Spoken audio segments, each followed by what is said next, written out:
Podium Publishing presents Water and Storm Country, Book 3 of the Country Saga, written by David Estes, performed by Kirby Hayborn, Kate Rudd, and Christine Van.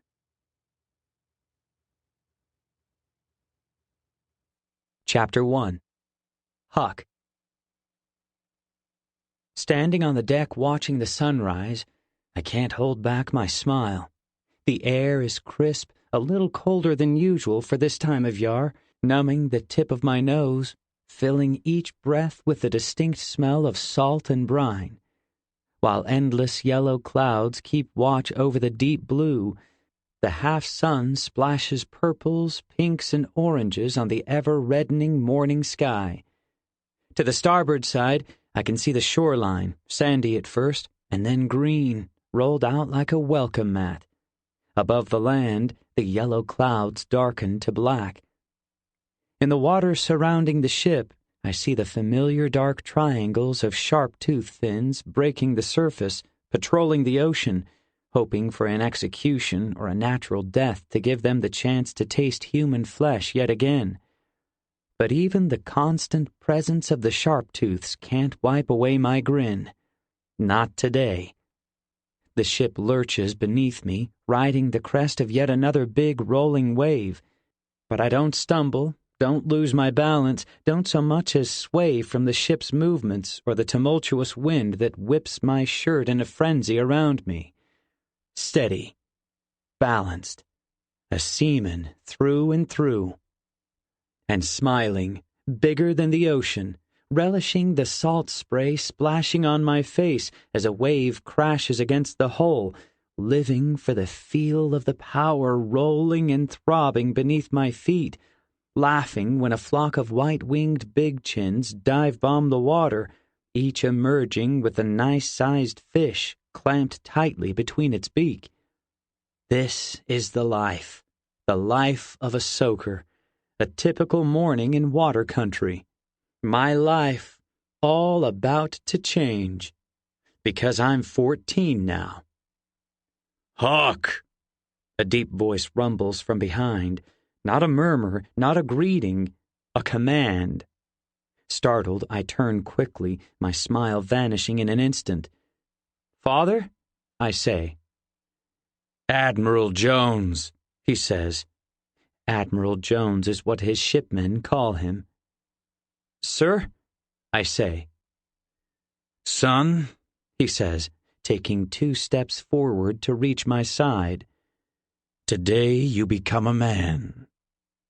His words are the truth, but I know he doesn't mean them. Not after what happened. Not after what always happens. Today's the start of my 14th year. The year I cast off my childish ways and become a real seaman, not just the son of one. "I'm ready," I say, wondering if it's true. I desperately want to look down, to look away, to escape the piercing stare of my father's crystal blue eyes, which are startling next to his white, freckled skin. But I don't. Because men don't look away for anyone. Men aren't scared of anything. Men don't cry. My father's creed, one I've heard 1.5 million times. And men don't fail their fathers, like I have so many times before. Resting a hand on my shoulder, my father, Admiral Jones, says, "Are you? Ready?" I think, maybe. "Aye," I say, keeping my gaze on his, but feeling his disappointment tremble through me. Father says, chewing on his lip.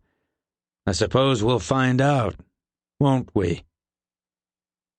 I hold my breath because the way he's looking at me, so full of doubt, so uncertain, with one eyebrow raised, his nostrils flared slightly, his expression lopsided, seems to pick me apart from the outside in, like a big chin tearing at the flesh of a fish. If I breathe, I'm afraid it will come out in a ragged shudder, and then he'll know. He'll know I'm not a man, even if I'm old enough to be one. My face warms while I hold my breath for 10 seconds, 20, as he continues to stare at me, his eyes probing, closing in on the truth. Just when I start to feel a little lightheaded, he looks away, turns, stomps off, his boots hammering the wooden deck like a funeral drum. I let my breath out as slowly as I can, closing my eyes. I am a man, I whisper under my breath, trying to convince myself. I won't fail you. Not anymore. If only I had the guts to say it loud enough for him to hear. Walk with me, son, my father says without turning around. Aye, aye, father, I say. Admiral Jones, he replies. By blood, he's still my father, but by rights, he's the admiral, and I'm one of his men, subject to all the same rules as anyone else. Admiral Jones, I correct, wondering why saying it this time doesn't feel nearly as good as it always did when I practiced in my cabin. I hustle to catch up, trying to stride the way he does across the deck. Long steps, chin up, eyes sweeping the ship, taking everything in. As we walk aft, 2 of my father's lieutenants are swashbuckling on the starboard side. Their swords ring out loud and shrill and practiced as they parry and slash and block. It's a morning ritual for these 2, Kane and Hobbs, one I've watched with boyish interest many times before. When we approach, they stop, planting their blades point first into the deck. Hands flat, they each raise the tips of their fingers to the arch of their eyebrows in a rigid salute. At ease, lieutenants, my father says. They relax their arms but continue to stand at attention. Morning, Admiral. Huck, Kane says, his blue uniform turning dark with sweat stains beneath his armpits. He flashes a smile. Morning, Kane, I say, smiling back. Lieutenant Kane, my father corrects sharply. I look up at him, and he's giving me those dark eyes again, sparkling blue under the morning sun, but shrouded in shadow from the brim of his admiral's cap. Lieutenant Kane, I mumble, feeling stupid. How can I be a man if I can't even talk right? Morning, Huck, Hobbs says with a sneer. Unlike Kane, he's never liked me. I frown at his half-smirk. Morning, I say under my breath. Lieutenant, my father says again. Stupid, stupid. Lieutenant, I say. So you're a man today, Kane says, slapping me on the back with a firm hand. It hurts a little, but I've never felt better. I am, I say, beaming. That remains to be seen, my father says, wiping the grin off my face before it had even reached my eyes. How do I prove myself to him after what happened 2 years ago? My mother's face flashes through my mind, her quick smile, her green eyes, her long blonde hair, the way she'd read to me at night. Tales of great battles against the stormers, our independence won and lost and won again, many years ago. Her face again, not smiling this time, awash with terror, twisted and stricken and looking up at me, pleading, her eyes always pleading. Huck! My father barks. I snap out of the memory, shake my head. Hobbs is snickering while Kane looks at me under a furrowed brow. Father's lips are unreadable beneath his thick salt and pepper beard. What? I stammer. Lieutenant Hobbs asked you a question, my father says. I glance at Hobbs, who looks smug, his hands on his hips. I say. Catching myself, I add, Lieutenant, have you been practicing your sword work? Hobbs asks again. Not the question I expected. For a moment, I let the warmth of pride fill my heart, because I have been practicing, that is. Every spare moment I've been practicing with the wooden blade my father gave me when I turned 7.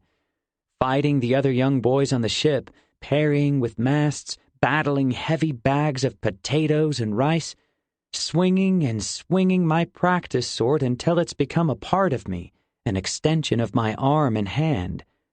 I stick my chest out and say, "Aye." "Show us," Hobbs says, a gleam in his dark brown eyes. I look at him sideways, wondering what he's up to, but not wanting to disappoint my father yet again, I start to pull my wooden sword from where it hangs loosely from my belt. "No," Hobbs says, "not with that. With this." He reaches down and picks up a sword, shorter than his, but shiny and sharp and real. And the hilt, it has the Admiral's markings on it, a woman, beautiful and shapely, her hair long and falling in front of her shoulders to cover her naked breasts, and beneath, the skin of her stomach gives way to a long tail with scaly fins, like a fish, a merwoman, identical to the figurehead on the bow of the ship's namesake, the merman's daughter. The sword is my birthright, the sword I will wear until my father dies and I inherit his long blade. With a slight bow, Hobbs holds it in front of him reverently, offering it to me. Through his long blonde bangs, which hang over his eyes, I see him wink at me as I take it. Something's up. Hobbs never winks. In my grasp, the sword seems to gain weight, and I almost drop it, awkwardly bringing my offhand up to balance it. I hear Hobbs snort, but I ignore him, because this is my time, my day, my right.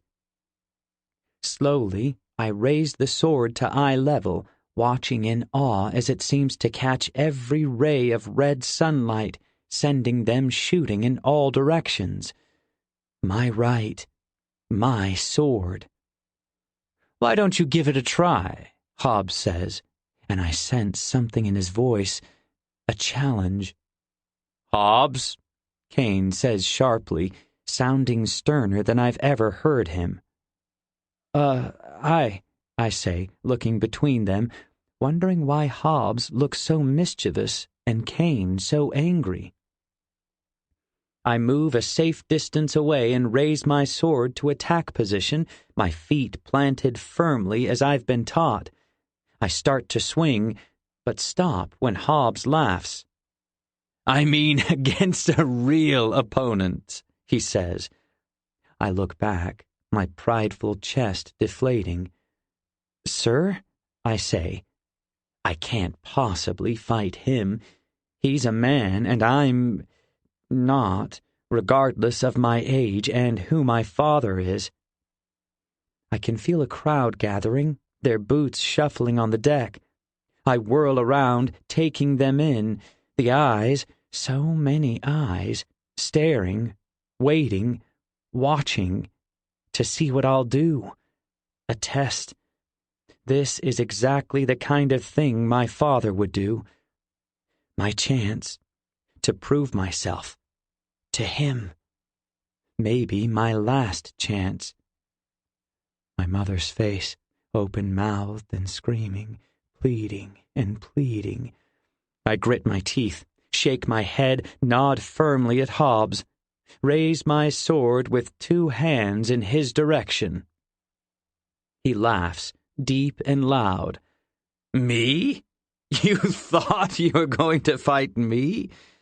Don't insult me, kid. You'll fight someone closer to your own size." At the same time as I feel angry heat swallow my neck because he called me kid on the day I become a man, I breathe out a silent sigh of relief. Perhaps I have a chance after all. I look around, seeing a couple of the guys I practice with, Job and Ben, looking almost as scared as I feel, afraid they're about to be asked into the circle with me to prove their manhood in front of an audience. "Who?" I say, my voice quivering around the single word. "We don't want to give you more than you can handle for your first real fight," Hobbs says, walking a lazy circle around me.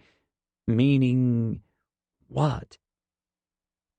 "You'll fight one of the bilge rats," he says, the edge of his lip turning up. "What?" I say, more sharply than I intended. What the hell is going on? "But I can't possibly—" "You can and you will," my father interjects. "Remember what I taught you, son." I frown, remembering his lessons well. The bilge rats are nothing more than swine, less than human, here to serve us and be trodden under our feet. Nary better than animals they are. When, as a child, I asked him where the bilge come from, he said, "From nowhere," like they just popped out of the ground, or were fished from the ocean, or dropped from the sky. He wouldn't say any more than that, and I knew better than to ask. I nod. If this is what I must do to become a man, I'll do it. "Bring him in!" Hobbs hollers, and I sense movement on the port side of the ship. The crowd parts, and a skinny brown boy stumbles toward me, being half-dragged and mostly pushed by a strong man I recognize as one of the oarsmen. The bilge rat's eyes are wide and scared, darting around him like at any moment someone might hit him. I've seen the boy before, but have never spoken to him. Usually he's on his knees, scrubbing the decks, his head hanging in defeat and resignation. Less than human. The big oarsman shoves him forward and he trips, nearly falling into me, but I catch his arm firmly, hold him up. He stares at the sword in my other hand, his jaw tight. For a moment, I look at him, really look at him, like I never have before. For this one time, he's not just an animal, not just an object to be ignored, like my father always taught me. He looks so human, his skin browner than mine, aye, but not so different than me after all.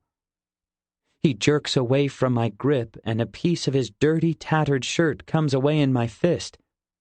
I stare at it for a moment, and then let it drop to my feet. Hobbs hands the boy an old sword, even shorter than mine, and blunt and rusty around the edges. Unblinking, the boy takes it, swallowing a heavy wad of spittle that slides down his throat in a visible lump. How can I fight someone like him? I have to. But how? He's so weak-looking, so scared. I have no choice. "Fight," Hobbs says, backing away, smiling bigger than ever. I raise my sword, which has fallen loosely to my side.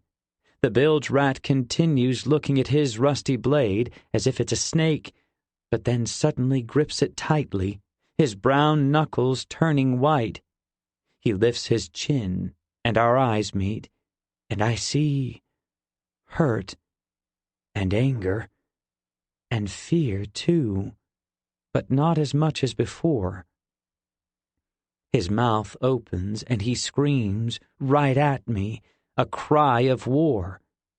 I take a step back just before he charges, cheers rising up around me like sails on a summer wind. Chapter 2. Sadie.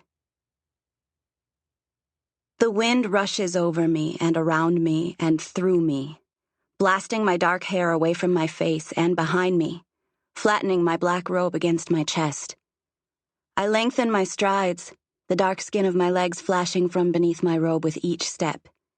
Muscles tight, heartbeat heavy, mind alive. I race across the storm country plains, determined to surprise my mother with the speed of my arrival back at camp after my morning training run. Lonely, dark-trunked, leafless trees force me to change my direction from time to time. their bare, scraggly branches creaking and swaying in the wind like dancing skeletons.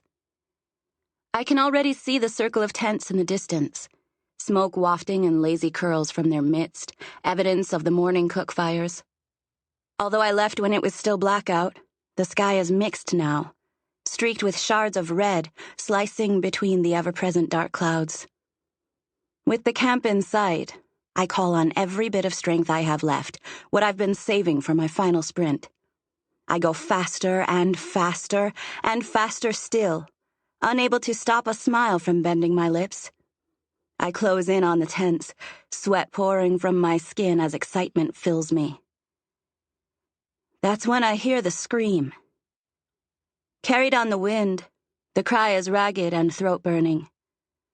I stab one of my dark boots in the ground, skid to a stop, breathing heavy, swiveling my head around to locate the bearer of the yell. My breath catches when I see it. A ship, moving swiftly along the coast, the wind at its back filling its white wind catchers, propelling it forward as it cuts through the waves.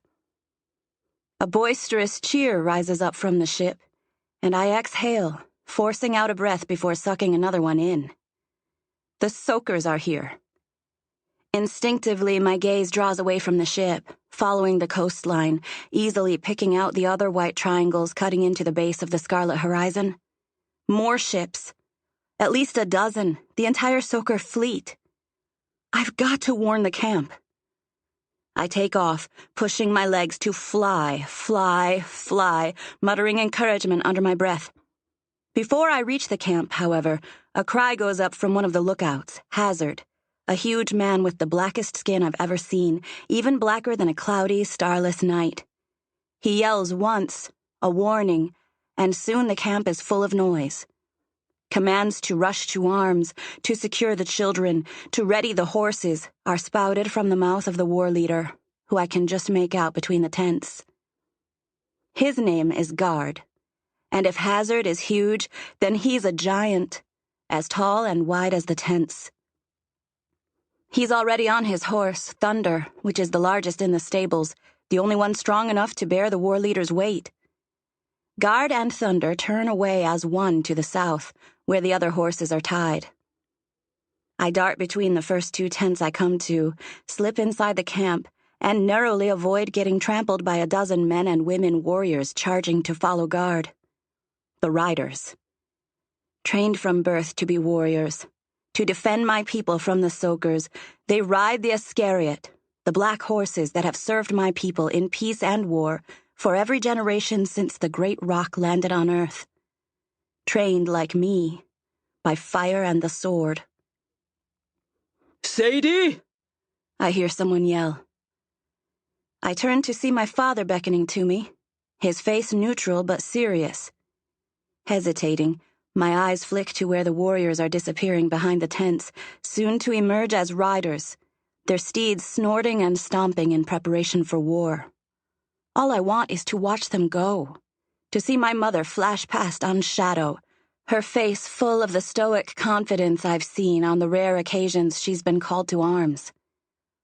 Unbidden, my legs carry me toward my father, who graces me with a grim smile, his dark skin vibrant under the morning sunlight.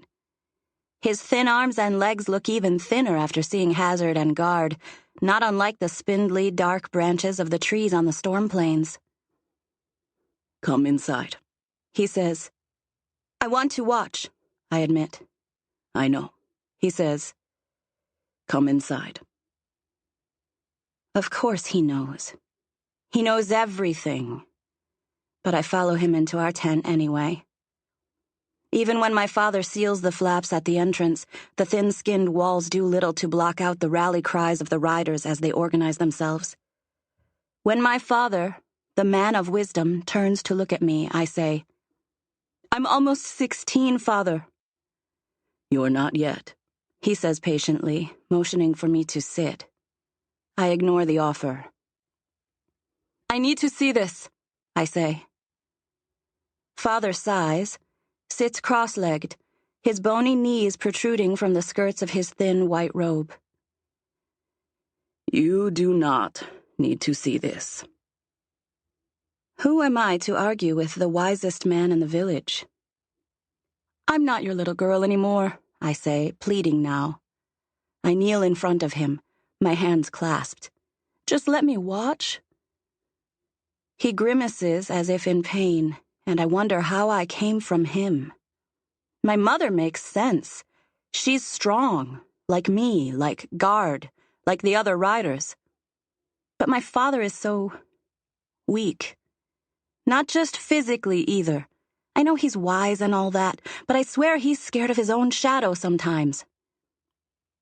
Please, I say again. He shakes his head. It's not your time, he says. When will be my time? I say, slumping back on my heels.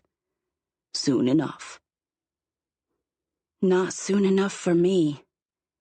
It's not like I'm asking to fight, although Mother Earth knows I want to do that too. I want to see what the riders do, for real, not some training exercise.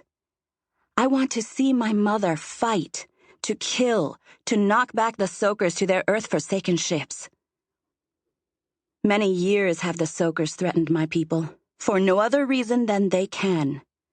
Their leader is hungry to conquer, to make slaves out of us, like he has with other peoples before us. Like snakes, their fleet of 12 ships patrols the waters just off the coast of Storm Country, attacking us from time to time, seemingly at the whims of the Soaker Admiral.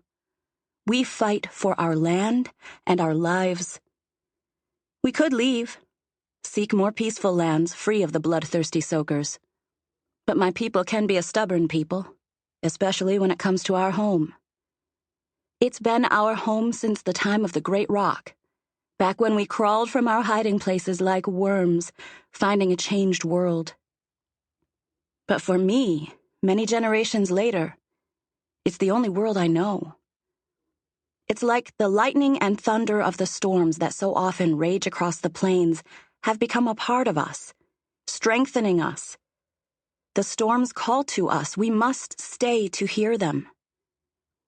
We want but a small portion of Storm Country to live off of. But the Soakers want it all. Never content with simply controlling the great waters and lands to the north and south of us. So we fight because we must. I've got nothing else to say to the great man of wisdom sitting before me, so I don't say anything. Keep my head down, study the dirt beneath my fingernails. The cries outside the tent die down, dwindling to a whisper as the clop of the horses' hooves melt into the distance. The world goes silent, and all I can hear is my father's breathing. My heart beats in my head. Weird. I look up and his eyes are closed, his hands out, his forearms resting on his knees. Meditating, like I've seen him do 1,000,000 times before, his lips murmuring silent prayers. In other words, doing nothing. Nothing to help anyway. Meditating won't stop the Soakers from killing the riders, from barging into our camp and slaughtering us all like the frightened weaklings that we are, hiding in our tents. Slowly, I rise and move toward the tent flaps, careful not to scuff my boots on the floor. I creep past my father, and he's behind me, and my hand's on the flap, and I'm about to open it, and then his hand flashes out and grabs my ankle, his grip much firmer than I expected, holding me in place, hurting me a little. Nice try, he says, and I almost smile. When I start to backtrack, he releases me. Dramatically, I throw myself to the ground and curl up on a blanket, sighing heavily. There's nothing to watch anyway, he says in the voice. Not his normal, everyday speaking voice, but the one that sounds deeper and more solid. Like it comes from a place low within his gut, almost like it's spoken by someone else who lives inside of him. A man greater than himself, full of power, barrel-chested and well-muscled, like Guard, a warrior. The voice. When people hear the voice, they listen. Even I do. Well, usually. Because the voice is never wrong. I set my elbow on the ground and prop my head on the heel of my hand. Why not? I ask, suddenly interested in everything my father has to say, because he's not my father anymore. He's the man of wisdom. Maybe the meditation wasn't him doing nothing after all. His cheeks bulge, as if the words are right there, trying to force their way out. But when he blows out, it's just air, nothing more. Then he says, "Listen." I cock my head, train my ear in the air, hear only the silence of a camp in hiding. Silence. Silence. And then the chatter of horses' hooves across the plains, getting louder, approaching a rumble, then becoming the distant growl of thunder. "Now you can go," Father says in his normal voice, but I'm already on my feet, bursting from the tent opening, running for the edge of the camp while other stormers are emerging from hiding. I charge out of the camp and onto the plains, my footsteps drowned out by the grumble of the horses galloping toward me. Guards in the front, leading, and he flies past me like I'm not even there.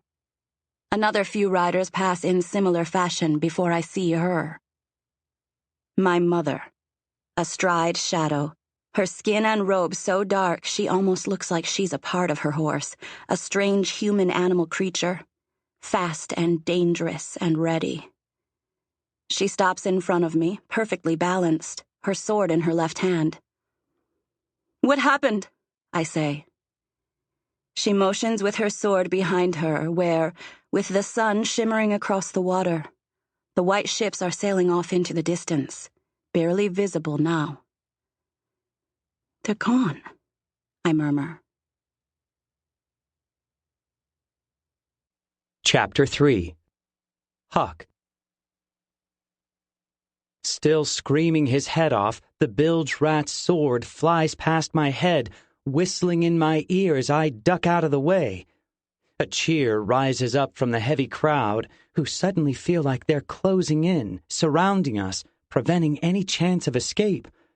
I blink hard twice, trying to get the sweat out of my eyes and the noise out of my head. My stomach clenches when I see my father watching quietly as the brown boy stumbles, regains his footing, and then turns to face me again. I don't know this boy, don't want to fight this boy, but I can't let my father down again. I squeeze my stomach muscles tight, bite away my fears, and attack, swinging my real sword the way I always practiced with my wooden one. The boy's eyes go wide, and he shrinks back, narrowly deflecting the first of my blows with his blunt blade. Using this sword is nothing like a wooden one. It's weighted differently and feels unbalanced in my hand, each slash becoming more awkward than the last. The bilge seems to realize it and easily dodges my next attack, kicking me in the stomach with a dirty bare foot. I feel the wind go out of my lungs and I gasp, clutching at my gut. Like before, the boy's face goes from fear to anger in an instant, and he kicks me again, this time in the rear, and I go flying, crashing into an empty barrel and sprawling headlong on the deck. My face is burning, so hot, red and burning, not from exertion or anger, humiliation. I've literally just had my backside kicked by a bilge rat, a scrawny one, no less. But I'm not done yet, because my father is watching. And there's blood in the water, my mother's blood, teeth snapping. I can't fail him. Not again. I push to my feet, only to sense a brown form charging from the side, slashing with his sword. I'm ready this time. I duck, pushing my fist hard into his stomach. He doubles over and I knee him in the chin, launching him back, his sword flipping end over end as it leaves his hand. Leaping forward, I try to stomp on him, but he rolls away, grabbing his sword. He stands to face me again. I mutter a curse. We dance in a circle, staring at each other. There's a fire in his eyes that wasn't there when he first pushed into me. Anger? Violence? No, and no, I realize. Desperation. He's fighting for his life, and I'm fighting for what? Pride? My manhood? My father? Even I don't know anymore, only that I must continue on, finish what I started. I slash, and he blocks, and I slash again, narrowly missing and trimming a shred of cloth from his already tattered sleeve. My head spins, and suddenly there's a rush of air all around me, and I feel my blood pumping and my heart pounding and sweat pouring out of me like rain, and I could have killed him. That last swing could have killed him, and I didn't even take anything off of it, and if it had connected, he'd be dead right now, and I'd have done it. I'd have killed him. I don't even know this boy, and he hasn't done anything to me except fight for his life, and I almost killed him. I realize I'm breathing heavy and on the verge of tears, and my sword is lowered, and the bilge rat's staring at me, probably wondering whether I've caught the scurv because I'm sweating so damn much that it's pouring off my brow and into my eyes, blurring my vision. I stare back at him through sweat, or are they tears, and strands of dirty blonde hair that have come loose from my ponytail, wondering whether we can just shake hands so he can go back to his scrubbing and I can go back to becoming a man. Sensing my weakness, he attacks with a fury. It's all I can do to raise my sword to block his attack, the metal-on-metal contact ringing out, rising above the cheers of the men around me who have come to life again. He pushes me back, and I stumble. When he pushes again, I'm off balance, and my legs get tangled up, and I trip, dropping my sword as I try to break my fall with my hands, skidding backwards on my rear, coming to a stop. I look up, panting. My father stands over me, his lips a thin line beneath his beard, but all I can see is the motion of his head, shaking, back and forth, wishing I wasn't his son, and that I hadn't failed him yet again.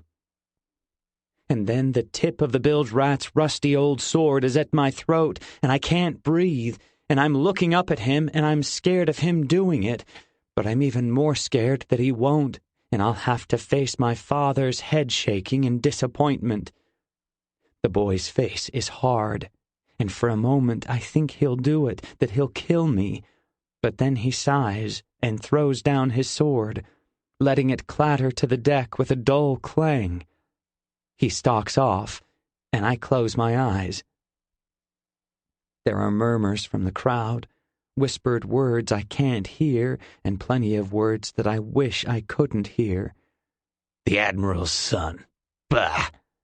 Beaten by a bilge rat. What an embarrassment. He'd be better off swimming with the sharp-tooths, if you ask me. Each comment is like a slash to the heart, cutting off another piece of me, ripping me open. Hot tears well up beneath my eyelids, but I won't open them. Not for anyone or anything. Won't let the tears out where he can see them. What a joke, I hear Hobbs mutter before he stomps away.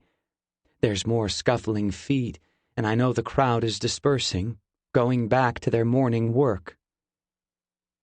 Huck, a gentle voice says, a kind voice. Go away, I say. Open your eyes, Kane says, more firmly this time. No, leave me alone. Your father's gone, he says. It's just you and me. Great, even worse. My father is so ashamed of me he wanted to get as far away as possible. Me, a man? Ha! I'm not even a boy, not even better than a bilge rat. I open my eyes, squint as a ray of sunlight shoots between the billowing sails rising above me, feel the warmth of a tear creeping down my cheek, tickling my skin. Men don't cry. I wipe it away with the back of my hand. Kane looks at me with eyes bluer than the ocean. "I saw what happened," he says. "Yeah, everyone did," I mutter. "I got my ass kicked." "No," he says, shaking his head. "You could have won. You were the better swordsman, but when you almost cut him, you freaked. You practically let him win after that." "I almost killed him," I whisper, as if saying it any louder might take away the almost part, leaving the brown boy lying bloody on the deck, my sword through his gut. "True," Kane says, "but you didn't. You chose defeat over ending a life. A brave choice." It doesn't feel very brave. Feels awful. "Father will never make me a man now," I say. Kane laughs, and I frown. "He doesn't have much of a choice," he says. "Plus, he'll be itching to get you off his ship as soon as possible now." I glare at him. "Thanks for the reminder." I see movement over his shoulder, on the shore, and I crane my neck to look around him. "What is it?" he asks, turning to follow my gaze. Dozens of dark riders spill onto the beach, their black horses stamping and bucking, their swords gleaming in the morning light, watching us, waiting, almost like they're hoping we'll come ashore and fight them. Because I'm the Admiral's son, turning 14 and becoming a man means leaving the merman's daughter, the ship I've grown up on, the ship I love, from its flowing white sails to its polished decks to the songs of the sailors in the morning, bellowed on the wind as they work. Songs of glory and victory and bravery. Songs about people who aren't me. The men are singing now, and their song is for me, but I clamp my hands over my ears and try to block it out. I haven't seen my father all day, which is fine by me. Seeing him will bring me nothing but pain. My entire cabin rocks back and forth as the waves flow beneath the ship. I welcome the gentle, calming motion, a source of normalcy in a place that's feeling more and more abnormal by the day. Maybe leaving is a good thing. Maybe all I need is a bit of change to become a man. Maybe not. Blood in the water, ripping, crushing my life away. My father's face, paler than the white sand beaches of storm country. His blue eyes, wet at first, shocked, but then later dry and red and full of spite. Anger directed at me and my failures. I slam my fist against my bedpad, feeling pain lance down my fingers when I hit the wood through the stuffing. But the physical pain feels better than what I'm feeling inside. I hit the bed again and again, and I realize the tears are flowing now, which only makes me angrier because men don't cry. Do they? Do they? "Bring us the boy! Bring us the boy!" The chanting begins above deck, and although the word boy is meant to be a temporary label, I feel like it's being shoved into my chest with a hot iron. I rub my chest with one hand while wiping away my tears on a blanket with my other. "Bring us the boy!" I stand up, smoothing the wrinkles on my new blue uniform. "Bring us!" Squeeze my fists at my sides. "The boy!" And leave my cabin, taking the stairs one at a time, which I haven't done since my legs grew long enough to skip a step or two. On the top step, I pause, take a deep breath, and emerge onto the quarterdeck at the rear of the ship, above the officer cabins. A cheer rises up, but there's laughing too, and men elbowing each other's ribs, telling a joke or two about earlier today, reliving my defeat at the hands of a scrawny bilge rat. Hobbs's jokes are the loudest of all, careening across the ship, bouncing off barrels and railings and masts, swarming around me like relentless flies. Kane greets me with a smile and a firm handshake, which I don't return because I'm distracted by the hundreds of torches blazing across the ship, illuminating the typically dark and shadowy deck, and I'm trying, desperately trying, to find him. But my father is nowhere to be seen. Did he forget? Impossible. And yet he's not here. He's finally given up on me, abandoned me. I feel a pain in my stomach so sharp it's like the bilge rat's kicking me again. But no.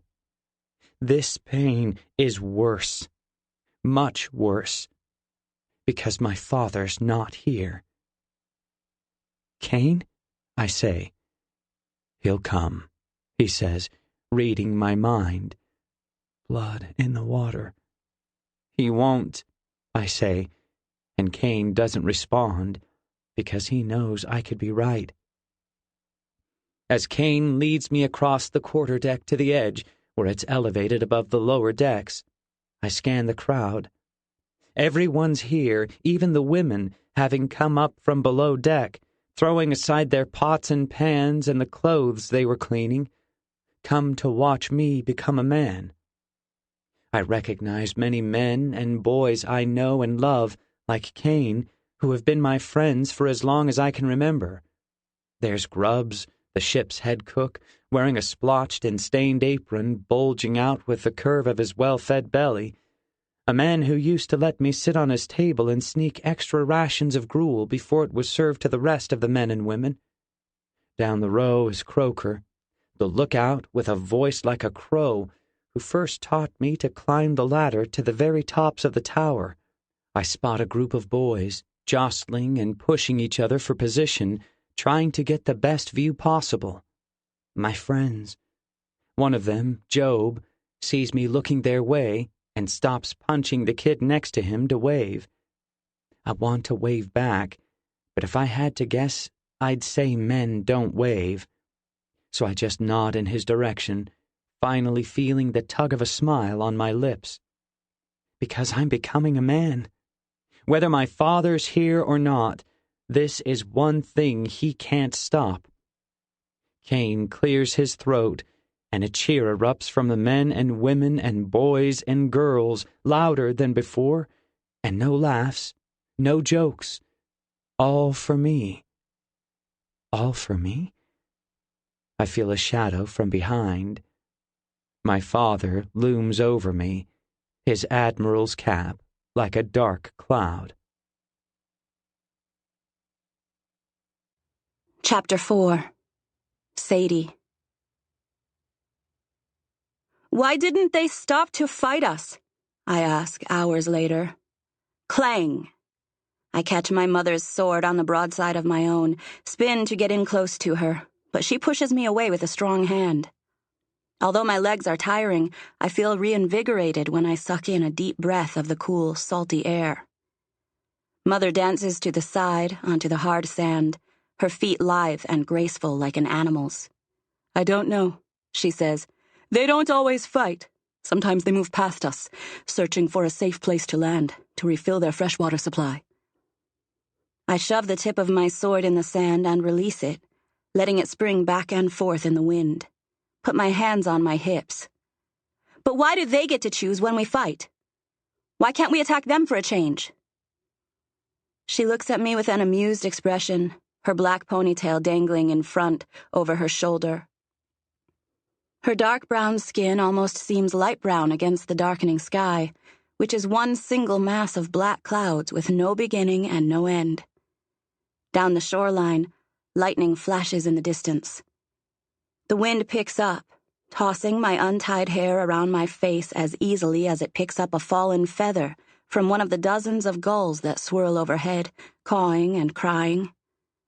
The waves are dark blue and churning, crashing on the sand with the strength and power of 10 horses. The deep blue is restless. As usual, a storm is coming, and a fierce one at that. "Patience," my mother says, and then leaps forward, the half-smile gone, her face hard with concentration. Her blade cuts toward me. Clang! I whip my own sword from the sand and narrowly manage to deflect hers away. Not that she would have hit me, but she would have pressed the point tight against my skin and lectured me on always being prepared, never letting my guard down, or any number of her favorite rider lessons. For a while we forget about the soaker ships. Forget about the cheers erupting from them as they passed. Forget about everything but our own bodies, moving, slashing, blocking, fighting, preparing for what? Finally, my mother puts down her blade. "A storm is coming," she says, but I don't think she means rain and lightning and thunder. Though we both know we should run for shelter, for the camp, we sit on the sand for a while, just watching the gulls play on the gusting wind. Seems the storm isn't close enough to scare them yet, and the birds are usually right. "I hate them," I say to the ocean. "Who?" "The birds," my mother says, and I can feel her smile on my face. She can be intense during training, but when she's just my mother again, she's different. "The soakers," I say, looking at her quickly, matching her brown stare. She knows why, so she doesn't ask, doesn't say anything, just throws an arm around me and pulls me into her chest. Her heart beats firmly against my face. "Don't be so quick to grow up," she finally says. I pull away, embarrassed that I gave myself the comfort of my mother's tenderness. I'm not a child anymore. "I'll be a rider soon," I say, frowning. "Is Father trying to delay it?" "Your father loves you," she says. "It would do you well to remember that." "Father's a coward," I say before I can stop myself. But why should I stop myself? The words are on my tongue most of the time. Why shouldn't I speak them? They're the truth, after all. "Your father's a hero," Mother says. Something red and hot and sizzling with energy tears through me, like lightning striking a lonely tree. I shudder, breathing heavy, trying to control my anger like Mother has taught me. I want to swallow the words in my mouth, if only because I love my father, despite his weaknesses, despite all his wise words and no action, despite the coward that he is. But I can't. Because of sorrow. Because of sadness. Because of loss. Because of Pa, my brother. My lost brother. "He let him die," I say through tight lips. "He tried to save him," Mother says. "He was too weak." My jaw aches from grinding my teeth. "No, you don't remember. You were too little." I slam my eyes shut, squeeze them so hard, like maybe if I push enough, I can force my head to remember. I want to ask her to tell me what happened that day, the cold, hard truth, but I won't. I can't. I have to remember it on my own so I know it's real. Plus, I've asked before and she wouldn't talk about it. Why won't she talk about it?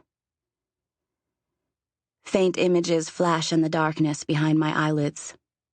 A cold, rainy night.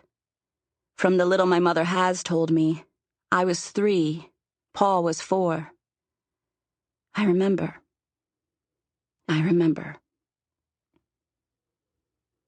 We are playing together, Pa and me. Some silly game with stones and sticks. He tosses a stone, clapping and laughing when it bounces and rests on the stick. I frown, stamp my little foot. "No fair," I say, even though I know it was perfectly fair. I throw my own stone, but it clatters away from the stick. "I win again," Pa yells, his arms over his head in victory.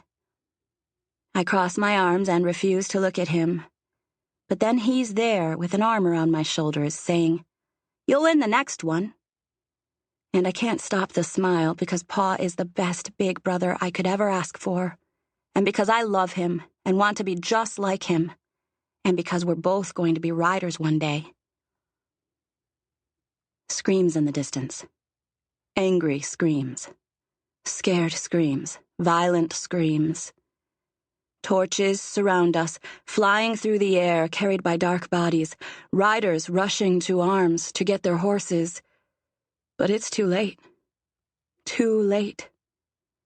The soakers are upon us with swords and knives and clubs, somehow managing to sneak in, already in the camp, slashing, cutting, killing. The memory starts to fade, like it always does at this point. But I squeeze my eyes shut tighter still, smack the heel of my hand against my forehead, forcing it to show me. Pa's death. I have to know why I survived and he didn't. Thunder crashes, heavy and loud and close. "We have to go," Mother says, and my eyes flash open. When I look up, the gulls are gone. We're drenched by the time we reach our tent. I duck inside first, with Mother right behind me. Father looks up from a piece of wood bark, where he's writing something with a piece of chalkstone. We've startled him. Thunder booms overhead, and his eyes flick upward, as if the tent might cave in on top of us. As if he's just realized there's a massive storm. I know what that means. He's been gone. Not physically, like how Mother and I were down at the edge of the ocean, but mentally, spiritually, gone. Off in his own world, doing his wisdom man thing, discovering our fates by studying grains of sand in a water skin or herbs in a clay teapot. In other words, doing nothing, wasting time, while we trained for the next battle with the soakers. "A bad one," Father says when we sit next to each other on a blanket, drying off. Mother shrugs. "No worse than the last one."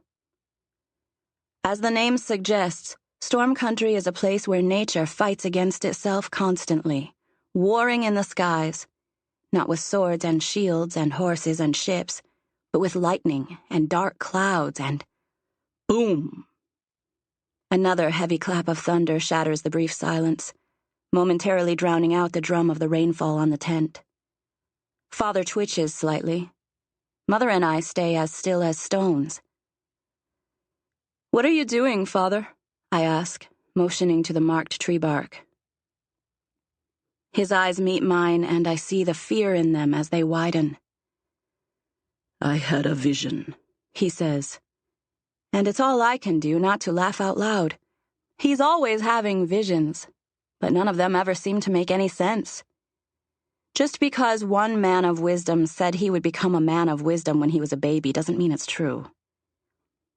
"Tell us," Mother says seriously. I shoot her a frown, which she returns with a clear warning on her parted lips. "Don't." I turn back to my father, sigh, say, "Yes, tell us, Father." "It involves the soakers," he says, which isn't at all what I expected. And suddenly I find myself inching forward, lifting my head, interested, actually interested, in what my father has to say. "Are we going to fight them? Are we going to kill them?" I ask eagerly, forgetting that his visions don't mean a damn thing. Now it's his turn to frown, turning our happy family gathering into a frown party. "Sadie," he says, and I can feel the lecture in the way he speaks my name. "Our existence is not all about killing soakers. Sometimes the more important choice is not when to take a life, but when to spare one. Spare one? Is he talking about the soakers? Because I refuse to offer any of the wave riders my pity. Is that the choice they made when they killed Pa? I say, my voice rising. Sadie, When you let them kill Pa? I practically shriek. Bright lights flash through our tent as lightning bursts all around us. Sadie! My mother snaps, but I'm not listening to her. Not seeing the lightning, not caring about the way my father's face has drooped like the wax on a melting candle. Wet or not, storm or not, I don't care. I bash through the tent flaps and out into the thunder and lightning. Chapter 5. Huck. My son! My father bellows, his face beaming with something I've never seen before. Excitement? Sort of. Happiness? Definitely. Pride? Aye. There it is. My father's face is full of pride, and I think it's for me. The crowd cheers, but my father, Admiral Jones, waves his hands to silence them. Thank you all for coming. This is an important day for me, for my family, for my son. More cheers. Today my son, Huck Jones, becomes a man. The roars are deafening, but I barely hear them because I'm basking under the glow of my father's pride. But then I have a thought that makes me go numb. Is it real? My father once taught me that part of being a leader is being what people expect you to be. Isn't that lying? I had asked, remembering how my mother always told me never to lie, no matter what the circumstances. No, Father had said, smiling broadly. It's leadership. Is that what he's doing now? Pretending to be proud of his son because that's what's expected of him on my 14th birthday? But still, it's wonderful seeing him like this. The best feeling in the world. The numbness fades because I don't care whether he's lying or just being a leader or whatever. For right now, he's proud of me.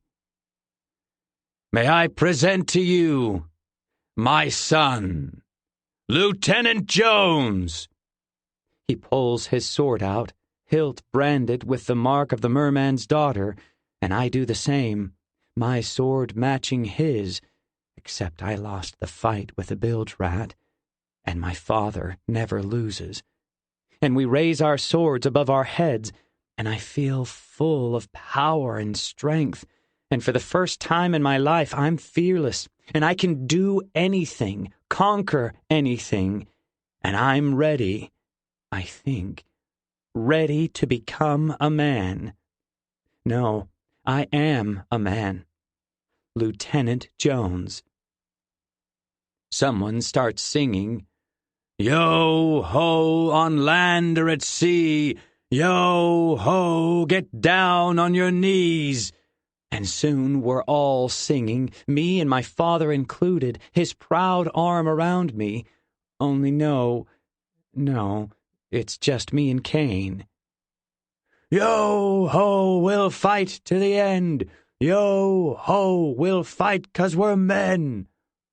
My father's gone. But I don't care, because he was proud of me tonight, and he's a busy, important man, and I can't expect him to stick around for a silly party that's all for me. So I keep singing and smiling, and my friends come up and shake my hand like I'm something, someone bigger than them, because I am. I'm a man. And then the grog starts flowing, and I'm allowed to have a few burning, and if I'm being honest, quite disgusting sips this time, because I'm of age and I'm a lieutenant now, so who would stop me anyway? But Father's not here. But I don't care, because the grog has sent warmth through my belly, and the stars are shining, even though there's lightning flashing off yonder in storm country. And the white sails are full, and it's a perfect night for sailing, and Father's not here. I take another sip of grog and force it down. Someone picks me up, Kane, I think, and throws me off onto the lower decks where eager hands await to catch me, to hold me up, to pass me around like a hero's welcome. And I'm laughing, and my friends are fighting through the crowd alongside me, laughing with me.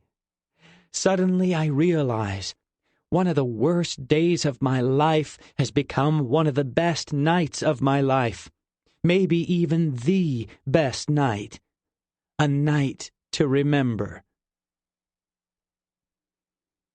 Oh, I moaned the next morning, blinking in the dark of my cabin. Why is someone hammering on my head? I reach up, swat at whichever friend is playing the trick on me, waking me up with repeated knocks on my skull. But no one's there, and my hands whoosh through the empty air. I feel around for the dark drapes covering my cabin window, pull them aside, squint when the circular beam of light hits me full in the face. The sun is way above the horizon, and I'm late. Very late. Not a good start for my first day as a man. And my head, oh, my aching head. I drank way too much grog, stayed up way too late. Just one more song, the men kept saying, and I wasn't about to deny them. Not on my night. Not when the jokes about me and the bilge rat had ended hours earlier. Someone knocks on the door. "Lieutenant Jones?" a voice says. They're looking for my father, but he's not a lieutenant. "Admiral Jones," I correct, pulling my pillow over my head to drown out the continued knocking by the confused sailor. "That's your father's name," the voice says, and I realize it's Kane, and he's talking about me because I'm a lieutenant now, aren't I? "Come in," I say, my voice raspy. I hear the cabin door swing open, and I peek out from beneath my pillow to see Kane, dressed in his dirty blue uniform, smiling like he's the one who just became a man. "You alive?" he asks. "Barely," I say, "but I've got a headache the size of the ship's hull." "I bet," Kane says. "I think you might have overdone it a little." He's still smiling like my headache is the funniest joke of the yar. I groan in response, then ask, "Why are you here anyway?" With those 5 words, his smile vanishes, as if it was never there in the first place. He runs a hand through his long, dark hair. "It's time," he says. "Time for what?" I mutter. "Time to go." A shudder passes through me, and I have to clutch my stomach because something's roiling in there, threatening to come back up. Still wearing my clothes from the night before, I stagger to my feet, stomp past Kane, climb the stairs 3 at a time, smashing my shoulder into the wooden wall when the ship lurches, and my stomach along with it. The sun warms my skin when I burst out into the fresh air, but it doesn't help.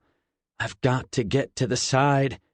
I rush starboard because the boat's edge is closer on that side, and because my father is port and stops talking to the rudderman when he sees me, shooting glares in my direction that hold none of the false pride I saw from him last night. Barely, I make it to the railing before I throw everything up. Last night's supper, the obscene amounts of grog I drank, my manhood. All of it splashes down the side of the ship, leaving a trail of pink in the water, which is quickly swallowed up by the sharp-tooths thrashing below. My loss is their gain, I guess.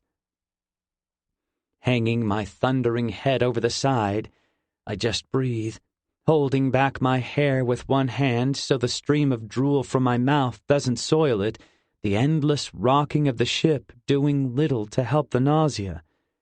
Nearby, someone laughs, then someone else. My ears open and I hear their jokes. "The little man can't even hold his ale," one says, laughing loudly. "He won't last a minute on the sailor's mayhem," the other voice adds, chuckling. My head snaps up, not from the jokes, which I've grown used to, but because of what the second man said. Sailor's mayhem? A ship name, one I know all too well. Its reputation precedes it. The worst ship in the fleet, requiring constant repairs. The Mayhem, as it's known, is home to the outcasts of the outcasts, the sailors who can't seem to fit in on any of the other ships. But I won't be going there. My father wouldn't do such a thing. He would. He wouldn't. He would. As if in response to my inner tug-of-war, a voice startles me from behind. "Lieutenant Jones," he says. I stare at the fins cutting circles in the ocean, take a deep breath, wipe the drool off my lips with my shirt, comb my dirty blonde locks away from my face, turn to face him. "Father," I say, feeling horribly underdressed in my vomit-stained shirt and three-quarter-length breeches. His pristine blue uniform gleams with metal medallions. So does his sword when he slides it shrieking from its scabbard. I shrink back when he points the tip of the blade at me, but I have nowhere to go, my back pressed against the railing. I can feel the sharp tooths swarming below, hungry for the blood of another Jones. My mother wasn't enough to satisfy their insatiable hunger. Red flashes across my vision, and it's not the clear crimson sky overhead. Blood in the water. So much blood. "Admiral," he corrects, but I can't see him through the red. "Your assignment is in, Lieutenant. You'll board the Sailor's Mayhem shortly, just after we make landfall." The ship rolls on a particularly high, wide wave, and I feel whatever I've got left coming back up. And it's too late to turn, and I know I'm about to throw up in front of my father, but I can't stop it now, and so then I do. I throw up all over my father's polished black boots. I don't feel any better, though, because my mother's blood is still in the water, and I'm still leaving everything I've ever known to work on the Mayhem. Chapter 6. Sadie. Drenched and cold and shaking in the stables, I feel much better. I hold my knees to my sopping chest, my wet and stringy hair falling around me like a black veil. The unceasing drum roll of the rain on the roof drowns out my thoughts. Something about being near the horses calms me. The light stamp of their feet showing their agitation at the storm raging around them. Their smell, musty and leathery and alive. Their soft whinnies and snorts. All of it centers me, steadies me, like how driving a stake deep into the ground anchors a tent. I remember Pa. No, not really remember him. More like the idea of him. The feeling of him, even after all these years, even after all that's happened.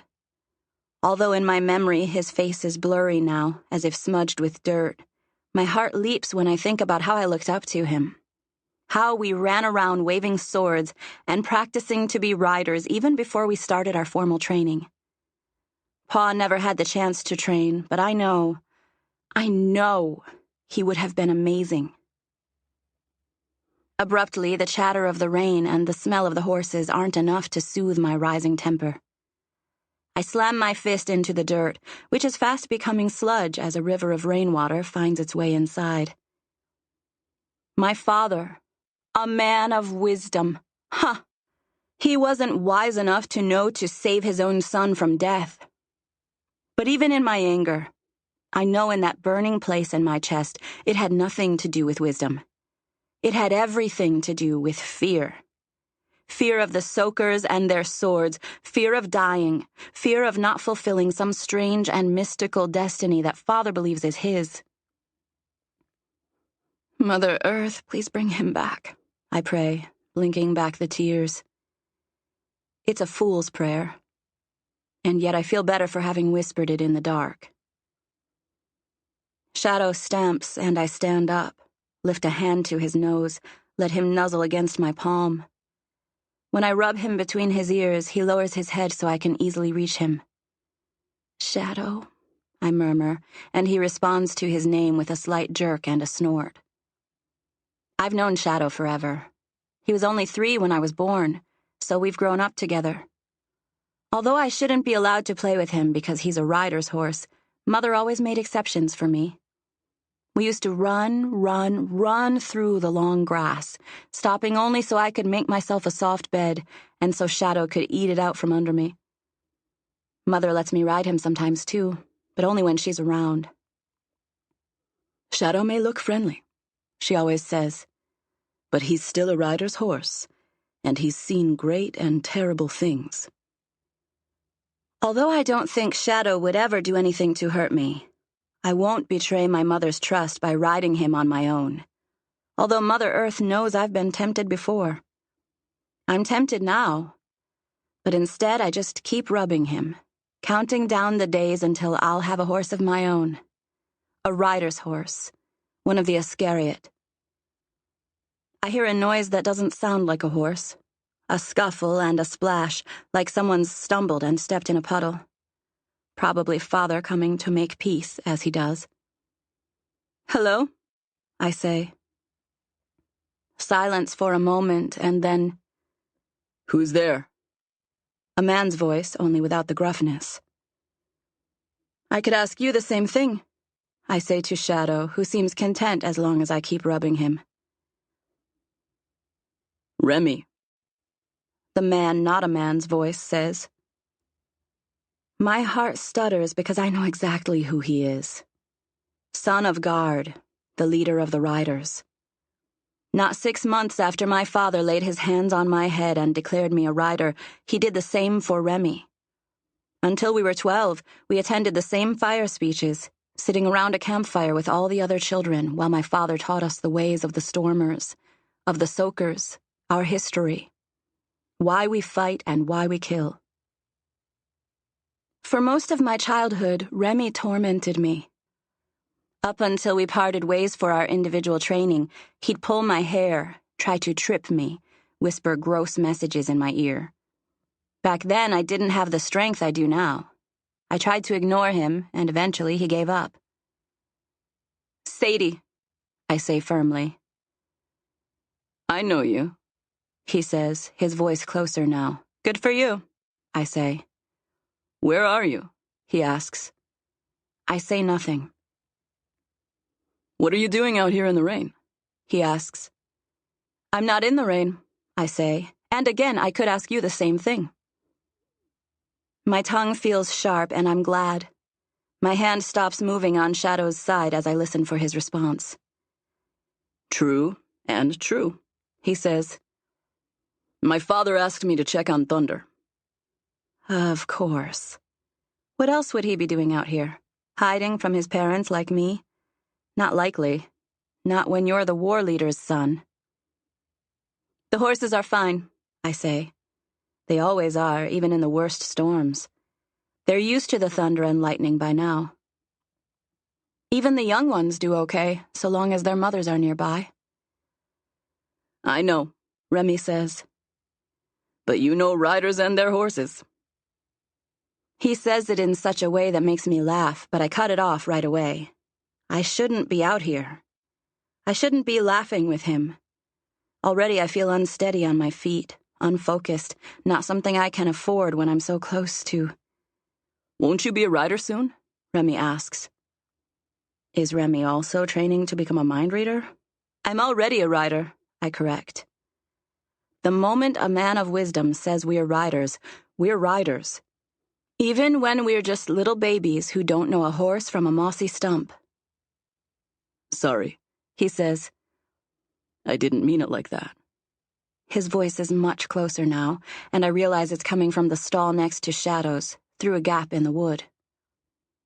I peer through and see him watering Thunder, holding a tin bucket up so the horse can slurp it up without bending over. His other hand's on Thunder's nose, stroking it much the same way I rubbed Shadow's. Lightning flashes, and for a moment his face is fully illuminated, sending crackles of warmth through me, as if I've been struck by the storm. He's pleasing to look at, that's all I'm saying. Warm brown eyes, close-cropped dark hair over a well-shaped head, lips that are quick to smile, which he's doing now. Something I remember about him from my father's fire speeches. But that's all I'm saying. For real this time. I pull away, embarrassed with myself for staring for so long. You still there? He asks, and I take a few deep swallows of air, trying to catch my breath. Still here, I say, managing to keep my voice steady in the way my mother taught me to command the horses. So you'll be having your rider ceremony soon? He says, correcting his question from earlier. I nod absently, then realize he can't see me, not unless he's... Two big brown eyes stare through the crack in the wall separating Thunder's and Shadow's stalls. I flinch and half jump behind Shadow, who gives me a strange look and snorts as if to say, "Some rider you are." "What do you think you're doing?" I spout. The white teeth and curved lips of his smile flash through the crack.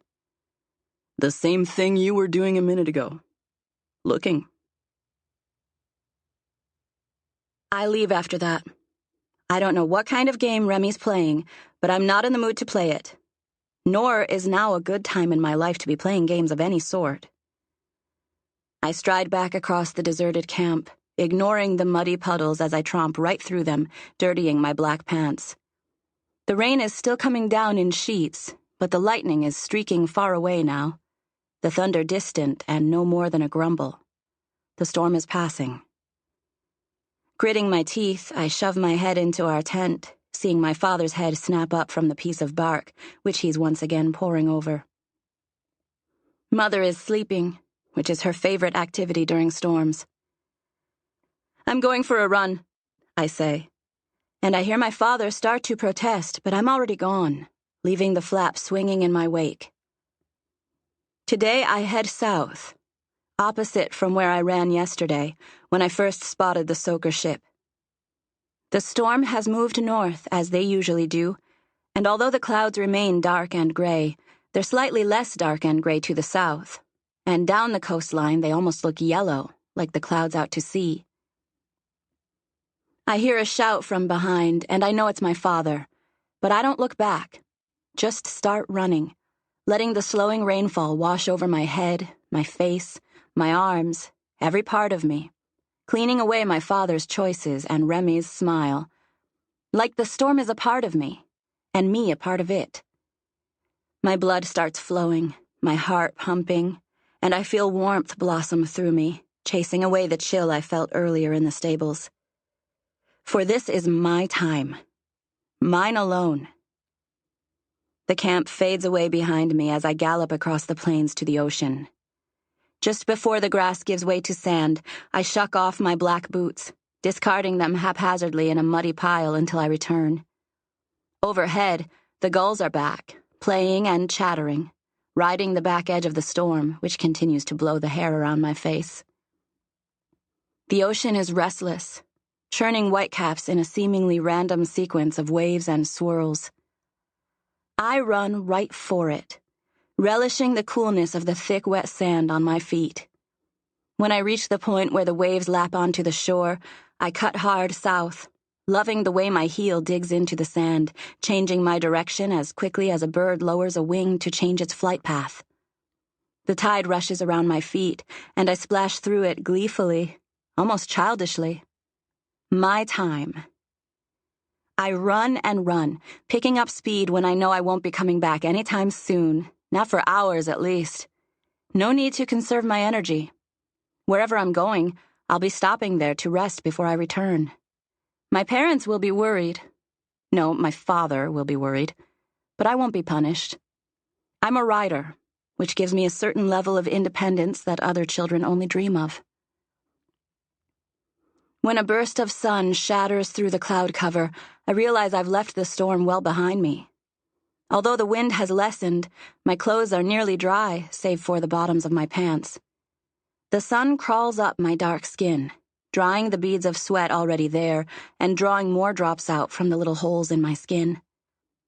A huge bird swoops overhead, a fish in its mouth, dozens of white gulls around it, hoping for scraps, a big chin.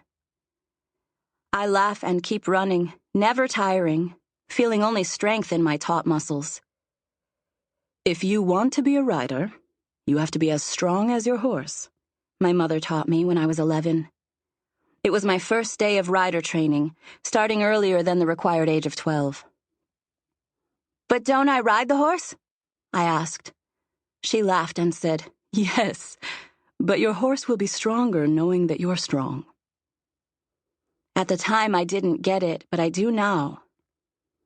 If a rider is truly to be one with her horse, she needs to be every bit as strong, so they can each rely on each other, trust each other, protect each other, die for each other if necessary. I veer out of the ocean water, still on the hard-packed sand, but not where the waves can reach. Although the last thing I want to do is stop. Can I keep running forever? I know I have to stop at some point, or I won't be able to make it back before nightfall. And the ocean is calling to me in the way that it does, with whispers and swallows, in and out, almost mesmerizing. So I pull up, breathing heavy but not out of breath, heart pounding but not wildly, body tired but not exhausted. As I start to pull off my shirt, I can already feel the ocean washing the sweat and anger off my skin. But then I stop, belly exposed. Slowly, I lower my shirt, my eyes widening and my breath hitching. Because further, much further, down the beach I can see it. A series of shadows, rising and falling with the ocean's breathing, just off the shore. Ships. Chapter 7. Huck. You can't do this, I say, speaking to my father louder than I ever have before. He gives me a look and I shut up, sink down on my bed, wondering if he'll hit me. He doesn't, although I can see the tension in his arms, in his hands, in his face. Are you a child or a man? He asks, surprising me. Not a rebuke or a command, a question, a trick. Am I a man? If drinking grog and singing men's songs makes you a man, then maybe I am. If having a pounding head and the bitter taste of bile in the back of your throat is the key to manhood, then I'll wear my lieutenant's uniform with dignity. I say, reverting back to my typical method of dealing with my father, telling him what he wants to hear. Then quit acting like a child, he growls. Then, turning, he says, Come to my chambers when you're ready. He slams the cabin door behind him. It's only then that I realize the boat is moving differently than it has for the last few weeks. Back and forth, but different. Still rolling, but calmer, slower and shorter. The anchors are down. My father's chambers are lit by a dozen round portals, the sun streaming through each one with a yellowish-white glow. His bed sits in the center of the large cabin, which is 10 times the size of mine, and mine's 3 times the size of anyone else's. He's not on the bed. I glance to the right to find him sitting in a large, finely carved chair with lion's paws etched at the base of its legs. His arms are sitting calmly on the rests. His face is relaxed. His eyes are closed. As I approach, he says, "Speak." And I flinch, thankful his eyes are closed so he doesn't see. "Yes, Admiral," I say, remembering myself. "What have you learned from me?" he says. My heart twitters because I didn't expect the question. Blank. That's the only word to describe my mind. It's like everything's gone white and then black, first like one of the pale white sun portals that are surrounding me, and then like a dark chasm in the ocean, sucking all life and ships and men into its endless void. He's taught me so much, hasn't he? But I can't seem to remember any of it, nor am I able to speak anyway. His eyes flash open. "Bilge rat got your tongue?" he asks harshly, flicking his tongue out like a snake. You haven't learned to be a coward from me, I hope." His eyes lock on mine and then dance away, settling on a painting mounted on the wall. A woman pushing her blonde hair away from her face, holding a child in her other arm. "Father, I'm sorry." "Admiral!" He explodes suddenly, rising to his feet. His face is a web of veins, popping and red and violent. He raises a hand and I close my eyes, tense for the blow. If this is the only way I can prove my manhood, I will. I won't run. I won't cry out. I'll take every last bit of punishment he has to give me for my weakness 2 years ago. But the blow never comes, and when I open first one eye and then the other, I find he's turned away and is looking out one of the portals. "You could have saved her," he says to a bird that's hopping on the railing outside. I know he's right, because he was there. He saw everything. I saw it too, but I just can't quite. If I could only remember. It's as if the word is spoken in my head, a soothing voice that sang gentle lullabies to me when I'd wake up in the throes of a nightmare. Now my nightmares are about her, so who's going to sing to me? Remember. I can't. Blood, frothing and churning. The image burns in my mind and I slam my eyes shut again, trying to dispel the bubbles, red with, no more. My mother's body sinking beneath the surface, jerking as the sharp tooths tear her to shreds. Remember. No, damn it, I don't want to. I don't want to see you die again and again, never living, never a happy ending where I save you, where I become the man I'm meant to be now. Pull you up, stronger than 10 men, stronger than a stormer's horse, stronger than the raw pull of the ocean, embracing you and never letting go. Not ever again. When I open my eyes, my father is staring at me curiously, and I wonder why. His gaze drops to my fists, and I follow it. My hands are clenched, splotched with red and white amongst the little freckles that are always there because of the sun and my fair complexion. "Yes," my father murmurs, drawing the word out like the hiss of a snake. "Yes, anger is good, but only if it's controlled. Maybe there's hope for you yet." I relax my hands and am surprised that they ache when I stretch them out. Specks of fresh blood dot my palm where my 2 long fingernails cut into my flesh. I slide them behind me and out of sight. "What now?" I say, keeping my voice as impassive as possible. One of his lessons comes back to me, finally.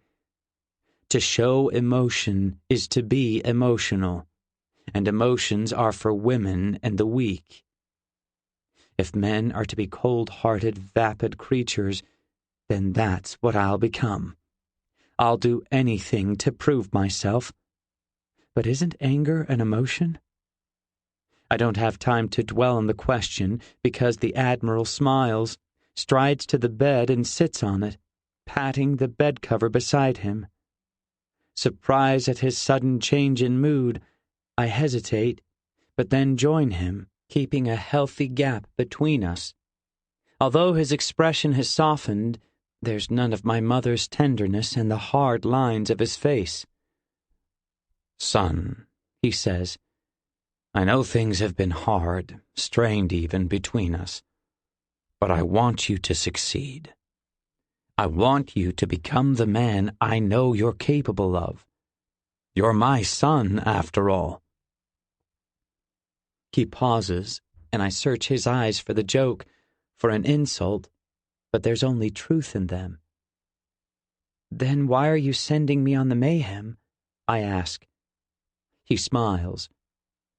"You should know me well enough by now," he says cryptically. And I should know, and I do know. From the moment I learned which ship I'd be assigned to, I knew exactly why. I just didn't want to admit it. Because I'm scared. "A test," I say. He doesn't reply, but doesn't deny it either. He sighs, and for the first time in my life, my father looks tired. What I thought a moment ago were his hard lines look more like age lines now, deep canyons in his flesh cut from rivers of weariness and grief and disappointment. "What do I have to do?" "To make you proud, to earn your forgiveness, to prove myself." He puts a heavy hand on my shoulder. "Your task is to turn the Mayhem into a ship we can all be proud of. A ship where the best sailors in the fleet will beg to be stationed, to serve. Captain Montgomery is a strange man, but a good captain. He needs your help, as do I." I shouldn't believe him because it feels like punishment, but I do, because I want it to be an opportunity. That's all I want, a chance to make things right, a chance to forget the past, live in the present, and look forward to the future. "Aye, Admiral," I say, standing, a flattened hand raised in salute. "What advice will you give me?" He raises an eyebrow, and I can see I surprised him. A boy rushes into action in failure. A man asks questions on the way to success. Another of his lessons tumbles through the void. "2 things," he says, waving away my salute with a casual gesture. I drop my hand to my side. 1. Earn the respect of your seamen by being one of them and above them. I frown. "But how can you be both?" I ask. He wipes my question away with another wave of his hand. It's part of the test, I realize. Making sense of his advice, learning from experience. 2. Beware the bilge rats, he says, and my face reddens because at first I think it's a joke, a dig at my failure from before, but his face is deadly serious. They're not like us. They'll do anything to bring you down, to make you as low as they are. Don't trust them. They are tools to be used, nothing more." With that, he stands, ushers me to the door, and I leave his chambers for maybe the last time, off to seek my fate. Small wooden boats carry us to the shore, borne on the backs of midshipmen with heavy oars. Choppy waves bounce us around, occasionally bandying together to propel us forward from behind. Kane sits beside me, staring out at the long line of white-sailed ships standing sentinel as if they're guarding the entrance to the ocean. Down the line, way down the line, stands a ship with yellowing, weather-stained sails, frayed and full of holes. the eyesore of the fleet, the sailor's mayhem, my test. Kane reaches down and lets the water rush over his hand. Instinctively, I reach to grab his arm and pull it away, because of the sharp tooths. Sticking a hand in the water around here is a good way to lose it. But I stop, because I'm being stupid. Normal procedure has been followed. Fish guts and carcasses would have been emptied in our wake, giving the deadly predators something to keep themselves occupied with, and the spear guns would have scared off the rest. They'll come back, of course, because they always do. But for now, we're safe. Kane looks at me strangely, but lifts his hand, now dripping with salt water, flicks his fingers in my face. "Hey," I say, but I'm not angry, and I splash him back, smiling. Having informed me of my orders and offered his advice, my father will remain on the ship, as admirals do. I don't mind his absence. It relieves some of the pressure building in my chest. Hobbs glares at us from the other end of the boat. I wish he was absent, too. "Don't mind him," Kane says. "I heard he hasn't spent the night with a woman in months." He laughs loudly, and I join him, although I don't exactly understand what's funny about it. Hobbs can't have heard what Kane said, but he extends a gesture in response anyway, which only makes us laugh harder. "I don't know what I'll do without you," I say to Kane, and even to my own ears, my voice sounds high and boyish. Right away, I wish I could unsay it. Kane's smile fades, and he slaps me on the back. "Soon enough, there will be another fight to fight against the Stormers, and we'll see each other then." "Aye," I say, growling the way I've practiced since I was only as tall as my father's knees. We say our goodbyes. My friends Job and Ben and Tom wish me luck and say they'll join me as men soon. Then we can all fight the Stormers together. The thought sends excited, nervous ripples through my skin, but I just pull them into hearty half-hugs, and it's a promise. Kane loops an arm over my shoulder and walks me away from the beached boats and the water, up a slope to a grassy patch. My legs wobble slightly with each step because the land is solid, unmoving, a stark contrast to the ebbs and flows of the ship's deck. "You can spend as much time up here as you need to prepare," he says. "We set sail when you're ready." I nod. "Go with honor," I say, using the traditional farewell between officers. "And you with the comfort of the sea maids," he returns, using an old favorite joke. I smile, but I can't hold it, because Kane's been the older brother I never had, and I can already see it's time for him to go, and I'm not ready. I'm not. But I know lingering isn't an option. Not wanting to look childish, I extend a hand. He looks at it, and I swear he's got seawater in his eyes and on his face from our splashing in the boat earlier. But then I do too, because he takes my hand and pulls me to him, hugging me in a brother-worthy embrace. "Take care of yourself, Huck," he says. Fighting off a sob, I say, "That's Lieutenant Jones to you," in my best Admiral Jones impersonation. He laughs, and I do too, and he slaps me on the back because we both need something solid and strong to feel. Sticking out his jaw, he nods, winks, and turns, leaving me to decide when to board the Mayhem. Chapter 8. Sadie. I run.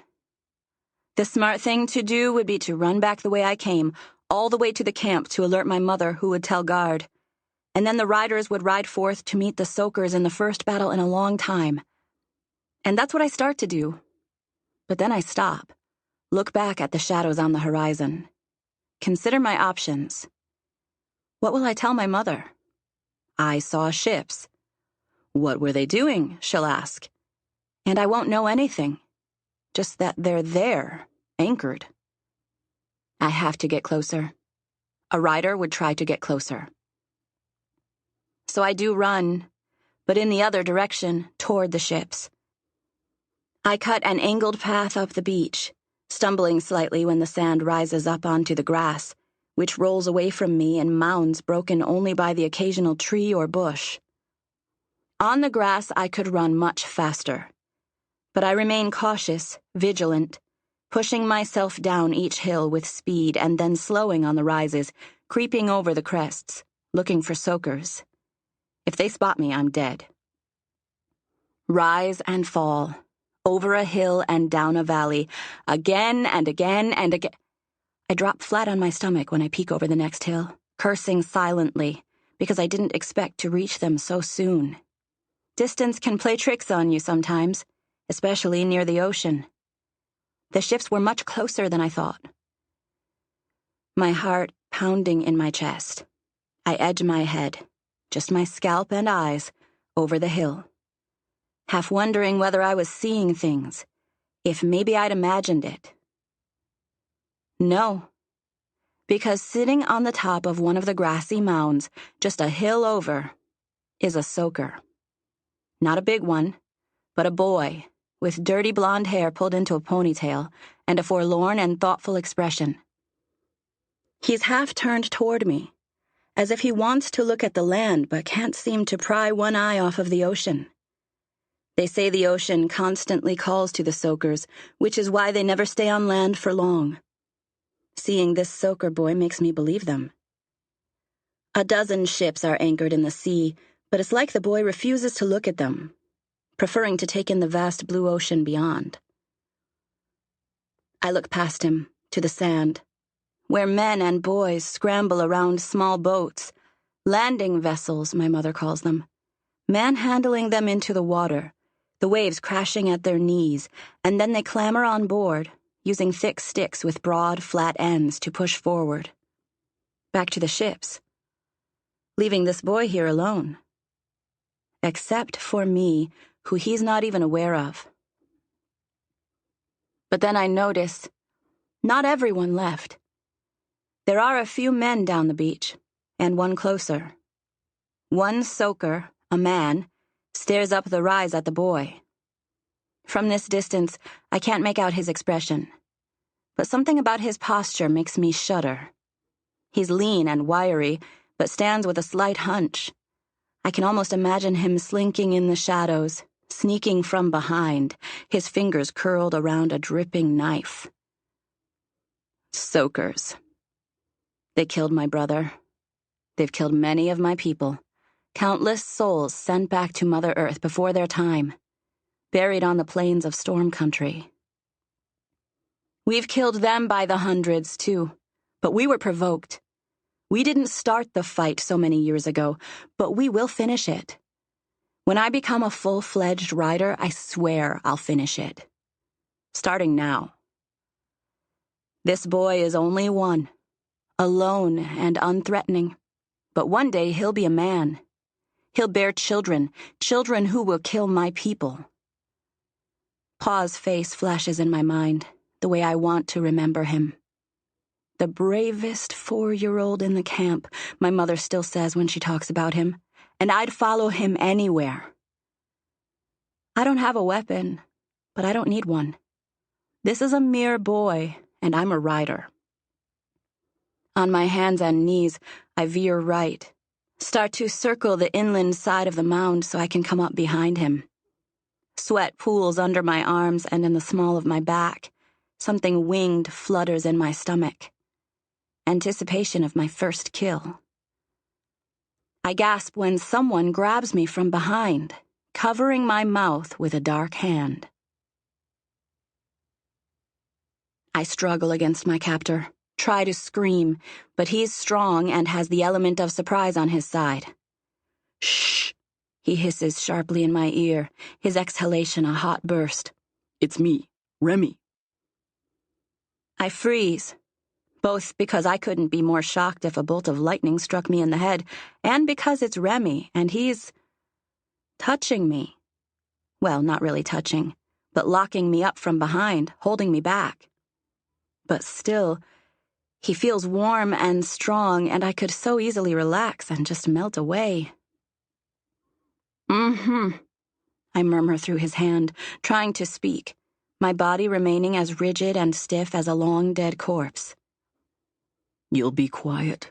He asks, his lips so close to my ear that it tickles. I nod against his grip, and he relaxes his arms, pulls his hand away from my mouth, rolls over next to me, staying low. Our heads are side by side. There's no stall wall to separate us now.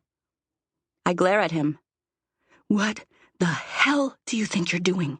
I whisper. He raises an eyebrow. "Saving your skin," he says, peeking over the mound. I do the same, watching as the boy stands, turns so his back is completely toward us.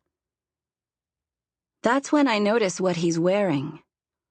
A clean blue uniform, slightly wrinkled, but other than that, unmarked. An officer's uniform. "I didn't need saving," I whisper, wanting to hit him for wasting my opportunity. This boy, an officer? "They'd have killed you," Remy says. "Not if I killed them first," I mutter under my breath. "Hurry your bloody ass up!" a gruff voice bellows from somewhere below the mounds. Remy and I duck our heads even lower, pressing our cheeks to the grass, stare at each other with wide eyes. "Kane said I could take as long as I wanted," a voice returns. The officer boy. "It's Lieutenant Kane to you, and he ain't bloody well around now, is he? Now move it before I have to make you." A challenge. Will the boy answer? There's a deep sigh of resignation. "I was ready to go anyway," the boy says. "Aye, sure you were," the gruff voice says, laughing. Footsteps fade away and silence ensues. I realize I'm still staring at Remy, although I haven't been seeing him. Heat floods my cheeks, and I look away, crane my neck over the mound's crest, watch as the officer boy and the gruff-voiced man stride through the sand, back toward the water. Remy's head bobs up next to me. "What are you doing here?" he starts to say. "Shh," I hiss, as the two soakers change course before they get to the water. They move down the beach, away from us. One small boat remains, manned by a dozen oarsmen. A tallish man wearing a black cap and a blue officer's uniform stands waiting. "Is that a—" My voice fades away as gruff voice hands something to the tall man. A thin tube. "A captain's hat," Remy finishes for me. "That man is the captain of one of the ships." His tone is almost reverent, and I glance at him. His eyes serious. He appears enthralled by the scene unfolding before us. A captain greeting a new lieutenant who looks more like a boy. "I could have killed him," I say, standing, watching as the small boat leaves the shore, riding the waves along a sunlit path of sparkling ocean, all the way to a ship that looks strangely as if it's been left for decades to rot and weather away. My father's words ring in my ears. "Sometimes the more important choice is not when to take a life, but when to spare one." But this wasn't my choice. It was Remy's. I hope it was the right one. "We have to tell someone," Remy says for the 14th time. I shake my head. "Who? Your father?" "My father, your father, one of the other riders, anyone." The more worked up Remy gets, the more his hands do the talking along with his mouth. We've been walking for an hour, slowly working our way back to the camp. "And what will you tell them?" I ask. "That we saw the soakers and—" His voice drops away sharply, like a knife blade disappearing into the sand. And what? I prod. And nothing, He says, stopping. You're right. There's nothing to tell. When the ships left, they sailed away from us, which the riders already know. We'd just get in trouble for being this far south. I stop, too. My mother lets me run as far afield as I want, I say, pride pulling at the corners of my lips. And look where that got you. You almost got yourself killed today. Anger rises in my chest. You don't know anything, I say. I swear to Mother Earth I'd have killed that boy. I push Remy away because he's gotten too close. Maybe, he says, laughing. He sits in the sand, looks out to sea. But that man would have killed you for sure.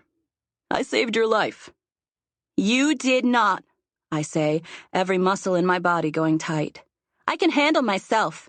I'll be a rider before you. Remy laughs again, and this time it sounds so good I can't help but relax the tension in my body. I slump down next to him. What the hell's so funny? You are already a rider, he says, mimicking my tone from earlier when I'd said the same thing to him. He looks right at me, and the sun, which is arcing back toward the horizon, lights up his brown eyes. I roll my eyes, but I can't stop the smile that forms on my lips. Turning away to hide it, I say, You followed me like you were hunting a jackrabbit. Why? Look at me. No.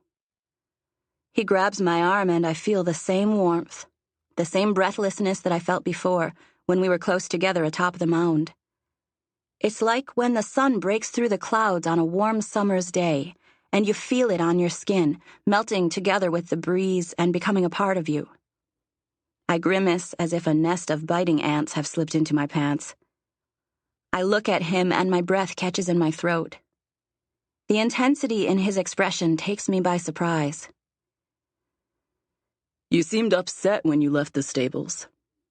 I wanted to make sure nothing happened to you. Although I feel a flutter in my chest, I scowl at him, shake off his hand, stand. I don't need you looking out for me, I say. Don't follow me ever again. I run, refusing to look behind, although I can feel Remy's grin on my back. I run the entire way back to the camp. Chapter 9. Huck. The captain of the Mayhem is a big man, broad-shouldered and bearded, not unlike my father. The similarities end there. His silver medals are smudged and rusty, the exact opposite of my father's, which are polished every morning before he pins them to his shirt. His uniform is wrinkled, faded, and dusty, like he's been keeping it in a corner of his cabin, only bringing it out when absolutely necessary. He blinks twice too often, like he can barely keep his eyes open. "Is this my new lieutenant?" he asks in a booming voice as we approach. Hobbs strides forward, pushing a scroll forward toward the captain. "Here are the boys' orders," he says. Ignoring Hobbs's verbal jab, I hurry to catch up and step past him and his scroll. "Lieutenant Jones at your service," I say, extending a hand, trying to look confident, although my legs are shaking. I lock my knees and look the captain in the eye, like my father taught me to do. Always look a man in the eye when you meet him. Not only will it prove your strength, but you'll discover much about theirs. The captain locks on my gaze, his blue eyes red and swollen. I'm not sure about this man's strength, but he didn't get much sleep last night. But neither did I, so I guess that makes us even. The thought brings a smile to my lips. "Captain Jebediah L. Montgomery III," the captain says. "But everyone just calls me Jeb," he adds with a red-eyed wink. Turning to Hobbs, he snatches the scroll and says, "Thank you, Lieutenant." I expect Hobbs to leave, but he stands there, unblinking, his usual scowl blanketing his face. I think Captain Montgomery expects him to leave too, because he says, "Thank you, Mr. Hobbs," again. "Read the orders, Captain," Hobbs says, looking out to sea absently. "Are you giving me a direct order, Lieutenant?" the captain says, his voice taking on the shape of anger, but not quite reaching the thickness of it. "Just read them," Hobbs says, still staring at the ocean, ignoring the captain's question. A show of disrespect like that to my father would earn him a week in the brig, or worse. I've seen my father send a man into the sharp-tooth-infested drink for looking at him the wrong way. A ship is only as strong as the men that occupy it, he used to tell me, and the admiral must be the strongest of all. This'll be good, I think. I wait for it, for the explosion, for Captain Montgomery to order his oarsmen, who are waiting to launch the landing boat into the water, to bind Hobbs, to send him back to the merman's daughter to be dealt with by my father. His eyes narrow, and his nose turns up, but he doesn't say anything, just calmly unties the blue ribbon from the scroll, unfurls the brittle pages, and reads the long, elegant script that I recognize as my father's handwriting. I try to read along, but the tall captain is holding it too high for me to see much more than a few words. Thankfully, he mutters parts of it as he reads. "Captain Montgomery, I hereby present my son, a lieutenant on the Sailor's Mayhem. Improve efficiency, morale, order." He looks up at me at that part, chewing on his chapped lips. Before I can stop myself, I look down at my feet, trying to count the grains of sand on the toe of one of my boots. I'm not sure what that says about my strength, but it can't be good. Only when the captain continues reading do I look up. "Lieutenant Hobbs is ordered to oversee Lieutenant Jones as he becomes acclimated to life on a new ship." "What?" I say at the same time as the captain. Both of us turn to look at Hobbs, who ignores us. "There's no room for another lieutenant on my ship," the captain says. "I don't need a babysitter," I say, especially not one like Hobbs. "They're not my orders," Hobbs says to the sea. "The deep blue knows I don't want this any more than you do. The admiral insisted." "No," the captain says, and the soft breeze of relief washes over me. It's the captain's ship, his rules.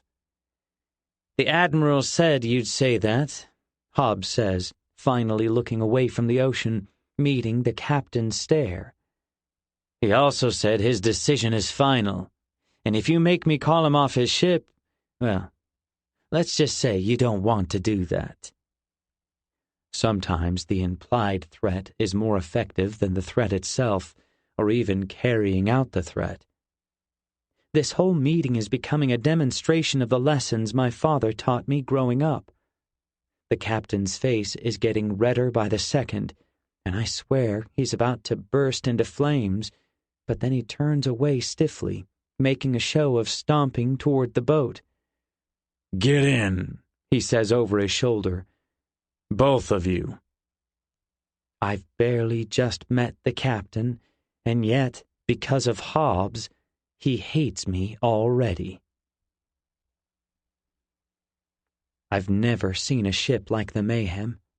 Just like on the Merman's Daughter, there are men and women everywhere, but they're not all working. In fact, I don't think half of them are working. As I scan the decks at midship, I spot a dozen people lounging, men and women alike. To my left, a fat, grisly man is slumped against the side of an overturned barrel, his hand tucked beneath his belt.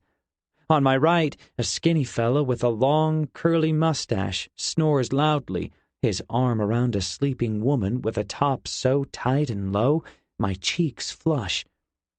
With each exhalation, the hairs of his mustache flutter. Above me, the sails open, but not in an orderly fashion, one at a time, like on my father's ship, but almost all at once. The wind catches them despite the numerous holes and tears in the thick cloth, and the ship lurches forward. I grip the splintery handrail to stop from falling over. "A damn bloody mess," Hobbs mutters from beside me. For once, I agree with Hobbs. But something strange, too.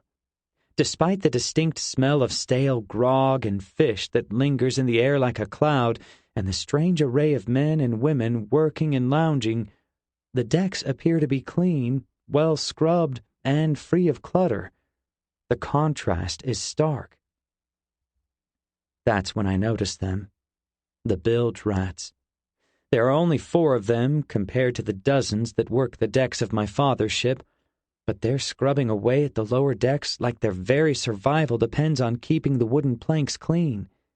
Like all bilge rats, they're brown-skinned and skinny, but muscular, too, because of all the scrubbing, I guess. 2 are boys about my age, maybe a few yards younger, with sunken eyes and a wiry hunch to their bony shoulders.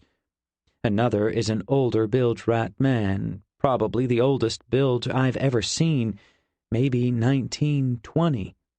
Usually the bilge don't live that long, not with the scurv running through their small, dirty living conditions like a crashing wave.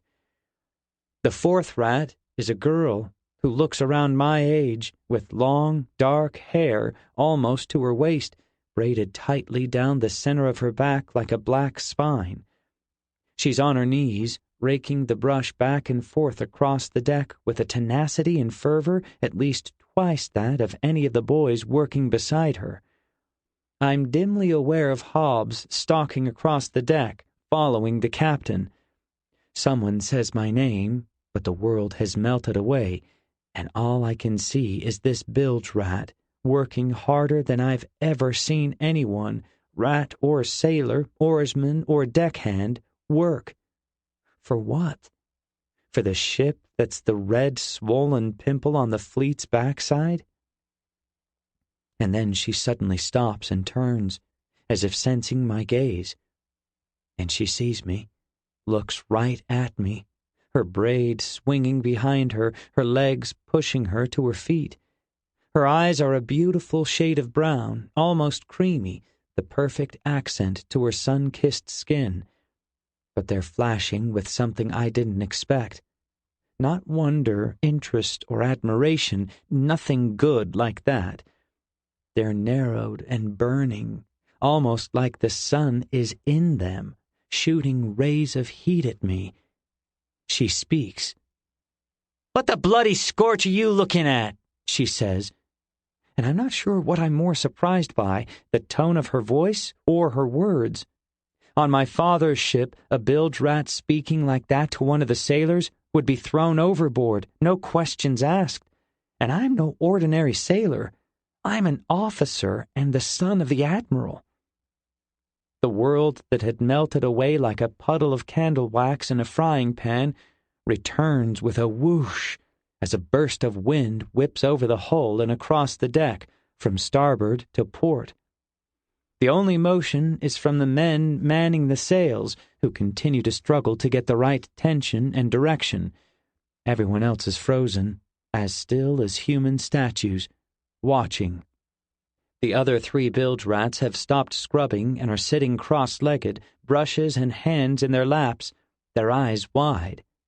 Those of the sailors who aren't asleep have stopped whatever they were doing. They're looking at me, and then at the bilge rat, back and forth, probably wondering who will flinch first. Captain Morrow is standing on the quarterdeck, staring down at me with interest. Hobbs is halfway up the steps, arms crossed, frowning. My father's spy. For why else would he be here? And this is my first test, whether by chance or design, and I'm totally screwing it up. I'm looking around me like a scared little boy, hoping someone will come to my rescue. "Well?" the girl says, tapping her foot. But I'm a lieutenant. "Are you going to answer or what?" she adds. "Son of the admiral." "Or are you too scared?" and she's nothing more than a servant, one of the rats that come from nowhere to scrub our decks and clean our clothes. But she's kind of pretty, in a she looks like she wants to punch me in the face kind of way. And I don't want to cause trouble on my first day, not when trouble seems to have such a knack for finding me. In the silence, my boots are like hollow thunder as I walk across the deck. I know where I should be walking, where Hobbs would walk, toward the bilge rat to teach her some manners. Feeling shaky, I reach the steps to the quarterdeck and climb them, brushing past Hobbs and ignoring the captain's eyes, following my every step. "I'd like to see my cabin," I say, my voice coming out high and weak. Hobbs sneers, looking at me with no less distaste than he would if I was a rotten fish on his supper plate. "A bit of grog and a shiny new officer's uniform don't make you a man," he says, spitting out the word man. I have 100 comebacks planned, clever words that would put him in his place, teach him some manners, shut him up and make his face go red. But as I try to speak, they jam in my throat, a jumble of disjointed words, tangled, turning to ash, choking me. My mouth is dry, and whatever threads of pride and dignity I had left this morning have been snipped by the scissors of fate and my own weakness, worthless except to a scavenging bird seeking to build a nest. Because I walked away from a rat who insulted me with pretty eyes, who made me look like a child in front of the men I'm meant to lead. I know what my father would have done. Strutted up to her, slapped her hard across the face, probably kicked her to the deck, and had her thrown to the sharp-tooths, made an example out of her. "The bilge rats will respect you if they fear you," he once told me after I'd just watched him manhandle a new rat who wouldn't stop crying. The boy was no older than me at the time, 7 years old, a child. And his words from earlier, "Beware the bilge rats, they're not like us. They'll do anything to bring you down, to make you as low as they are. Don't trust them. They are tools to be used, nothing more." It's almost like he knew I'd have trouble with them. It took me all of a few seconds on my new ship to fail at the hands of a bilge rat. Lost in my thoughts, I've forgotten about Hobbs. "Don't you have anything to say for yourself, boy?" he says, stepping forward, so close I can see the dark tobacco stains on his teeth. I feel tears coming, but I hold them back, determined not to fall further into the deep sea of embarrassment than I already have. Hobbs draws his sword, and my eyes bulge out of my head, because this close it's so shiny, so sharp, gleaming and glinting in the sun, glittering silver against the sandy backdrop. Something doesn't make sense. Where'd all the sand come from? It's all around me, churning like waves, grabbing at my legs, pulling me under. I'm sinking, sinking, sinking, until the beach is up to my waist and I'm at the perfect height for Hobbs to... He swings his blade, slicing through the air, right for my neck, and I close my eyes, and I scream. But no sound comes out, and I don't feel my head getting chopped off. Can you feel your head getting chopped off? And when I open my eyes, I'm not on the beach anymore, and Hobbs isn't there, and I'm laughing, of all things, laughing, and gentle arms grip me from behind, holding me against the railing, letting the wind sweep over and around me. My mother's head slips in next to mine, and she kisses me on the cheek. "You know I'll never leave you, right?" she asks. But I don't know that, because she did leave me. And then it's happening again. No, not again. Please, please, please. The ship lurches, and she stumbles, and the railing is too low to stop her momentum, cutting her at the waist, the heaviness of her upper body pulling her over.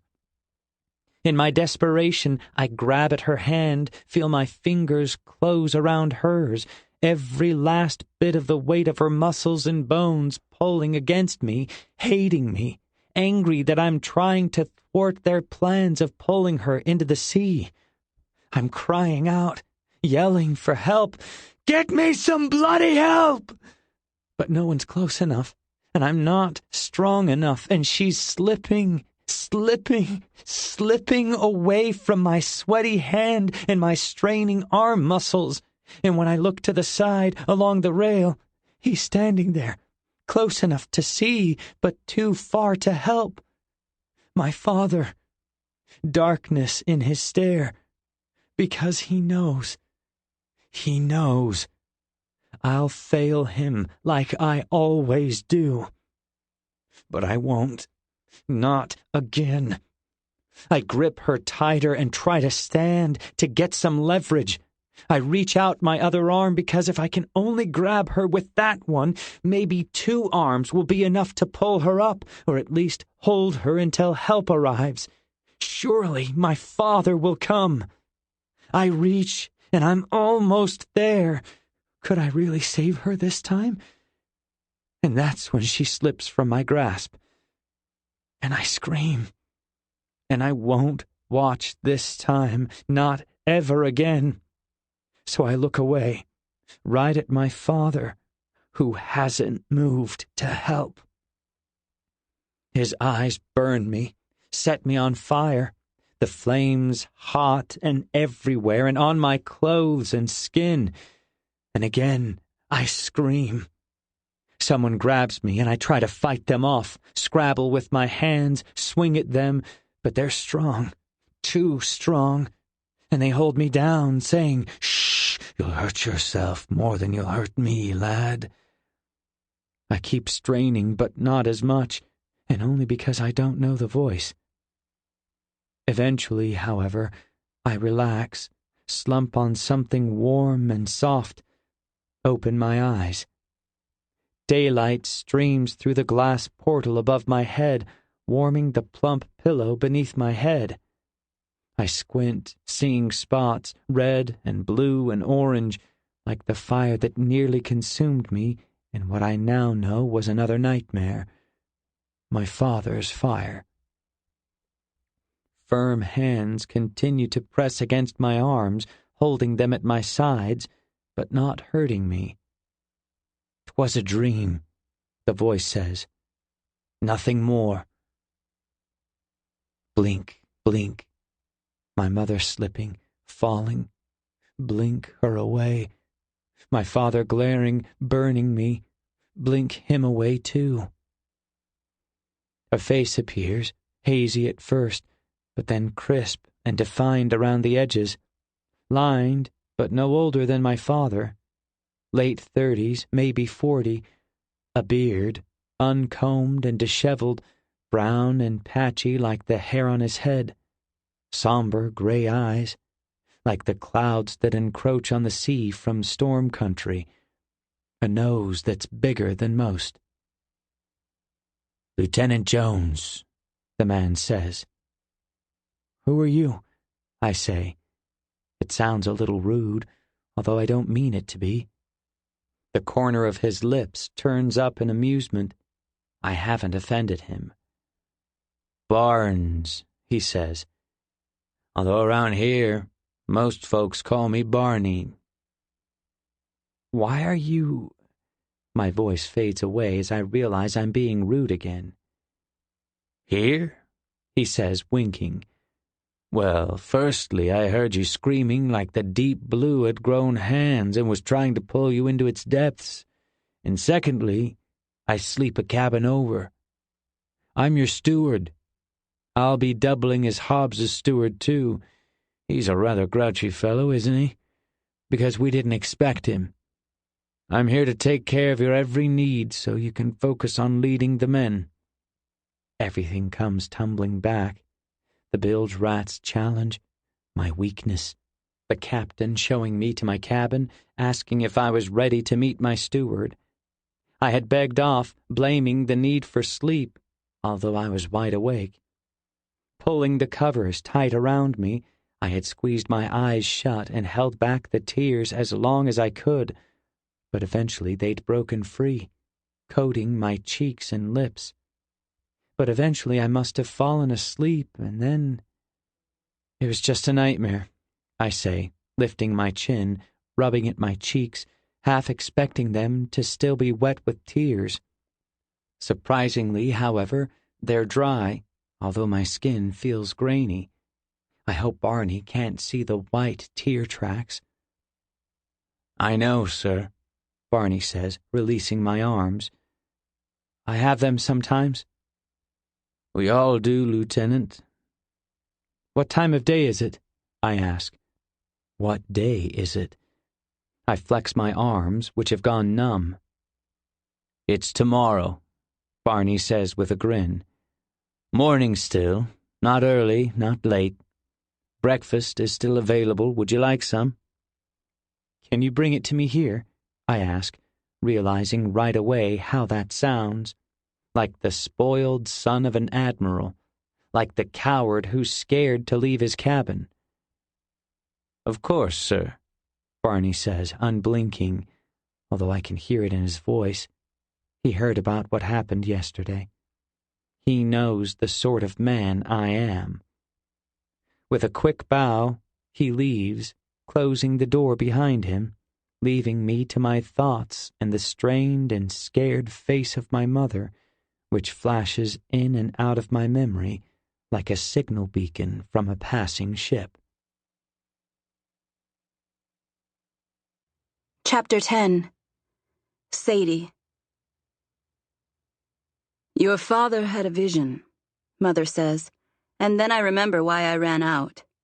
My interest, my curiosity peaked at the mention of the soakers as my father started to tell us about what he'd been writing on the strips of bark. Then, of course, I just had to dredge up age-old memories of Pa's death, which led to our fight and my abrupt exit into the storm. My run to the ships. When I returned, they didn't say anything, as if I'd never left in the first place. Mother held a blanket up so I could change my clothes, and Father prepared a warm herbal tea. Although I could see the question in his eyes, my father didn't ask me where I'd gone. Probably because my mother had forbidden him from asking it. It's all part of her approach to my training. She grants me a lot of independence, and based on what Remy said, more than some of the other riders get. And I don't abuse it, use it only to further my stamina and strength. A vision about the soakers? I say. Yes, my father says solemnly. There will be a battle. I roll my eyes. There's always a battle. That's the dramatic vision from the man of wisdom. I look at the tent wall. Sadie! My mother snaps, and my head jerks back to her. She rarely raises her voice at me. What? I say, knowing I'm about to tread over the line of insolence, but not caring. I've heard this all before. His visions, scribbles on countless pieces of bark, tales of blood and bones and how the world's ending. Although I won't look at him, at the edge of my vision I see my father's head dip, his eyes close. The truth is hard to hear sometimes, but that doesn't change that it's the truth. My mother's hand flashes out so fast I don't even have time to flinch before it snaps across my face. My head jolts to the side and I grimace, but don't cry out. Showing pain is weakness. Slowly, ever so slowly, I turn back to face my mother. My cheek stings and my pride feels bruised, but I don't cry. Don't so much as let my eyes water. There's hurt in her eyes, but I know it's not regret at having slapped me, because I can still see the anger in her pursed lips. Anger at me, for not thinking very much of my father, the so-called man of wisdom. I pretend like I don't see the hurt or the anger. What sort of battle? I ask grudgingly. My father's eyes flash open and he smiles thinly. One where... He pauses as if searching for the words. There's blood, and lots of people die, and the world as we know it is destroyed, I think, regurgitating my father's usual predictions. You will have a choice to make, he finishes. My eyes narrow. Me? I say. I'll be stuck here with you. I don't mean for it to sound so angry, but I guess lately that's what I am. Father nods but doesn't elaborate, which means that's all he wants to tell me. Is it a trick? A way for him to convince me to stay in the tent the next time there's a battle?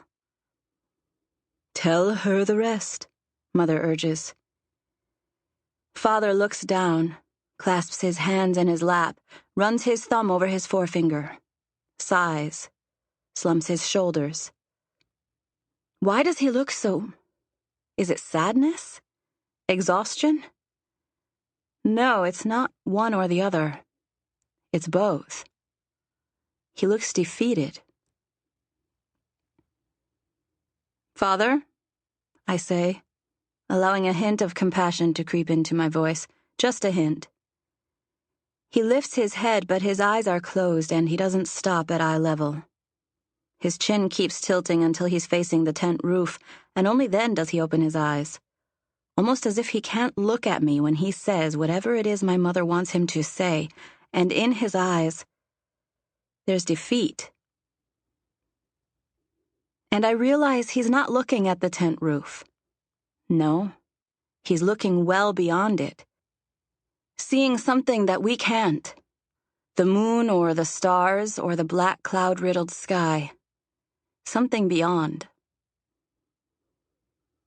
It's time to ride against the icers, he says to the heavens. And for a moment I don't comprehend any of his words, because how can I? They're so unexpected and make so little sense that I have to close one eye to even get my brain headed in the right direction. This must not make much sense to you, my mother says. It doesn't take a man of wisdom to read my face. I shake my head. Reason it out, she says, like she has so many times before. I used to get so excited when my mother would say those words, that she had so much confidence that I could puzzle through a problem and figure it out on my own. But now her challenge just frustrates me because I want to know right now why the riders would go to the icers. Why my mother seems more intense than she normally does, so focused on my father's vision that she'd slap me. Why my father refuses to lower his gaze from the stars, invisible behind the cloth of our tent. From experience, however, I know she won't tell me the answer. So I think about everything I know about the icers. They live in ice country, obviously. It's really cold there. Colder than when it's been raining in storm country for 2 months straight.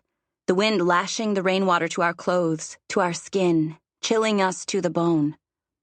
From what I've been told, the icers are a private people, preferring the solitude of their strongholds in the mountains.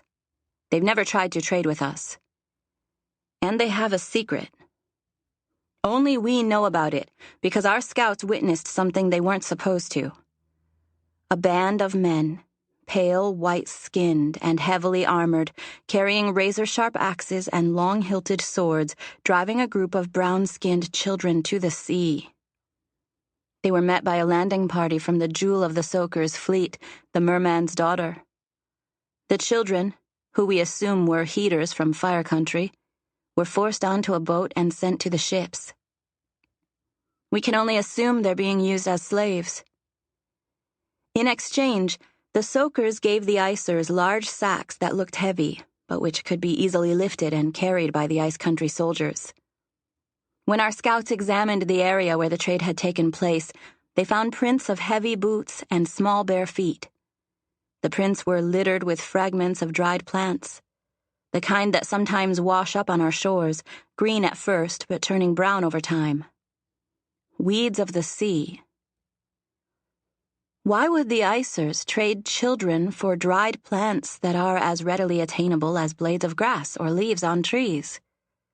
And how did the icers get the heater children in the first place?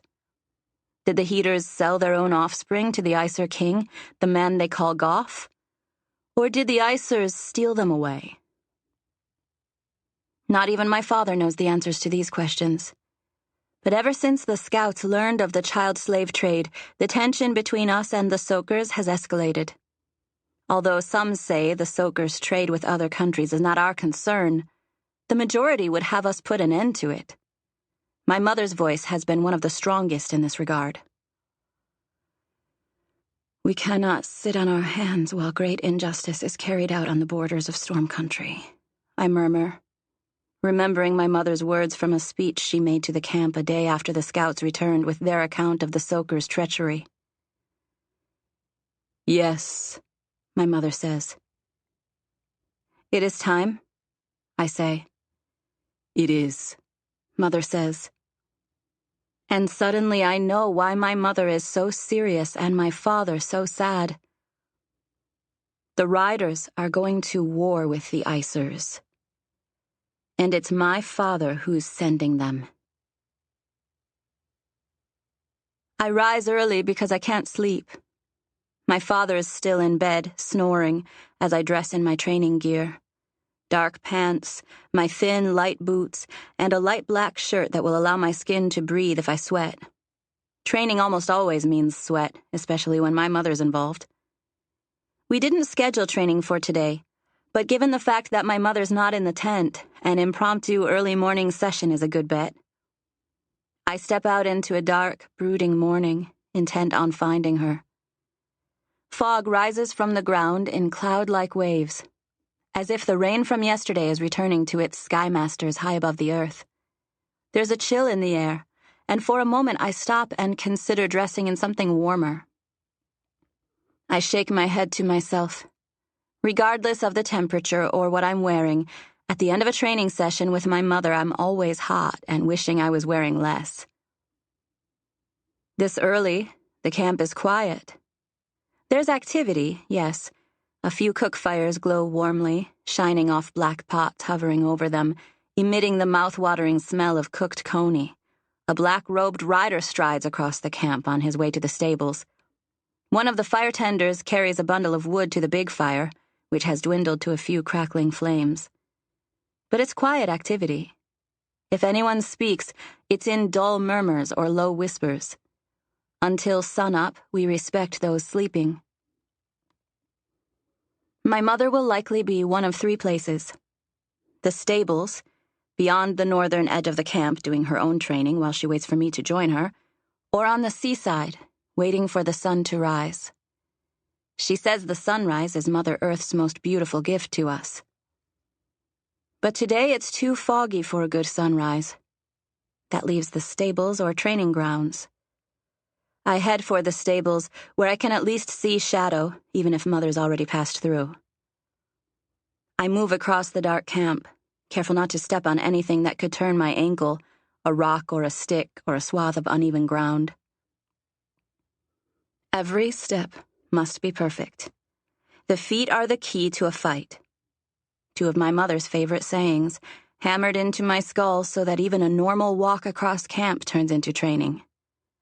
When I realize, I groan inwardly and try to relax. As I walk toward the big fire, which is growing already as the fire tender adds sticks of wood one at a time, positioning each one carefully, delicately, like the placement is a matter of life or death, I admire the symmetry of the camp. Everything is ordered, even, mirror images of each other. From the fire, the tents radiate outward in concentric circles, each successive ring growing larger and containing more tents. The tents of the riders and the men of wisdom, of whom my father is head, make up the innermost circle. While the circle furthest from the fire is for the camp watchmen, those with keen eyes and stout hearts. There are 10 rings in all, over 2,000 stormers. Neither the fire tender nor I speak as I pass, content to let our brief eye contact convey a well-mannered good morning. I pause as I reach the edge of the first ring of tents opposite ours, because I sense movement in one of the shelters, one I know too well, because a red flag flutters wildly above it. Guard's tent. The rider war leader. My leader. It's not Guard, however, who steps out. Remy. His black skin's a shadow against the brown of his tent. Through the fog, I catch his smile. Moving on. I turn to continue on to the stables, angry at the clutch of embarrassment I feel in my gut after running from him yesterday. His hand on my arm stops me. Let go, I hiss. His hand darts back and his smile fades, but then reappears seconds later. Heading to the stables? He asks. No. Yes. Arg, why does he continue to follow me around? Sorry, I really don't have time to talk, I say. Let me guess. Training, he says, the warmth of his smile quirking into a smirk. I frown. Yeah, so, I say. Riders may be born, but great riders are made. Another of my mother's sayings, one I've always loved, have always believed in, but which now sounds ridiculous on my lips. Remy raises an eyebrow. He thinks I'm ridiculous. Don't you ever stop training? You know, to just be a girl? My frown deepens into a scowl. No. And I'm not a girl, I'm a rider. He laughs loudly, breaking the code of morning silence just as the edge of the sun breaks the horizon, spreading pink to the east and graying the dark clouds overhead. Instinctively, we both look up. When we drop our gaze once more, he says, Trust me, you're a girl too. I don't like the way my hands sweat when he looks me up and down. I've got to find my mother, I say, turning away from Remy and toward the stables, striding away quickly. I thought you weren't going to the stables, Remy says, pulling up alongside me. Right. So much for my sharp mind. I'm not, I lie. Not really. I'm just seeing if my mother's there. Well, Sadie, who's not going to the stables, I'll walk with you while you don't go to the stables, Remy says, flashing that annoying smirk of his once more. Fine, I say, as long as you don't speak. Ignoring me, he says, What do you think about your father's vision? I can't stop myself from flinching. Was I the last to know? Probably, considering the first time my father tried to tell me, I started a fight with him and ran away. I'm going with them, I say, snapping my mouth shut as soon as the words come out. Why did I say that? I don't even have a horse yet. I haven't finished training. You are? Remy says. But I thought your ceremony wasn't for another few months.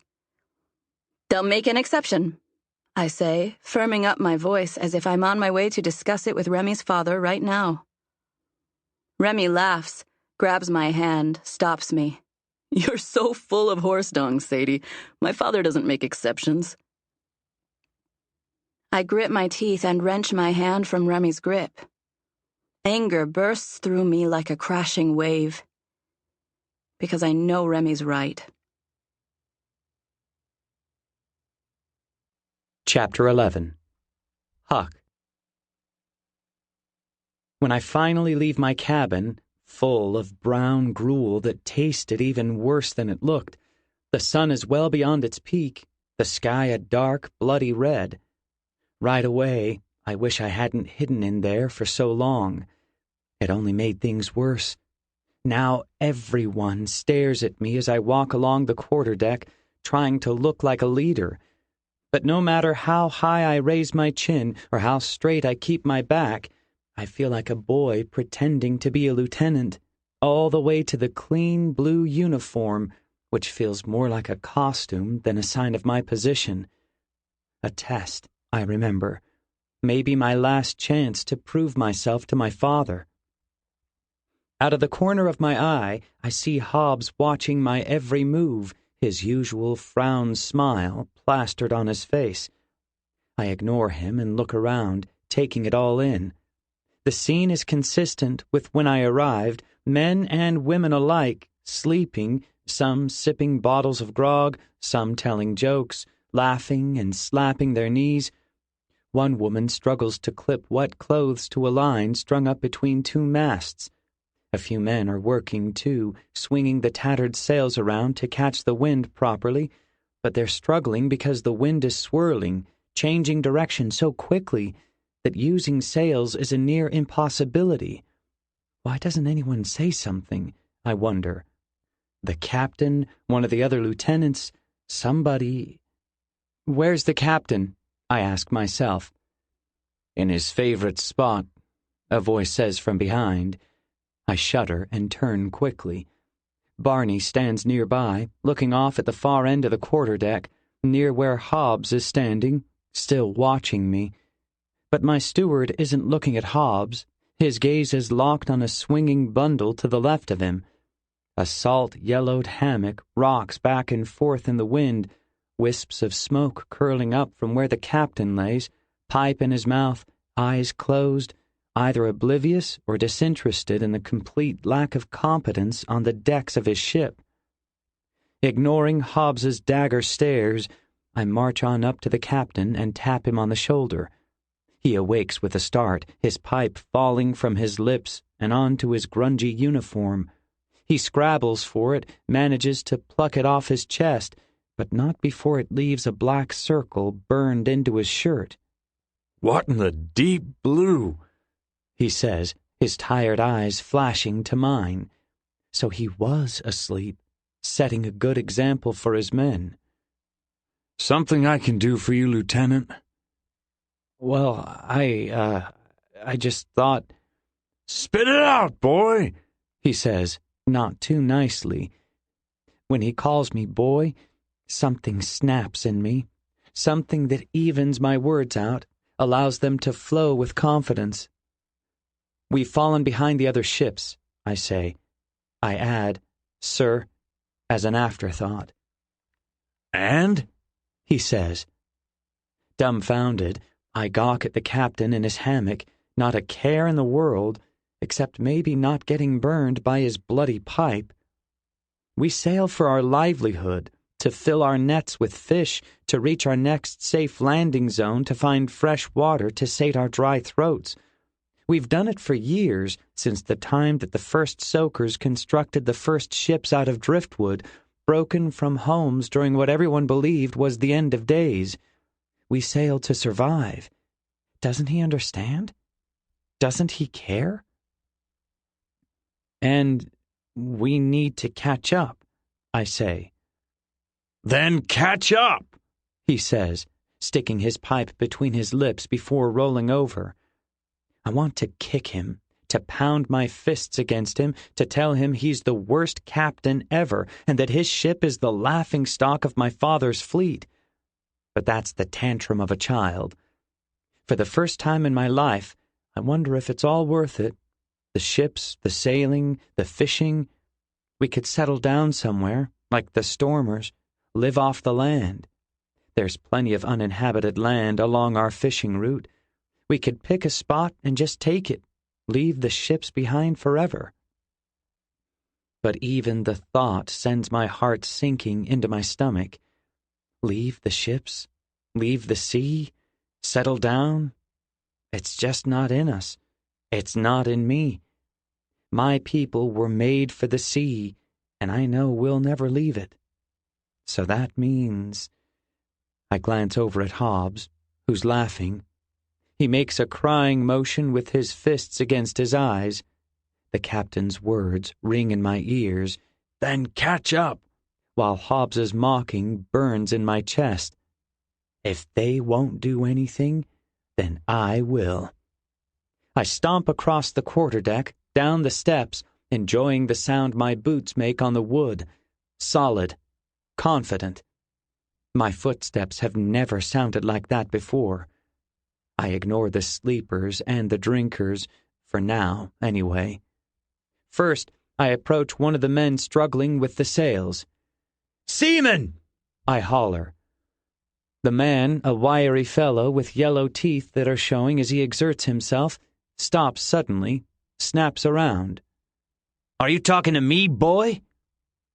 The burn in my stomach, in my chest, grows into a huge bonfire, not unlike the ones we build when we land on the beaches of storm country, except the fire's in me, crackling, burning, fueling me. I wonder if this is how my father feels all the time. Powerful. You will address me as Lieutenant or Sir, or you will be sent to the brig, seaman.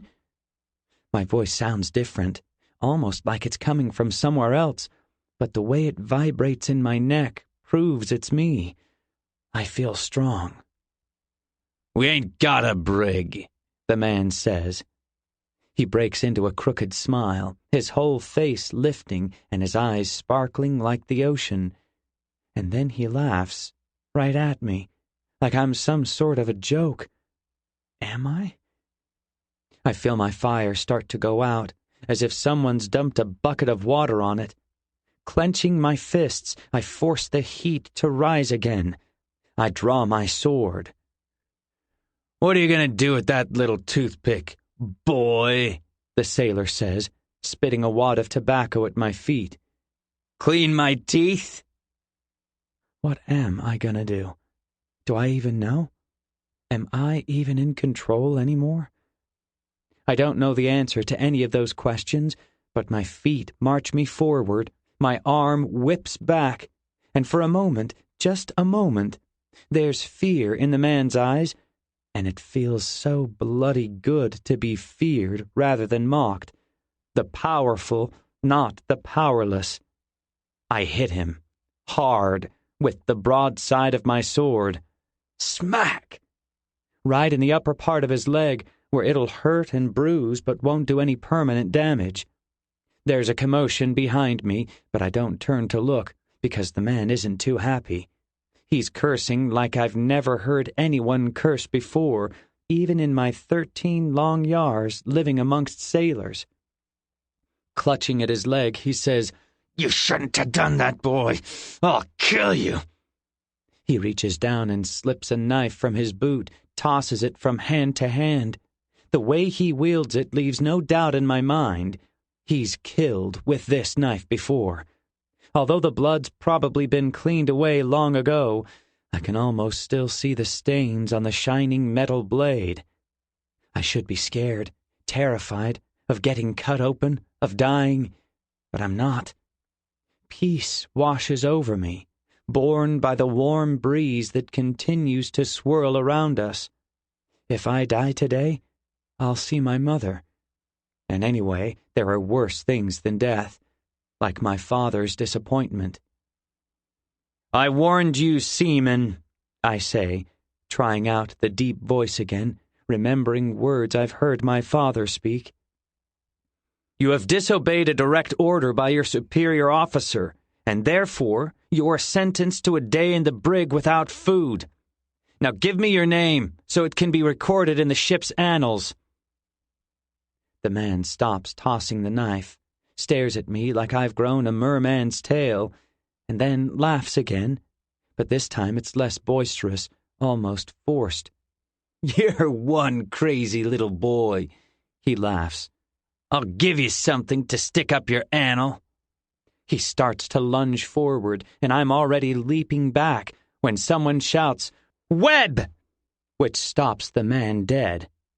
He looks behind me, but I keep my eyes on him, my sword raised, ready to defend myself to the death if necessary. Who said that? He growls. I'll kill whoever said that. The same voice rings out again, and I realize it's that of a woman. Aye, you're always saying you'll kill everyone, Webb, but you're all talk. You only pick on those weaker than you. You're just pissed our new lieutenant put you in your place. Now take your punishment like a man. The man now has a name, Webb. Simply having that knowledge makes me feel like I've got the upper hand, like there's power in knowing he's not just a mysterious, knife-wielding, yellow-toothed sailor, but a man named Webb. It seems he feels the same thing, because his arm drops, and he releases the knife, which clatters to the wood. This ain't over, he spits, glaring at me. This ain't over, sir, I say, meeting his eyes. "You just earned yourself another day, sailor." Finally, I turn to the crowd, almost dropping my sword when I see how many people are gathered behind me. Men and women and children, all watching, some smiling, some with wide, surprised eyes and raised eyebrows, others with flat, unreadable lips. I point at 3 strong-looking men standing near the front. You, and you. Please take Mr. Webb to the lowest decks and find a safe place for him to stay. Preferably a place with a lock." "Aye, aye, Lieutenant," the man in the middle says, saluting. Lieutenant. The word echoes in my head. By speaking that one simple word, this seaman on the Sailor's Mayhem has changed my life. I smile as they escort Webb away. "Pull!" I shout, grunting with exertion and exhaustion, but not even close to giving up. As usual, my father's words are tearing a hole in my head. Earn the respect of your seamen by being one of them and above them. This is the being one of them part. Definitely not as fun as the other part. I push the oar forward as hard as I can, perfectly in sync with the other oarsmen. "Pull!" I shout, wrenching the wooden pole back into my chest where it smacks my uniform with a heavy thud. The ship lurches forward, and although we can't see the bow cutting across the waves, can't feel the wind through our hair, can't watch the shores of storm country float past, there's satisfaction in knowing the ship's riding on our backs, on the strength in our sore muscles. A few hours ago, when I ordered a few men to close and lash the sails, and all other men below deck to man the oars, there were more than a few grumbles and whispers, but grudgingly the men complied. 2 of them stank so badly of grog and couldn't walk in a straight line, so I sent them to sleep it off in the newly established brig. I'll let them out tomorrow with a warning to not show up for work drunk again. "Pull!" I shout again, almost automatically as I start the motion back toward my chest. My throat is sore and my muscles burning, but I won't stop, not while my men continue to toil.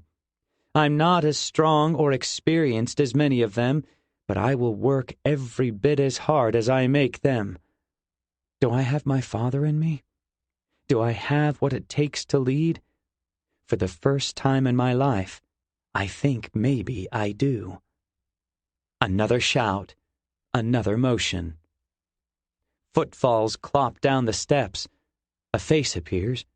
A boy a couple of yards younger than me, with hair as white as the sands on the beaches. Jacob.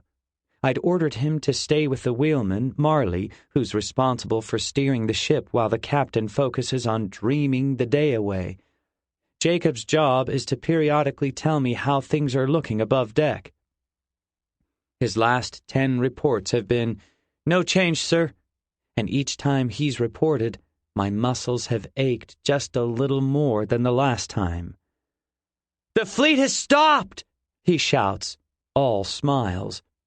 A shiver of excitement runs through me, and although I'm already past the point of exhaustion, I manage a smile. "Halt!" I cry, and I'm surprised when amongst the creaking and clattering oars, a cheer rises up from the men. They're as excited as I am. I stand, ready to slap a few backs, to congratulate them on a job well done, but my smile vanishes when I see the looks on most of the faces, grimaces and glares. A few of them mutter under their breaths as they stomp past, brushing by Jacob as they slowly climb the stairs. I just stare at them as they go, wondering what I did wrong. "You made them work," a man says. He's not much older than me, maybe 3 or 4 yards. Long, lean, sinewy arms, short dark hair, a thin beard. He's smiling. "That's their job," I say, "isn't it?" The man laughs, extends a hand. Norris, he says. I man the foremast sails. The men aren't used to working, that's all. I take his hand, which crushes mine in a firm shake. I try to squeeze back, but his grip's like iron. Huck, I say, forgetting myself. I mean, Lieutenant Jones. You did well today, Lieutenant, Norris says, looking me in the eyes. They'll come around. They just have to get used to you. There are a few of us who've been waiting for someone like you. He motions to 3 other men behind him. Meet the real crew, he says. I shake each of their hands in turn, squeezing hard to avoid getting my fingers crushed. Budge, Ferris, and Whittle. Budge is meant to be an oarsman, built like an anchor, heavy and compact, but usually he can't even get enough men to join him. Until today, that is. Ferris is a lookout, small and thin, and apparently very good at climbing. The crow's nest is his post. Whittle stinks like tobacco and has a face that only a mother could love, with dozens of scars and pockmarks, and she'd have to be a pretty understanding mother at that. He manages the bilge rats, which is evidently one of the reasons they seem to do such a fine job keeping the ship clean. There's no one to command us, Norris says, so we pretty much run things ourselves, with very little help from the rest of the crew. You're very welcome here. I nod firmly. Although it feels good to have a few early advocates, I get no warmth from it. I'll need the support of every man and woman if I'm to turn things around. Thank you, Seaman, I say. If I could ask you a question, who was the woman who shouted Webb's name today? I'm surprised when Norris and the other 3 snicker.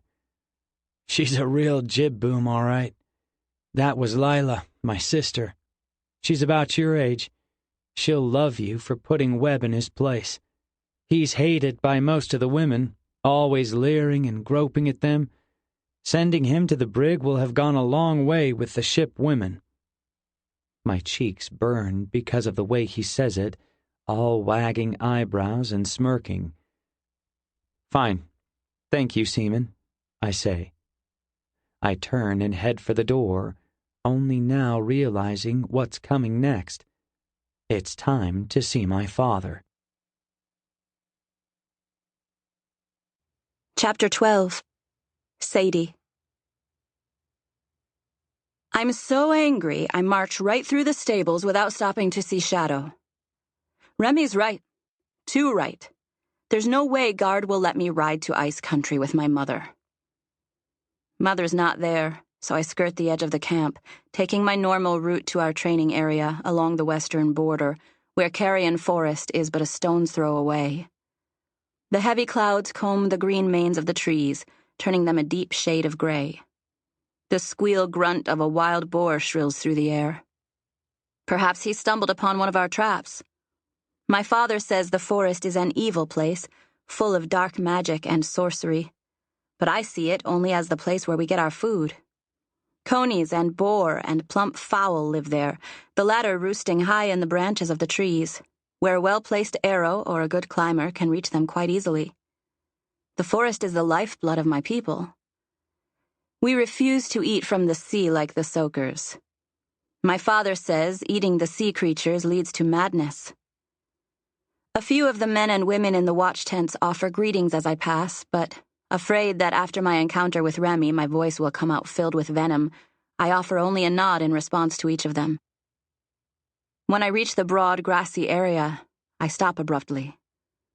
Mother is there already, as I suspected, and she's practicing her sword work by herself. I duck behind a tent so I can watch without her knowing. Every motion perfectly fluid, like running water, she moves with a grace and litheness that cannot be taught. Again and again, her sword flashes out and back, blocking and attacking an invisible foe. Paw's killer, maybe? Her feet are always perfectly balanced as she dances, spins, leaps around. If she is imagining herself fighting Paw's killer or some other Soaker enemy, you can't tell from her face. Her cheeks are hard with concentration, and her eyes flash determination, but there's no anger to be found. Anger is weakness, she's taught me. Of all her sayings, that one scares me the most, because I feel angry so often. At my father's weakness, at the Soakers, at whichever one of them took Paw's life before it really got started. How do I thrust off the anger? I watch for a few more minutes, my awe growing at the perfection that is my mother. When I step out of hiding, she spots me, stopping in mid-swing. I've just saved an invisible Soaker's life. Pity. "I didn't know if you'd come," she says, which makes me lift my eyebrows. Why wouldn't I come? When she sees my confusion, she explains. "Because I slapped you." Oh, that. To be honest, I'd pretty much forgotten. But now the embarrassment comes back with the speed of a flash storm. I raise a hand to my cheek, remembering the sting. "I deserved it," I say, meaning it. I was acting like a child, being exceptionally disrespectful to my father. "You did," she says with a smile, making me smile too. "But that doesn't mean I enjoyed it." And just like that, all is forgiven and forgotten. "Mother, do you think Father is right?" I ask. "Defend!" she says, leaping forward with her sword.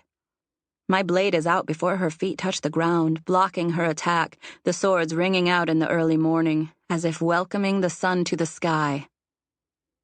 Excitement and energy courses through me as we battle across the plains, sword fighting, circling, jumping, kicking, swinging, faster and faster, until the world becomes only me and my mother, condensed into a circle around us, everything else a blur, melting away.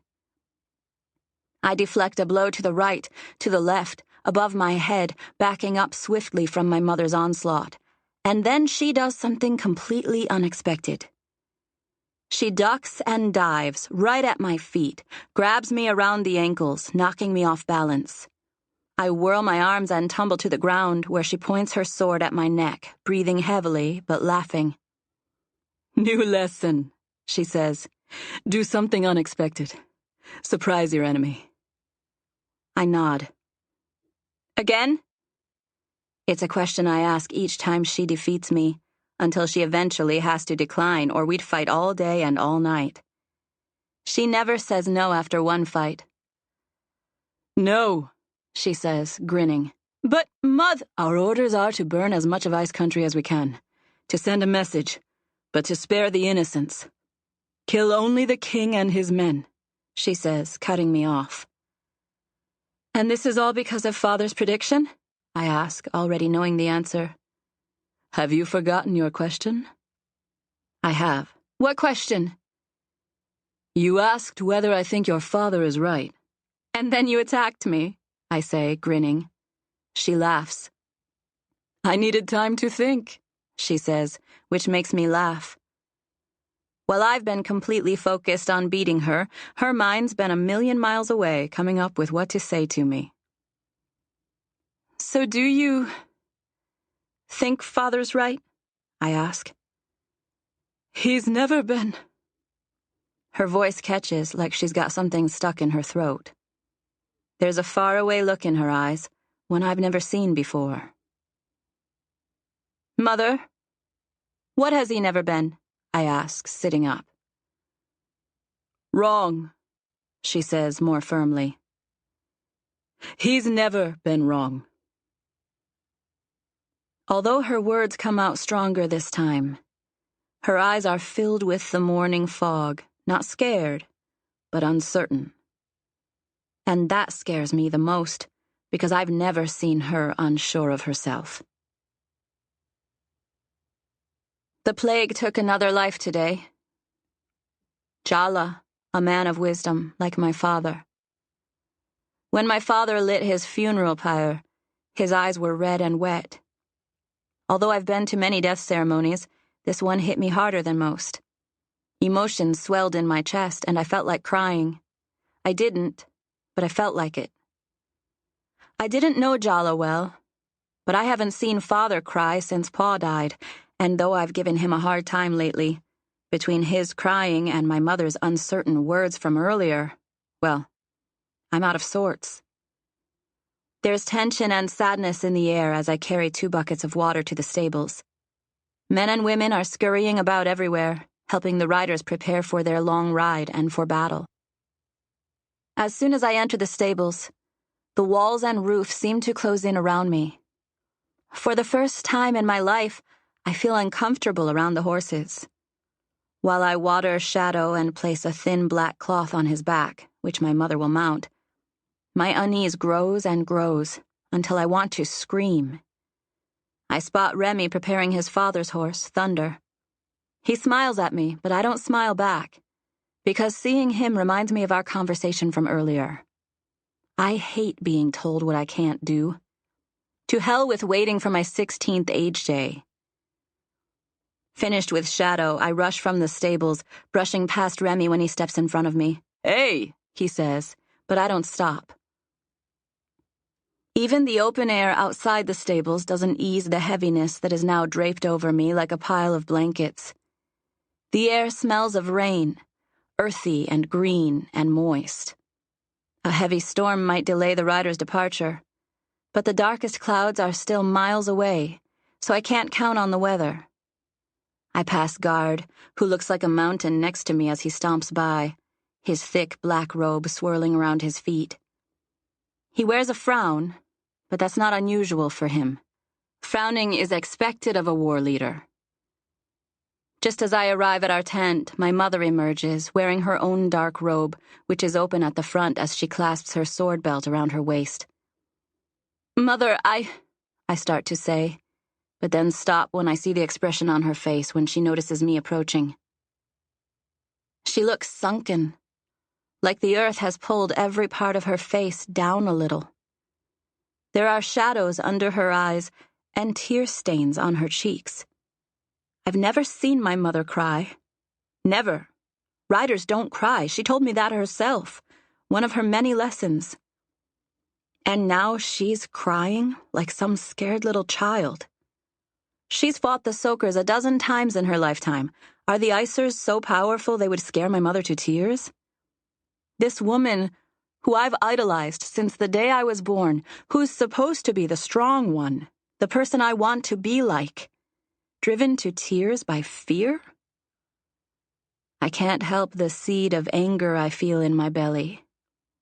It's small at first, but then sprouts a stem which shoots upward into my chest, splitting into several branches which yield red, hot leaves and burning fruit, the fruits of rage. I'm so angry I'm trembling. Her belt clasped, she reaches for me, both arms extended, beckoning me into their folds. "Mother, no. Why are you doing this?" I say, backing away a step. She flinches, as if surprised by my reaction to her affections, but she has to know how ridiculous she's acting. "I want to say goodbye," she says, her voice weaker than someone stricken with the plague. "Why were you crying?" I demand, my hands fisted at my sides. She shakes her head. "Your father, he got upset." "Riders don't cry," I say, dimly aware that people are watching us now. I thought you were strong," I say. My voice comes out as a plea, and I feel the burning fruits of rage dropping like pine cones, bursting into a flood of emotion, welling tears into pools just behind my eyes. I grit my teeth and hold them back. My mother may be weak, but I won't be. I'll be better than my master. "I am, Sadie," she says. "You don't understand." But I do.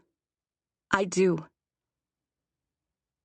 "I'm coming with the riders," I say, keeping my voice even. The most unexpected expression flashes across my mother's face, there and then gone, like a falling star in the night sky. Not anger or sadness or surprise. No, none of the emotions that would make sense. For her expression showed only one thing: hope. The hope I see in my mother's eyes is no more than a flicker of light on a distant horizon. "No," she says, and she's back, my mother, the rider. The wind has dried her tears, and I've hardened her jaw, and she doesn't reach out to me again. This is my master, the woman who can't be argued with, the woman with the power to give and take away. As much as I want to go with her, I don't try to argue, knowing full well it'd be fruitless. "Be victorious," I say, using the standard pre-battle rider words. "I will go with honor and strength," says my master, who's now also my mother again. At arm's length, we clasp each other's shoulders. "I'll train double for you while you're gone," I say. She laughs, but it's more airy than usual, more high-pitched, too, but her face and eyes are still strong, so it might just be the water in the air. "Keep your father safe," she says. "I will." I watch her go, the last of the riders to make their way to the stables. "Come inside, Sadie," my father, who's emerged from our tent, says behind me. I turn, take in his wet face and bleary eyes, and I have to look away, because his sadness suddenly hits me like a punch to the gut. I never realized Jala was such a good friend to my father. With the rain misting down around me, I watch the riders go, galloping north under heavy black cloud cover, dark shadows against the plains. Just when I'm about to return to the camp, one of them turns, looks back. A fist squeezes my heart and my throat constricts, because I know, without a doubt in my mind, I know it was my mother. I've watched her ride into battle many times before, and she's never turned around. Chapter 13. Huck. "Captain Montgomery," My father says with a warm smile as he steps across the planks between the merman's daughter and the sailor's mayhem. The two men shake hands like old friends as I watch from afar, standing next to Hobbs, Barney closer than I'd like on my other side. Although there's no way my father wouldn't be able to see me, he doesn't offer even the slightest glance in my direction. "You've improved your ship's speed, I see," my father says. "You were still the last ship to arrive, but we didn't expect you until nightfall." Jeb smiles broadly. "I'm glad you noticed, Admiral," he says.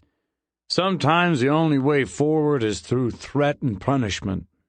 We sent 3 men to the brig just today." A heavy wad forms in the back of my throat. How dare he? I take a step forward, fully prepared to set the record straight, but Hobbs stops me with a strong arm across my chest. "It would be unwise to interrupt," he says. "Do not fear, Lieutenant. I'll provide a full report to your father. You'll get credit for what you've accomplished." I look up at Hobbs's scarred face, my eyes wide with surprise, both because he's going to vouch for me and because he called me Lieutenant for the first time. I offer a smile, but he just glares down. "You can wipe that smile off your face, boy. You'll also get credit for what you haven't done." My smile fades, and the face of the bilge rat girl appears in my mind. Letting a bilge rat, and a girl at that, mock me without repercussion won't impress my father in the least. I can only hope that my leadership with the oarsmen will be enough to overshadow my weakness. I stand at attention as my father finishes his formalities with Jeb. The captain steps aside and pretends to busy himself with giving orders to a few of the men who've stopped to watch. My turn, I think. I watch my father approach, his every move commanding attention. Not once do his eyes touch upon mine. "Lieutenant Hobbs," He says, standing right in front of me. "Will you walk with me?" "Aye, aye, Admiral," Hobbs says. They break away, cross the main deck, and climb the stairs to the lofted quarterdeck. I'm invisible. "Don't worry, Lieutenant Jones," Barney says. "Lieutenant Hobbs will tell him what you did." I nod vaguely in Barney's direction, but I don't say that Hobbs telling my father everything is exactly what I'm worried about. Then, looking down, I stab the tip of my boot at the spotlessly clean deck, seeing the pretty face of the mean bilge rat in the shine of the wood. Why didn't I stand up to her like I stood up to Webb? "Is that the Lieutenant Jones?" A faraway voice shouts. I look up excitedly when I hear the familiar voice. "Kane!" I say, not caring that my overzealous reaction is likely not becoming of a lieutenant. Kane's dark hair is tied in a ponytail, leaving his face visible save for the beard that's grown slightly longer in the 2 days that have passed since we parted ways. He leaps from the plank and embraces me, slapping my back hard with his palm. "How's life on the dreaded Mayhem?" he whispers sharply, looking around with comically wide eyes, as if there might be sea monsters lurking in the shadows. I laugh, look up at him. "Not as bad as I expected," I say. "The rumors are flying already," he says with a wink. "What rumors?" I ask, following him across the deck. I match his stride as he makes his way to the foredecks. A white-winged gull passes overhead, catching my attention. As I walk, I follow its flight to the mainmast, twisting my neck around. A brown bulge hangs on the thick wooden column. The gull continues flying, but I settle my gaze on the brown lump. Not a lump or a bulge, a person. A brown-skinned bilge rat clinging to the mast with one hand, bare feet wrapped around the wood cylinder, her other hand clutching a brush, scrubbing at the salty mast as if cleaning it might save her very life. Her long, dark hair hangs down in waves, billowing under the strength of the breeze. She looks down and sees me, and our eyes meet. And I know I've stopped walking while Kane continues on, maybe answering my question, maybe not. I don't know. I don't care. Because the bilge rat smiles at me, and she's really very pretty, with striking features that I can't seem to look away from. I smile back, despite how she mocked me in front of my men, how she ruined any chances of me winning my father's respect, because something about her just makes me want to smile. She raises the hand with the scrub brush, and my smile drops, though I don't know why, and I'm frozen to the deck, watching the smiling girl, waiting for her next move, captivated by her. She whips her hand back and throws the wooden brush, and I know I need to get out of the way because it's coming hard, end over end, and her aim is good, but still I can't seem to lift my legs because she's still smiling. Behind her act of violence, she's smiling. I try to cover my head with my hands, but it's too late, and the wooden brush handle cracks me in the forehead, knocks me back into something, the railing or a barrel or something else. My mind whirls, and explosions of light pop and burst before my eyes, and then all goes black. The wind whips my hair over my ears and around my face. The salt stings my cheeks, but I'm smiling because I'm going to meet my mother on the foredeck. She's promised to watch the sunset with me. Already the sky is changing from red to deep purple, splashing orange and pink around the pillow-like clouds. But wait.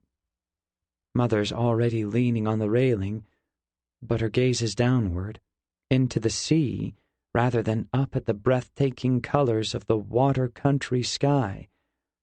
All that lies in the churning whitecaps is death. And I know, because I've been here before, and it's what some of the men on the ship call salty memories, when you see something for the first time, but it's like you've seen it before, maybe many times, and it hits you so hard it's like a punch in the face, and I want it to stop. Please stop, because I know how this one ends, how it always ends, how it has to end. Blood in the water.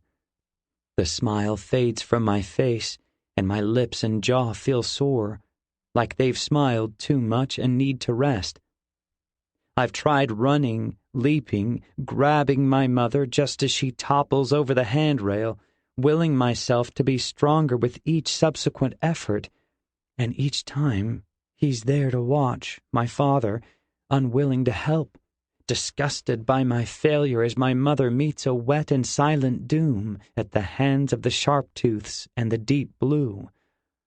I can still save her, can't I? Why else would I have chance upon chance? Somehow I know it's the only way to end this nightmare, to gain my father's respect once and for all.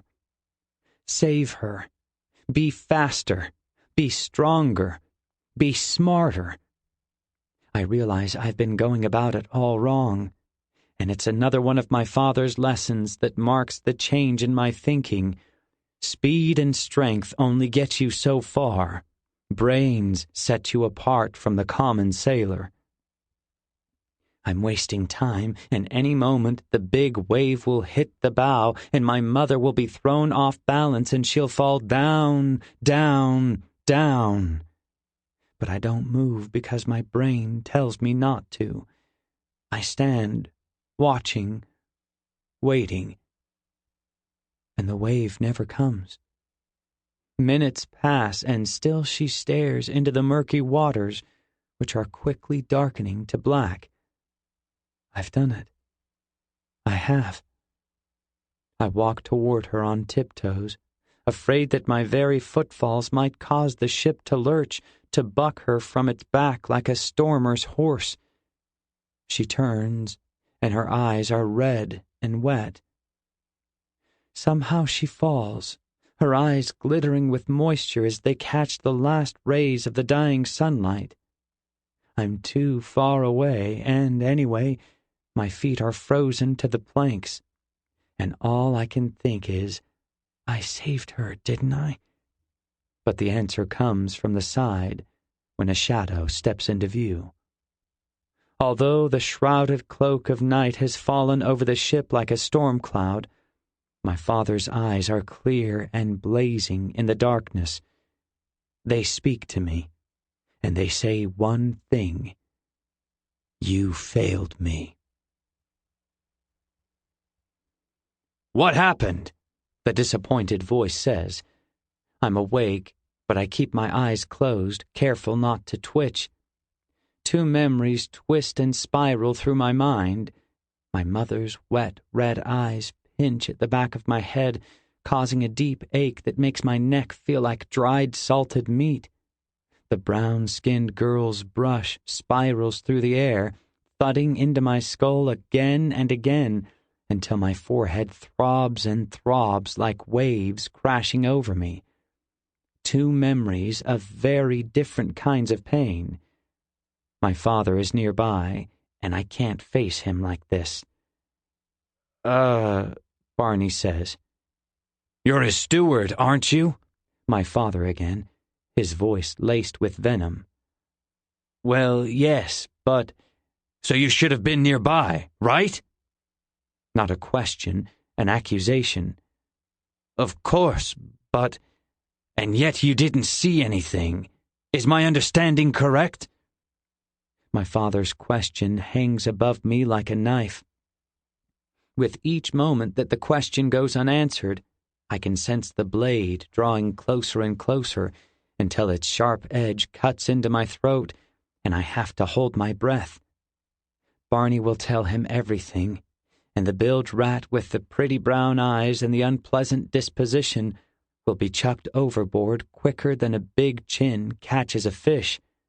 No, Admiral, I didn't see anything, Barney admits. I release my held breath out my nose, careful to keep it even and normal. Why I should be so concerned with the welfare of my attacker, I do not know, and I wonder whether the knock to the head has permanently dulled my senses. She's safe for now, and so am I.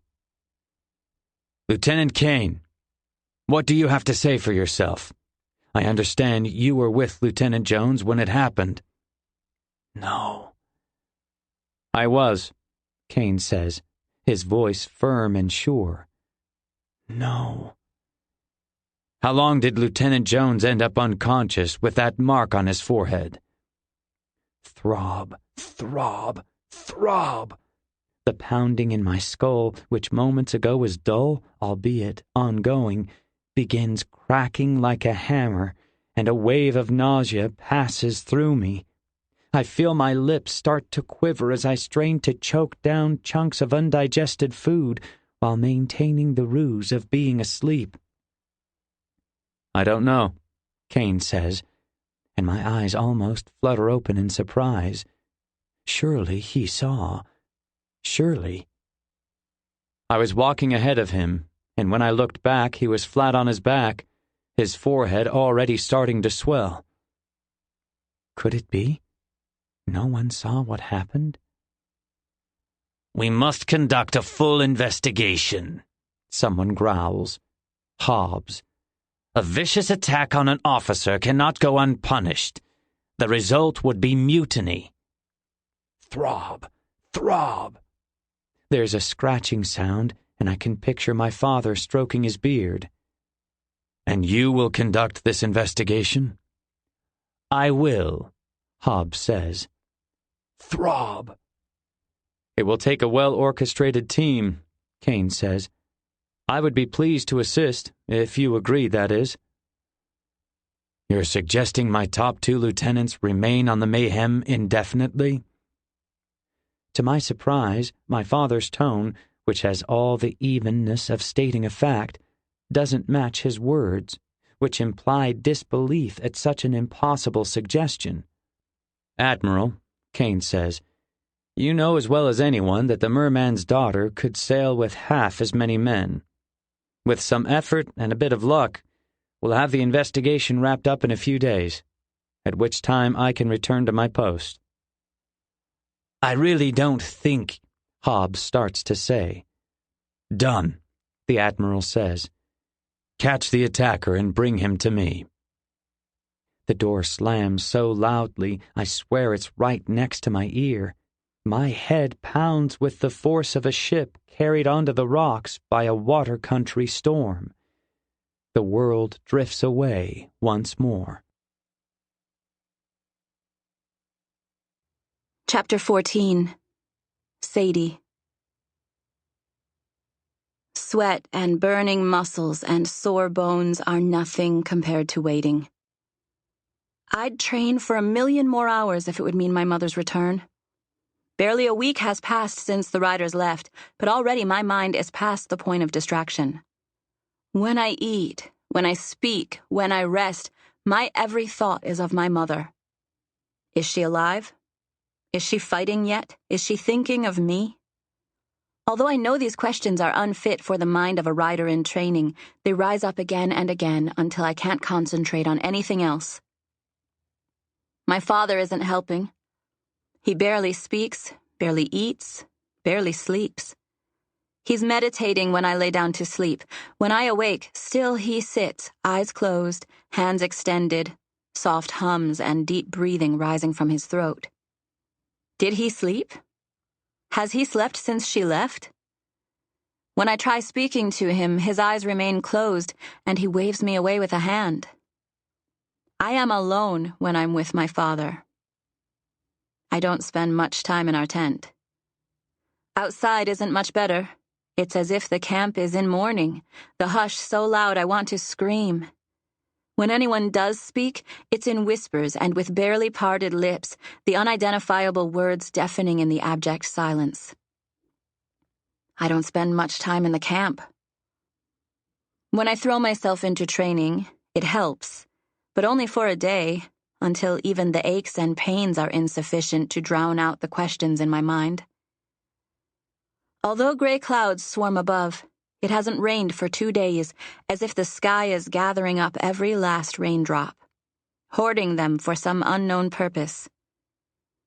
As I walk along the beach, the sand is soft and cold and foreboding under my bare feet. I burrow a small hole well back from the water. Today, I fear the chill of the deep blue on my skin, which usually feels invigorating and life-giving, could have the opposite effect, carrying the plague in its wet entrails, as if touching the water would make me shrivel and die. I stare across the fathomless ocean until my gaze meets the deep, red, cloudless horizon. A drop of water splashes on my cheek, and I look up, sure that the clouds are about to open their overflowing gates. A face smiles over me, tipping a water jug just enough to spill a drop at a time. Another splash, this time on my forehead. "What do you think you're doing?" I demand, rising to my feet in one swift motion, facing off against Remy, whose smile falters for a moment before springing back into shape. "Thought you could use some water," he says, shrugging, one foot aimed toward me and the other back toward the plains. He holds the jug in my direction. An offering. An apology? I shake my head. What does he have to apologize for? After all, he was right. There was never a chance of me going with the riders. I stare at the jug, considering whether taking it would be the same thing as me apologizing. My tongue is as dry as the sand, my mouth sticky. In the end, it's selfish need that makes up my mind. "Thanks," I say, grabbing the jug and taking a swig, wondering how he knew I was down by the water. Did he follow me? Without answering, he sits next to my hole, gazes across the waters, not unlike I was doing. "Did you find what you're looking for?" he asks, his eyes forward. Chewing on the now moist inside of my lip, I ease down beside him, trying to determine what he means. I take another pull of water to buy time, but when I glance back at Remy, his hand is out and he's looking at me. When I hesitate to return the jug to him, he says, "I hope I didn't give you the impression the entire jug was for you. My mouth is rather dry too." Heat warms my cheeks, and it might be anger, but it might not be, which only serves to make me angry. I take a third drink, and the jug is beginning to feel light, but before I empty it completely, I pull it away from my lips and thrust it at him. He smiles and accepts it, hurriedly pushing the vessel to his lips as if the water is slipping out the bottom. For some senseless reason, watching him drink from the same jug, watching his lips touch the same place that my lips just touched, makes me blush again, as if the moment is more intimate than it seems. It's only a water jug, I remind myself. Water tastes so much better when you're thirsty," Remy says, licking his lips. I look away, don't answer. "Are you worried about your mother?" he asks, shoving the now empty jug into the sand. I glance at him sharply and say, "Riders don't worry." He raises an eyebrow. "Are you always this defensive about everything?" And then, before I can respond, he says, I know, you weren't being defensive." And I almost laugh, because he stole the words right out of my mouth, disarming me before I could attack. "It's the only way I know," I say. "Not everyone is trying to hurt you, you know," he says, pushing a pile of sand forward with his foot, which is clad in a heavy black boot. "How would you know?" I say, and an echo ricochets off the empty places in my mind. Paw, paw, paw. And again, despite my objections to the contrary, I know I'm being defensive. "Because I'm not," he says softly, digging a heel into the sand. "Do you think they're alive?" I blurt out. jerking my head sharply away from him as soon as the words are out, trying to hide my shame. And what I really mean is, do you think she's alive? To my surprise, I don't feel his piercing brown eyes on me. And when I look back, he's looking in the other direction, as if he's ashamed to be having this conversation too. He says. I want to look away from him because I don't want to make him feel uncomfortable, and because I can see the worry lines on the side of his face, and because he's guilty of feeling weak and helpless and unrider-like, just like me. But I don't look away, because seeing him like this makes me feel better about myself. When he looks back at me, I flinch, because the shame and guilt I was so sure was plastered on his face wasn't real, and the whole time he's been smiling, grinning like a wildcat. "Let's go swimming," he says, and there's such excitement in his voice you'd think we weren't at war with the icers and the soakers, and that we were all about to sit down together to a giant feast. "Swimming?" I say, unable to hide my astonishment at his suggestion. "Why not?" "It's cold." "Not that cold." "There are monsters in the water." "Not this shallow." "It's wet," I say, wishing I could think of a better excuse. "The water is wet? Now that's a strange idea," he says, mocking me with both his words and expression. "It's getting dark," I say, but it's really not, despite the best efforts of the pregnant clouds. "We're going swimming," he says, and this time it's a statement, and I get the feeling that he'll try to carry me in if I don't agree. I'd like to see him try, I think. "I won't force you," he says, as if reading my mind. "But I'll never forget how you were scared of a little water." And with that, he's gone, whooping as he sprints for the ocean, running right out of his boots, tossing his shirt aside, and nearly tripping as his pants fall around his ankles. It all happens so fast that I barely catch a flash of his dark, bare skin before he dives into a wave, disappearing beneath the surface. A moment later, his head pops up. He delivers a smile that would rival the bottom quarter of a crescent moon. He gestures for me to join him. I stand, suddenly feeling tingly in a way that both angers and delights me. Surely I can't follow a naked boy into the ocean. Can I? But my mother's not around, and my father's lost inside himself, and I'm feeling reckless, not in search of self-destruction, but for a way to keep my mind off of the mission to Ice Country, and, well, this is as good a way as any. I walk toward the water. Remy's smile grows bigger as he splashes in my direction. I step into the water, feeling an instant buzz through my body as the coolness fills me from the bottom up. "Your clothes are going to get all wet," Remy says, a gleam in his eye. "Keep dreaming," I say, taking another step.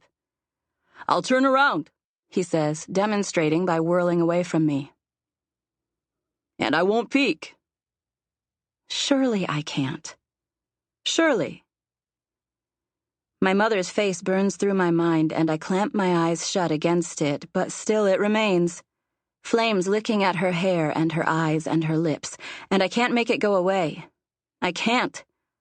Unless... It's crazy, but... I pull off my shirt, holding it across my breasts, watching Remy for any sign that he might turn his head.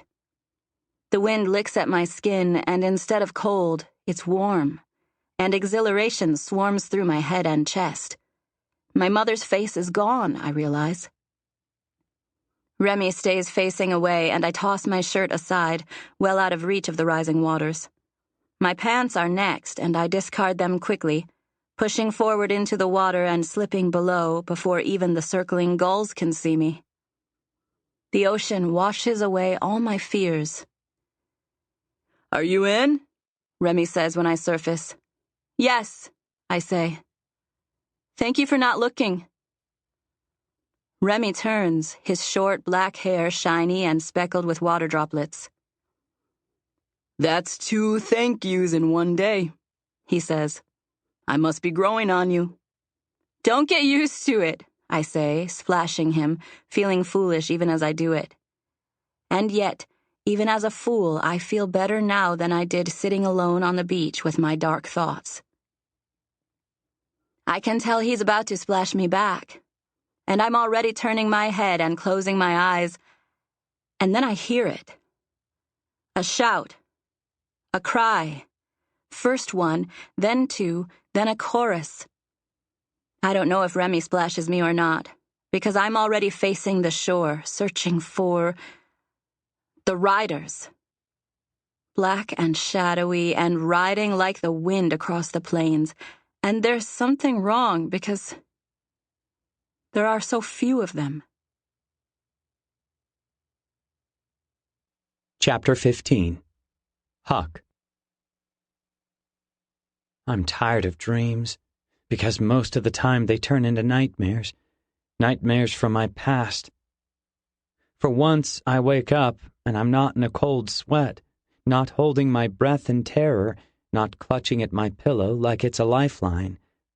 Sadly, I'm smiling, because my dream was not of my mother falling from the ship, but of her holding me, watching the sunset like we planned, telling stories and laughing, laughing, laughing, and the boat lurches.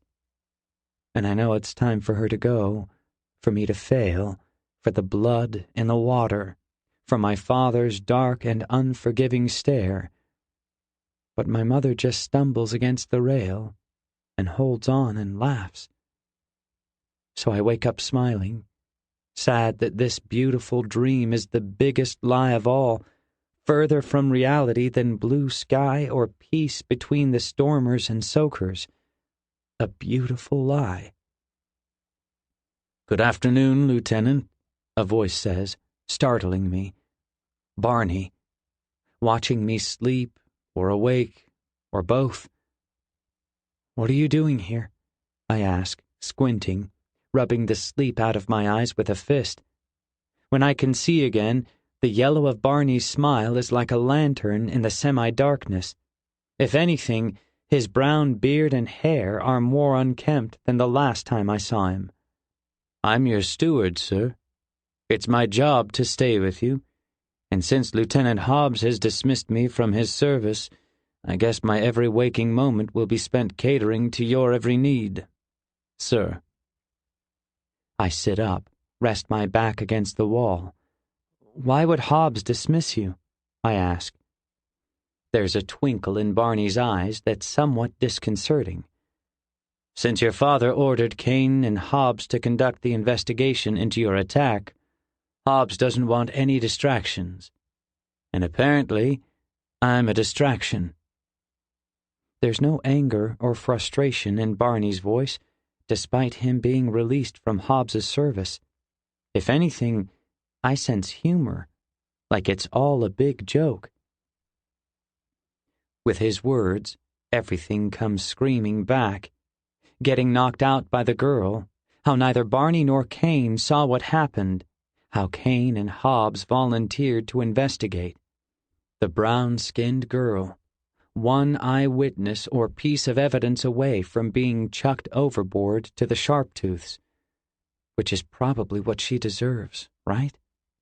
Then why does the thought send shivers up my spine and acid roiling through my stomach? I'd like you to monitor the investigation, I say softly. Inform me if they find anything. Barney nods thoughtfully.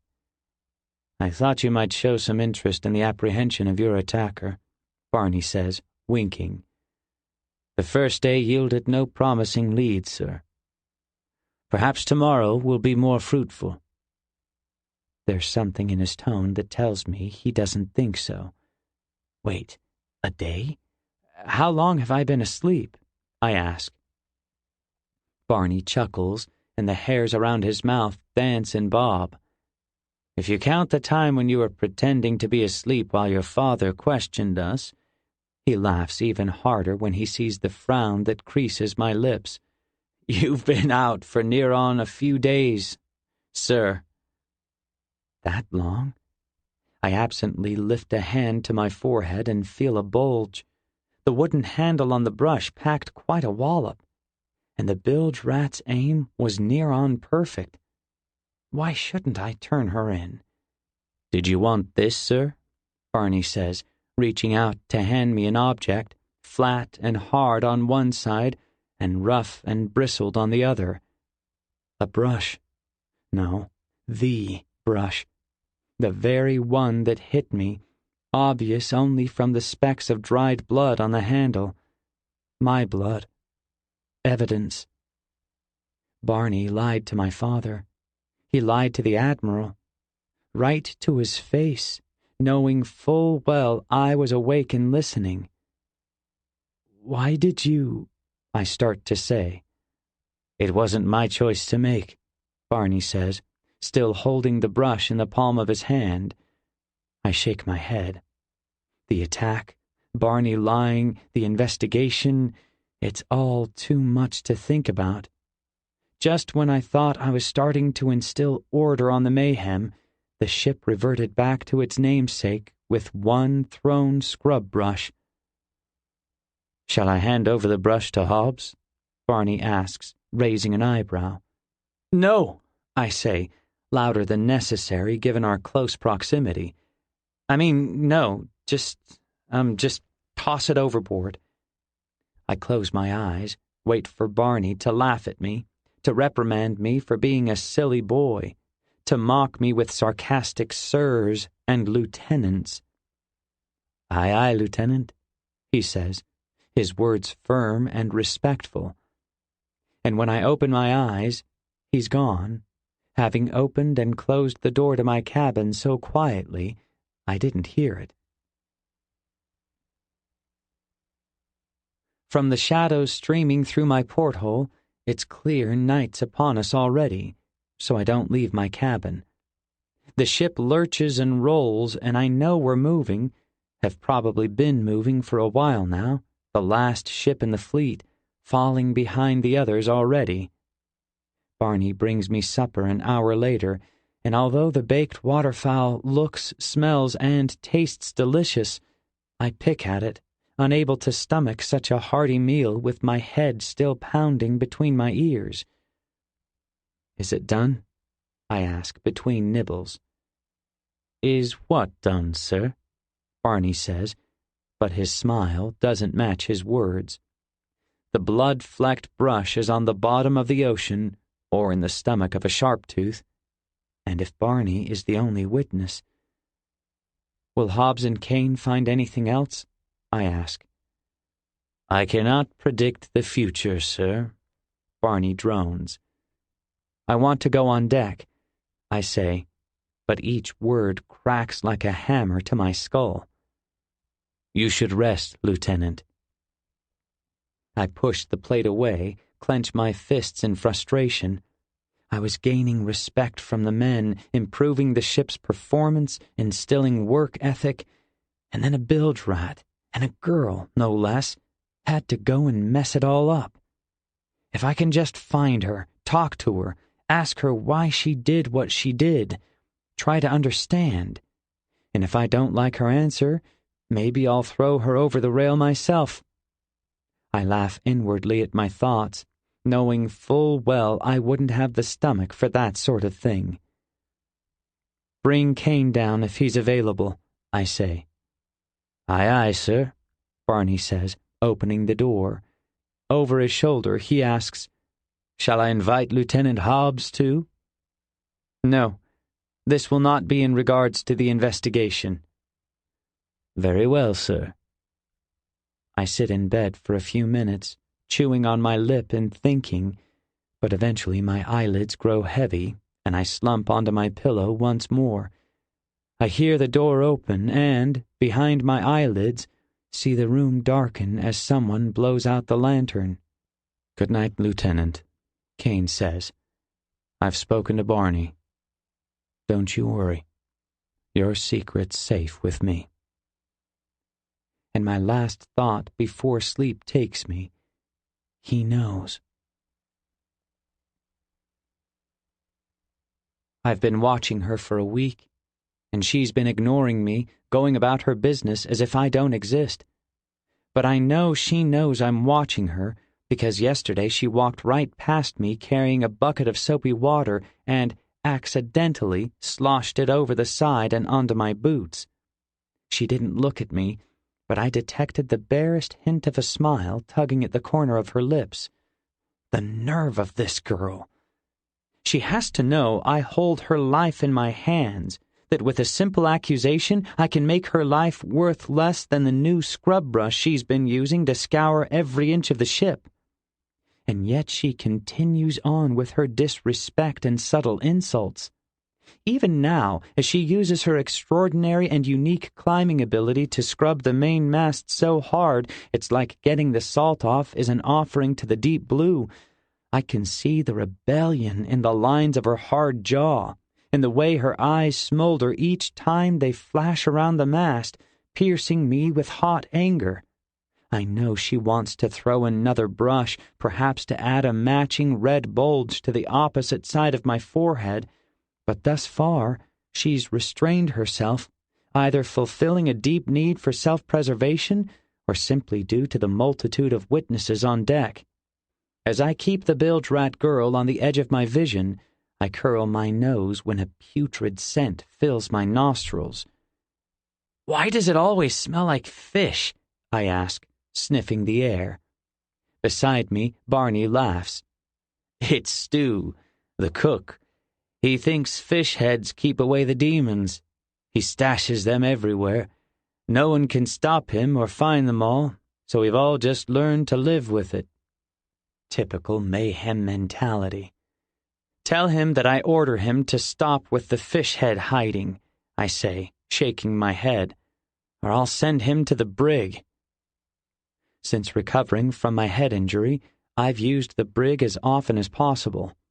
Although the ship is still the worst performing in the fleet, our speed has improved by double, and you won't find a single midshipman lounging on the deck under the warmth of the afternoon sun. Everyone works. "If you send Stu to the brig, we'll all go hungry," Barney says. I'm finally getting used to Barney's awkward sense of humor, so I don't bat an eye. "If I'm forced to send Stu to the brig, you'll take his place as cook." Although I say it with a light tongue, I'm not joking. "I'll inform him immediately," Barney says, scurrying off. As I watch him go, I feel the hairs prick up on the back of my neck. I glance at the bilge rat to see if it's the strength of her glare that's raising my hackles, but she's no longer clinging to the mast, having slid to the deck in search of something else to clean. A presence looms behind me. Hobbs. "What do you find so interesting about the bilge rat girl?" he asks. "Good morning to you, too." I stand, look him in the eye, try to conceal the fear I still feel when he's near with a steady gaze. "I'm concerned with everyone on my ship," I say. "A watchful captain is a ready captain." When my father taught me that expression, he had just forced me to watch as a young boy was horsewhipped for stealing bread from the kitchen. I'm still not sure what watching a beating prepares anyone for, but the lesson stuck with me. So maybe that was the point. "It's not your ship," he says. "Is it Captain Montgomery's?" I ask, motioning to the opposite end of the quarterdeck, where Jeb swings back and forth in his hammock. Even Hobbs, with his rules are rules mentality, doesn't have an answer for that one. He frowns. Score one for me. "How's the investigation going?" I say, changing the subject without ever really changing it. "None of the women saw anything," he says, "and Lieutenant Kane is questioning the last of the men as we speak. We may never find your attacker." I nod absently, watching as, right on cue, Kane crosses the mid-deck. A handful of bilge rats do their best to get out of his way. In his wake, I see the girl, angry and brushless, her scrubber discarded on the deck, issuing what appear to be whispered rebukes. Is she berating them for having been in Kane's way in the first place, or because they were so quick to move aside for him? In any case, even her own friends seemed to be scared of her wrath. Strange. We meet Kane at the top of the steps. "Anything?" Hobbs asks. I try not to hold my breath, but I do anyway. Kane's gaze flickers to me before settling on Hobbs and his question. He shakes his head, and I push out my breath slowly. "Nothing. No one saw a bloody thing." Hobbs curses, lifts a fist to his mouth where he bites on his knuckles. "The Admiral will not be pleased," he says through his hand. "I'll tell him at first light when we drop anchor." He stomps away so loudly that Captain Montgomery snorts out a throaty snore and rolls over, his eyes flashing open for a moment before fluttering closed once more.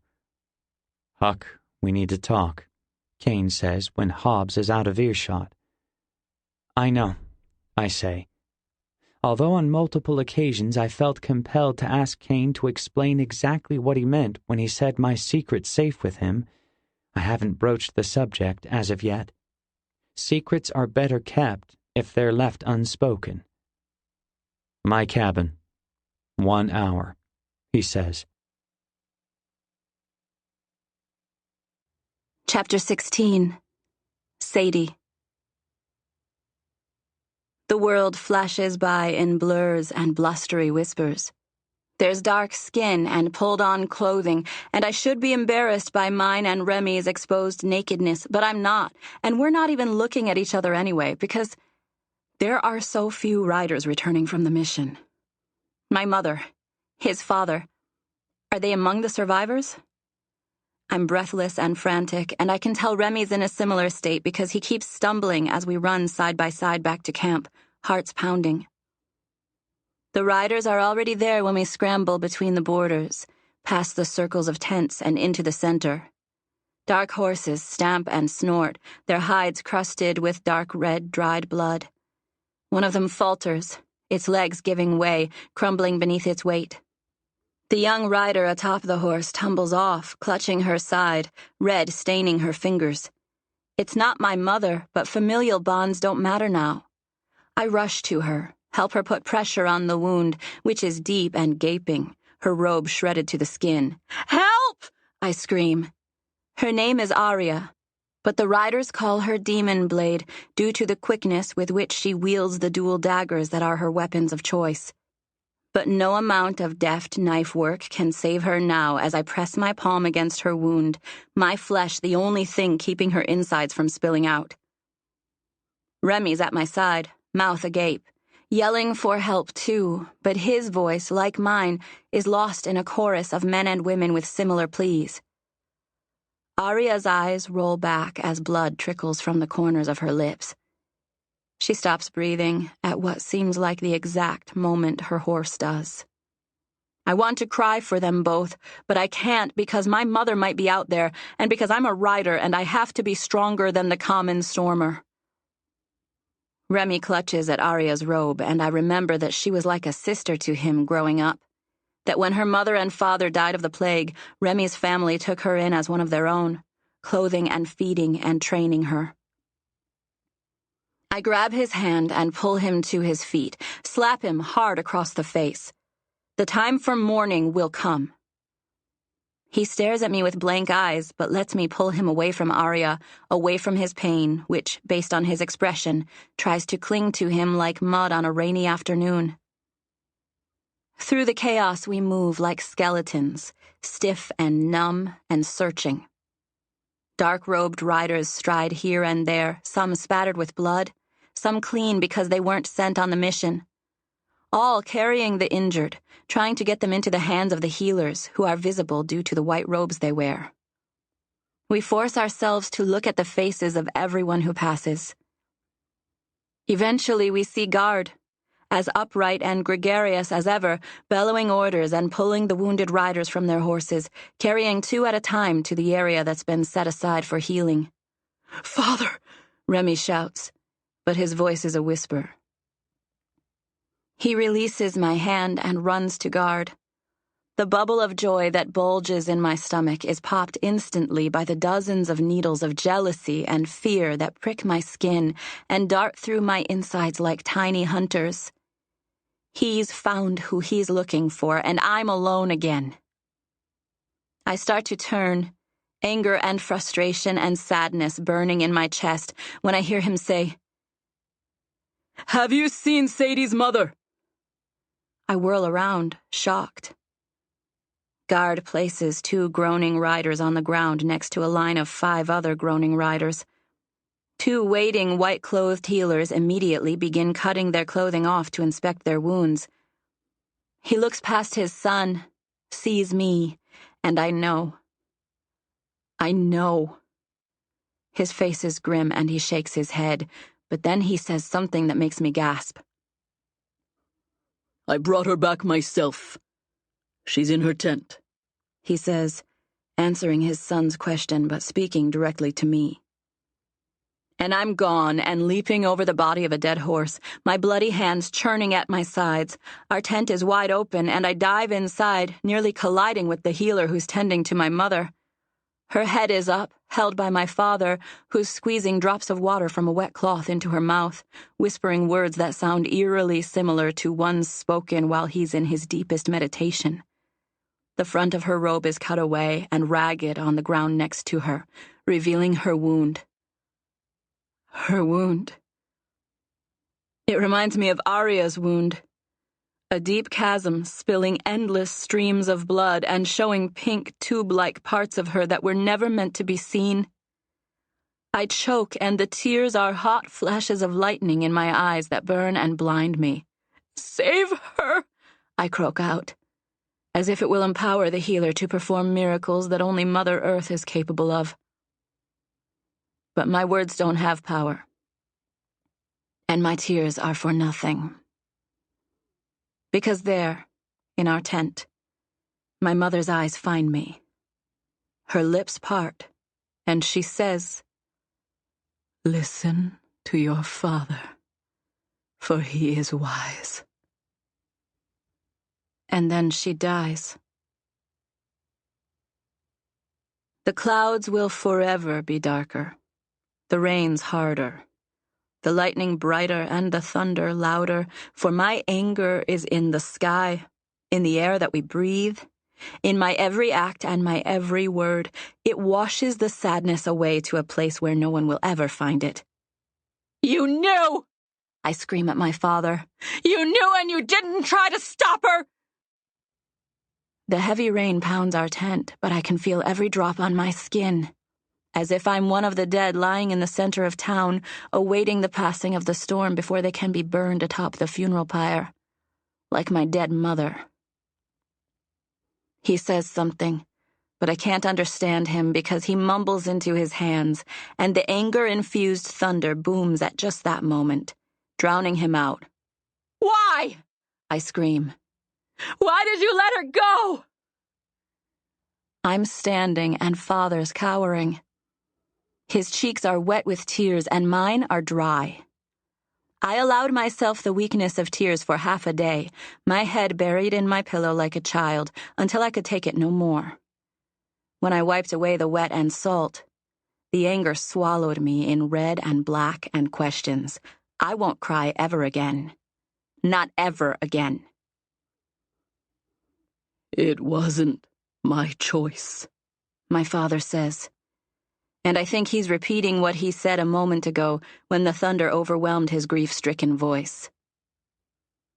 I shudder as a burst of cold finds its way through our tent. "She knew?"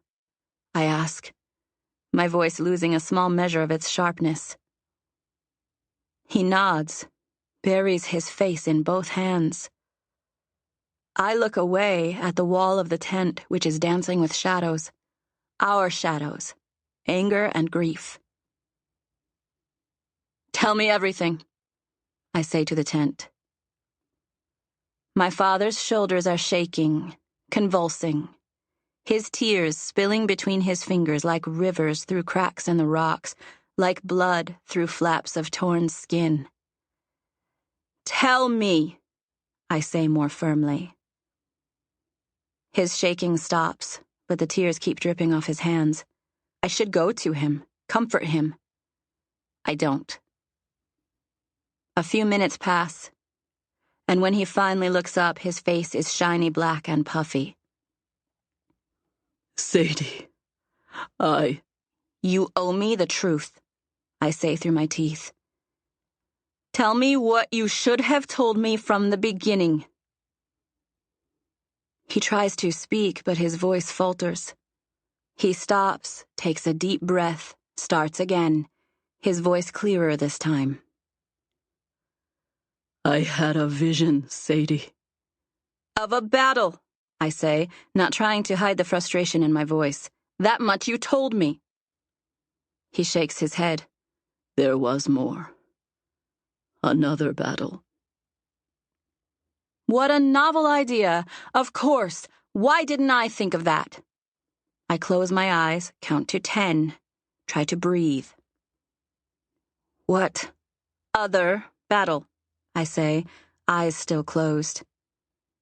A pause, and then, one you were fighting in. My eyes flash open, meeting my father's, which are red and swollen, his tears drying around them in white circles. Me? I say, finally feeling like I'm talking to a human and not a man of wisdom parrot. He nods, then shakes his head. I'm not saying this right. Before the battle that you were fighting in was the battle with the Icers. Their king had gone mad, was taking children and selling them to the soakers. This much we knew. It was our duty to stop them, I interject quickly. Did the riders kill him? I haven't been able to confirm with Guard yet. But if my vision was correct, then yes, the Icer king is dead. The way he says it leaves me wondering whether it was a rider that killed him. But that doesn't matter. Not when my mother is dead. And in your vision you saw Mother die? I surprise even myself with how steady the words come out, like I'm asking about the weather or what's for the evening meal. I wince when I realize I don't feel sad anymore. Everything is hot. Father closes his eyes, dips his chin, nods. And you sent her anyway, I say disgustedly. His eyes open and his face contorts into an agonized crunch of skin and expression and fresh tears, but he doesn't deny it. He doesn't. But even in my anger, I know the truth. He couldn't have stopped her if he wanted to, because my mother is like me. She doesn't fear pain or death. Not is, was. Not doesn't, didn't. I move on, still hating him for his weakness. The other battle? I say. He sniffs, wipes away the tears with the back of his hand. My second vision was more muddled, he says. I didn't understand everything. There were many soakers, hundreds, fighting the riders. And I was a rider? I ask. Like a real one, with a horse? Yes. Then your vision must be of events further into the future. There are still months before my training is complete. Maybe, he says. But I cannot be sure. I stare at him for a moment and then motion for him to continue. There were others at the battle, too. Some with brown skin. Heaters? He nods. I believe so. And 2 with pale white skin and beards. Young men from Ice Country. I rub my hands together, for once appreciating one of my father's visions. A chance to not only fight the Soakers, but to avenge my mother's death. Revenge must gleam in my eyes, because my father says, bloodlust can destroy a person. So can weakness, I say. I'm surprised when his gaze holds mine, steady and tear-free. Normally, a comment like that would send his eyes to his hands. A memory tumbles through my mind. When you told me of your vision before, I say, you said I would have a choice to make. What did you mean by that? He sighs heavily, as if a deep shot of hot air might be just the thing to change the future. In my vision, there was a boy. No, a young man. One of the Icers? I ask hopefully. No, a soaker, clad in officer's blue. My thoughts immediately pull up images of the officer boy atop the hill. His contemplative expression, my attempt to kill him, stopped by Remy. What about this boy? I ask. He was in the fight, but he seemed unsure of himself. Weak and pathetic, I say. No, not like that. More like he was deciding whether to fight, and who to fight. And I'm there? He nods. And you have to decide. Decide what? Whether to kill a soaker officer? Like that's even a decision. Heat courses through my veins just thinking about seeing the soaker boy. Why did Remy have to stop me? If I had killed him then, before my father's vision had come to pass, would that have changed the future? Would it have changed his first vision, which ended in my mother's death? Remy's face joins my father's in my mind. Surrounded by icers and soakers, the officer boy. My mother's assassins. First, Pa. And now, Mother, I say, choosing my words like you choose a knife. The sharper and longer, the better. The pain that flashes across my father's face proves the strength of my choices. A tear drips from one eye, then the other. He extends his arms, beckoning. Mourn with me, he sputters. There's no kindness left in me, no forgiveness. My scoff is my response. I push through the flap and into the storm. Chapter 17. Huck. The man in Kane's cabin is Webb. The same Webb who I sent to the brig for insubordination. Yellow-toothed and crooked-smiled and chewing a thick wad of black tobacco that mixes with his spit and dribbles down his chin, getting stuck in his brown stubble. "What's he doing here?" I ask, glancing at Kane, who seems very tired all of a sudden. Kane remains silent while Webb says, "I'm a witness, sir." The last word is spoken with a mockery that contradicts the very essence of the word. "A witness to what?"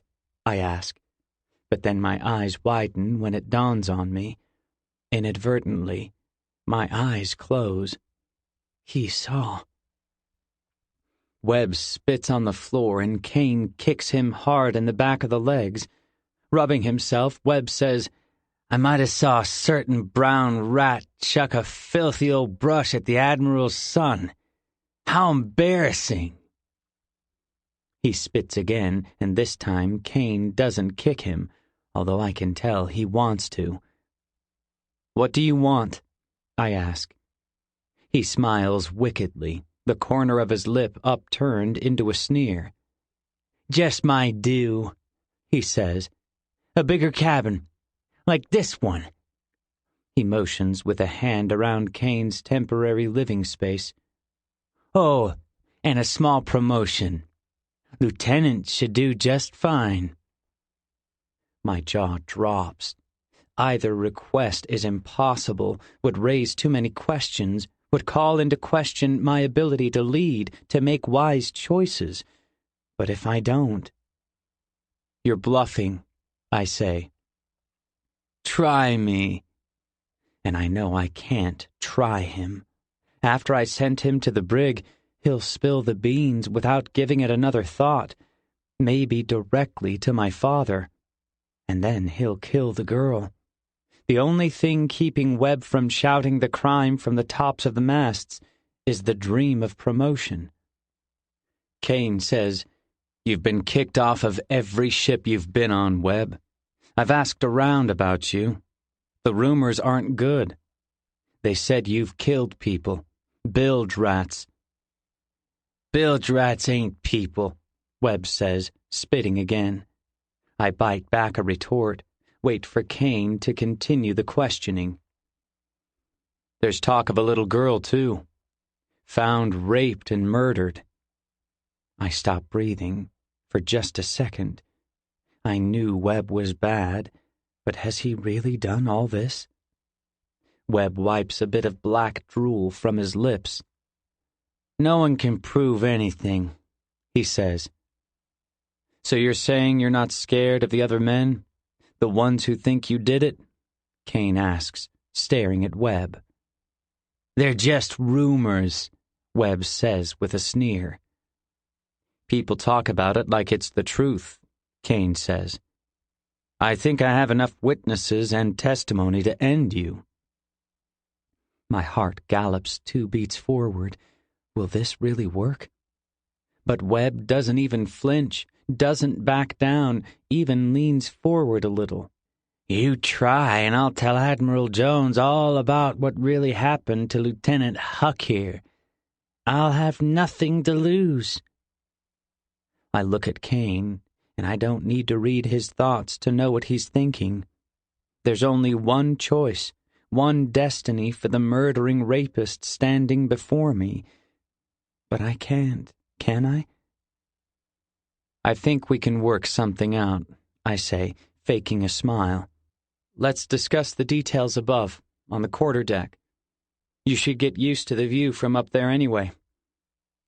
Webb's smile widens, the bottom half black with tobacco.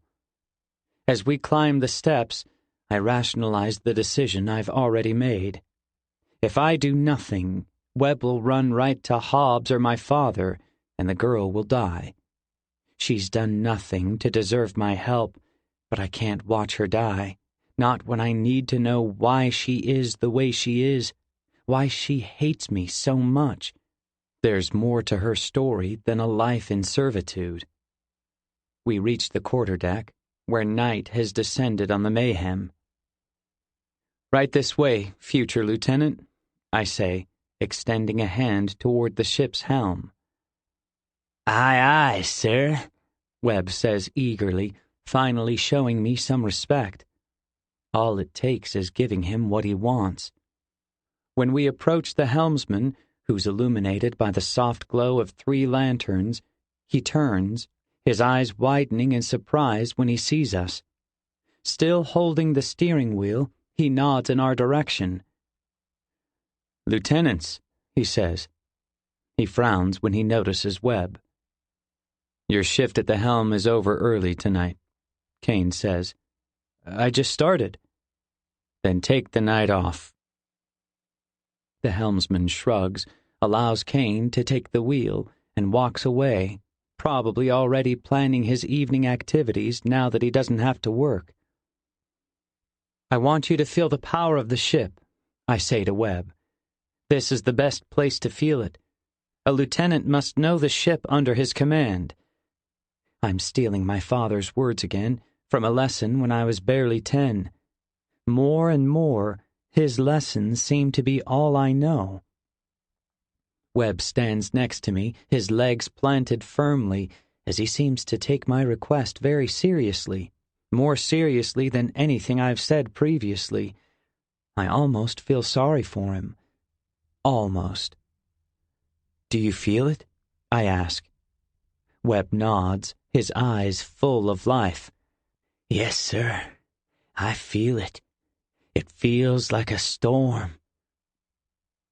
I nod back. Good. Now take that power times 10, and that's what you'll feel at the very front. Come. I lead the way to the front rail, feeling his presence behind me like an unpleasant growth on my rear.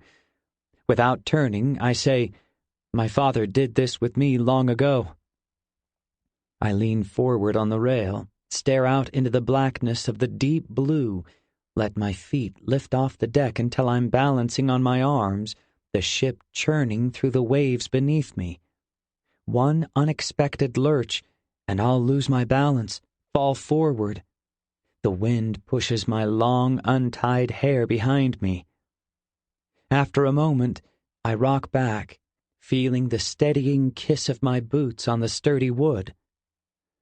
"Your turn," I say, finally meeting Webb's eyes again. They're wide and full of wonder, like I'm imparting secrets known only to a fleet's admiral. Can I? Can I? Behind Webb, Kane's got the wheel in a tight grip, his knuckles white. He's looking past me into the deep blue, maybe searching for what? Answers? Questions? My soul? Webb steps forward, and I step back. Is there another option? I could send him below again, to the brig, keep him there indefinitely. But no, that will only kindle his anger, make him shout the truth to anyone who might hear him. Eventually, maybe not right away, but in time, the rumors will turn to gossip, will turn to truth. And then there'll be questions, and my father won't sleep until there are answers, and then they'll kill her. And Webb's an awful human being, a murderer, a rapist. It's a wonder he survived this long. One of my father's lessons springs to mind. There's no right, no wrong, only action. Is he right? Webb leans on the rail, mimicking my movements, pausing for a moment to get his arms in position. And then, can I? He lifts off. Will I? His worn and dirty boots hovering above the deck. Must I? His life at my mercy, just like the life of the bilge-rat girl was at his just a few minutes earlier. I do. I do. Without thinking, I grab his feet and raise them up, ignoring his startled exclamation, "What the?" and throw him overboard, his shout drowned out by the splash of the ship on the waves and the wind in my ears. There's only one punishment for murder and treason: death. Now I have the blood of two on my hands, Webb's and my mother's. And despite the exhilaration and the fear and the sick feeling in my stomach, I know. Today my life changed forever. Today I chose a bilge rat over a seaman. And when I look out over the rest of the ship, I spot her right away. A pair of eyes clinging to the mast in the dark, watching me. Kane gets me drunk that night, and himself too. He's more experienced in the ways of death, but from the sourness on his face, I think he knows as well as I that grog isn't the answer to anything. But soon death and life and blood in the water pass out of mind, because I feel warm, and there's music playing from a few midshipmen with harmonicas and banjos, and the night is clear and starry, and what could ruin it? Surely not a single man overboard, especially not a man like Webb. On the Mayhem, the men are rougher, less polished, more uncouth. Their songs are about fighting and plunder and women and drinking. Norris, Budge, Ferris, and Whittle teach me the words, and I sing along with them, a chorus of men's and women's voices. Yo-ho, we drink the grog harder. Yo-ho, with stormers we barter. Their blood for our lives, their men for their wives. Yo-ho, like lambs to the slaughter. My people. We dance and we sway and we drink away Webb's death, Kane and I. The women move in ways that are foreign but also exciting to me. Eventually, however, the world blurs, and I feel myself falling, and something soft cushions my fall. I dream, my eyes fluttering open into a fog thick as stew's fish soup. But I'm not alone. She's watching me, a lovely brown face with earnest brown eyes, devoid of anger and hate and all the things I've come to know her by. The bilge rat, my enemy, looking down at me, watching. Her pink lips open. "Thank you," she mouths.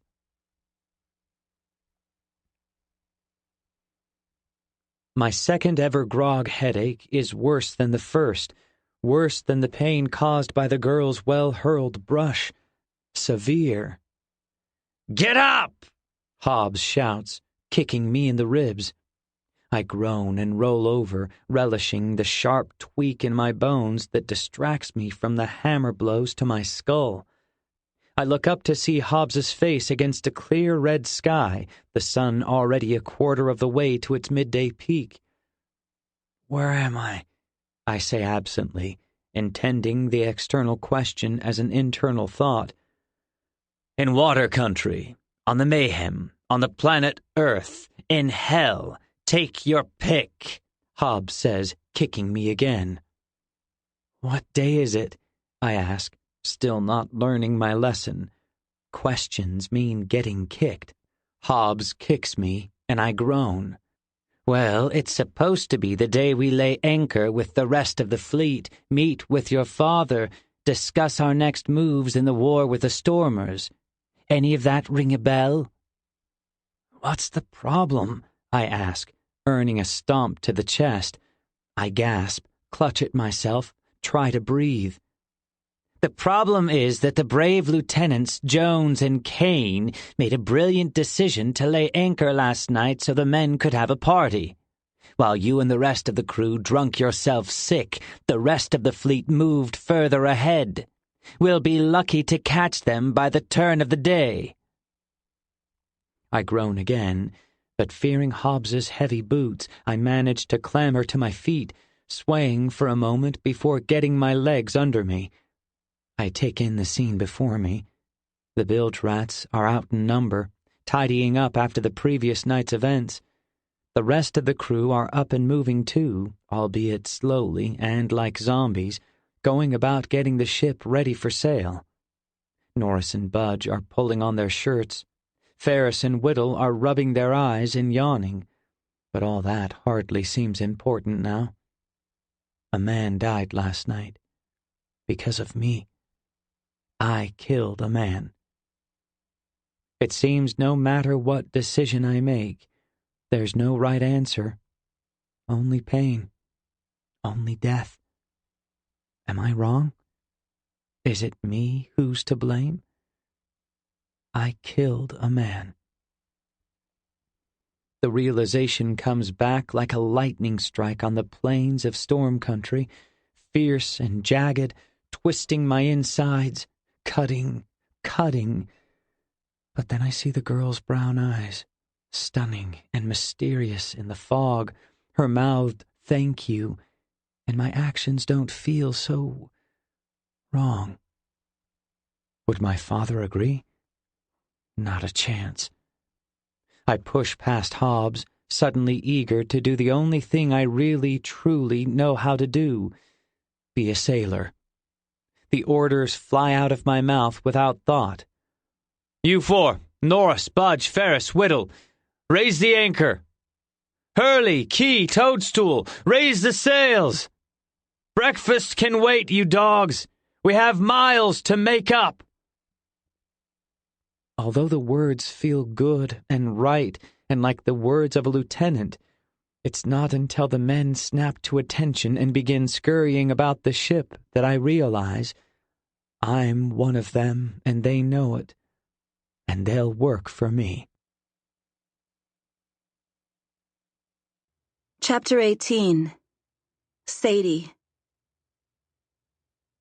Torrents of rain lash my skin, soaking my clothes through in an instant. But I don't turn back. Won't turn back. I have everything I need to avenge my mother's death. The anger spilling through me and around me and out of me like a molten stream, scorching my words and my actions. The strength coursing through my lean and toned body, built for fighting, for killing. My mother ensured that. And the opportunity, foretold by a man of wisdom whose visions have come to pass time and time again, in the form of a battle that will include soakers and icers, my two most hated enemies. There is only one thing I'm missing: the horse. To be a full-fledged rider, the war leader must grant you a horse and declare your training complete during the ceremony of lightning and thunder. All I want is the horse. Surely Guard will understand that. The bodies are in neat rows, blanketed by thick coverings usually used to build tents. Despite the heaviness of the rainfall, the dead will remain dry tonight. Too bad the dead don't care either way. I give the corpses a wide berth, gritting my teeth as I count down 2 rows and across 5 bodies, the location of my mother, which I memorized earlier. Under the sheet, she's just a bump. But in my mind I can still see her spouting blood from the mortal wound in her side, her head cradled in my father's arms. And I can still hear her last words to me. "Listen to your father, for he is wise." Not that, Mother. Anything else, please. Hunt down my killers and avenge my death. Fulfill your legacy as a rider, Sadie. Become the strong woman I've taught you to be. I can think of any of a number of things she might have said to me in her last breath, and I would have easily and gladly obeyed.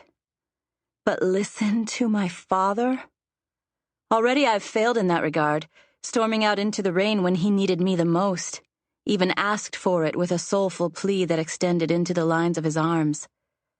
And I walked away. Is my father wise? If sending my mother to her death is wisdom, then he has the knowledge of kings. If running from the fight like a frightened child and letting the soakers slaughter my brother is wisdom, then he is Mother Earth in the form of a man.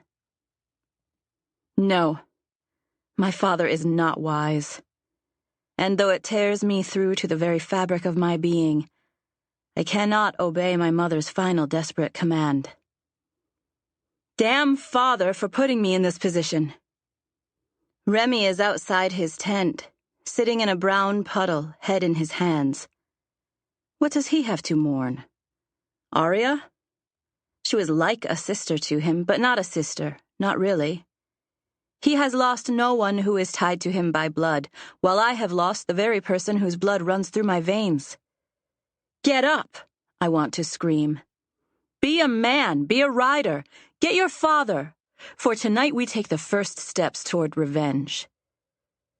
But all I say is Guard inside? Remy looks up slowly, rainwater tears dripping from his eyelashes, his dark hair plastered to his forehead. The memory of him smiling, shedding his clothes, ducking beneath the cool ocean springs to mind. A lifetime ago, when we were both people we'll never be again.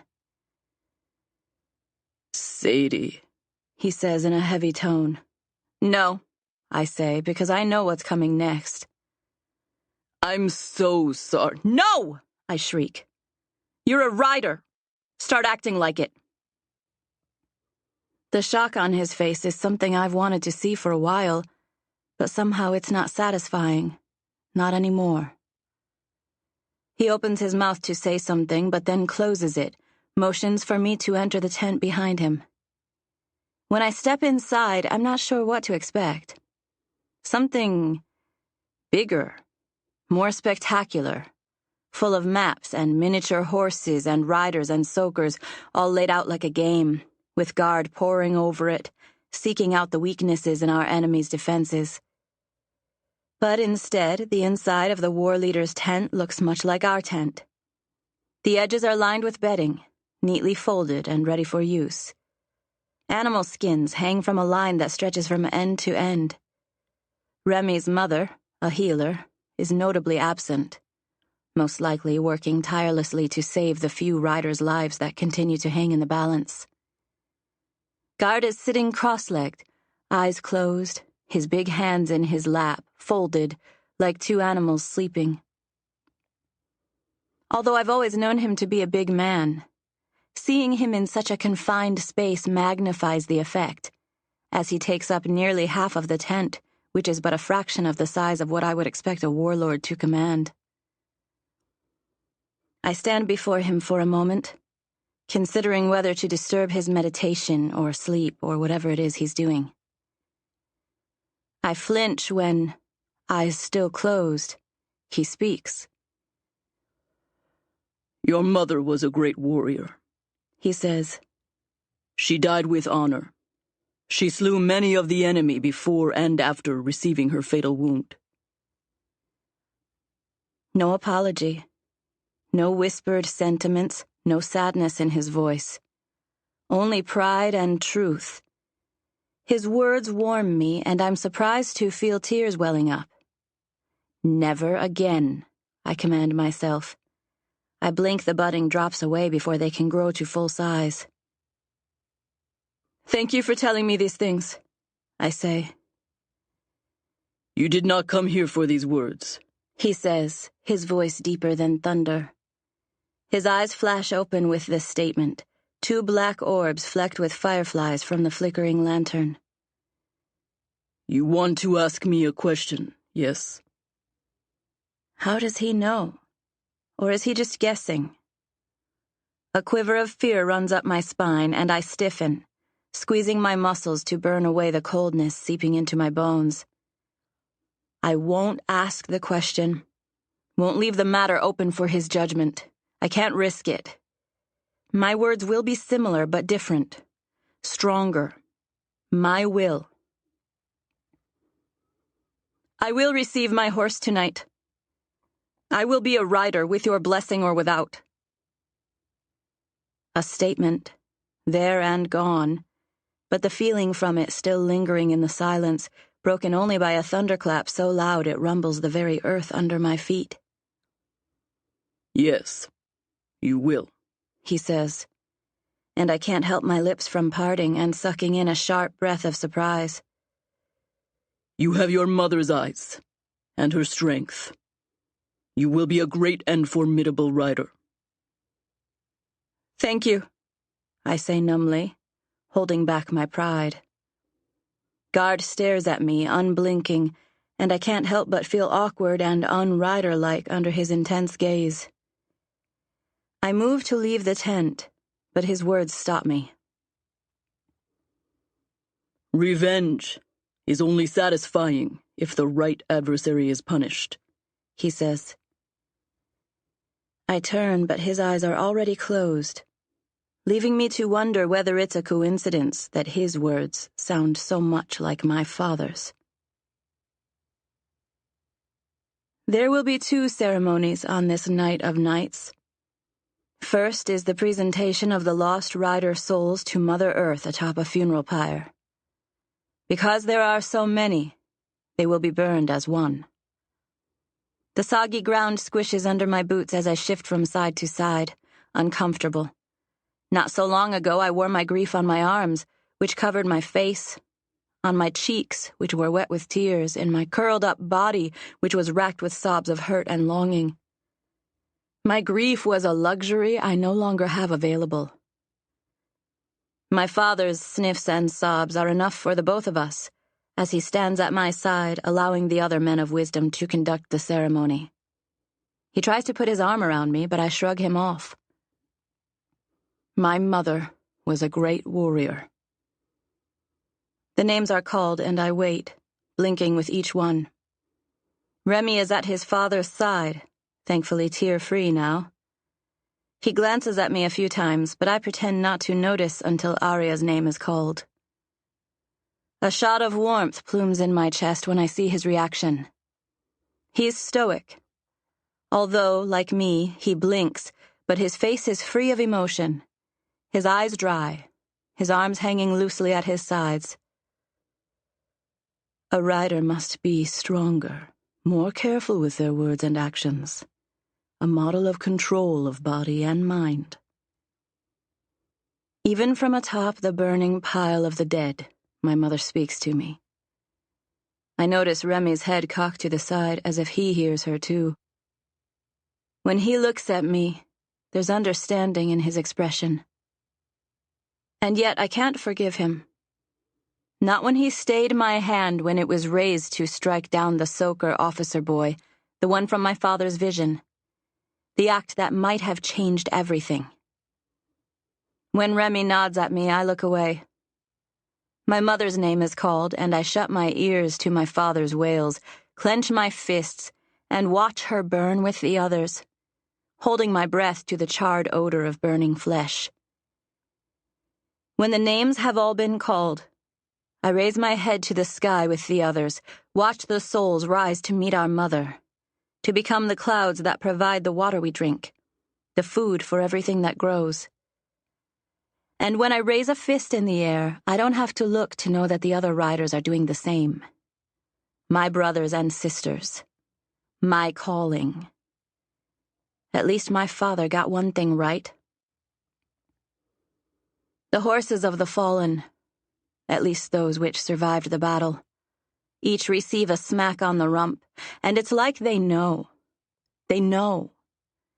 Their whinnies and neighs keen the air, splitting it in half, and they run free again, riderless and lost. Shadow is the fastest horse of them all. The second ceremony will include every young rider over 13 years on this world. Although I'd like to think I influenced Guard's decision, the reality is that he had already decided before I ever stepped foot in his tent with my demands.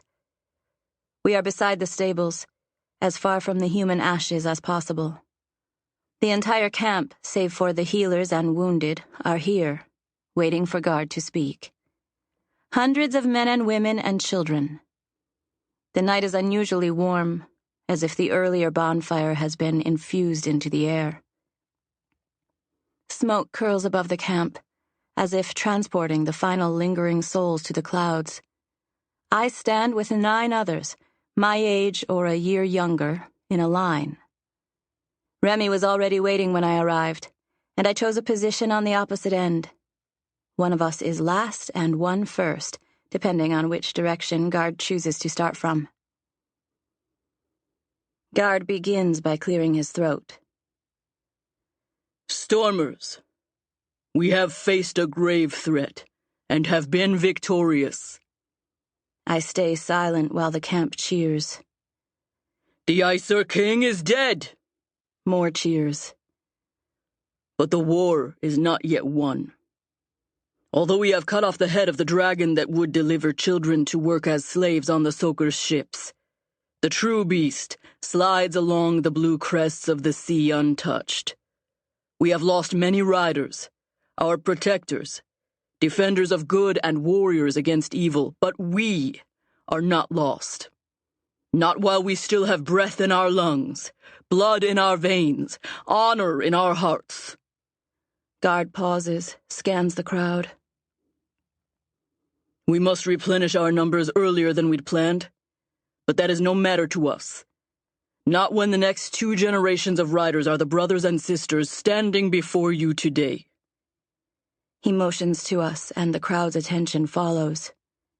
Having this many eyes on me would normally be embarrassing, but tonight I feel as tall and strong as Guard, and nothing can touch me. The people are a blur of faces, featureless, a mob of flesh and bone and responsibility. Mine to protect, mine to honor. I cannot look any of them in the eyes knowing my mother's death has gone unpunished. And then one face rises above the others, and it's my father, weeping. Are his tears still for my mother? Or is it joy, because I'm finally taking my rightful place among the hero-filled fold, to a position he ordained for me 15 long years ago? He mouths something, and I think it's remember, but I can't be sure. And I can't possibly interpret his lips or the meaning of the word, not when Guard's calling my name. And I'm realizing I'm first, and Remy's last, for what it's worth. I pull my eyes away from my father's wet face and phantom word. Remember. I walk across to guard, kneel before him as the ceremony requires, having seen it done many times, each and every year since I was old enough to attend. Remember what? I feel his hands on my head, pressing down firmly, listen to him speak the sacred words. The power is in you. Let it speak. The strength creates you. Let it build. The fire rages. Let it burn. Fear nothing but failure. Seek nothing but victory. Find nothing but honor. You are a rider, like you've always been. Claim your partner. Feel the power and the strength and the fire roar through me with his words and his touch. Remember my mother? Remember what the Icers did to her? Remember that it was the actions of the Soakers that caused it? Remember how my father ran the other way when Paul was murdered? Remember, remember, remember. The word strikes me to the heart like a lance. When the weight of Guard's heavy hands lifts from the crown of my head, I look up and the war leader nods. I stand to cheers and thunder from stomping feet, stride toward the stables, invincible, where a horse is being led toward me. With a sleek black hide, long black mane, and fierce brown eyes, she's everything I always imagined she would be. Stamping her feet, pulling at the ropes, snorting heavy plumes of breath out of her flaring nostrils, she's unbroken. It takes 4 strong men, riders, to control her, and even then she's uncontrollable, wild, hungry, mine. As I approach, I notice a mar on the complete darkness of her coloring. A single patch of white sits high on her nose, almost between her ears, shaped like a butterfly. White wings. Can she fly? I'm still admiring her wild and untamed perfection, wondering where she was found. How hard it was for the horse whisperers to lure her close enough to capture her, whether she put up a fight, when one of the ropes are thrust into my hands. Thankfully, I have enough sense to grab it firmly, to hold on, to remember the words my mother taught me, let them flow freely through my mind. I am yours, you are mine, we are one.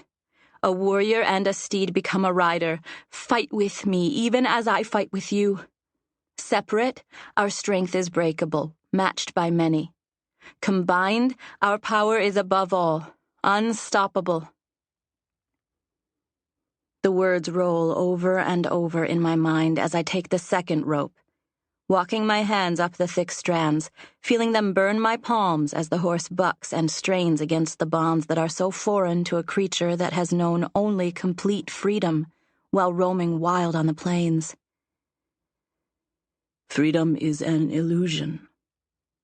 I'm surprised to hear my father's words in my head while I'm so focused on approaching my horse. I shake my head and resume my chant, this time out loud. First as a whisper, and then louder and louder as I get closer and closer. The horse isn't calmed by my words, but I know she hears them, because she's completely focused on me now, and I'm oblivious to the ceremony that continues behind me. Passion. The name occurs to me just like my mother said it would, right when one of the riders are thrown down when the horse charges sharply to one side. Passion, I say, and she stands perfectly still, matching the intensity of my gaze.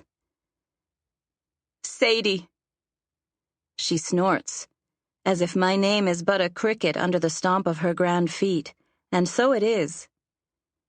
I shouldn't be this close, not at the first meeting. My mother told me, but it takes passion to teach me. She seems calm since I spoke her name. Her head even bows a little, and my mother said a wild horse will never do that. Already our bond is special. I reach forward to rub the white butterfly on her nose.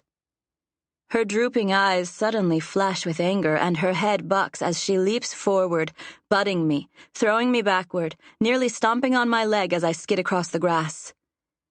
Passion. Chapter 19. Huck. Every day the performance of the ship improves. Norris has been undeniably helpful, urging the men to work harder and faster. Budge, Ferris, and Whittle have led by example, the first ones up and the last ones to bed, toiling as hard as I have seen any sailors work, even those on the Merman's Daughter. Every man, woman, and bilge rat does their part, following orders almost before they're given. Well, almost everyone. There are still the odd few who want the old days back, when they could sleep away half the day and drink away the whole night. Those ones have made the brig their home, seeming to relish getting sent there again and again, despite the ever-increasing awfulness of the conditions down below. I'm sure they're the ones spreading the rumors about Webb. Barney keeps me abreast of the latest theories, how Webb is being held against his will to fulfill some fetish of mine, or how he's gone crazy and is strapped to a chair, never sleeping, spouting predictions of death to all who sail on the Mayhem. Barney claims the men don't believe these ridiculous stories, but I know based on the strange looks they give me that some do. The official story is that he drank too much grog and fell overboard, which is more plausible than the current rumors, if less interesting. It seems the official story was dismissed as fiction the moment it was issued, and so it is. The real truth is a heaviness on my soul that I scarcely bear, that I'm a killer. Because the sailors are doing their jobs, I'm finding myself with more and more time to observe, to walk the decks, to watch the girl. Every day she climbs the mast to clean, and every day she pretends I don't exist, even when I'm obviously spying on her. But then everything changes. She starts doing things to acknowledge me when I least expect it, when I'm starting to think I'm invisible to her.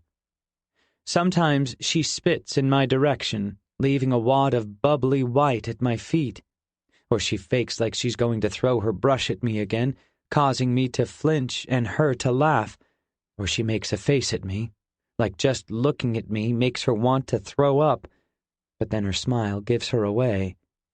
She's enjoying our distant moments as much as I am. And I am, although I shouldn't be. What am I doing exactly? I've seen my father a few times when the fleet stops. We're in the middle of the pack now, not the best performing ship, but not the worst either. And although my father is annoyed and frustrated that Kane and Hobbs were unable to discover the identity of my attacker, he's begun complimenting me on what I've been able to accomplish on the Mayhem. Always these accolades are issued in private, while publicly it's Captain Montgomery who receives his praise, at least when he's vertical enough to do so, but that doesn't bother me as much as I'd expect. In fact, my father's praise seems to fall flat at times. It's what I've always wanted, right? To feel his pride in my chest, hear it in my ears, washing away the day I failed him and me and my mother. It's because of the girl, because of what he'd do to her if he knew what she did to me. As I wonder how I've reached this point, marveling at the strange series of events that have made it possible, the bilge rat girl scrubs ferociously at a mast that has to be wearing away under her daily assault. I pretend to scan the horizon, to watch the ocean, to do lieutenant-like things, when really my attention is on her. Waiting, waiting, waiting for her daily sign of acknowledgement.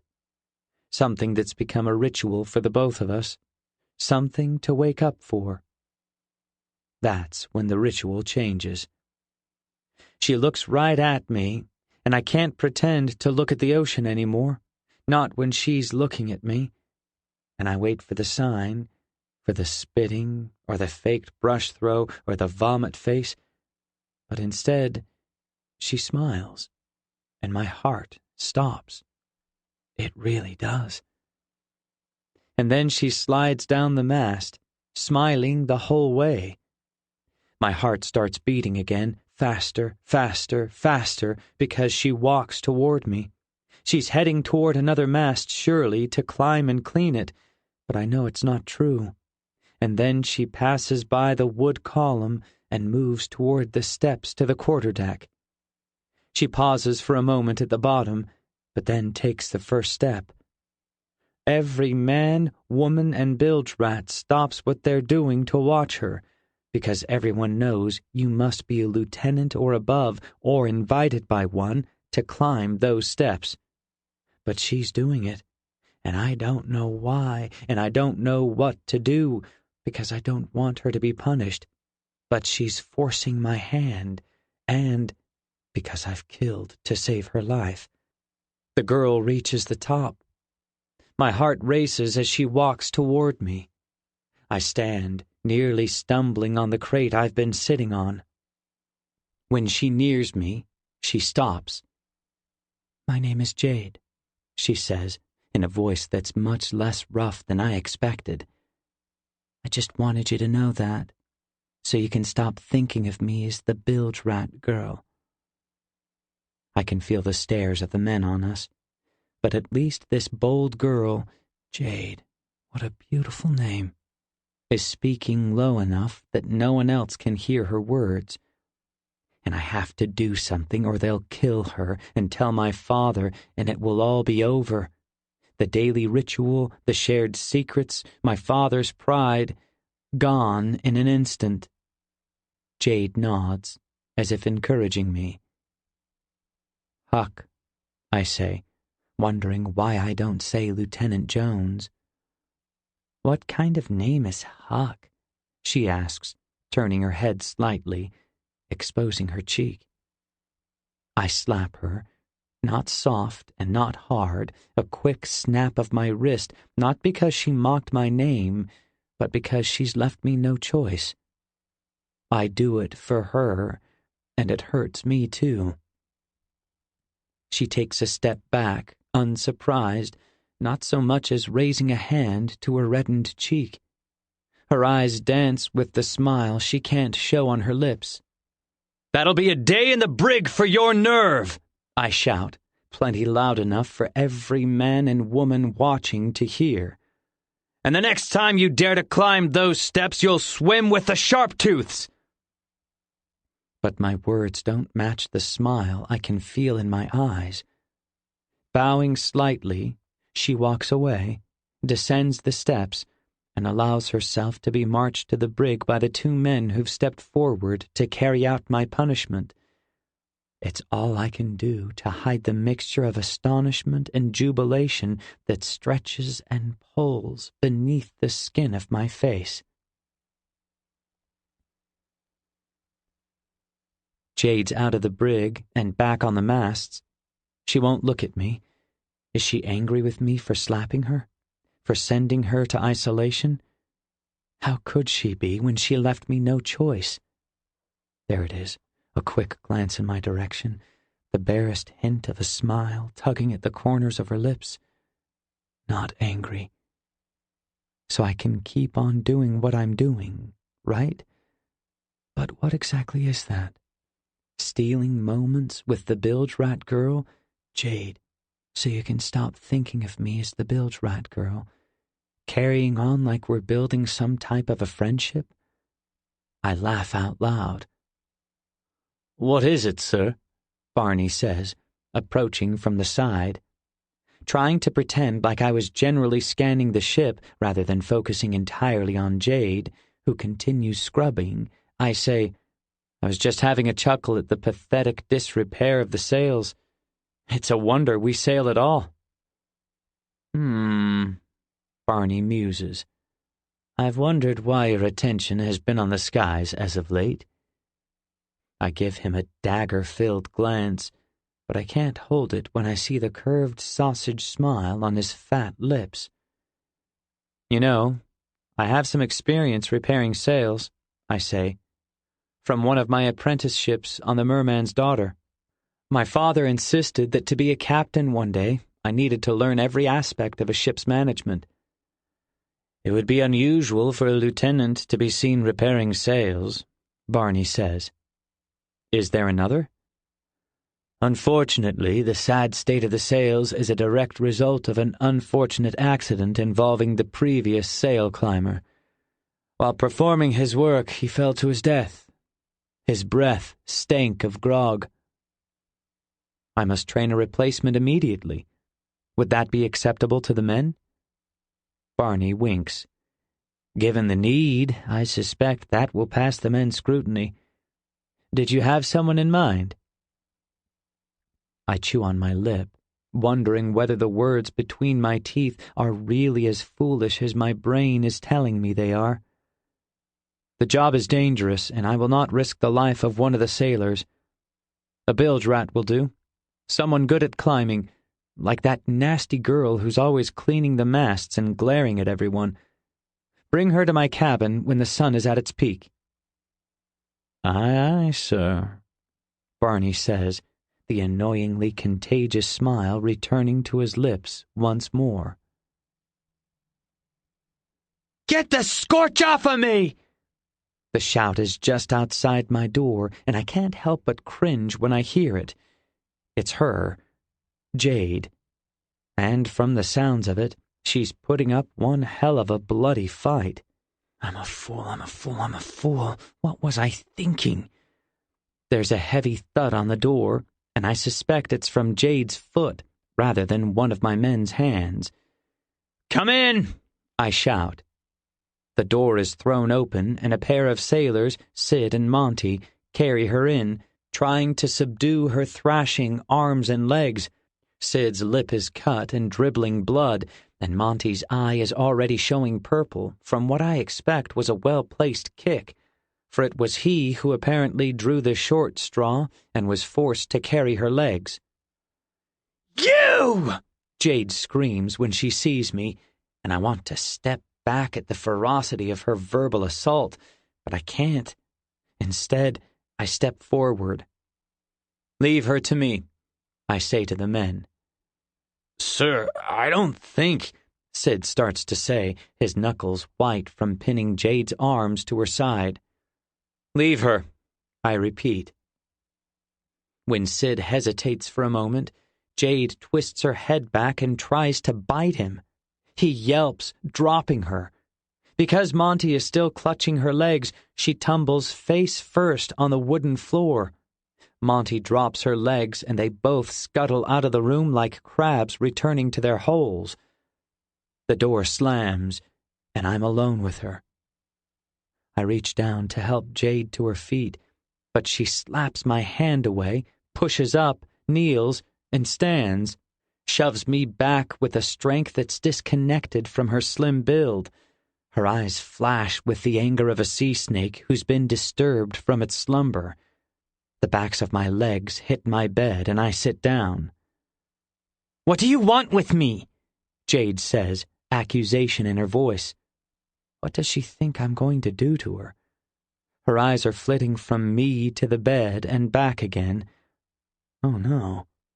She thinks that I'm going to try to... No, I say. It's not what you think. I only wanted to... To what? To make me another of your possessions? It's bad enough that I'm chained to this ship. To be chained to you would be 10 times worse. No, I say again, thinking of how to get this conversation back on track, if it ever was at all, but finding myself utterly at a loss for words. No what? She says, glaring, her hands on her hips. You have 2 big men drag me down here, and you're surprised I'm jumping to conclusions? I only wanted to talk to you, like when you climbed the quarterdeck stairs. And you slapped me and threw me in the brig. You left me no choice, I say, annoyed at the pleading tone in my voice. You're just like the others, she says. Like who? Like my father? Like Hobbs? Am I? Should I be? Then why did you tell me your name? The question closes her lips, stops whatever retort or accusation that was flying up from her throat. She takes a deep breath, swallowing it like a bite of gruel, closes her eyes as if remembering something. Eyes still closed, she says, "Why did you save my life?" "I don't know," I say honestly. Her eyes flash open. "You should have let me die. There's no life for me here." The despair in her voice surprises me. A girl so young, so seemingly full of life, shouldn't sound like that. It reminds me of someone. My mother, I realized with a jerk. Before the accident, she had started sounding like that, more and more with each passing day. I don't know what to say, I managed to get out. She sucks in another deep breath. "Why am I here?" she asks, but this time there's no accusation in her voice, and she sounds almost defeated. "I wanted to." I know, you wanted to burn and talk to me, but why else? What's the cover story?" "I'm going to teach you to repair sails," I say. She raises an eyebrow, as if surprised. "And what if I refuse?" "Then I'll leave you alone forever," I say. She lifts a hand to her brown forehead, massages her skin. Seconds tick by. "When do we start?" she asks. I can't hide my smile this time. "Immediately," I say. Chapter 20. Sadie. Nothing my mother put me through in training is as hard as taming a horse. Especially when the horse is Passion, living up to her namesake with every stomp, every gallop, every barely thwarted effort to escape. The stables are nothing more than a challenge to her. Thrice now she's smashed through her gate, come charging out of the stables, knocking stable boys and riders out of her way, snorting and whinnying when she felt the light breeze on her nose. And thrice we've brought her back. Growing up training with my mother, I dreamed many times of the day I'd receive my horse. How I'd jump upon her and gallop off across the plains, wind streaming through my hair and her mane, connected by a bond as thick and strong as bone. I haven't even thought about riding Passion yet, and it's been several weeks. Sometimes she seems calm, almost tame, like when she drinks from the water trough. But then I blink and she's kicking the trough over, spilling a lake of water through her stall, smashing into the wooden sides as if her freedom takes precedence over the wholeness of her body. Freedom is an illusion. Despite the silence that's grown like a pregnant rain cloud between my father and me, his words fill my mind more and more. Listen to your father, for he is wise. Is my mother right? Were her last words of advice more than just words? To make matters worse, Remy is already riding his horse. A fully black stallion he's named Bolt, the first of the new riders to do so. Around and around they run, Remy whooping and hollering like they've been riding together their whole lives. I look away from him and focus on Passion, who's straining against the 6 ropes anchored deep in the ground that I'm using to keep control of her. If I had some help, I know I could tame her. But unfortunately, a rider taming their horse is a solitary endeavor, part of the bonding process. I approach her, hand extended in peace. "Shh," I say when she snorts, a sound full of heavy air and a warning. "I only want to talk to you." A change to my method is needed. I've tried brawn, pulling her with the ropes, futilely fighting her weight and strength.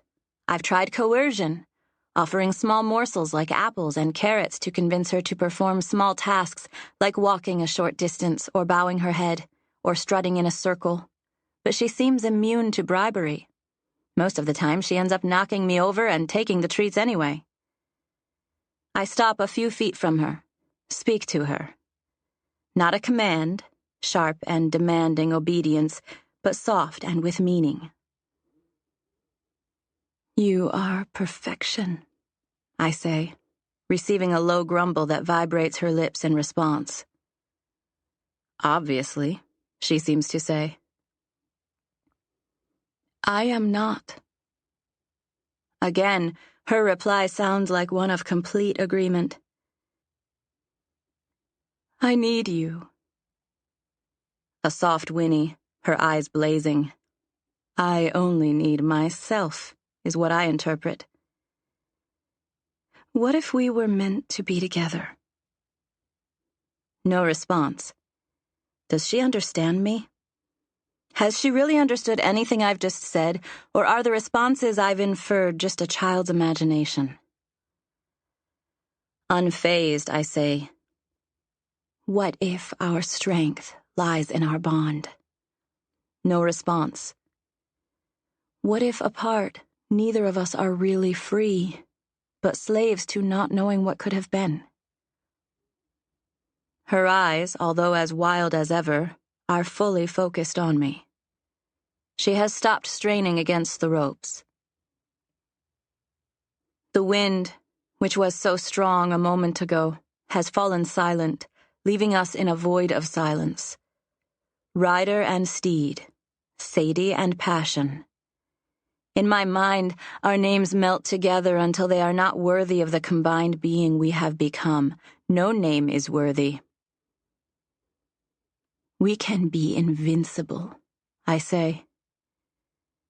And I see it in her eyes, a change, an understanding, an agreement. And she explodes forward, forcing me to jump out of her path as she pulls up each and every stake, shooting them into the air, galloping forward in a jumble of power and ropes and pride, and I'm laughing and shouting and panting, watching her go, watching her run across the plains away from me. Because I know she'll turn around this time. And she does. She stops and turns, looking back at me with frustration. Although she thinks she wants to, she can't go. Because now she needs me too. Coming to a tenuous partnership with Passion doesn't help things at home. Father is still father, full of unwanted advice and long periods of silence while he meditates, seeing visions that will cost other sons and daughters their mothers and fathers. Calamity and fire and death and pain and fear and madness. I'm becoming more cynical of the function of the men of wisdom with each passing day. Of what use are predictions of the future if you can't change them? Sometimes just looking at him makes my chest burn with anger at the dual losses I've suffered. My brother and mother. My playmate and master. But we suffer each other out of necessity. When I see love and caring for me in his eyes, I return it with a glare, not feeling bad about it until later, when Passion chastises me by throwing me from her back. She only seems to do that when I've been cruel to my father, as if she can sense the anger inside me. "I'm sorry, Pash, but you don't know the history," I say, brushing grass and dirt off my black riding robe. I crack my jaw a few times, feeling it click back into place. Passion allows me to ride her now, but only on her terms, and if she wants to discard me, she does so with vigor and without regret. "He's your father," her snort seems to say. "And he's a coward." After that comment, she won't let me ride her for the rest of the afternoon. That night, our tent feels more like a prison, such is the tension between us, thick and barred, twisted with barbs and spikes. When I make a move to leave, to go for a walk, my father stops me. "Sadie," he says, his voice cracking. I whirl on him, unable to hold back the clench I feel between my ribs. Unless you're going to admit your fault, the hand you played in Pa's and Mother's deaths, I suggest you let me go. His eyes are instantly clouded with tears, full of shame and self-loathing. The truth is in the heavy mist, raining from his eyelids and quickly forming into filthy puddles made dark by his deep brown eyes. The light flickers like an omen. I turn and he says, "Wait." "Admit the truth," I say, not looking back. "Sadie, I can't," he says, and I know the tears are falling, dripping from his chin, splashing his weakness in his lap. "You can't or you won't," I say to the tent opening. "Both." He can't because he's pathetically weak, and he won't because he's ashamed of himself. "Right," I say. "Of course." My sarcasm only adds to the tension. "I have something I have to tell you," he says, and a sharp breath whistles between my teeth. Is this it? Will he finally admit his wrongdoing, be a man? "Does it have to do with Pa or Mother?" I ask. "Yes." "No," he says. "Save it for someone who cares," I say, pushing into the night. "Wait," he says again, but I don't. I've got no one to talk to.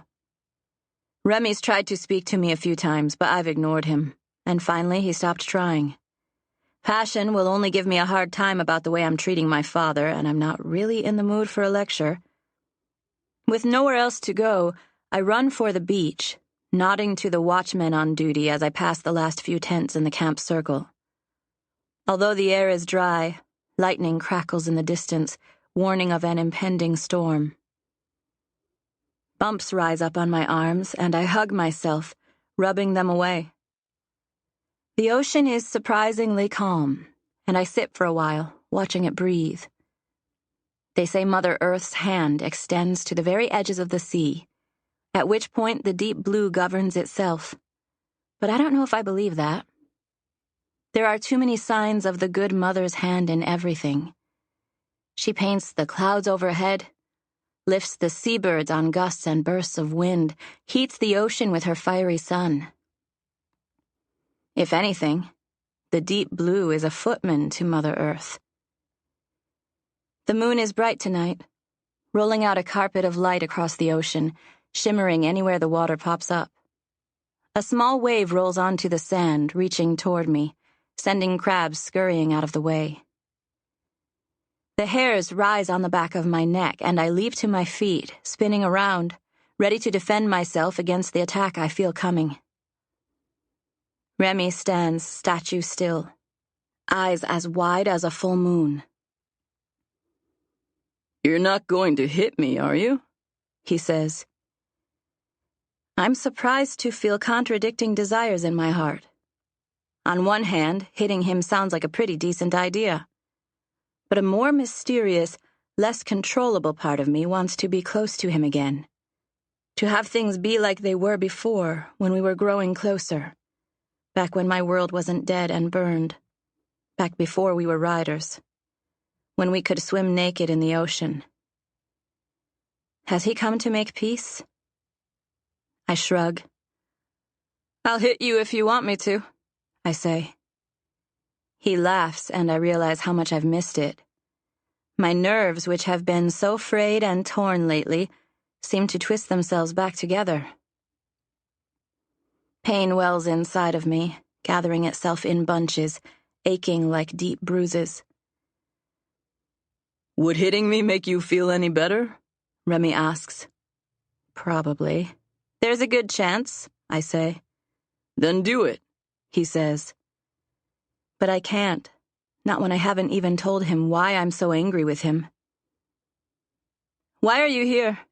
I ask. "My father sent me." "What? Why?"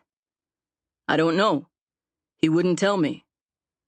I went to your tent first, and your father said you'd left. He seemed pretty shattered. Did something happen?" If only. "Nothing happened," I say.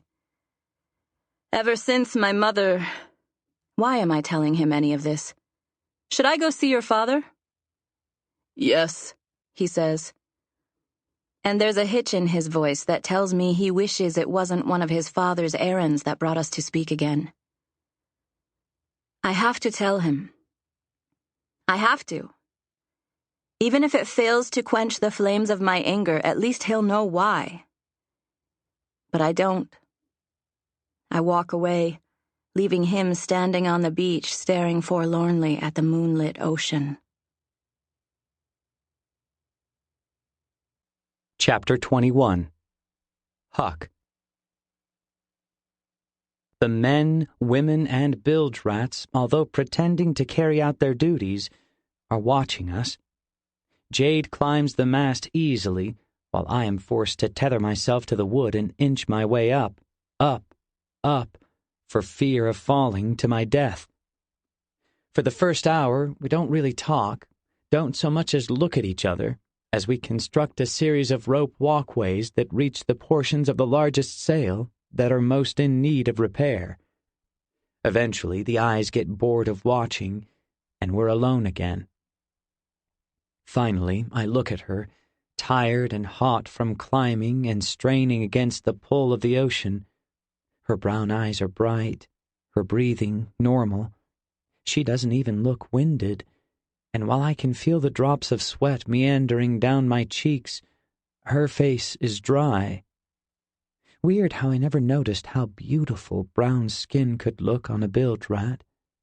Perhaps it's because I never really noticed the bilge rats at all, I realize. And why not? I want to say it's because my father told me they were meant to be invisible, working without being seen, but I know in my heart it was simply easier not to see them. "What next?" she says, and I realize I've been staring at her for too long. I pull away from her with an awkward jerk. I guess we start sewing," I say. "You look like you need a bloody break," she says. "What makes you say that?" "Because you look searing exhausted," she says. I laugh at her honesty, but not so loud that we attract attention. This'll be over in a second if Hobbs, who's always lurking, thinks there's something going on, which there isn't. I pretend to lecture her, to instruct her on the finer aspects of sail repair, motioning to a particularly large tear. But really, I say, "What does searin' mean? I've never heard anyone say that word like you just did." Now it's her turn to laugh. "Then you ain't never talked to any of the bloody bilge rats." And I haven't. Of course I haven't. Well, except for her, of course. I shake my head, admitting as much. "It's a mild curse word, not unlike bloody," she says. "From my people, from my lands." I frown. What people? What lands? While my eyebrows sink further down, hers lift. "Where they take us from," she says. "Fire country." Although the ropes are secure, I grip the mast harder. My fingers start to ache. "Fire country? What's that?" Her eyes are giant orbs now, shockingly big, transfixed on me in what apparently is a ridiculous question. "Where do you think we come from?" she asks. "From nowhere," I say, parroting my father's insistent answer, realizing as the words float off my tongue how silly they sound. "Or from the ground, or the sky, or something," I add, my cheeks burning. "Everyone comes from somewhere," Jade says. "We're from a burnt desert called Fire Country. The icers take us and sell us to your father." A skeptical look flashes across her face. "You're saying you don't know any of this? That your father brought us here against our will from Fire Country?" I feel dumb, but I can't lie. "I didn't know," I say, not admitting I don't know who the icers are either. "But I don't think my father would do that, not without good reason." She glares at me, and I wish I had somewhere to hide. I'm here, ain't I? You saying I'm lying? I release the mast, letting myself dangle from the rope harness, hold my hands in front of me, palms forward. No, not at all. I'm just wondering whether there's more to it. Like, did you commit a crime? Were you a prisoner? Jade's glare softens, but remains. You're wooloo, she says, which means as much as gobbledygook to me. I was a child when my father said I was going on an incredible journey, one that was just for children. Your father? She nods. Your father sent you here? Another nod. She looks at her hands. Is that embarrassment? Shame? I've never seen either emotion on this girl before, and it doesn't look natural. Why would a father send his daughter into a life of slavery? It's the question I want to ask, but I won't, not when Jade's shoulders are slumped like they are now. Let me show you how to fix one of these tears, I say, and her face brightens, like my change of subject was a gift.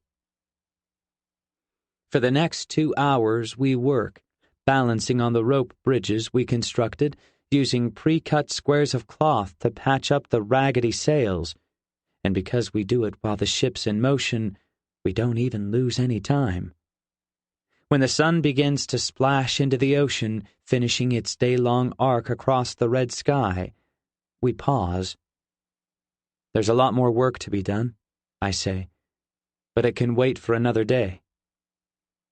You know, you're not much like your father, Jade says. A balloon swells in my stomach, pushing on my insides, making me feel slightly sick. I'm not, I say, wishing I was.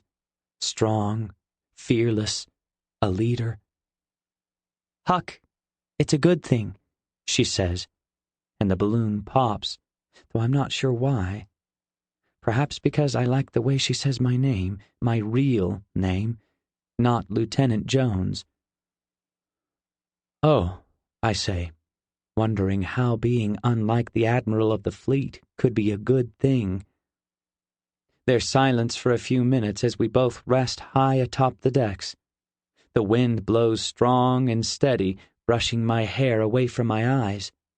Jade begins braiding her dark hair into 2 tight plaits down her back. Although it should be nice, hanging next to Jade, the silence wears through my skin like an abrasive material, wood sanding paper or the like. I breathe a sigh of relief when Jade finally speaks. I don't know why my father gave me away, she says. I look at her, but her gaze is out to sea, stretching across the fathoms of the deep blue. Perhaps it was a trade, I say. For what? She says, her voice tight. What could be worth his daughter's life? I don't know, I say, realizing I'm not helping her. What about your mother?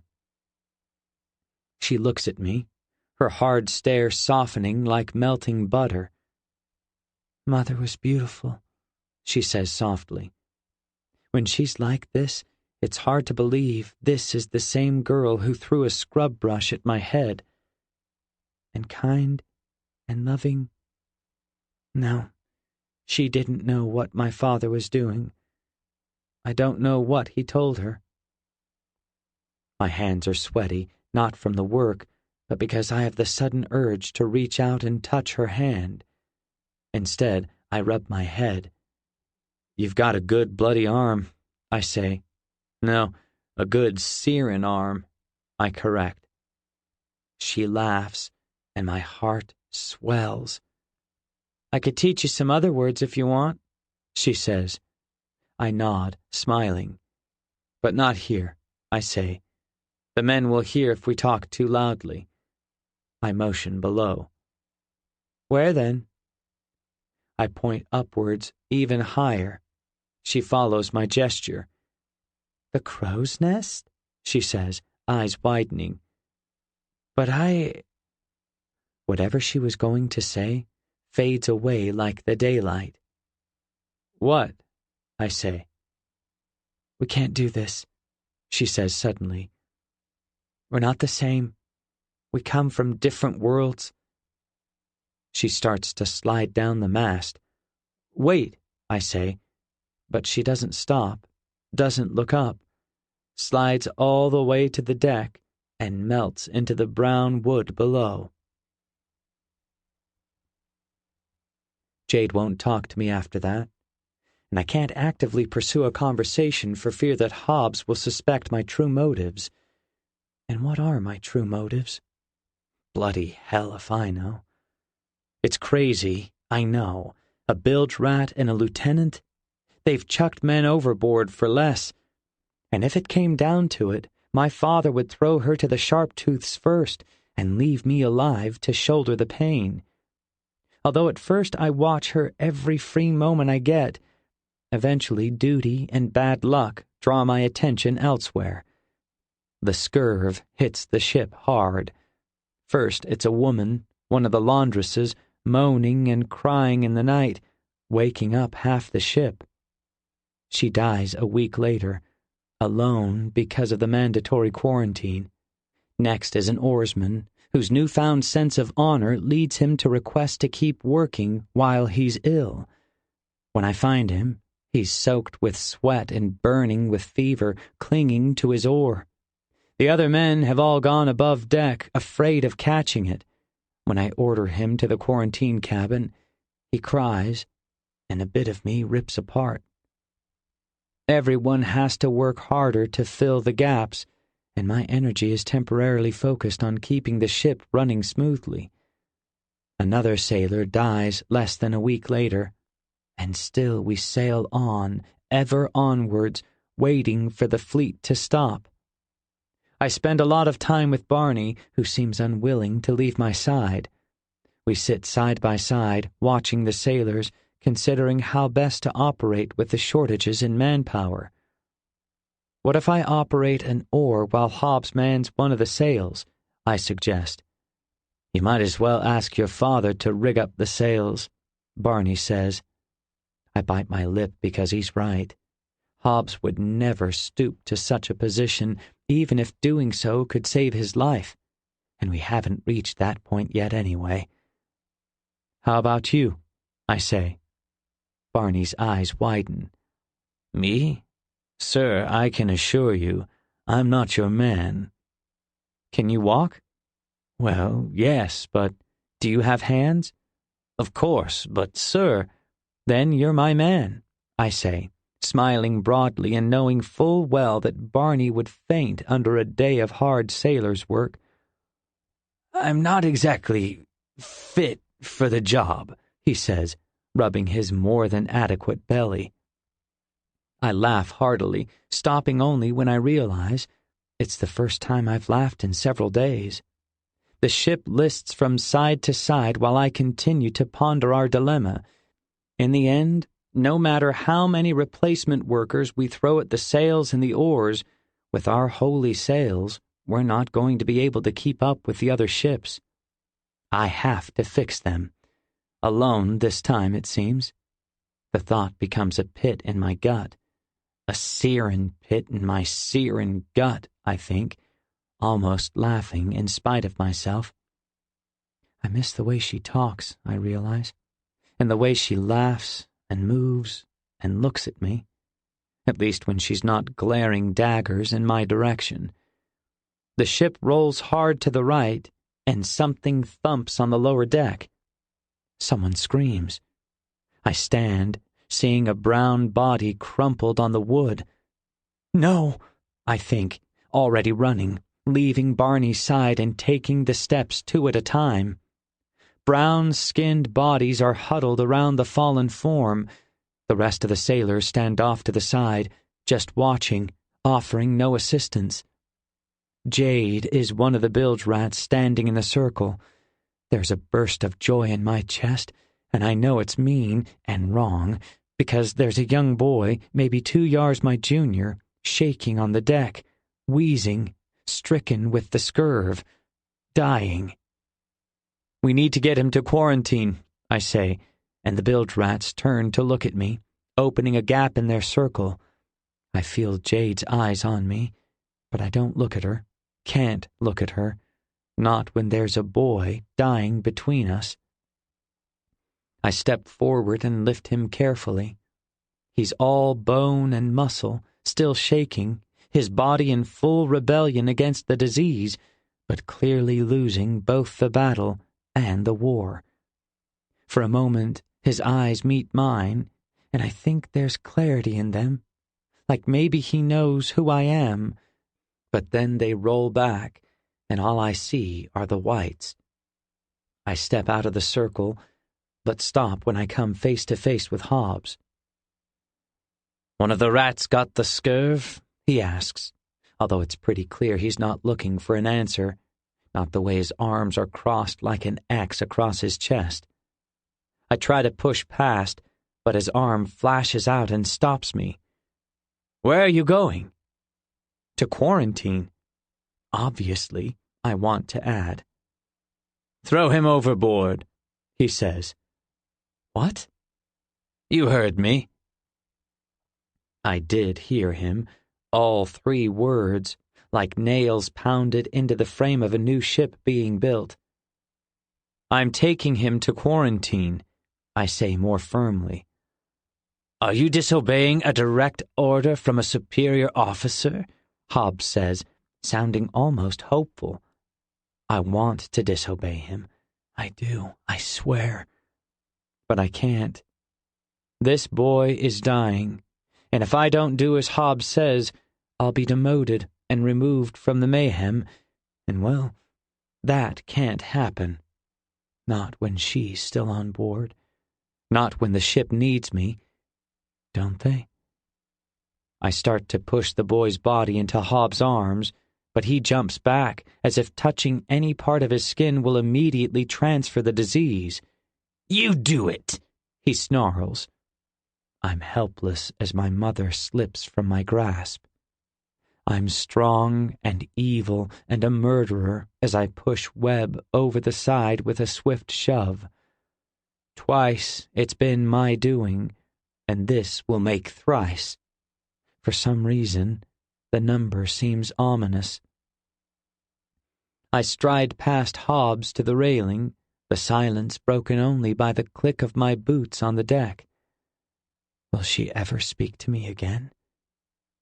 The boy's body, although racked with seizures and tortured with pain, is warm, his heart beating wildly against my own as I clutch him to my breast, bent in my arms. Alive, so alive, and yet hurting, dying. "Rest," I whisper to him, low enough that Hobbs won't hear me. "Go with honor." He slips from my arms. Thrice. I march straight to my cabin, seeing only his eyes, which flashed with recognition as he fell to the depths below. Chapter 22. Sadie. The war leader's tent is dark when I arrive. I start to speak but stop when the opening twitches, shudders, and then parts, revealing Guard's hefty form. "Walk with me, Ryder," he says. I fall into step beside him as he leads us to the center of camp, to the big fire, which crackles and snaps, devouring the tangle of stumps and branches placed by the fire tenders. One of them stands nearby, watching the flames. "Leave us," Guard says. She departs with a short, reverent bow, slipping away like a shadow. "Have you tamed passion?" Guard asks when he's sure we're alone. It's a rather mundane question that hardly requires a midnight meeting. The fire pops. She will never be tame, I say. But yes, I've ridden her. Surely Guard already knows this. He smiles, and I'm surprised how warm it feels coming from a man who could break me in two. Perhaps it's just the heat from the fire. That sounds like something your mother would say, he says. I should feel pride at the comparison, but all I get is a bulge of despair in my stomach. I say nothing in response. We stare at the fire together, watching as it snaps a branch in half like a broken bone. My mother's face is in the flames, but I don't look away. When I can't look at her any longer, I turn to him and say, "You asked me here to talk about passion?" He continues to stare into the fire. No, he says gruffly. But I suppose you already know that. There's silence as I look away. Then what? Another branch disappears in the red and orange. I want to talk to you about your father, he says, and I hold my breath, trying not to show the tremor of anger that passes through me. What about him? I ask, unable to hide the crackle of fire in my tone. He cocks his head to the side as if thinking, and then says, "Can I tell you a story?" He's the war leader. Am I to say no? Yes, I say, centering my gaze on a tuft of grass outside the stone ring, blackened by the heat from the fire. You were 3 years old, he says, and I close my eyes. No. Pa was 4. Stop. Our battles had always taken place on the beaches, well away from the camp. The riders, your mother, me, we protected the rest. But not on that night. The soakers had a plan that night. They wanted to cut us deeply, break our spirits. The landing party was a diversion, only a small part of their attack. By the time we realized it, they'd reached camp, I say, kicking the black grass with my toe. Though brittle, the stalks don't break. Yes. The weak, the untrained, the sick, the children. That was their goal. The heaviness of his words presses on my shoulders, and I can taste blood in my mouth, the inside of my cheek chewed away. Stop, I will him again. To speak the word would be weakness, so I chant it over and over in my mind, hoping he'll hear. Stop, stop, stop. When we struck down our foes on the beach and reached the camp, he continues, the tents were on fire. Our people were dying. Many fought valiantly, but futilely, saving lives as best they could. But not my father. All he could do was run while Pa was murdered. Your father, Guard says, but I don't need to know the rest. Not when knowing cuts deeper than a knife. Is a coward, I say. Despite my mother, it's in my blood, I know. You want me to leave the riders, I say, realizing it at the same time I speak it. My head slumps to my chest. Sadie, Guard says, but I can't look up. Not when the only thing I have left is about to be taken away. All because of him. Sadie, he repeats, and I lift my chin with my hand, force my head to the side. My eyes meet his, which are dark and serious. You'll be a rider for life. Doubt anything, but not that. I'm at a loss, my head spinning. What are you saying? I ask, probably a little too harshly. That your father is not a coward. Not even close to one, he says, one of his fists tightening. To hear you say such a thing angers me deeply. His fist scares me, but not enough to stop my refutation. You don't know, I say. He left Pa to die. He sent Mother to die. You don't know. He can hit me if he wants, and I'll take it. And for a moment I think he will, as his knuckles grow white from the tension. But then his hand relaxes and he pushes out a deep breath. Sadie, He says, I was there too. Are you sure you remember? You were very young. Yes, I say, hating that my voice falters. My mother would never show such weakness. What do you remember? He asks. I close my eyes, strain against the memories that have been incomplete for so long. Fire, darkness, and shadows. Shouts in the night, white-skinned men, harsh blades cutting down stormers indiscriminately. Paws scream. Where was I? My head hurts when I squeeze my eyes shut too tight. Father and I were inside our tent, I say, remembering looking out into the night. Pa is standing alone, crying, scared and unsure, gawking at the carnage around him. No, Guard says. You were inside your tent. Your father was not. In my memory, I look around, searching for my father's cowardly expression, his huddled form. I'm alone. Where is he? A log falls in the fire, kicking up sparks, and I flinch, my eyes darting to the flames which melt into the inferno in my memory. Where? I say. Look outside. I do, and this time Pa's not alone.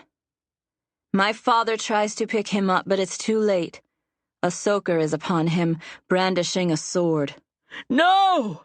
Father screams, grabbing a branch from the ground with one arm while using the other to push Pa behind him. The soaker laughs and slashes at my father, cutting the branch in two. My father throws the pieces at him while yelling for Pa to run. The man slashes at Father but misses. Pa's halfway to the tent, and for a moment I think he'll make it. But then Father's down, his leg bleeding, his scream not for his pain, but for us, who he's looking toward even as the soaker comes at us. And I can only cry, because I'm scared, and I'm weak. And the man's sword slashes downward, at Pa. He dies, not a foot from me. Not a foot. And I'm next. The man sneers, and I hate him, and I want to rush from the tent and punch him, kick him, bite him, and I start to. But then Mother's there, and she cuts the man open, and there's so much blood, a lot of it Pa's. I see Guard's massive form behind her, watching. Not my father's fault. But why? Why didn't he tell me? Why didn't my mother tell me? Why did they let me hate him for all these years? My memory is incomplete. What happened before Mother arrived? I ask harshly. I wasn't there, Guard says. Ignoring him, I ask, why was I in the tent and Pa not? I wasn't there, Guard repeats. But my father would have told you, I say. He refused. But he would have told my mother, I push, and she would have told you. She refused. None of it makes any sense. Why such a big secret? What could hiding the truth possibly accomplish? And what of my mother? I say, frustrated with my missing memory despite having been only 3 years old. Do you mean the mission to Ice Country?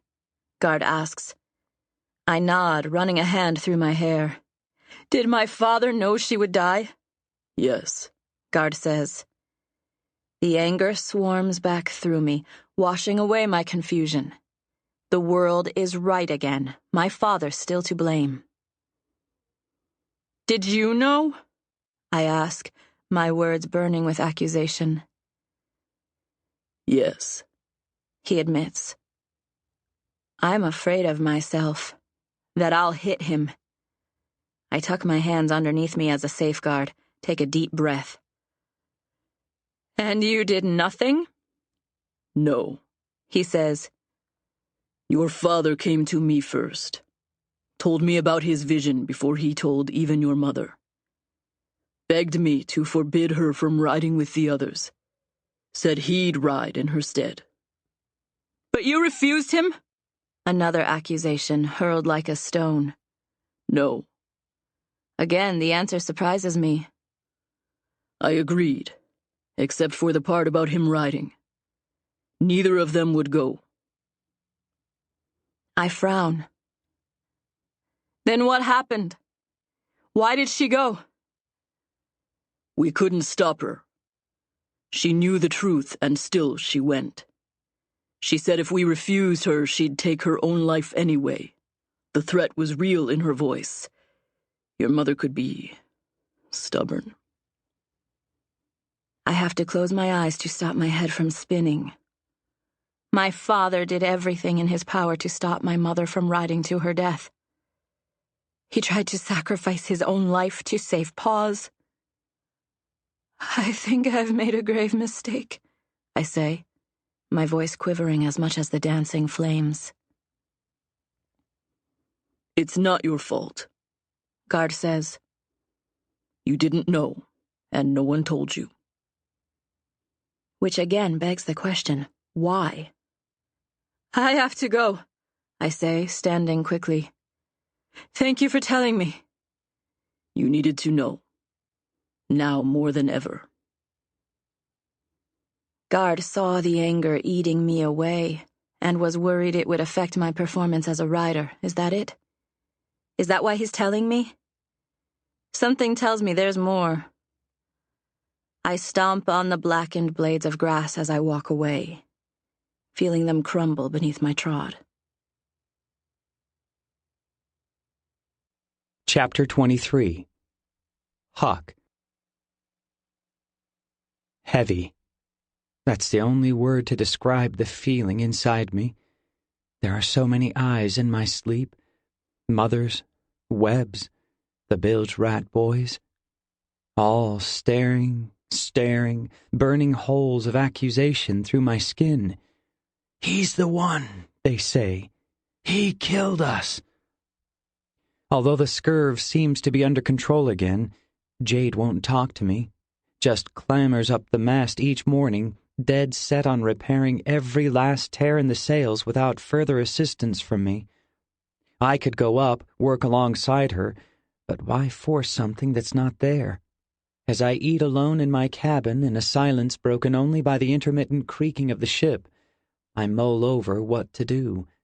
More pointedly, I consider the information Jade gave me just before we stopped speaking.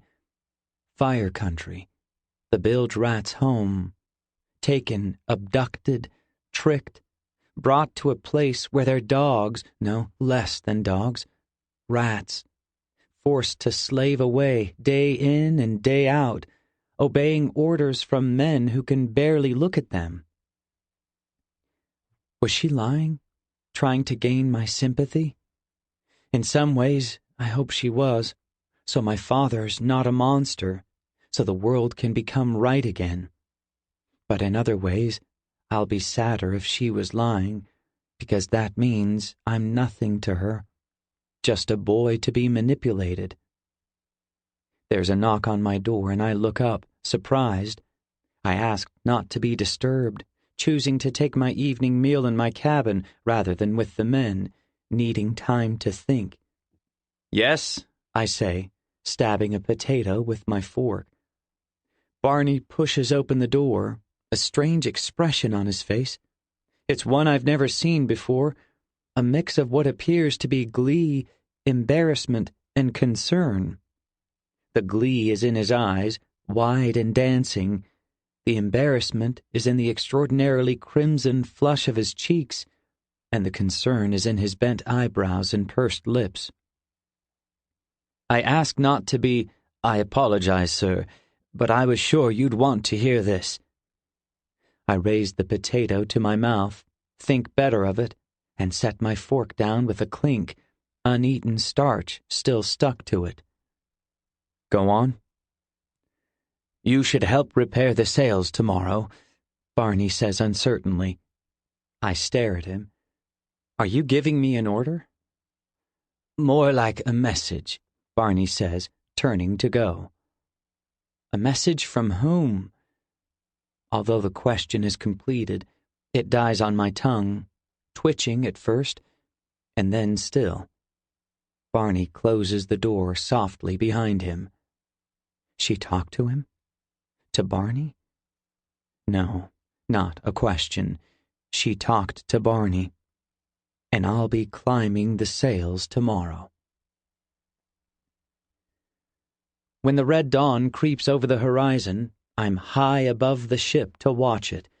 I couldn't sleep, so I came up here, to the crow's nest, to wait. For her. What does she want to talk to me about? Why now? Maybe she feels bad and wants to admit everything she told me was a lie. More likely, she wants to scream at me for throwing that boy overboard. The wind shrieks around me as I peer over the wooden sides of the lookout platform. The men are hard at work, turning the sails, catching the wind at just the right angle. The ship cuts through the choppy waters with ease, trailing the merman's daughter by only the smallest of margins. Are we really the second fastest ship in the fleet? I wonder, marveling at how quickly things can change. Below me, the ship is alive, built with wood and sweat and human strength, and somewhere, Jade. Later today, we'll lay anchor. If what Jade told me is true, will I be able to look the Admiral in the eyes? Pretend like I don't know? I shake off the thought when I spot her. If she sees me, she doesn't show it, her expression flat and neutral. Jade crosses the deck, greeting the other bilge as she goes, reaching the main mast in long strides. Unlike me, she ignores the crow's nest ladder, frog-hopping up the wooden cylinder with ease. My hands suddenly feel sweaty, and I rub them on my breeches. For the first time, she looks up, meeting my gaze with thoughtful eyes that seem to say, "You came." 3/4 of the way up, she stops at where there's a gaping hole in one of the main sails, a major repair, one that could take all day. She's not coming to me, so I've got to go to her. I slip over the railing, stretching to take the ladder rungs 2 at a time. When I reach her, she's already positioning a white patch on the sail. "Can I help?" I ask. And when she doesn't turn to look at me, doesn't reply, I wonder whether Barney's message was really from her. Had I assumed too much? But then she says, "I asked you to come because I needed—" Her statement hovers in the air, seemingly oblivious to the swirling wind, and I find myself holding my breath. "Your help, with mending the sail." I let out my breath in a burst. "That's a large tear," I say. "I hadn't noticed it before. Is it new?" She shrugs, pokes a needle through the patch and begins stitching it to the sail, just like I taught her, with easy, practiced fingers. "New as of yesterday," she says. There have been no storms, no unusually high winds, no projectiles in the air, nothing that could have caused such serious damage. And the fabric around the rip doesn't appear to be old or frayed. In fact, the gash itself appears to be almost too clean, like someone took a knife and just... I swing around the mast as I realize Jade created a large repair so we'd have to work on it together. "Slow down," I say, amazed at how expert her fingers have become. "At this pace we'll be done before the lunch bell rings." I touch her shoulder, and she stiffens, but her fingers slow.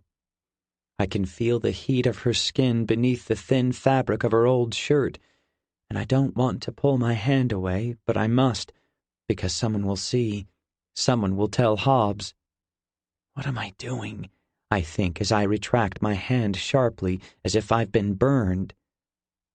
"Huck," she says, and my name's never sounded so good, so real. "Sear it, Huck!" When she turns to look at me, there's fire in the brown embers of her eyes. "What?" I say. "This. All of this." She waves her hands around, meaning the ship? Me? Repairing the sails? "It's all invented, made up, none of it's real. You and me? Nothing more than a dream." Whose dream, I wonder. But all I say is, I know. She sighs, heavier than an anchor. "Then why?" Why are you here? Why am I here? Why do we get up every morning, play the same old game, do the same old things, and then sleep to the same old rocking of the ship? Although I imagine her simple question to be filled with all of those questions, I know it's not. Those questions are mine, but I can't seem to pinpoint where they came from or when they entered my subconscious, burrowing in like mice, gnawing away at everything I've held true since the day I was born. But even that's a lie, because I do know. I do, since the day I met Jade. And I can't help but wonder why she's speaking to me after everything I've done. "I'm sorry about that boy," I say. Her eyes narrow. "Are you?" she asks, but there's no accusation in her voice. It's just a question. "Yes, I'm surprised you're speaking to me after that." "You did what you had to do," she says. Did I? By throwing a boy overboard? By killing Webb? I'm surprised by my own words. I've barely thought about killing Webb, much less spoken of it out loud. "You chose the lesser of the evils," Jade says. "If you'd gone against Lieutenant Hobbs, you would have been sent away, and the boy would still have suffered and died. If you'd spared Webb, I'd be dead, and your father would know you protected me. And trust me, Webb didn't deserve life. The things he did to the bilge rats." She trails away. She says it so matter-of-factly that I can't think of a rebuttal. I change the subject. "Is what you told me before true?" I ask, wishing I didn't have to ask, because I know it'll only make her angry. To my surprise, her eyebrows don't furrow, her lips don't tighten. "Yes," she says, turning back to her work. And in that single word is the truth, and it's good enough for me. "I'm sorry," I say, apologizing for having to ask the question, and for my father. Jade falls silent, her fingers pushing the needle through the fabric and pulling it back out, securing a corner of the patch to the sail. I step onto the rope bridge, moving as close to her as I dare, pluck my own needle and thread from my pocket, start on another corner of the large patch. "What's Fire Country like?" I ask, and although she doesn't stop working, her eyes twitch in my direction. For a few minutes the only sounds are from below, men shouting, whistling, singing, women calling for clothes to be cleaned, offering hot morning drinks, barrels being rolled, sacks being tossed, planks being scrubbed. There's no awkwardness in the silence, and somehow I know she's not ignoring my question, just thinking on it, like it's one of the wooden puzzles my mother and I used to work on together, requiring a precise solution. Finally, she says, "It's home." And although it doesn't tell me anything about what her country's like, I can feel what she feels for it in my bones, in my thoughts, in my heart. Warmth and security and familiarity, like the merman's daughter has always felt to me. It was all taken from her. No, not taken. Ripped from her little hands. Stolen from her. By my father. At that moment, something is unlocked in the memory of my mother's death. She still falls. I still can't save her, can't hold on. I still fail her. But she says something I've never heard her say in any of my dreams, where all I saw was her terror and my failure and my father's disappointment. "Not your fault," she says. There's a sharp pinch on my arm, and I can see again, not because I've opened my eyes, which were never closed, but because the memory is gone, and I'm dangling in mid-air, not holding the needle, not holding the ropes, not holding anything. Jade's hand is clamped on my arm, gripping me, bruising my flesh with the strength of her fingers. "Huck," she says, "I can't hold you up all day. You're heavier than tug-hide." Astonished, I curl my empty fingers around a rope, pull myself to an upright position. Was I falling? Yeah. You just let go and would have done a bird dive onto the decks if I didn't grab you. There's no pride in her voice, no praise-seeking, just facts. "You saved my life," I say. "And you lied to save mine," she says. "And killed." It's in her eyes, but thankfully she doesn't say it. "Thank you," I say, but she's already back to stitching. Though I can tell one of her eyes is still watching me, just in case I let go again. "Fire country is hot and barren and dangerous," she says, as if we're just continuing our conversation from before. "And beautiful and perfect," she adds. "Did you have any brothers or sisters?" I ask. "I have 2 sisters," she says, "both older. Sky and Sienna. They're amazing." Her voice is full of grit on the last word, like it almost didn't make it out of her throat. "At least they were, I think. It's hard to remember. It was 6 years ago and I was so young." I finish threading my corner and begin working my way toward her, giving her time to compose herself and her thoughts, hoping she'll continue. Time passes like wispy clouds, silent and thin and full of imagined images. Our threading fingers get closer and closer, and still we're silent. The air in my lungs refuses to satisfy me, leaving me short of breath, like I've just run a long way. I stare at my fingers, focusing on each pass of the needle, careful not to prick myself. Closer and closer. And then her hand brushes mine, and it's like lightning against my skin. She looks at me, but I can only stare at my fingers. She breaks the thread from her needle and hands me the end, careful not to let us touch again. When she begins working on another corner, I breathe a relieved sigh and knot my thread with hers. When I start working on the 4th and final corner, I can still feel the sensation of our hands touching, but I try to keep my fingers steady. "What happened when you almost fell?" Jade asks, her question coming like a random yellow cloud in a perfectly red sky. "Oh, that.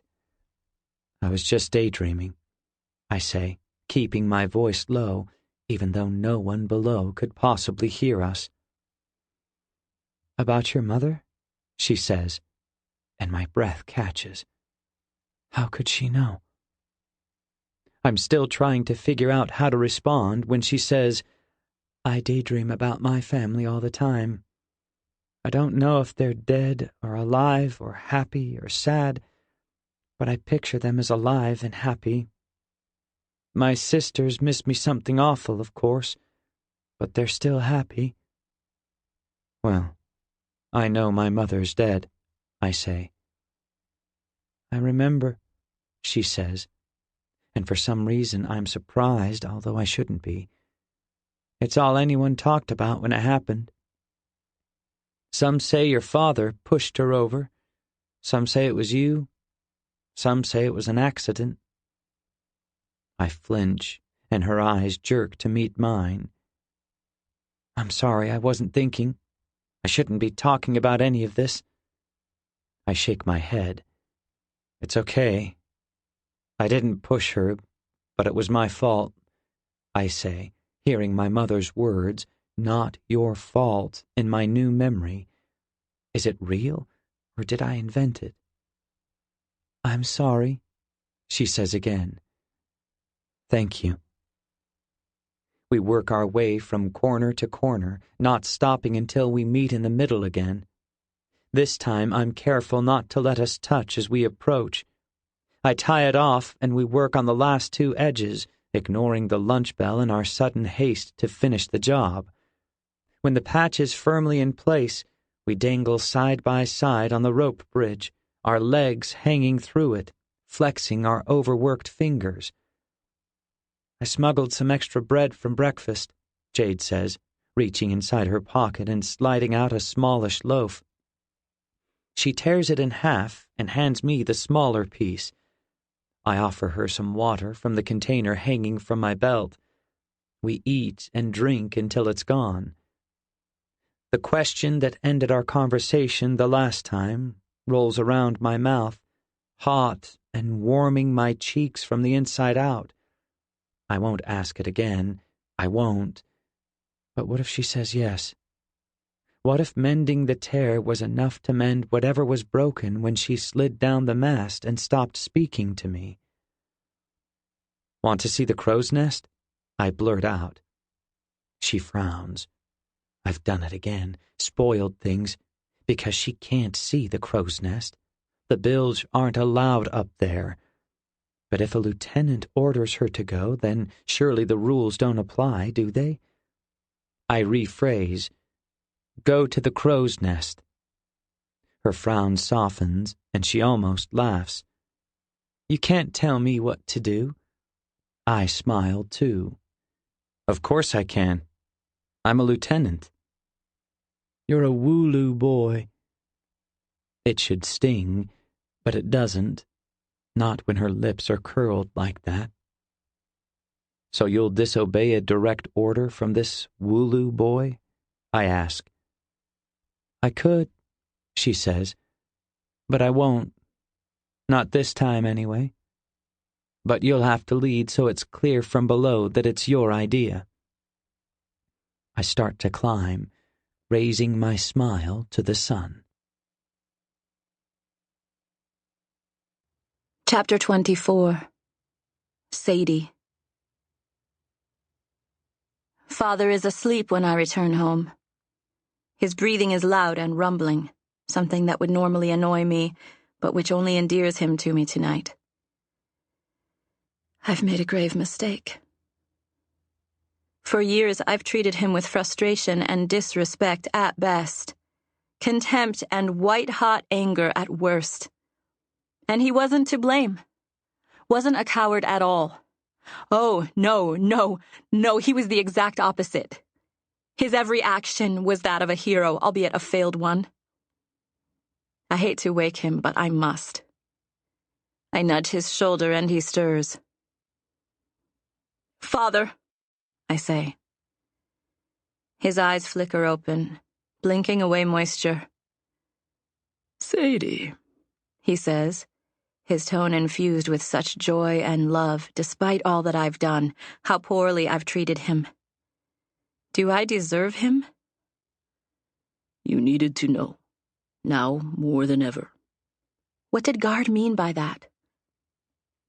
Father, I know, I say, and he closes his eyes, cringes, opens them slowly, almost mournfully. I wait for him to speak, but he just watches me. Will he withhold the truth from me even now?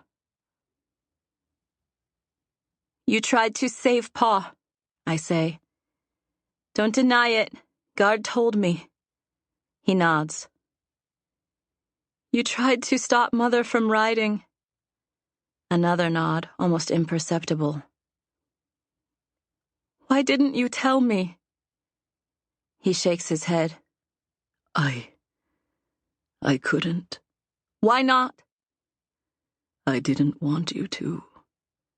He bites his lip, refuses to meet my gaze. Father, I say, reaching forward to pull his chin back in line with mine. Why was I already in the tent and Pa not?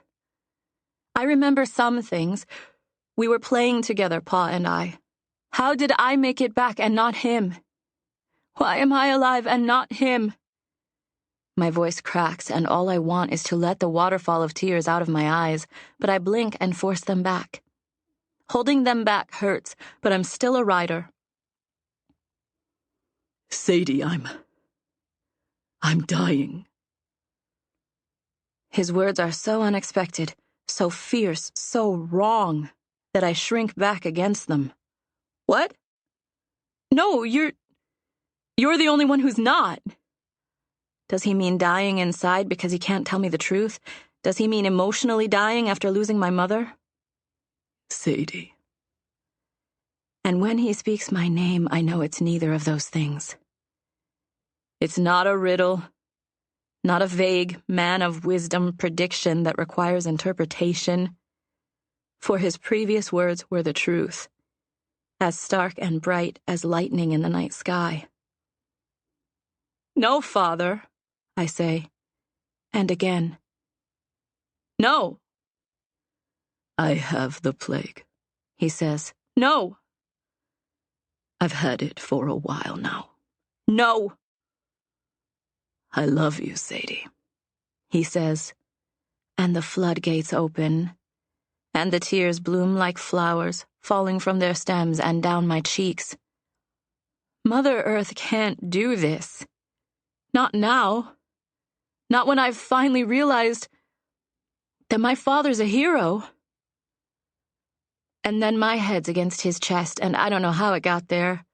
And my tears are soaking through to his skin, and I'm choking, sobbing like a child, as far from a rider as I've ever been before.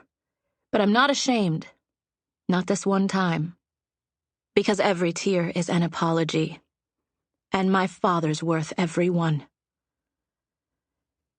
When the pain and the pride and the sorrow grow so big that I can't feel them anymore, my body goes numb and I drift to sleep. My father's arms wrapped firmly around me. My father's still asleep when I leave, his deep breaths sighing in my memory with each step. On one side, the ocean screams at me, and on the other, the thick woods whisper and taunt. You have no one. I make for the forest because I know it's the one place my father won't come looking for me. Does he have days? Does he have hours? Why am I hiding from him? Inside the cool shroud of the trees, I feel calm again. The tears are but a distant memory, washed away by a cupped hand in a small creek I find along the way. My back propped against a thick tree, I watch a small animal drink from the water, unaware of my presence. I'm invisible so long as I'm still. Filled, the creature moves on, scurrying into the underbrush. A bird chirps somewhere above me, tweeting out a joyful song that doesn't match real life. Does the bird not know? Life goes on around me as if nothing's changed. When he steps from behind a tree, I can't hide my surprise. My father's in the forest. Father, I say, leaping up. You can't be here. You need to be resting. He's bent over, which makes him look like an old man. The birds sing his arrival as he limps toward me. Sadie, I don't have long now, he says, his voice full of cracks and crumbles. Don't say that, Father, I say, helping him to the ground, feeling how bone-thin his arms are. Thin even for him. You can't know how long you've got, but I know my words are a false hope because he's never been wrong. A man of wisdom till the end. I had to. He coughs into his arm, swallows hard. Had to see you again, Sadie. Before it's too late. As usual, I've been selfish, running from my fear, hiding from my father in the forest, when he needs me most. Black clouds move overhead, thundering a warning. Father, I'm sorry, I say, for everything. He shakes his head, coughs again, massages his forehead, which is etched with deep lines of age and decay. No more apologies, my dear daughter. For you have been chosen for great things and deserve to know the truth. Great things? Like treating my father terribly? Like suffering the loss of my entire family? I say nothing. My father's face is red and melting, raging with a fever. Late stages of the plague. Of course, he was right. He doesn't have long. I should have told you sooner, but I was afraid. He fights off a half-sob. Afraid you would blame yourself. Afraid it would destroy you. What, Father? I say. Just tell me. He nods, places a hand on my shoulder as if to gain courage, or perhaps to comfort me.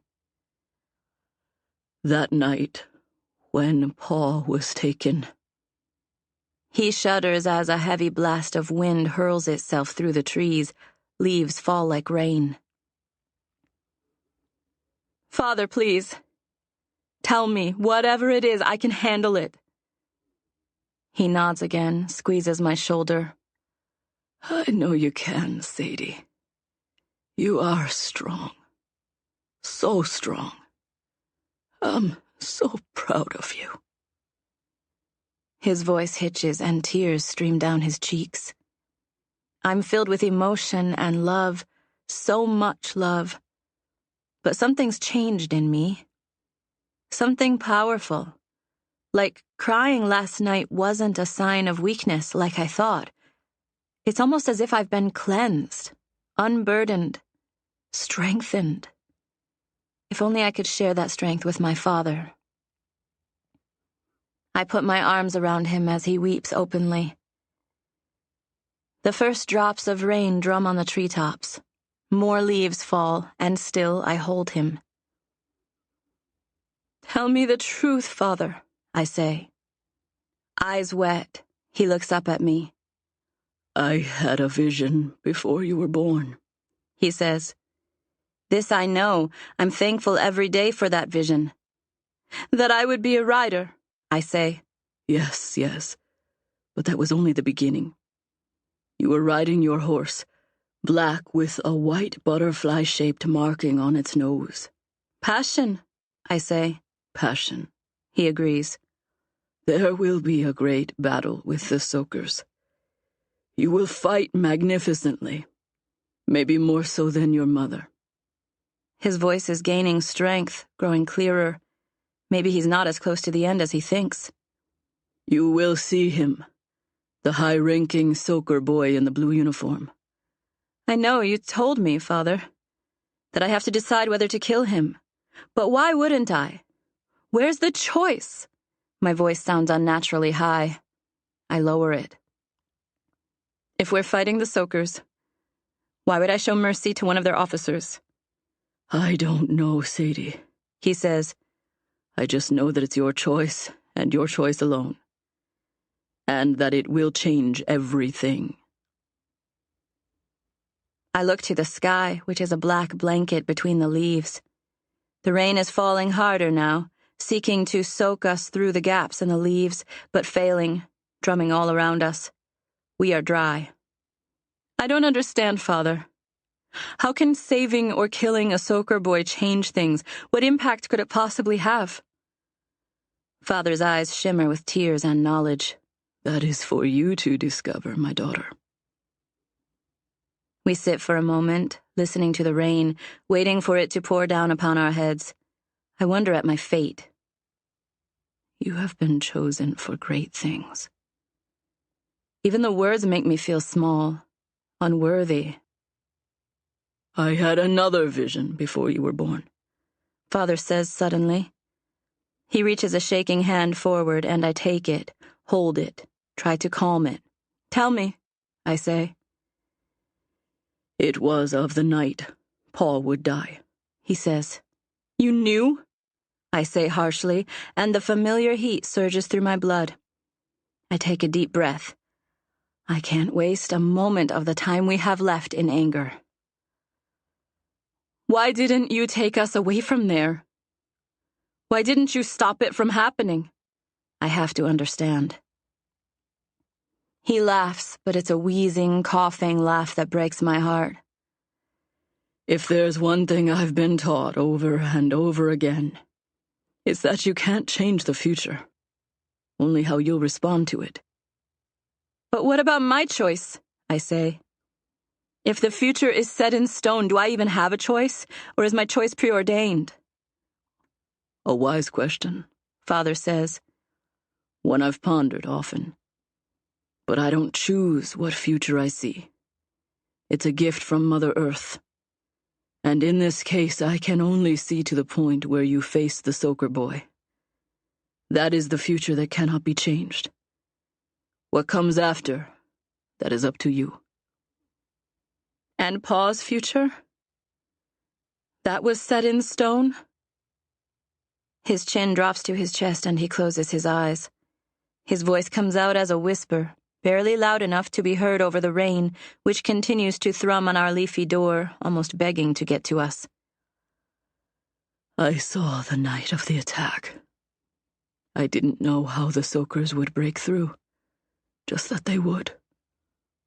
I saw you playing with Pa, laughing, having so much fun.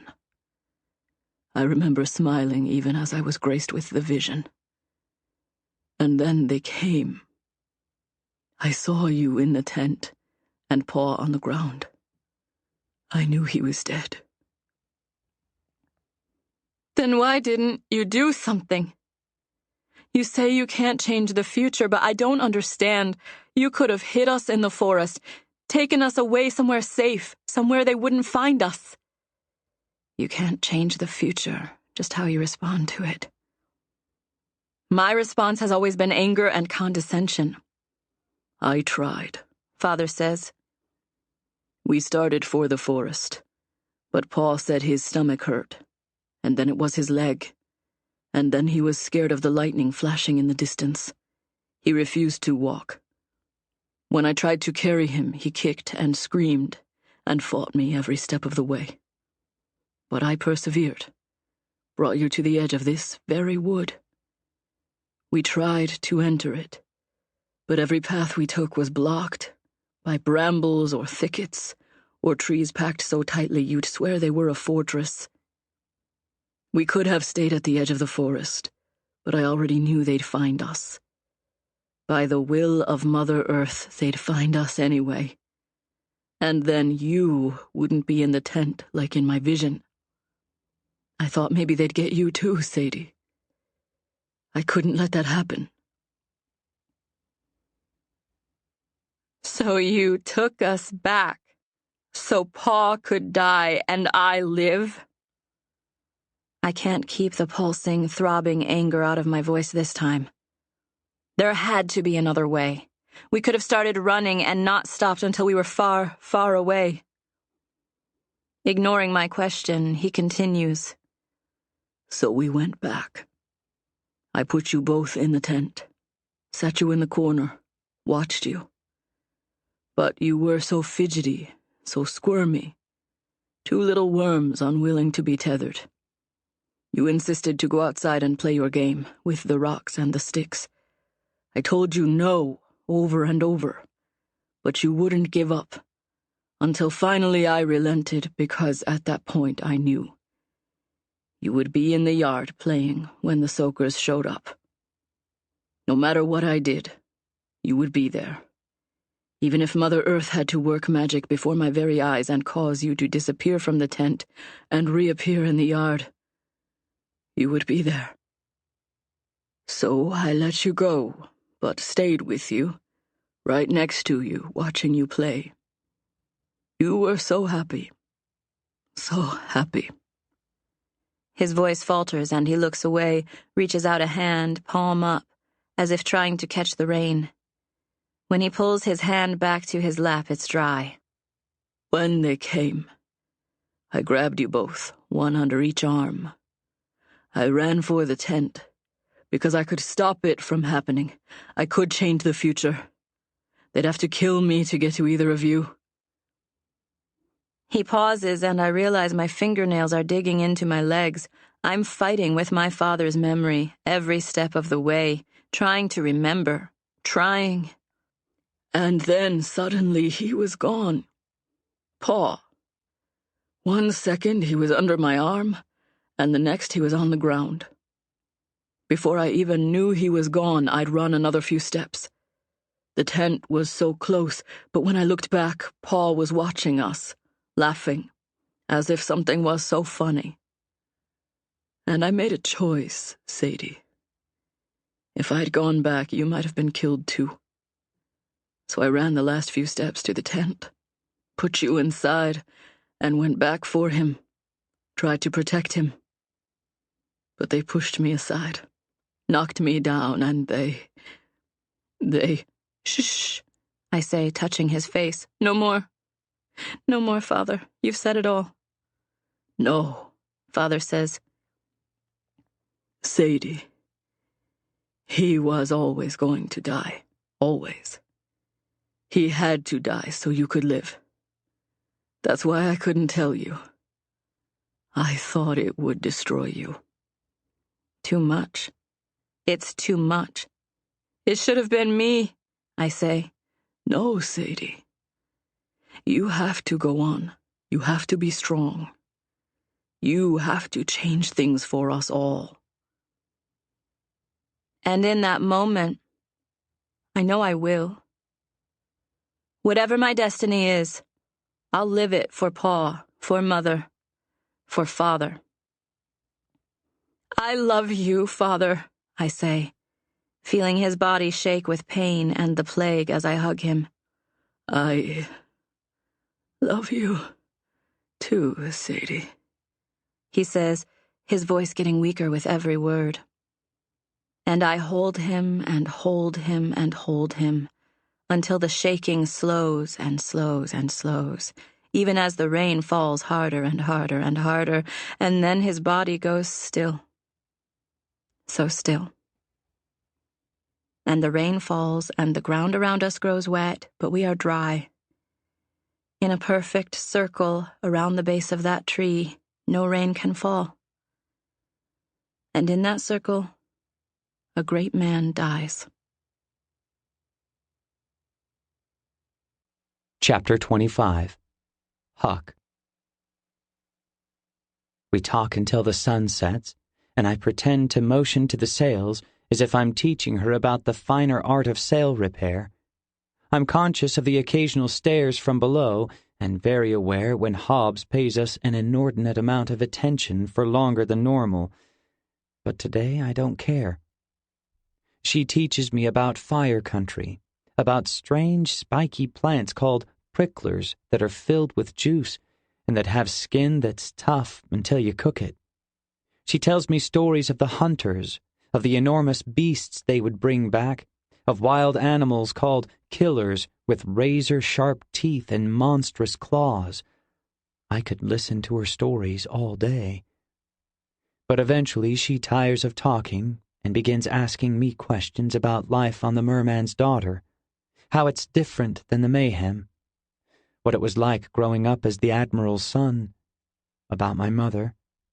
I tell her about the pride I used to feel marching around with my father like I was somebody, how listening to him barking orders to the men, laying down appropriate punishment and dealing out deserved praise would stir my heart in such a way that I wanted nothing more than to be just like him, to follow in his footsteps.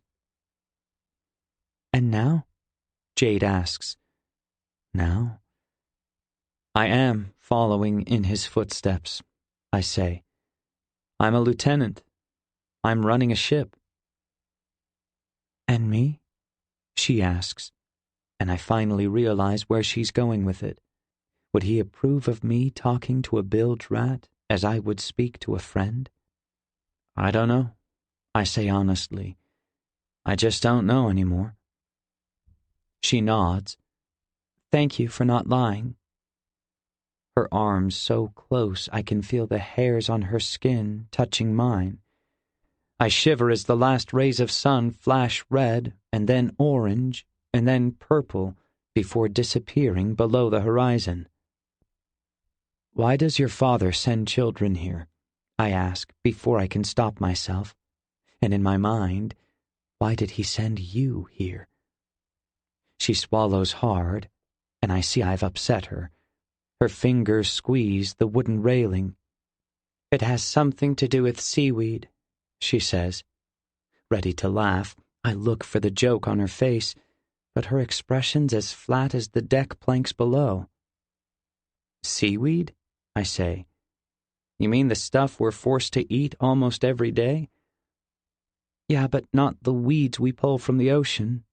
The stuff that washes up on shore and gets all dried out in the sun. They make tea from that, don't they? Some of it, she says, but the rest they put in huge bags. There's a lot more than what they need for tea. I scratch my head. I'm sorry, I don't understand what that has to do with bilge rats. Why do you call us that? She asks sharply, pain apparent in her eyes. We're humans, you know, not searing rats. I feel a flush on my cheeks. I'm sorry, I didn't. You didn't think, did you? She snaps, and the old jade is back, the one who throws scrub brushes as well as she throws glares. I didn't. It's just what we've always called. I pause, struggling to find a way of saying what I mean without being offensive. You're kind of brown-skinned people from Fire Country. I spew out in an avalanche of verbal diarrhea. I freeze, hold my breath, watching her glare from the corner of my eye. Then, to my absolute shock, she laughs. You can just call us heaters from now on. But you better not do so in front of your father, or he'll know you know the truth. And if I ever find out who came up with the name bilge rats, watch out. I picture a hailstorm of brushes raining down from above. So, back to the seaweed, I say. How is it linked to the heaters? She squints, although there's no sun left to be in her eyes. I'm not sure exactly. All I know is that sometimes when we're anchored, a few men leave with the big bags of dried seaweed and then come back with a new lot of children. And the seaweed? They never come back with that. We make it down from the crow's nest just before we lay anchor.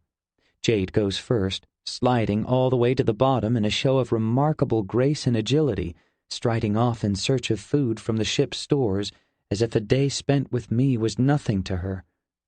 Was it nothing? I climb down more carefully, using the ladder, happy when my feet are back on solid wood, relishing the gentle rock of the moored ship beneath me. We're the second ship to arrive, and a plank has already been secured between us and the merman's daughter. My father wastes no time crossing it. Hobbs is waiting for him, but to my surprise, he greets me first. Lieutenant Jones, son, what do you have to report? I'm taken aback by his sudden show of respect. Hobbs steps forward. Sir, if I may, we've made significant Let me be clear, Hobbs. You're here to observe. Any progress made is the result of the leadership of the captain and his lieutenant, my son. Understand? Hobbs nods, but then glares at me when my father turns away from him. I almost laugh. Admiral, as you can see, the ship is performing better than it ever has before. The men and women are working hard, doing their duty, and should be rewarded accordingly. Under my supervision, the sail repair work is moving forward rapidly, which has greatly increased the ship's speed. You and the bilge rats seem to be getting on rather well, Hobbs says. Bilge rat? my father says, raising an eyebrow. I've trained a girl, to repair the sails. She's a good climber and a quick learner. Much of the credit goes to her. There seems to be more talking than repairing going on up there, Hobbs sneers.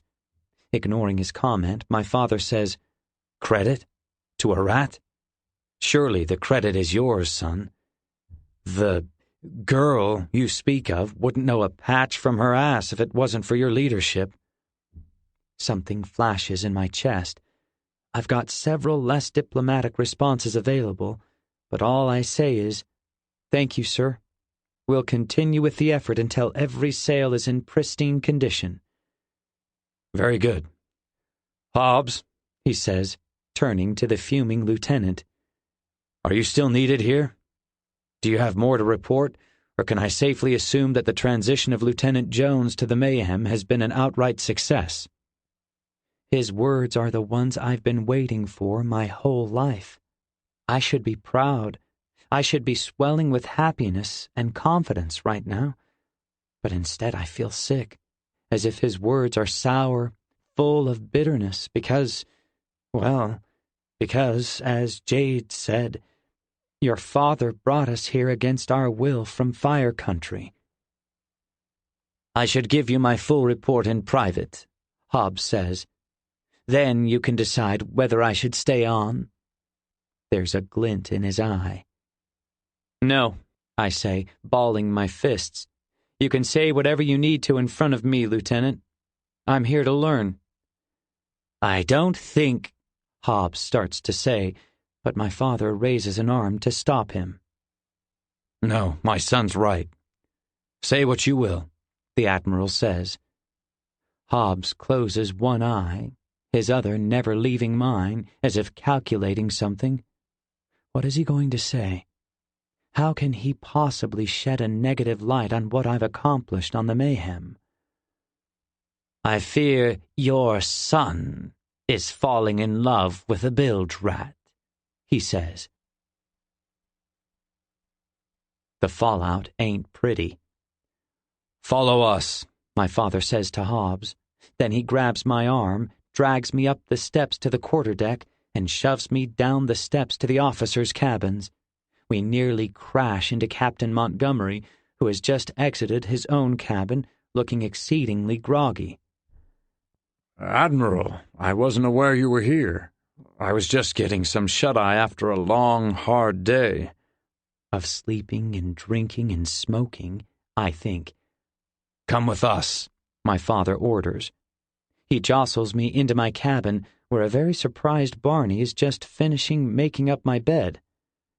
Hello, Admiral, he says. Out, is all my father replies. Barney scurries on out of there, leaving me in a very crowded cabin with my father, red-faced and rock-jawed, Hobbs, smiling cruelly, and Captain Montgomery, still blinking away a long nap. Speak, Hobbs, my father commands when the door is shut. Hobbs cracks his knuckles as if he'd rather punch me than talk about me. Well, Admiral, your son, he points at me as if no one in the room knows who I am, has been spending a significant portion of his time with a bloody bilge rat girl. And, my father says, and I think that shows there's something going on between them, Hobbs adds. That's it? That's all you've got? Huck, Lieutenant Jones admitted himself that he's training her to repair the sails. That would require time, would it not, Lieutenant? Hobbs shifts from foot to foot, his toothy smile wiped away by the strength of my father's words. Well, but... So you have no further evidence?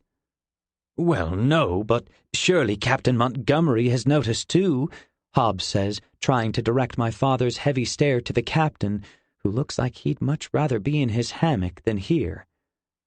Captain, my father says. Aye, sir? What do you have to say?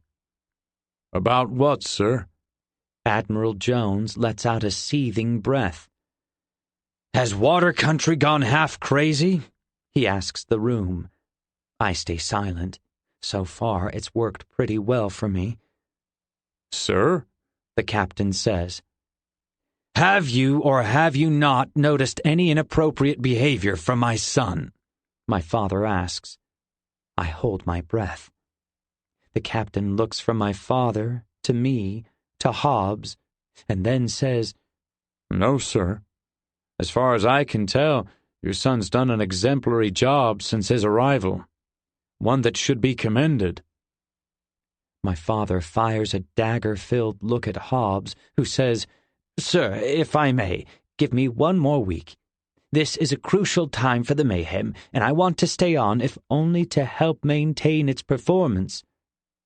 You falsely accused my son, and now you want to stay on the Mayhem? My father says. 1 week, Hobbs says. That's all I ask. My father sighs, looks at me. Do you object? I want to scream, but to do so would be to admit guilt. And I have nothing to hide, right? Just because Jade and I have formed a friendship doesn't mean I've done anything wrong. I shake my head. Very well, Hobbs.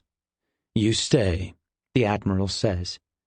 Thank you, sir. You won't be But if you throw any more wild accusations at my son, I will not be so forgiving. Aye, sir, Hobbs says weakly. As for you, he turns to me, is the bilge rat girl trained in sail repair? Aye, but good. Stay away from her. Let her do her job, so you can do yours. Aye, sir, I say. Chapter 26. Sadie. I have no one but me and my horse. When I fetch guard, Remy is there and I can tell he knows. He gives me a nod but not a smile. Guard carries my father back to the camp, sets him atop the funeral pyre, makes the arrangements. I just sit there, arms wrapped around my knees, numb. Pa's death was because of me. Only one of us could be saved, and Mother Earth chose me. But why? Father said there's an important choice I'll have to make, but how can one newly proclaimed rider change anything? And how can I live with myself knowing I blamed Father all these years when it was really my fault? Pa died so I could live. A life for a life. Father let me believe he was weak, a coward, so he could protect me from blaming myself. I'm broken with shame, with wasted years and misplaced anger.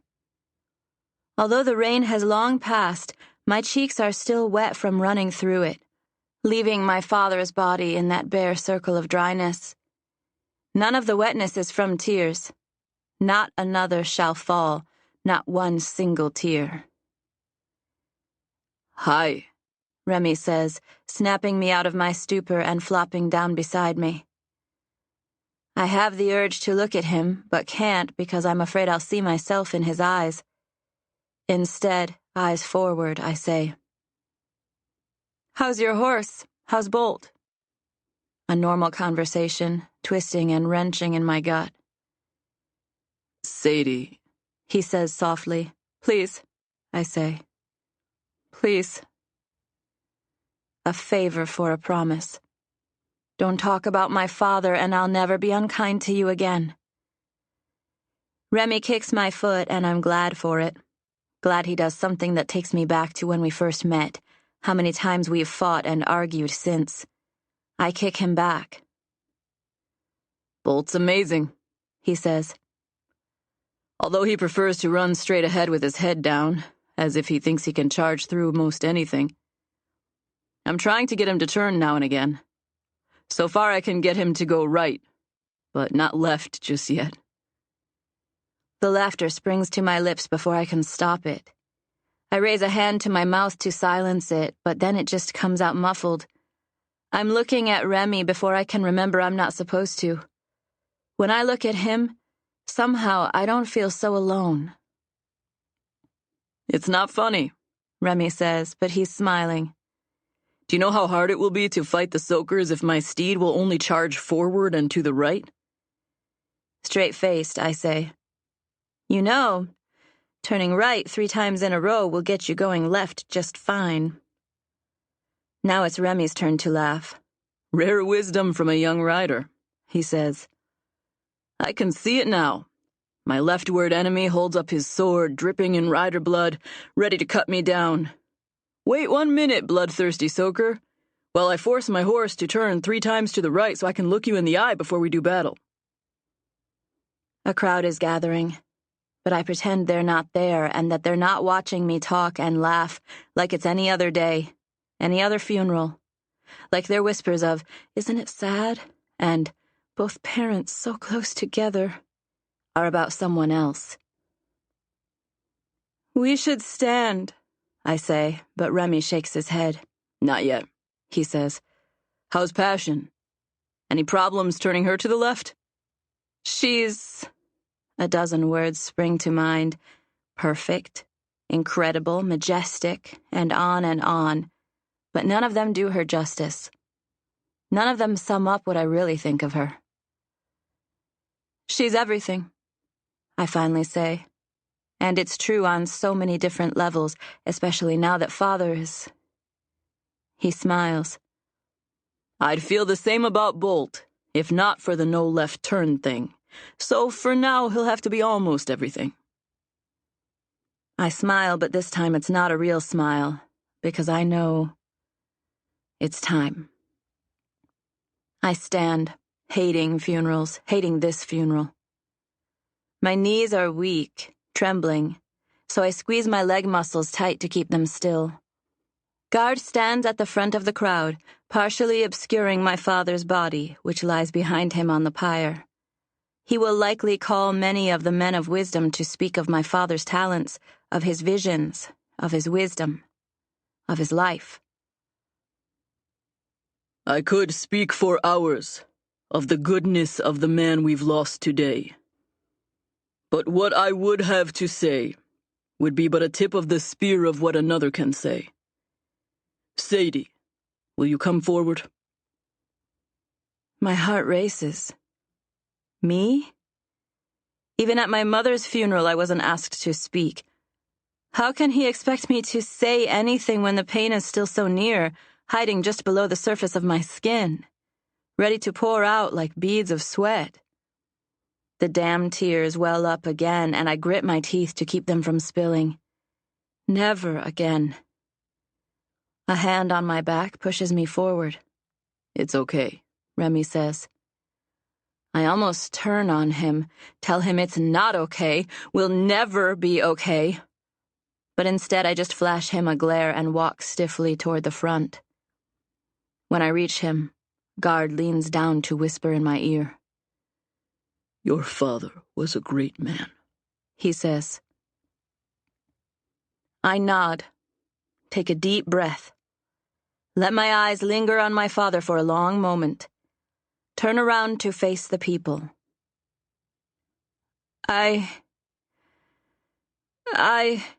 Good start. Words have never been my thing. Fists and feet and action and speed, those are my things. I start again, feeling the words line up in my head like they never have before, as if my father, a man who always had the right words, is guiding me. I know my father is a great man, I say. No one has to tell me that. Not ever again. So when you offer me your condolences, please tell me stories of him as he was. Of the things he did that will hold fast in your memories for years and years to come. I pause, search my soul for what's been there all along. How I feel. Not the obvious feelings, like sadness and anger and fear, but for something more.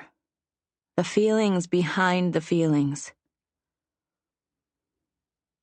I feel... No. I am lucky to have been born to my parents, I say, holding back an entire ocean of tears. pausing after each sentence to compose myself. They were the perfect combination of wisdom and strength. Pause. Only what I never knew until just today was that I was wrong about that. Swallow. They were both full of wisdom, both full of strength. More so than I'll ever be. Mourn not for me, but for the loss of my father, for today the world has given back someone who cannot be replaced.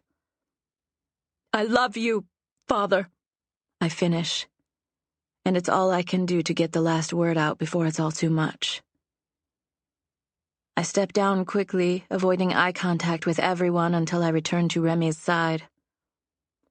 Guard moves forward, torch in hand. We send your soul to Mother Earth, he says, lighting the wood at the base of the pyre. As red and orange flames climb the pile, Remy holds my hand and I hold back, wondering how I'll ever let go. Passion lets me rub her nose longer than usual. Normally, she grows restless after a few passes of my hand, pawing and shaking her head, but today she allows me to stand for a long while, stroking the white butterfly between her ears. He'd want us to be happy, I say to her. They both would. She whinnies, and I know what she says. Together, we are happy. And I know it's true, because I'm a rider and there's no stronger bond on all of Mother Earth's lands. Will you ride with me today? I ask, because I've learned there's no forcing Passion to do anything she doesn't agree to up front. Her whinny makes me swell with emotion. Today I'd ride to the ends of the earth with you, Sadie, if that's what you wanted. Is that really what she says, I wonder? Or is my imagination out of control? Just across the plains, I say, my voice huskier than usual. After letting her munch on an apple, I lead Passion out of her stall and through the stables, enjoying watching Bolt whinny and neigh and make a fool out of himself, pining for her affection. I almost feel sorry for the poor old boy when she completely ignores him. Learn to turn left and maybe you'll have a shot with her, I think, unable to stop the smile that springs to my lips, not because of the joke, but because of who told it. Outside, I easily spring onto Passion's back, instantly warming as her sinewy muscles adjust beneath me. Despite all that's died inside me, I've never felt so alive. Perhaps the connection between rider and horse is more than simple familiarity. Something mystical, preordained. Despite myself, I hope that it is. Passion starts out at a trot but upgrades to a canter almost immediately. When she begins to gallop, my heart gallops with her. The wind whips my hair all around me as I clutch her black mane, letting her run at full speed, not trying to slow or turn her, for I am not her master. I never broke her. Riding her is a gift only she can give. Miles stretch out before us, but we gobble them up. The dark clouds are threatening rain again before we even consider turning around. When we stop, I see them. Shadows on the water, teeming with soakers. The fleet has laid anchor. Chapter 27. Huck. Hobbs isn't staying on to ensure the continued performance of the ship. That much I know. Now that I've become used to being near Jade, it will be hard to ignore her, but I will. For her sake and for mine. At least today it will be easy. The bilge rats, heaters, are scarcer than sunshine in storm country whenever my father's around, hiding below deck. And around he is, refusing to leave the mayhem as if he's determined to watch me even closer than Hobbs. I stand by his side, observing the first of the landing boats as they paddle toward shore. Once on land, they'll move inland, filling barrels with fresh drinking water, picking berries and nuts, hunting for animals which will later be skinned, butchered, and salted, replenishing each ship's stores. Is there any truth to what Hobbes said? My father asks suddenly, just when I think he's forgotten I'm even here. No, I say, shocked at how easily I lie to him. Perhaps because it's not a lie, or at least not a full one. I'm not in love with a bilge rat like he suggested. I'm simply friendly with one, interested in one, aware of one, you might say. And she's not a bilge rat, not to me. She's Jade, a heater from Fire Country, a person. Good, he says. I know he doesn't like you, has never liked you. I think your success has made him uncomfortable. To that I say nothing, just watch as one of the small boats angles away from the others, further down the shore. You know, it won't be long before you'll need to take a wife, Father says. I glance at him, but his eyes are fixed on the boat I've just noticed, the one apart from the others. The two men on board have leapt out into the shallows and are dragging the vessels onto the beach. A wife? I say, unable to hide the surprise in my question. I won't be around forever, he says. You'll need at least one heir. My face burns so red, I'm thankful he doesn't look at me. The boatmen begin scouring the sand, picking up clumps of dried seaweed, stuffing them into bags. My eyes widen, and for a moment I forgot all about my father's talk of taking a wife and producing an heir. Men leave with the big bags of dried seaweed and then come back with a new lot of children. Father, why do they collect so much dried seaweed? I ask, motioning unnecessarily to the two men. He's already looking right at them. His head jerks toward me, and I want to flinch back, but foolish pride prevents me. I'm so used to not showing weakness that it's become a part of me. The Admiral's eyes are fierce, but then soften in an instant. For tea, of course. A logical answer, but why so much? Surely there aren't enough sailors in all the deep blue to require the amounts those men are gathering. His eyebrows lift ever so slightly. Why are you suddenly so interested in tea leaves? He asks. Who have you been talking to? Although he keeps his voice level, I can sense a shift in his tone. Something dark lurks just behind his seemingly innocent questions. His questions seem to confirm Jade's suspicions about the seaweed being important. No one, I say, answering the second question first. It just seems unproductive. Wasting two good men who could be out gathering necessary supplies when a child could scrounge up a few tea leaves to last us months. I'm glad when Father breaks into a smile, releasing the tension. My boy, the lieutenant, he says, clapping me on the back. Always worried about improving performance. Let me put your mind at ease, son. We've got more than enough men hunting and gathering, and the stores have never run dry.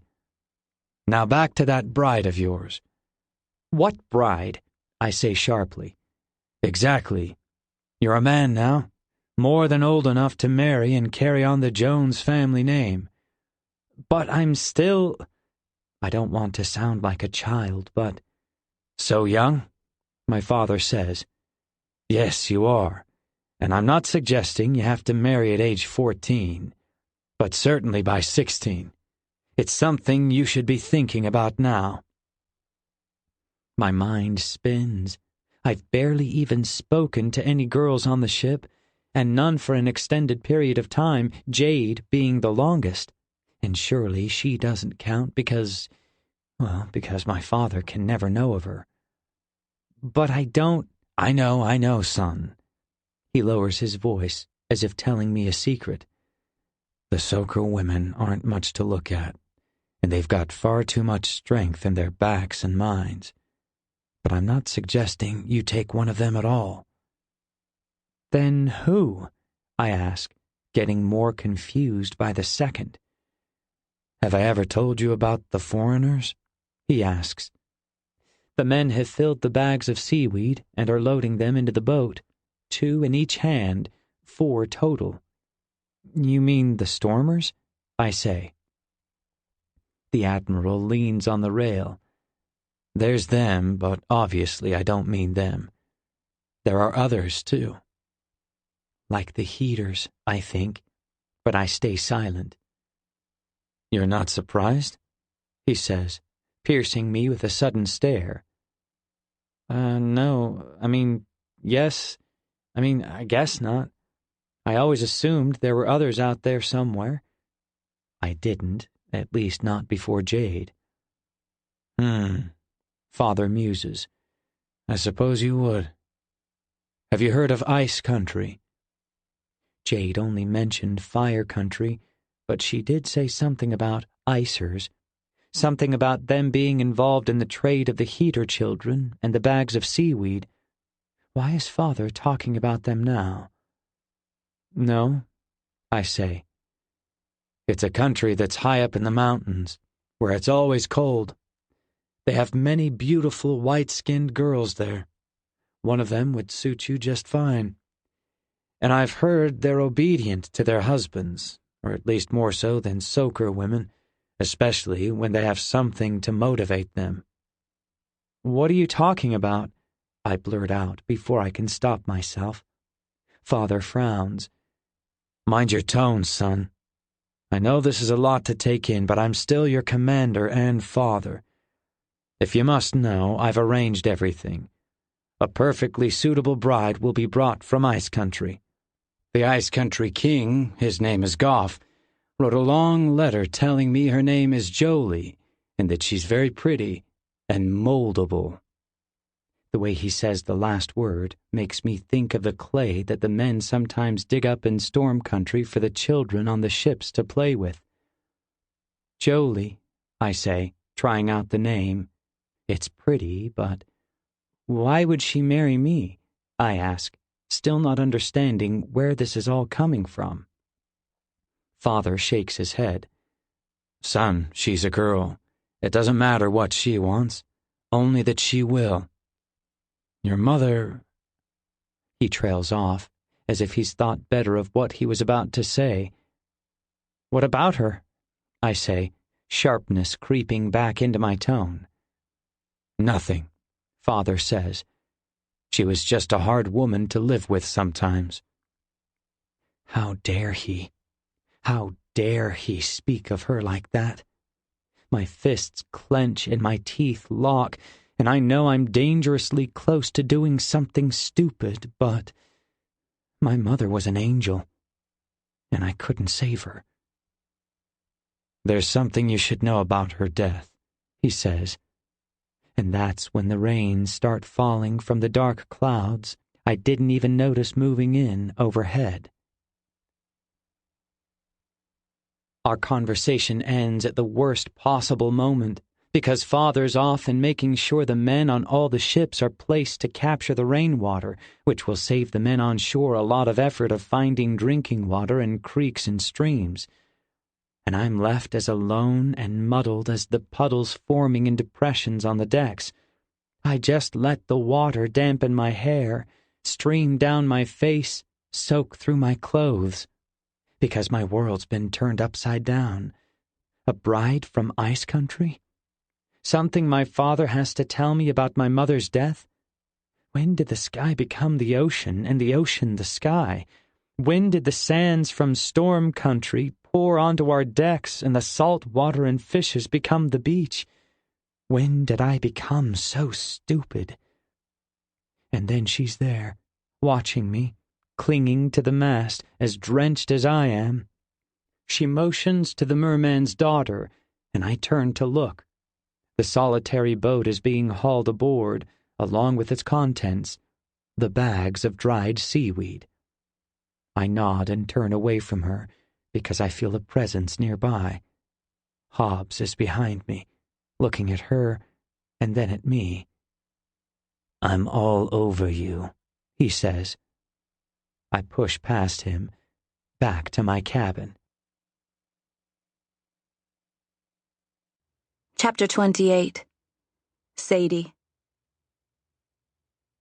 With passion nibbling grass around the trunk below me, I watch the soakers from a branch high above. Many men come ashore, moving off into the woods a safe distance from me, presumably to gather food and water. A couple men scoop seaweed into bags, the stuff they trade to ice country for the children. Don't they know what we've done to the icers?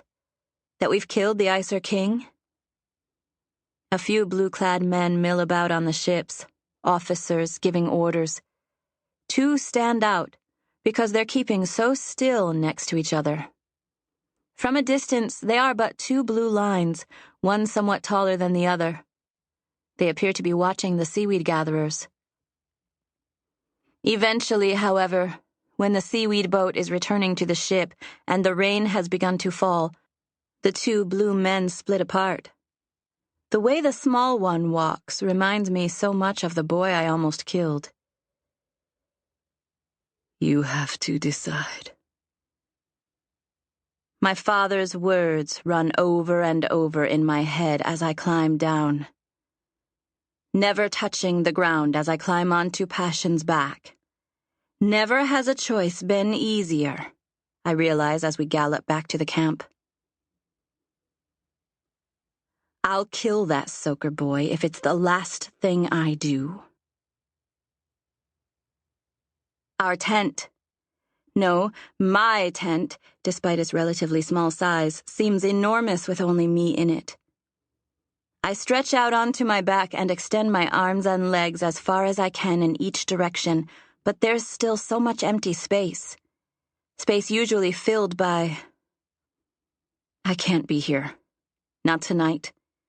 Or at least not until I'm so exhausted that the moment I slip inside, my feet collapse beneath me and I fall asleep before I even hit the ground.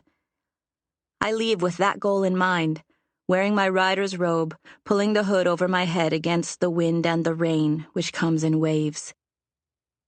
The night is quiet, save for the rain patter and occasional murmured conversations of the border guards. I consider going to the stables, but I won't begrudge Passion her rest, not after our long run across storm country.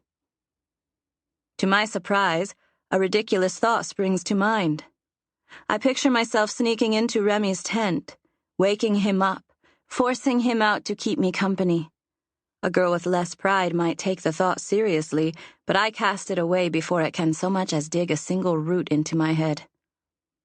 Instead, I make for the edge of camp. I pass by two border guards who are sitting and smoking pipes. They stand quickly, open their mouths as if to refuse me exit from the camp, but then close them even quicker when they realize I'm a rider, privileged to come and go as I please. I ignore them as I stride away. With an occasional burst of moonlight through the clouds and from memory, I guide myself into the forest, relying on outstretched arms and cautious feet to avoid colliding with anything dangerous. Thankfully, the place I'm looking for isn't too far in, and I know I'm close when I hear the unceasing gurgle of the creek I drank from earlier that day. When I slide my back down the trunk of the tree, I'm not surprised to find the ground dry beneath me. My father died here today. Father, I say aloud, because I'm tired of hearing only wind and rain. Yes, he answers on the wind. I know it's not really him, but I can still hear his voice. And then, I love you, Sadie. I love you, Papa. I'm scared without you. You are strong. Stronger than even your mother was. I'm not. Am I? Your choice, and your choice alone. What does it mean, Papa? It will change everything. What will? What? The voice deepens, darkens, and it's not Father's voice anymore, but something that lurks, that tears at flesh and gnaws at bone and enjoys the sound of screaming. You must kill the ones who destroyed your family. The soakers? I asked the knight. Yes, but not only. Stab and slice. The icers? I say, feeling the wood close in around me. Yes, cut and crush. Who are you? I am vengeance and retribution. What? No, Papa says... I am life and death. You're not... I am you. And with a final burst of wind, the tree shakes, spraying droplets of water from its leaves, marring the previously untouched circle of dry earth. The heaviness lifts from my shoulders, the clouds part, and the moon shines, full and bright, surrounded by twinkling stars on a night that's as perfect as my father was. The forest is evil. As usual, Father was right. Are all the stories true, then? That there's something that lives in the forest, some evil that preys on the weak, the broken-hearted, filling their minds and souls with dark thoughts. And if so, has it entered me? Screams shatter the night, and they're as real as the rough bark of the tree behind me. Death has arrived. I charge through the forest, tripping on tree roots and slapping away branches that lash at my face like whips. Tonight, there's more evil afoot than what lurks in the forest. Even from a distance, I'm surprised to find the camp quiet and black. There are no soakers brandishing torches and swords, burning and killing. No one at all. What evil is this? As I approach the edge of the camp, voices murmur from within. Tired voices. Surprised voices. The screams woke my people. Where are the guards, the border watchmen I saw earlier? I freeze when I see them. 2 black lumps block my path between the tents. One of them groans and rolls over, his stomach slick with blood, the other's not moving. Guard appears behind the fallen guards, his black robe thrown back from his face. A half-dozen other riders trail behind him. The war leader pulls up short when he sees me. His eyes travel down to the guards, back to me. Sadie? They need help, I say, my voice coming out as croaky as a frog. Hurry! Healers! Guard yells. We need healers! As the riders spring into action, securing the area, scouring it for intruders, for clues, making room for the healers, who arrive with bandages and herbs and steel in their eyes, I wonder to myself, was it the evil from the forest? Was it me? A heavy hand on my shoulder startles me away from my thoughts. Guard looks down at me. Sadie, what did you see? Nothing, I say. I saw nothing. What were you doing out so late? Guard asks, and despite his forced light tone, there's a heavy weight behind his question. I was... What? Talking to my dead father, discussing matters of vengeance and retribution, and slicing and slashing with the evil in the forest, the evil who claims to be me? Thankfully, Guard's wife hands me a hot cup of some kind of herbal tea. Thank you, I say, cupping my hands around the warm pot. She nods and busies herself with pouring tea for Guard. Her father died today, Remy says. She was probably having trouble sleeping. My head jerks around. Under Guard's scrutiny, I'd almost forgotten his son was still here, sitting silently in the corner.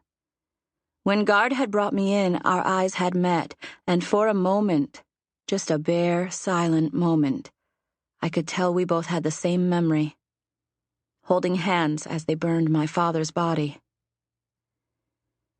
Yes, I say, nodding my thanks to Remy. My tent was so... empty. And you saw nothing? Guard asks. You were watching them die. Heavy words, heavy tone. What? No! I mean, yes, but I had just arrived, just found them. It's not like I was standing there doing nothing. Guard says. Does he believe me? He has to believe me. Tell me everything. I only tell him what's important to what happened. How I passed them in the night, how I went to the forest to think, how I heard the screams and came running, same as him. Nothing more. Are they dead? I ask. I am life and death. One was dead when we arrived. Sword wound through the heart. He was probably the first to be attacked, too surprised to defend himself. His sword was still in his scabbard. The other was luckier, but not by much. He might have had time to deflect the kill stroke. His blade was on the ground, spotted with blood, which sent it through his gut. It's deep and messy, but the healers still have a chance to save him. They must! I exclaim. Guard's eyebrows jump up, surprised at my sudden outburst. Because he'll be able to tell us who did this to them? I hope so, Sadie. I hope so. The healers have instructions to come to me as soon as his condition changes, for better or for worse. You'll sleep here tonight, Guard's wife says, handing me a blanket. No, I'm fine back in my... You shouldn't be alone, she says. At the edge of my vision, I see Remy watching me. Just tonight, I say. Are they unwittingly inviting evil into their tent? We'll see, she says. A sudden yawn captures the whole of my face as weariness overcomes me. Can I sleep?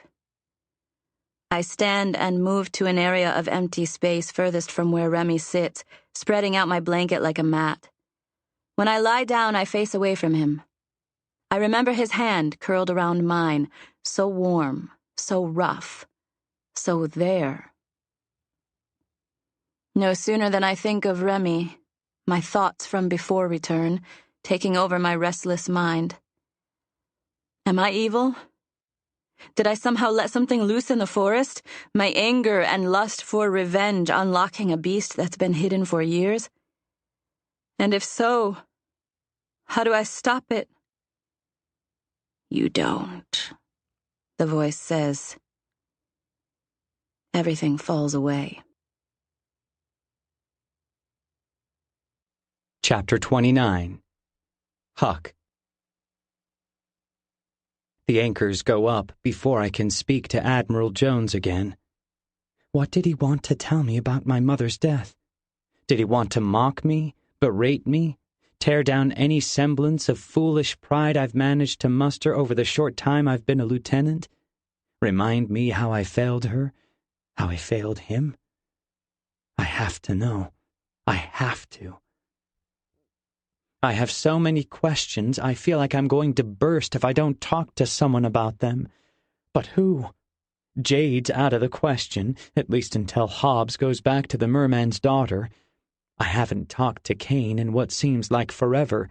He led the landing party in Storm Country today, so I didn't even have a chance to speak to him. Someone knocks on my cabin door. Barney. "May I come in, sir?" he says. Why not? I say.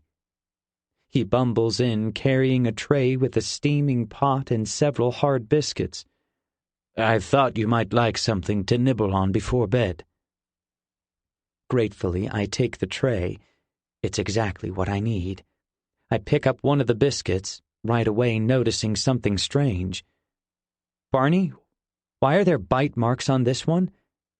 Wait a minute, I say. All of them have bite marks. Barney clears his throat. "I had to check to make sure they weren't poisoned."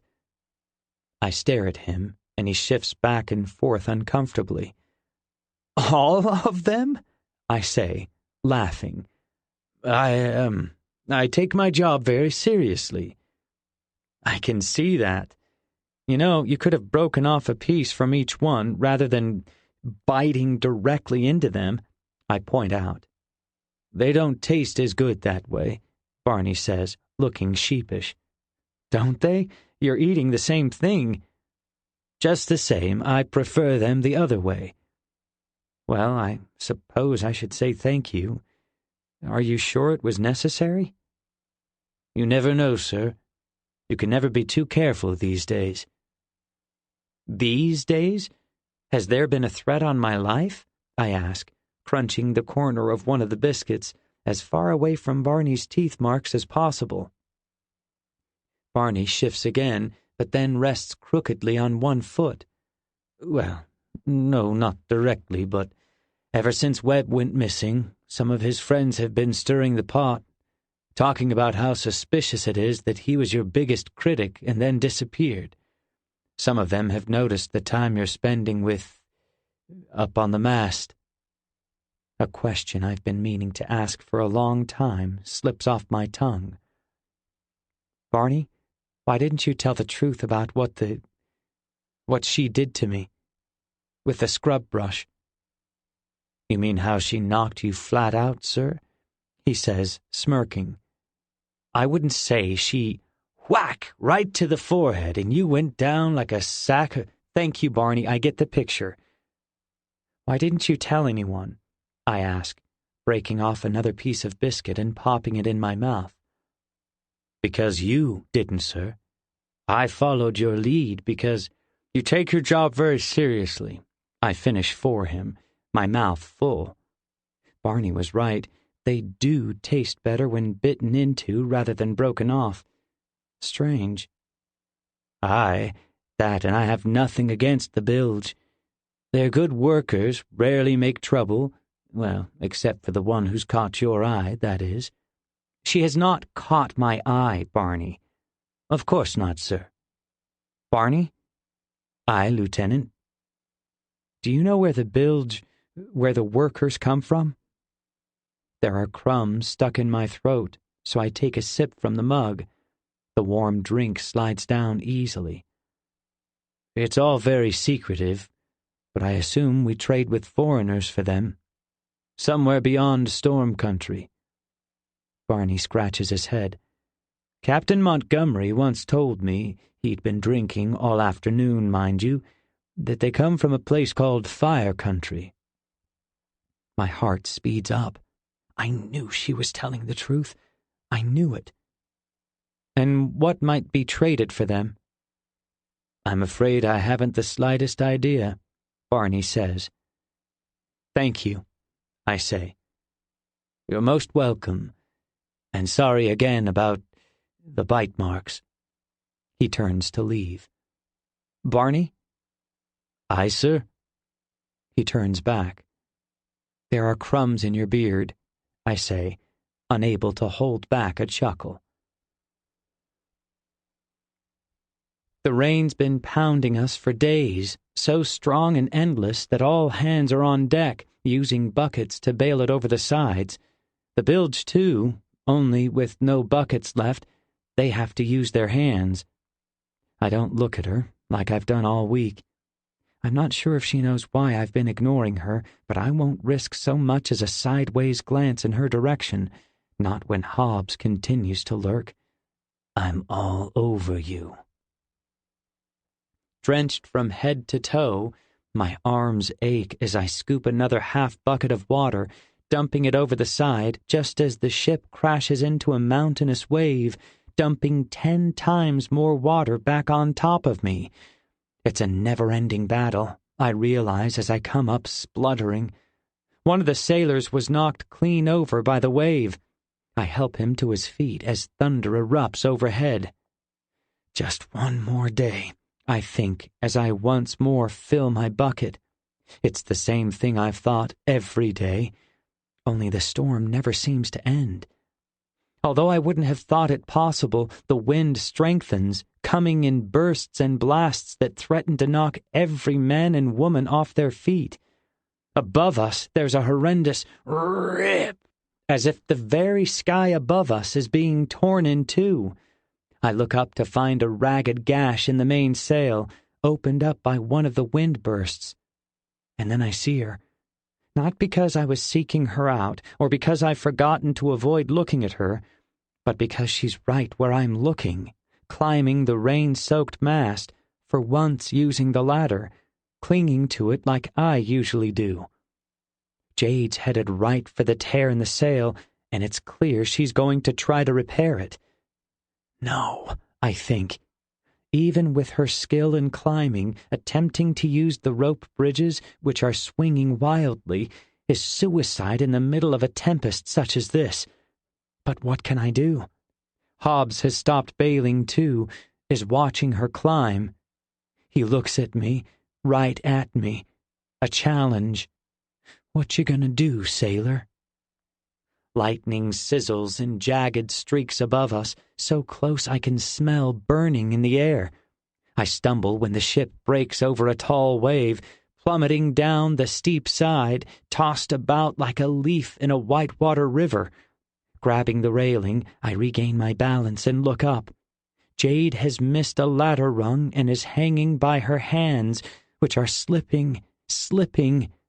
My breath catches as her feet scrabble wildly below her, but then they find purchase, somehow managing to find traction on the slick foothold.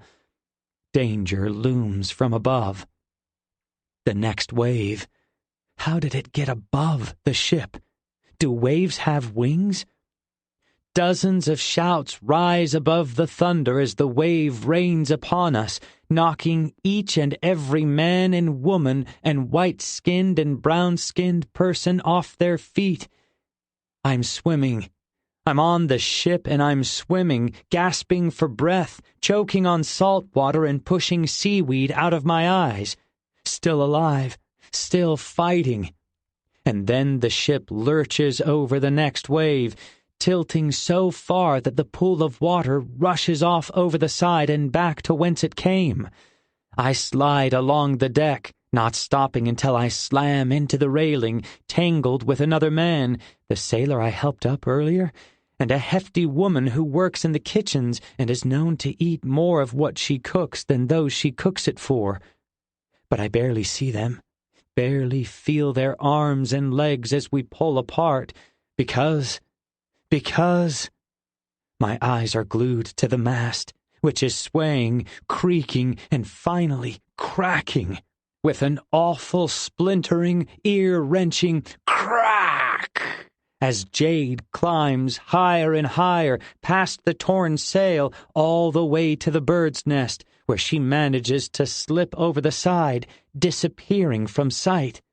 Still lying on my back and feeling the big blue rage beneath the ship, I drop my gaze to the base of the mast, where a thin, jagged line of black has formed in the wood. The mast is badly damaged, maybe permanently, but it's still upright, not broken through completely. And she's up there. I realize someone else is tangled up with me, straining beneath my weight, pushing me away. When I roll to the side and look back, it's Hobbs, glaring. "Rally the men!" he shouts. "This is too much! We have to make for land, run aground if we have to!" There's no time. The mast could collapse at any moment. Another wave, a burst of wind, a lightning strike. "You do it," I say. "I have to do something." His mouth contorts in anger. "You may be the lieutenant on board, but I'm still your superior officer. You'll do as I command." I shake my head and clamber to my feet, squinting through the blistering rain. With Hobbs cursing behind me, I run for the mast. The damage is even worse than I thought. Structurally, the mast is destroyed, splintered both vertically and horizontally. Sharp shreds of wood sticking out at weird angles. Half of it, however, is still holding strong, as thick as a man's thigh. I'll be lucky if I make it to the top before it breaks. But I have to try. I killed for her. I lied for her. And now I have to save her. The ladder rungs feel like they're made of water, not metal. Before I can even get a grip, my fingers slide away. I try again, this time being careful to lock my fingers around them.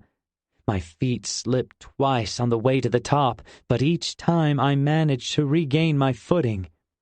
3 times I have to stop and just hang on as the ship climbs and topples over waves that seem more like Big Blue's fists than rolling mounds of water. He punches us, kicks us, but still the ship floats. There are shouts from below, and I know it's Hobbs who's rallying the men, the women, the bilge, saving us, doing my job, or Captain Montgomery's, or both. Head down, I climb the last few rungs, hearing a voice from above. "Huck!" I look up and Jade's arms are there, stretching to grab me, to pull me into the crow's nest. I tumble over the side in an exhausted heap. Jade's hugging me, but not awkwardly or passionately or anything normal. It's more like clinging to me, and I realize I'm clinging right back. Water sloshes around us, escaping through cracks in the lookout structure, but refilling faster than it can be emptied. "We have to get down before it collapses!" I yell amidst a sudden clap of thunder. Jade's entire body shakes as she nods, trembling with cold and fear in my arms. Gone is her tough exterior. Was it all an act, or has she just reached her limit? Whatever the case, I must be strong for her now. I stand, pulling her up with me, peering over the side. The crew, under Hobbs' command, has managed to turn the ship. The air is so thick with rain and fog that they can't possibly be sure of the right direction. More likely we'll be sailing in circles until the storm passes. The ship lurches sharply one way and then back the other, rolling over the mountains of waves. Each change in direction puts strain on the mast, which, miraculously, is still holding strong. Maybe, just maybe, we can get down before it's too late. Creak! The mast sways when it's hit by a giant's breath of wind. Crack!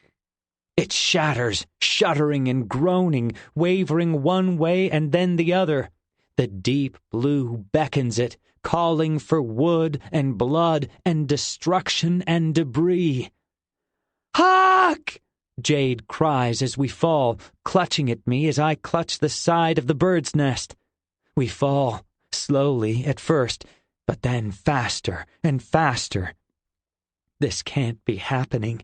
A bad dream. A really bad dream. I stare into the waiting arms of the waves. There's nothing to be done. Nothing but fall and beg for mercy. Think silent prayers. Deep Blue, please take me instead of her. Let my life be your sacrifice. Take me, please. All I see in the face of the Deep Blue is hunger. There will be no trade, not when he can have us both. Snap, snap, snap, snap. One by one, the rope bridges we so carefully constructed to allow us to repair the sails break off, snapping past us, cracking like whips. One lashes my face, stinging my skin. If we can only grab one, swing away. It's too late. Far too late for action. The Deep Blue calls my name. Huck! The impact of hitting the water is as powerful as the shock. Water surrounds, cold and frantic, trying to force its way into my mouth, my nose, to pull me under. I clutch the splintered shards of wood sticking out from the bird's nest, cutting my hands, fighting for my life. That's when it hits me. Where's Jade? Chapter 30. Sadie. Firm hands shake me awake in the dark. "Sadie!" A voice says. Reflexively, I reach out, grab the hands with my own. Heat flashes in my head and chest. The hands are rough and strong and Remy's. I let go like I've been burned. "What is it?" I say. It's, I'm supposed to, I've never heard him stumble so much on a simple sentence. Did I surprise him just now? "Spit it out," I say, smiling in the dark at his rare display of awkwardness. "He's awake," Remy says, and he doesn't have to explain who the he is. The guard. The injured guard. But there was so much blood. "He won't last long," Remy says, and I push out a heavy breath. He's dying. I'm sorry," I say. "Later," Remy says. "You have to hurry. Father says you should be there for the questioning. You're the closest thing to a witness we have." The weariness falls away from me like a snake shedding its skin. I'm on my feet in an instant, hurriedly pushing out of the tent and following Remy. Light, misting rain leaves glistening drops on my skin, attaching to the fine hairs on my arms. The night is ink black, save for the burning glow of the big fire, raging strong enough to withstand the sprinkle from the clouds above. We reach the string of healing tents, and Remy leads me inside one. A man cries out in agony. Guard kneels beside him, filling a corner of the tent. A healer mops the man's brow with a wet cloth. A woman cries softly into her hands. The guard's wife. Remy's mother comforts her with a gentle hand on her back, an occasional whisper in her ear. I know her loss, and no amount of words can comfort her now. "You see what I have done," the voice says in my head. "You're not real," I think, only realizing I've spoken it out loud when Guard looks up at me in confusion. "What was that, Sadie?" he asks. Nothing," I stutter. "You asked for me?" A question clouds his wrinkled brow for a moment, but then his face relaxes. "I fear you've wasted your precious hours of sleep. Mother Earth is taking him in the most painful manner.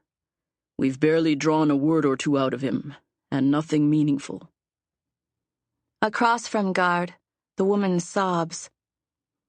"Let me speak to him," I say, fear squeezing my heart as I wonder, what did this man see? Will he tell us a tale of a clawed forest-dwelling monster? Attacking and ripping and tearing. "I am evil," the voice says. I shake my head as Guard moves aside so I can get closer. The man's face is racked with pain, his eyes closed, his lips clamped tight until he lets out a tortured moan that pushes a shudder down my spine. "His name," I say. "Noel," Guard says. "Noel," I say, trying to keep the uncertainty out of my voice. What can I say that Guard hasn't already? How can I convince Mother Earth to let this man speak one last time? "My mother and father have both been taken. Soon you will go to join them." Noel stiffens for a second, but then relaxes. Sweat trickles down his cheek. Or is it a tear? Thick white bandages are wrapped around his naked stomach. The healer has done all she can do. It's in Mother Earth's hands now. A flash of pain crosses Noel's face and his eyes spring open, but this time he doesn't cry out. "Noel, tell us what happened. You could save many lives," I say. His eyes meet mine for the first time, like he's only just realized I'm here, that I'm the one speaking.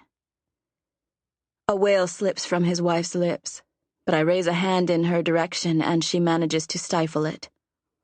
How am I so calm when this man is dying? The answer is black and obvious.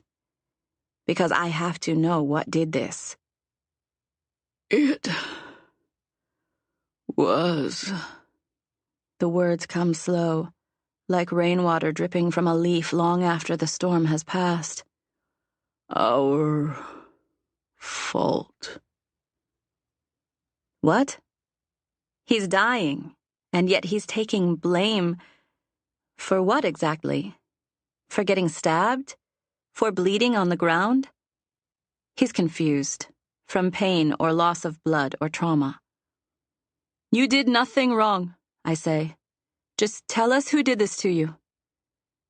His body stops convulsing, and he suddenly looks so calm that if it wasn't for his sweat-stained face and bandaged gut, I'd swear he was nothing more than a man trying to get some sleep. His voice strengthens.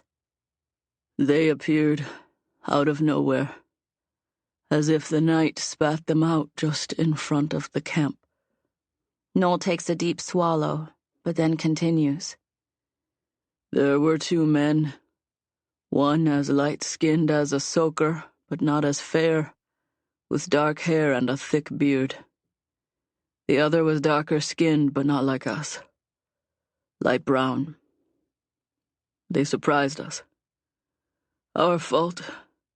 He cringes, but I can tell it's not pain, but sadness that causes it. Tears flow freely from his eyes, spilling over his lips, which are open enough to show that his teeth are grinding sharply against each other. No, Noel, I say, trying to get his attention back. Nothing's your fault. What happened next? For a long moment, I fear I've lost him to despair. But then he speaks again. Their hands were out, and they held no weapons. I drew my sword, and they stopped moving closer. The white-skinned one had anger in his eyes, but he didn't threaten us, only asked to see our leader. At that, guard crowds in close beside me. They wanted to see me? But why? I... Fresh tears well up. I'm sorry. I waved my torch to get a better look at them, and the light glinted off a long blade hanging from the brown-skinned man's belt. We panicked.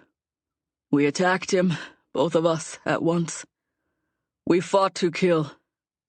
He was a great warrior, far superior to us. He had no choice. Noel clutches his side as if remembering when the brown-skinned man's blade sunk into his flesh. Where did they go?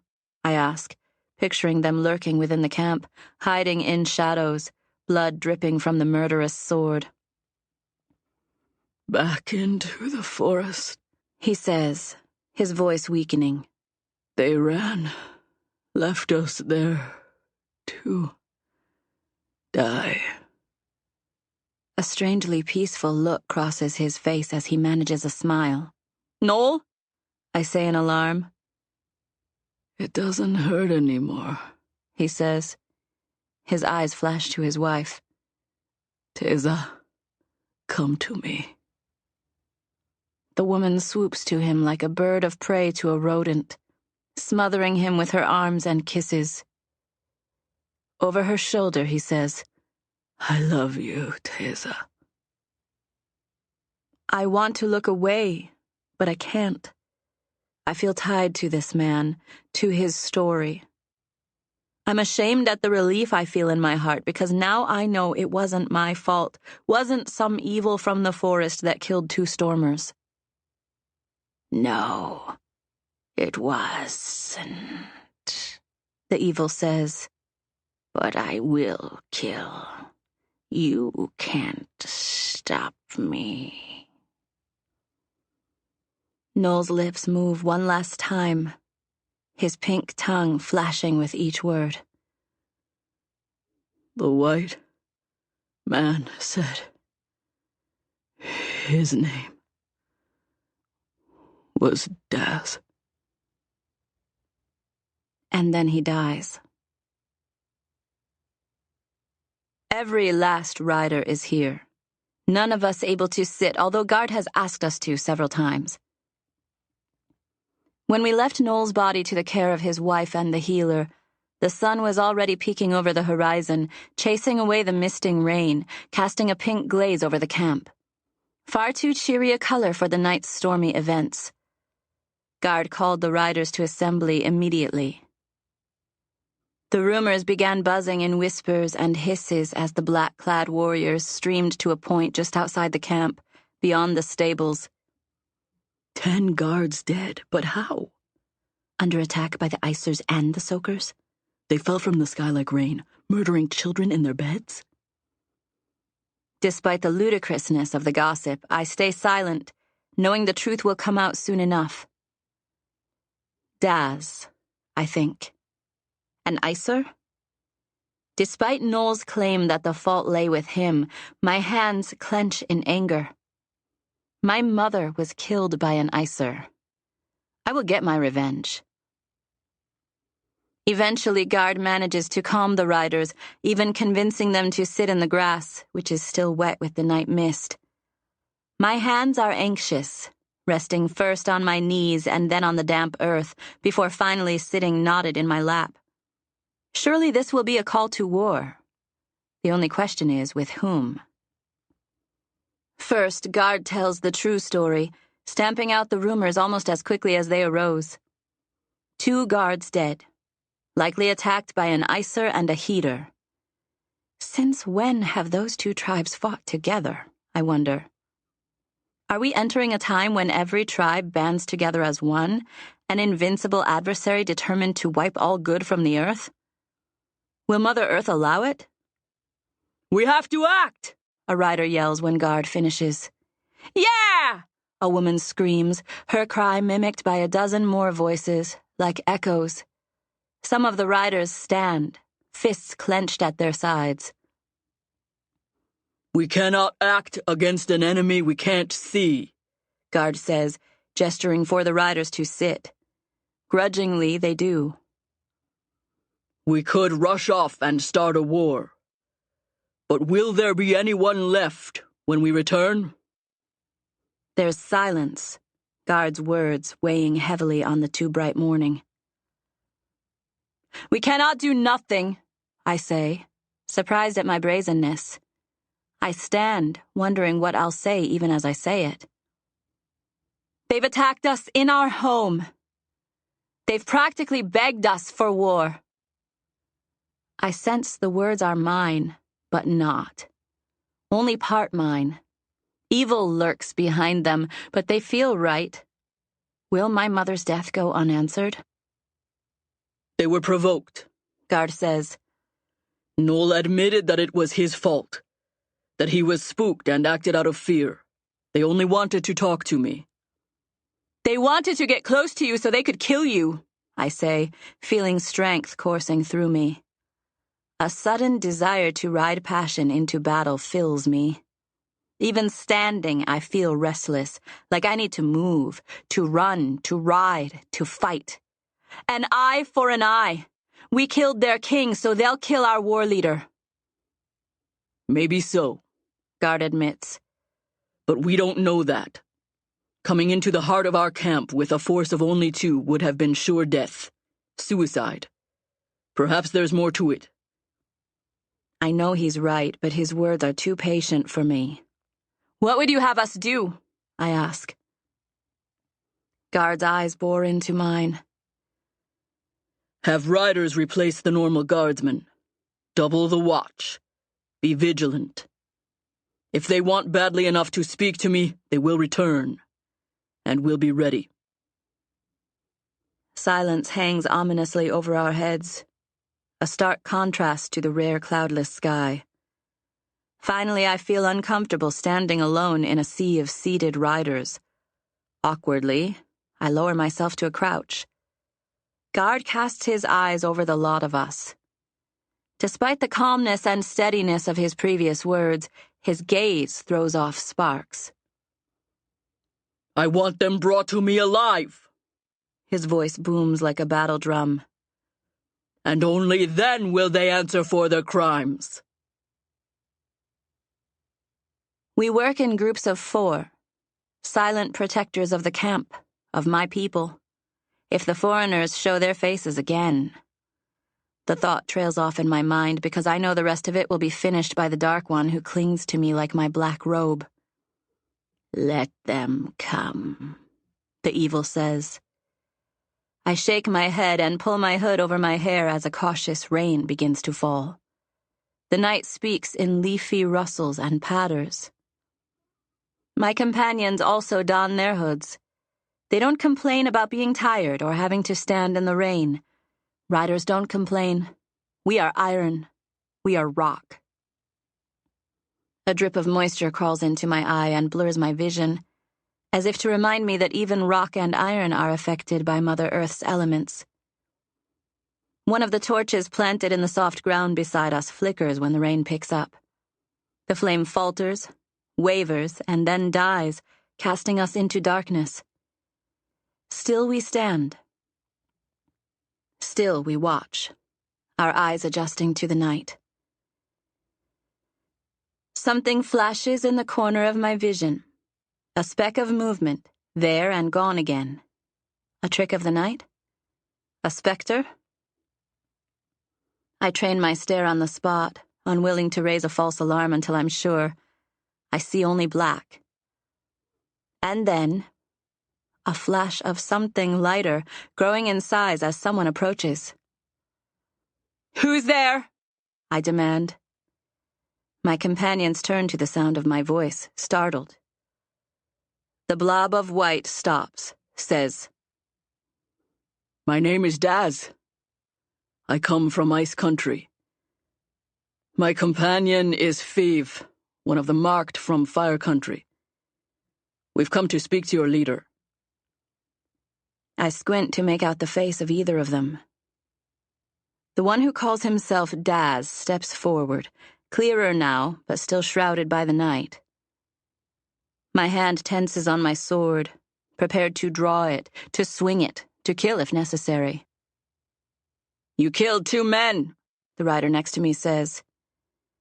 The one he called the Marked steps forward, just a human-shaped splotch of brown. "They left us no choice," he says, his voice certain and free of shame. The desire to slice him to ribbons courses through me as I slide my blade from its sheath. "Please," Daz says. "We are only here to understand why you steal our children." My next breath comes sharply before I need it. Exhaling, I regain my composure. "Drop your weapons," I say, "and come forward with your hands clasped above your head. But don't be surprised if Guard is less merciful than we." Chapter 31. Huck. I duck beneath the icy water, my eyes burning with salt and dread. Where is she? I search frantically, seeing only churning white and bubbles. Even the sharp tooths are noticeably absent, smart enough to escape to a less angry corner of the deep blue. I resurface, gasping for breath, spluttering when a wave looms over me. My wet blue uniform sticks to me like a second skin, weighing me down. Just as the wave topples over me, I dive back down, deeper this time, fighting to see through the murk. A hand waves to me in the distance, but it's not really waving, more like thrashing, churning the water around it, unable to generate enough thrust to pull the attached body to the surface. That's when I remember, Jade can't swim. None of the heater servants can. It's intentional, another of my father's brilliant ideas. Makes it kind of hard to escape from a ship if you can't swim and the landing boats are guarded all day and night. Kicking hard, I swim toward Jade's thrashing hand, grabbing it before she can sink further into the abyss. When she feels me, she jerks as if I'm a monster of the sea come to claim her. But then she sees it's me and lets me pull her. She's choking, jerking her head about, swallowing seawater, unable to hold her breath any longer. Clutching her around the waist, I kick and paddle with my free hand, surprisingly desperate to get back above the water and into the fiercest storm we've seen in a long time. My lungs are on fire, burning with the desire for air. My head breaks the surface, and I gulp in a deep breath, getting a mouthful of water when Jade unintentionally spits it in my face. Using both arms, she clings around my neck, frightened and exhausted, choking me, threatening to pull us both back under. "Jade, relax!" I manage to squeak out. "You're choking me!" Her grip relents slightly, giving me the chance to suck in a breath. My head on a swivel, I look around, locating the end of the toppled mast, floating nearby. I make for it, Jade on my back. When I'm finally close enough to grab part of the bird's nest, I realize the winds have weakened, the rain has slowed, the waves have shrunk. The storm is dying. For a while we just hang on to each other in the mast, content to be alive, her cheek on my shoulder, my ear resting on the crown of her head. Eventually there's a shout, and a rope splashes nearby us in the water.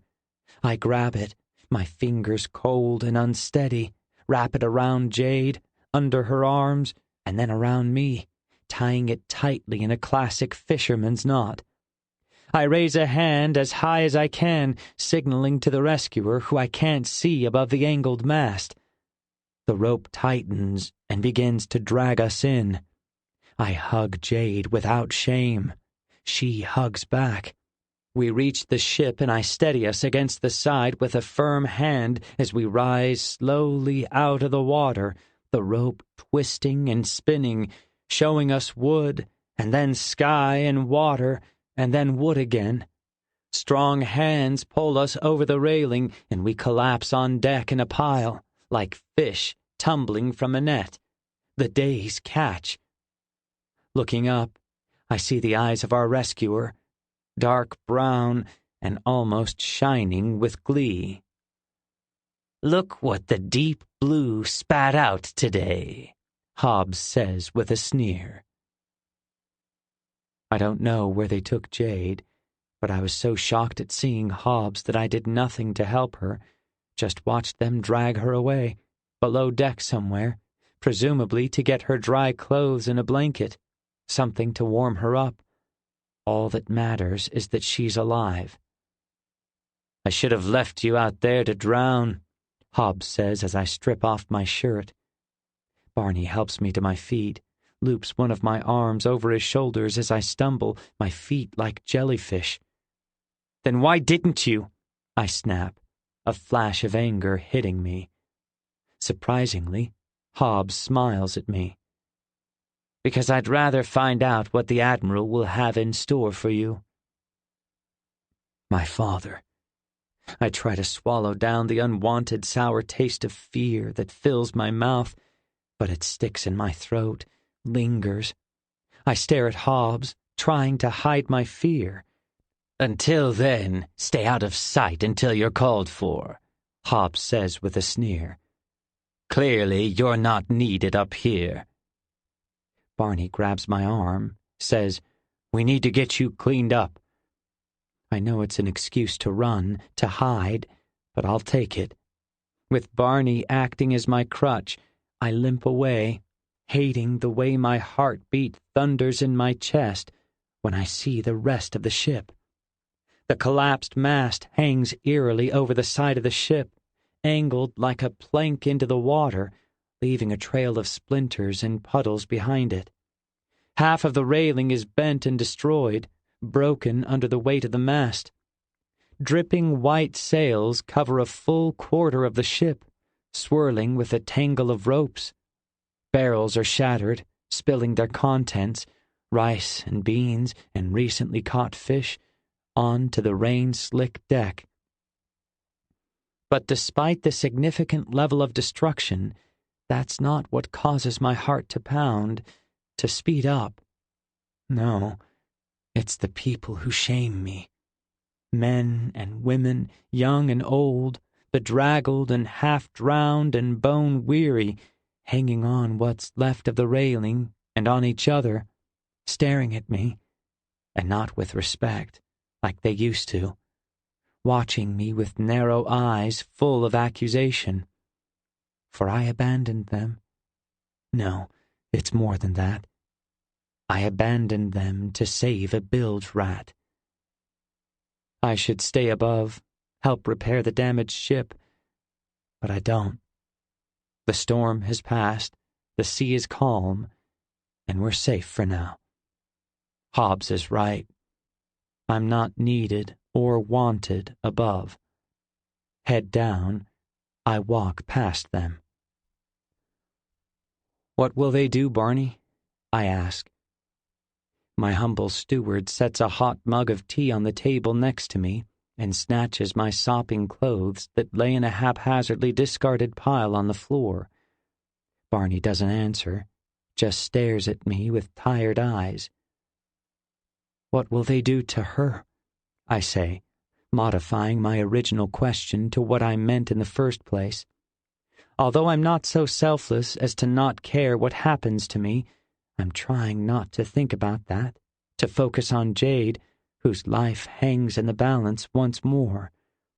I'm not sure what was more dangerous for her, being tossed on the ocean's waves of fortune, or being tossed back on deck by Lieutenant Hobbs. Barney answers this time, but grudgingly, slowly. She was where she shouldn't have been. She was scared. We all were. She was trying to repair the torn sail and got spooked, went up when she should have gone down. Should she be punished for that? My questions aren't for Barney's ears, but I ask them anyway, speaking my thoughts aloud, testing them out before I have to use them for real on my father. You went after her too soon. His words pound like nails in a dead officer's coffin, just before it set alight and pushed floating across the deep blue. I disobeyed a superior officer. I abandoned the ship when they needed me the most. I climbed the mast to save a servant girl before it was even clear that she required saving, putting my own life at risk. And she will be blamed for all of it. That's the worst part. Sure, I might be punished, receive some harsh words from my father, perhaps sent to the new, worst-performing ship in the fleet. But Jade will be... My father is likely going to... Knowing his temper, he'll... I can't even think it. My life is bloody well over, I say. Barney sighs, shakes his head, but he doesn't contradict me, because he knows. He saw her peg me with the brush, saw the burning desire in my eyes not to tell anyone. He saw me spending hours with her repairing the sails, talking more than any self-respecting lieutenant would ever talk in the presence of a bilge rat. He saw what I did today. He knows she means a great deal to me, and if she dies, I will die a little with her, maybe more than a little. Finally, he says, You don't know he'll kill her. I do. For your sake, I hope you're wrong. I roll onto my side and pull the sheets over my head. I hear Barney close the door. I'm alone again. My tea grows cold as I lay in bed, unable to sleep, my thoughts running rampant through the murk and cold of my mind. I'll die before I let him kill her. Eventually I must have fallen asleep, however, because I jerk awake when I hear pounding on my cabin door. I blink away the churning waves and rising bubbles that cloud my vision, the last lingering remnants of an already forgotten dream. There's a commotion outside my room, angry voices, but still the pounding continues. Yes, I say, rubbing at the bubbles in my eyes. Hobbs pushes through in a burst, but Kane's not far behind him. Leave him alone, Kane says, pushing Hobbs. Hobbs shoves back, says, I'm afraid that's not a possibility. I have a message from your father. You are to appear before him at once, not as his son, but as a witness to an unfortunate crime involving a bilge rat girl. Every word is a nasally sneer filled with sick joy. I said I would tell him, Kane growls. You weren't given the order, Hobbs says. Giving Kane a final shove, he exits, slamming the cabin door. What the ruddy hell happened? Kane says when we're alone. I can't tell him, not when he helped me kill a man to save her once already. And now I've gone and thrown that sacrifice away. For what? To be forced to watch while she's fed to the sharp-tooths? I stare at my feet, which are sticking out from beneath the blanket. They're saying you saved her during the storm, Kane says. He doesn't mention any details, but I can tell he knows everything. His eyes sparkle with pride. I'm no hero, I say. That remains to be seen, Kane says, his words prying my eyes away from my feet. What's going to happen? I ask. Kane answers with a sternness in his voice I've never heard before. You're going to get dressed and go see your father. Deal with the consequences of your actions. But what if the consequence is Jade being killed? You'll know what to do, Kane says, reading my thoughts. Do I? What will I do? Fight him?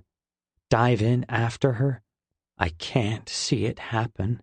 Can't see another person I care about end up overboard. Blood in the water. I don't, I say, sounding childish even to my own ears. You will, Kane says, his tone now more like a pillow than a plank. When the time comes. He leaves and I dress quickly, struggling with the buttons and with getting my arms and legs in the right holes. My hands are shaking. Heart pounding in my throat, I climb the steps to the quarterdeck. Sunshine hits me full in the eyes when I emerge from below. Where were you yesterday? I think, cursing the skies for warring with the deep blue. If only they'd made peace, everything would be the same and Hobbs would be leaving soon. But would things be the same? How could they? Knowing what I know, feeling what I feel, nothing can ever be the same. Eventually, I'd have to make the hardest choice of my life. The war between the ocean and the sky has only forced me to decide sooner. The entire fleet is here, each ship anchored and still in the calm waters.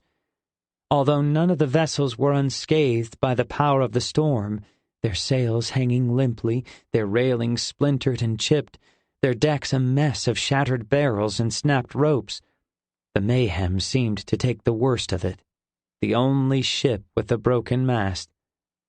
But none of that seems to matter. The repair work left unfinished for now. A crowd has gathered already, as surely word has traveled to each and every ship. A bilge rat is on trial. The Admiral's son is a witness. The Mayhem's deck is completely full, and those from the other ships that couldn't fit have climbed the masts and the ropes of the nearest adjacent ships to watch. No one will miss this. I expected something more private because of who I am, but I shouldn't have. Crimes are always tried in public, under the law. My father wouldn't make an exception even for his own son. A hush falls over the crowd when they see me. Ignoring their stares, their whispers, I scan over their heads until I reach the ship's center, where the main mast remains toppled like a freshly chopped tree. I see her, alive and dry and breathing. Her expression is stoic, like she's posing for a painting. Even under the circumstances, I have the urge to smile when I see her. My lips remain flat when I see my father, decked out in his pristine blue uniform, littered with gleaming medallions, his admiral's hat dipped low in the front to shield his eyes from the sun, casting the top half of his face in shadow. His expression is a neutral mask. And beside him, Hobbs, equally presentable, but grinning like a mermaid who's suddenly sprouted legs. Kane stands opposite, watching me, offering a slight nod of encouragement when my gaze falls upon him. I push through the crowd, pulse pounding. I catch shards of conversations like broken glass to my ears. I heard he's requested to run away and join the Stormers with her. I heard she's pregnant with his child. A very reliable source told me she's actually his sister. In another situation, I might laugh at the absurdity of the comments, but not today. Not now. I reach my father, stand before him with my legs locked tight at the knees, willing them not to tremble. Wait for his verdict. Silence ensues, and I can feel Jade's gaze, but I won't look at her. Can't. Not yet. Not until I know for sure. He doesn't waste time with formalities. After all, that's not what the crowd is here for.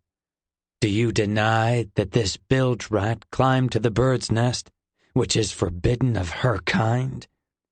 He says her kind with such contempt that it sounds like he's spitting it, although his words are free of moisture. No, but And do you deny that you disobeyed the order of a superior officer in order to rescue her? No, but I can explain. I've made my decision, Lieutenant, my father says, finally lifting the brim of his hat to reveal his striking blue eyes. This isn't happening. It can't be. I haven't even had a chance to explain, to tell him that I'm the one who allowed her into the bird's nest in the first place, which is why she felt comfortable going there. I haven't told him that she was full of courage, trying to help save the ship when the sail ripped. I haven't told him anything. For her brazen and illegal actions, she will receive 18 lashes, to be administered first thing tomorrow morning. My breath catches, along with half the people's on the ship, as gasps rise from the crowd. She will be spared. My father has chosen mercy over death. I glance at Jade, fighting back the biggest smile of my life. I can see a smile tugging at her lips, although there's fear there too. She's about to receive the beating of her life. Watching her be whipped will be heartbreaking, awful, the worst thing ever.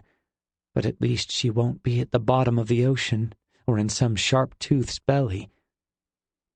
Your actions yesterday were heroic, son, my father says, shocking me once more.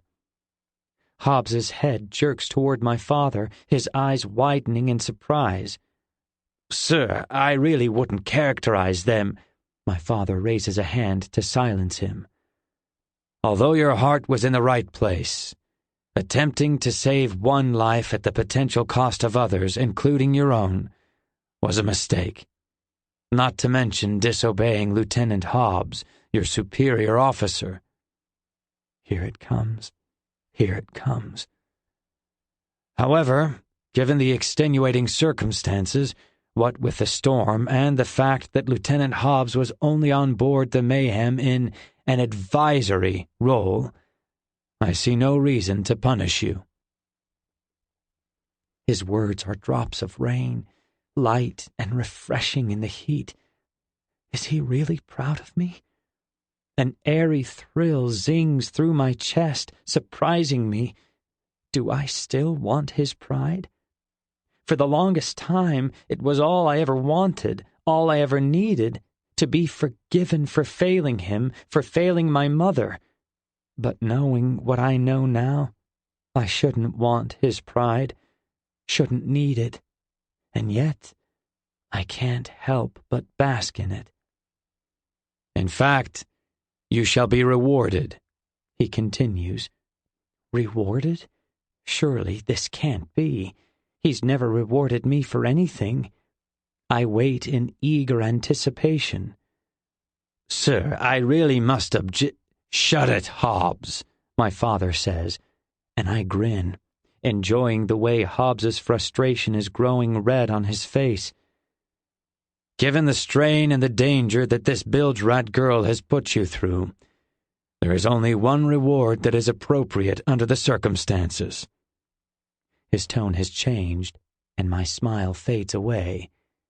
I've seen that look on his face before, malicious and absolute, full of hard lines and blazing eyes. You, Lieutenant Jones, shall carry out the punishment on the prisoner. Chapter 32. Sadie. Guard's asleep when we bring the prisoners, but snaps awake in an instant when we rouse him.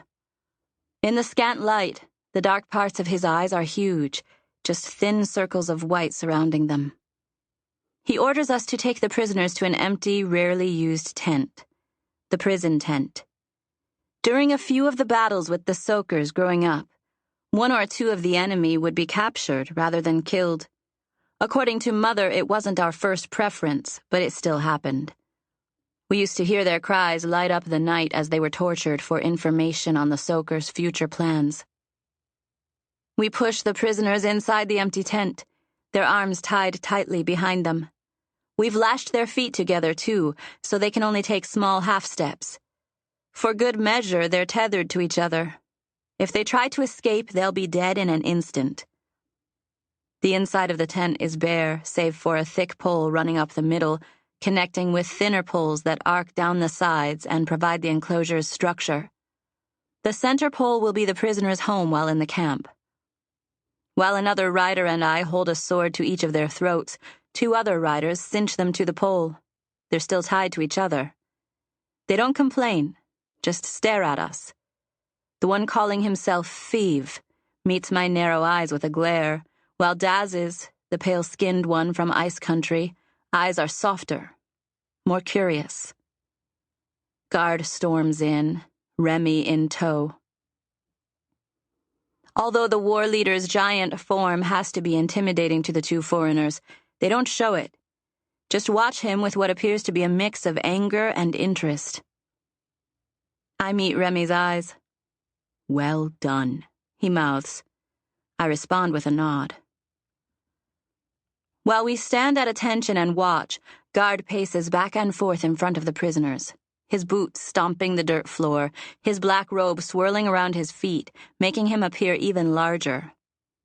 The one called Feeve, who I can see in the light of the torches planted inside the tent, has strange dark markings curling from inside his shirt and around his neck, furrows his brows deeper with each of Guard's stomps. Daz's hands are clenched tightly in his lap, his knuckles white and blotched with red. Why have they come? They look poised to fight, but if that were the case, why would they surrender themselves? Stopping suddenly, Guard says, "You killed 2 of our guards." His thick brows are like caterpillars over his eyes, casting them in shadow. "They tried to kill us first," Feeve says. "You snuck up on them." Daz shakes his head. "Maybe we should have done things somewhat differently. But we approached directly. We never raised our weapons." Right away, I notice a significant contrast in the way these two speak. Feeve's words are rounder, everything slightly longer. Daz's speech is tighter and sharper. "So you don't deny it?" Guard says.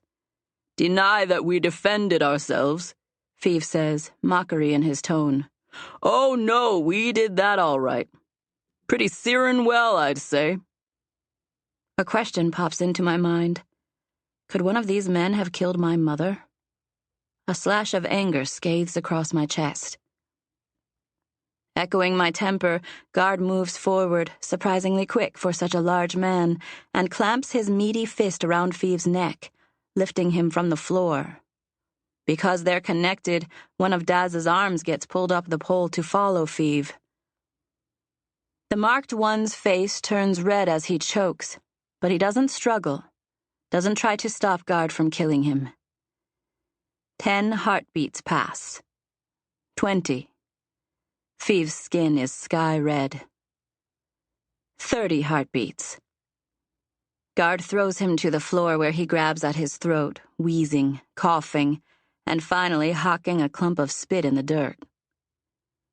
Guard waits patiently while he composes himself.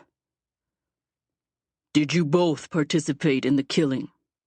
He asks once Feeve is sitting up again. Did you kill my mother? I want to ask. Just me, Feeve says. I'm sure Daz here would've, but I was too quick. I killed them both before he could even draw his fists. When Daz fires a glare in Feeve's direction, Feeve smirks, the closest thing I've seen to a smile from either of them. There is only one punishment for murder in our country, Guard says. Death. You kill him and you'll have to kill me too, Daz says, his voice filled with tiny daggers. Feeve's head turns toward his companion, and I swear I see a look of surprise flash across his face. Gladly, I mutter under my breath, but nobody hears me. Now why would you say that? Guard asks. Because he's my brother. Feeve's eyes widen, and there's no doubt this time that he's as shocked as the rest of us. Silence fills the tent, expanding from the prisoners at the center and pushing outward in waves until I swear the tent is bulging with it. They sure don't look like brothers, I think. Clearly, Guard is surprised by the statement, too, his eyes flicking from Feeve to Daz with narrow eyebrows. You don't look like brothers, he says. Well, we're just the same. As much as I'd like to kill you both, Guard says. Our law only requires the death of he who committed the crime. But I'll gladly let you watch. Now hold on, just 1 minute, Daz says, his voice rising. Your men attacked us. We did nothing wrong. You trespassed on our lands and killed 2 men. Someone must pay. Daz cringes. Feeve says, What if I were to tell you that we have you surrounded by 100 men? Pointers knocked and ready to fly at the first sign of our lives being in danger. I gasp and hold it, picturing men, some brown, some pale, creeping through the forest, weapons in hand. We've always feared our enemies on the sea, but what if we should have been focused in the other direction? As the need to breathe again grows stronger, there's a commotion outside the tent. Touch me again, and I'll smack that grin right off of your face quicker'n you can say prickler casserole, a high-pitched voice shouts. It's round and long, similar to Feeve's, but different still, more raw and pronounced. The tent flap flutters and a brown-skinned face appears, wearing a scowl deeper than a well. A girl's face. There's a guard on either side, forcing her to walk in a straight line as she does everything in her power to wrench away from them, despite how skinny she is. She only stops when she sees our other prisoners. Oops, she says. What happened? Daz says, his mouth hanging open.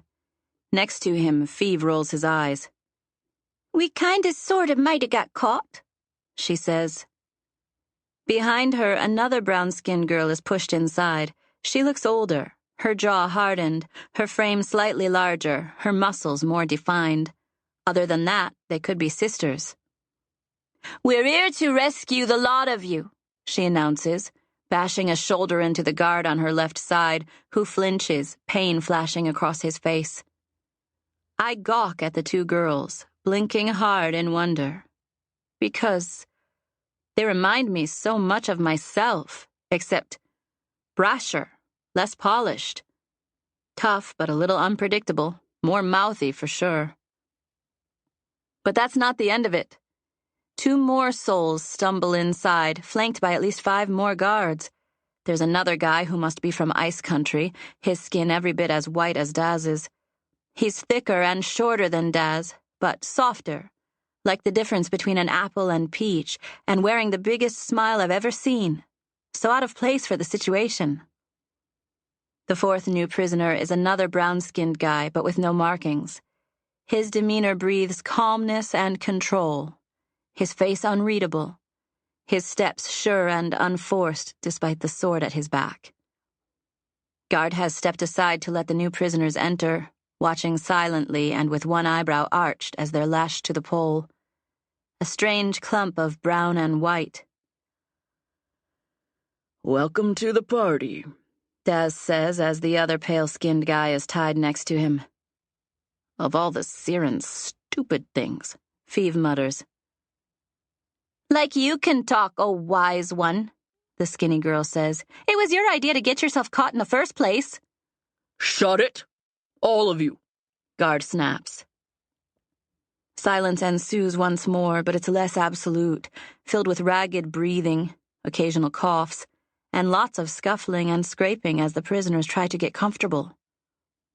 Guard steps forward. "And these are the 100 men that had us surrounded?" he says, directing his question to Daz. "Ah," Daz says. "I see," Guard says. "Then the one you call Feeve must die at dawn." Everyone starts yelling at once. It takes a whole lot of screaming and the swords of each of the riders to restore order. I've got the tip of my sword up against Daz's neck, and Remy's next to me with his blade pointed at the smiley white-skinned guy. He's not smiling anymore. "This is burning crazy!" the muscly girl exclaims when things have quieted down. "You steal our children, and then get all hot and bothered when we come asking questions? That's a load of tug blaze if you ask me." Things have been so strange and out of control that I'd forgotten what got us here in the first place. "We are only here to understand why you steal our children." Daz's words on the edge of camp. The words that stopped me from killing him right then and there. I stare at him now. "Or don't you know," he says. "Is your so-called war leader keeping it from you? He trades the cure for the heater children. He tried to buy my sister to marry his son." His words bounce off my face, numbing my skin. None of it makes any sense. It's the soakers who trade for the children. That's why my mother rode to ice country, as my father foretold. And what's all this about Remy marrying this pale guy's sister? "Enough," Guard snaps. "Enough of the lies. They won't save you now." Wait, I say, my mind ticking over everything that's just been said, trying to make sense of it. "We have to understand." Guard's eyes narrow for a second, but then he nods once. Carry on. "Why do you think we're stealing the heater children?" I ask.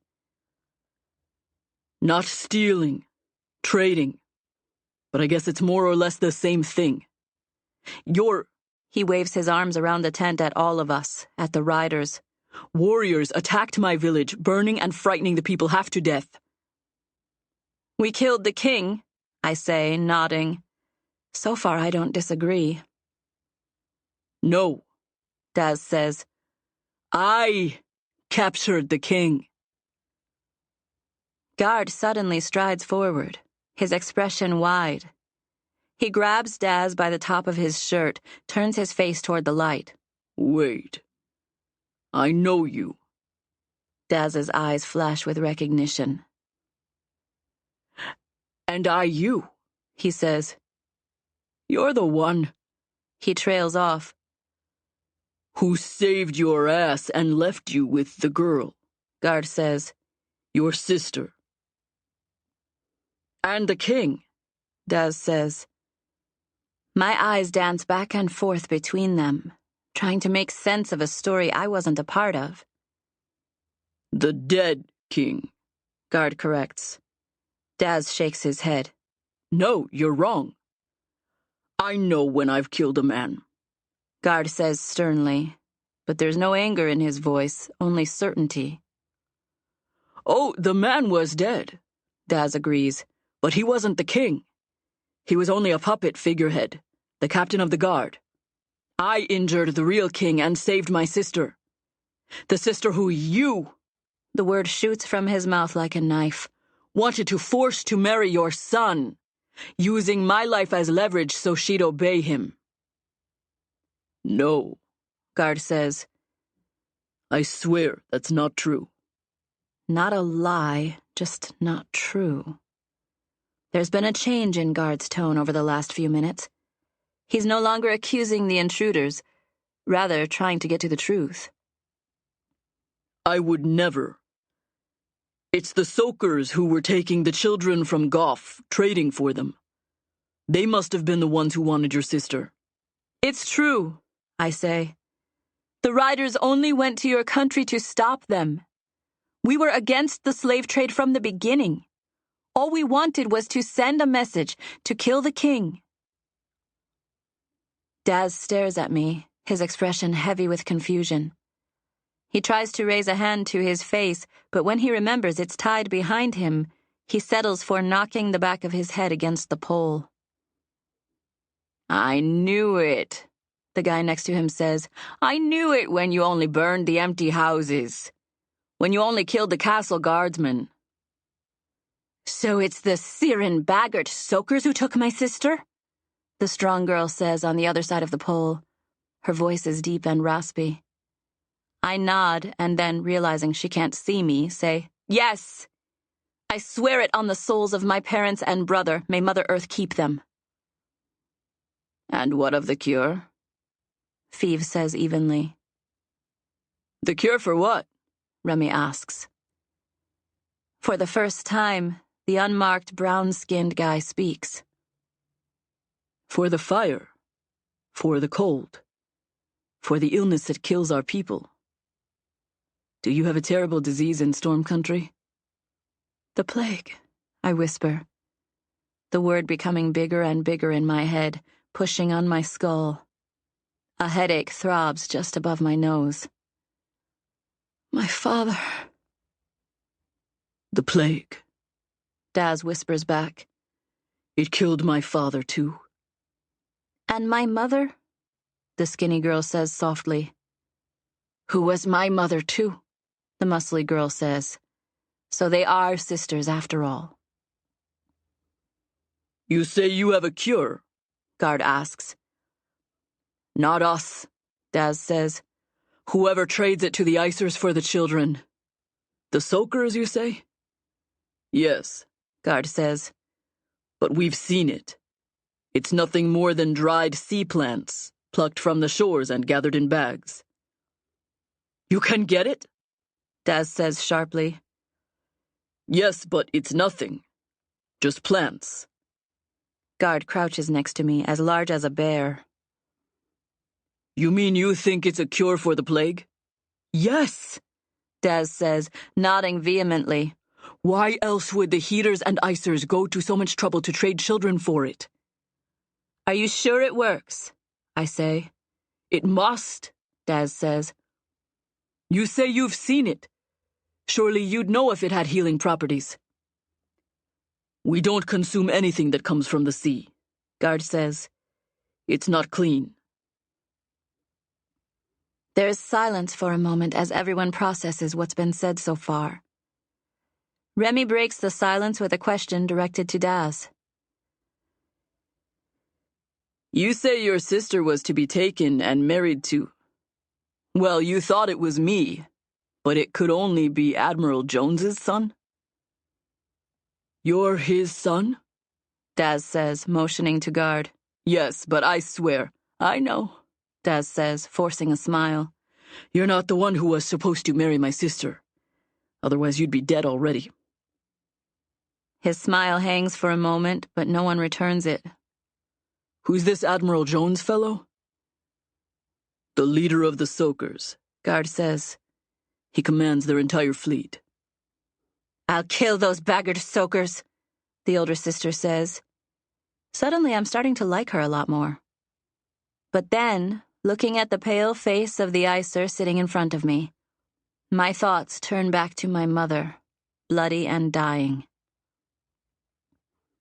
Did you fight the riders when they came? No, Daz says quickly, and then, well, yes, but not because we wanted to. The riders were fighting the castle guards. We were only trying to get to the king, to get to my sister. We only fought those who tried to stop us. There were riders who mistook us for their enemies. Cold fingers run along the back of my neck. He might have been the very Icer who killed your mother, the evil says. Honor her. Avenge her. I once more raise my sword, which had fallen loosely to my side, to his throat.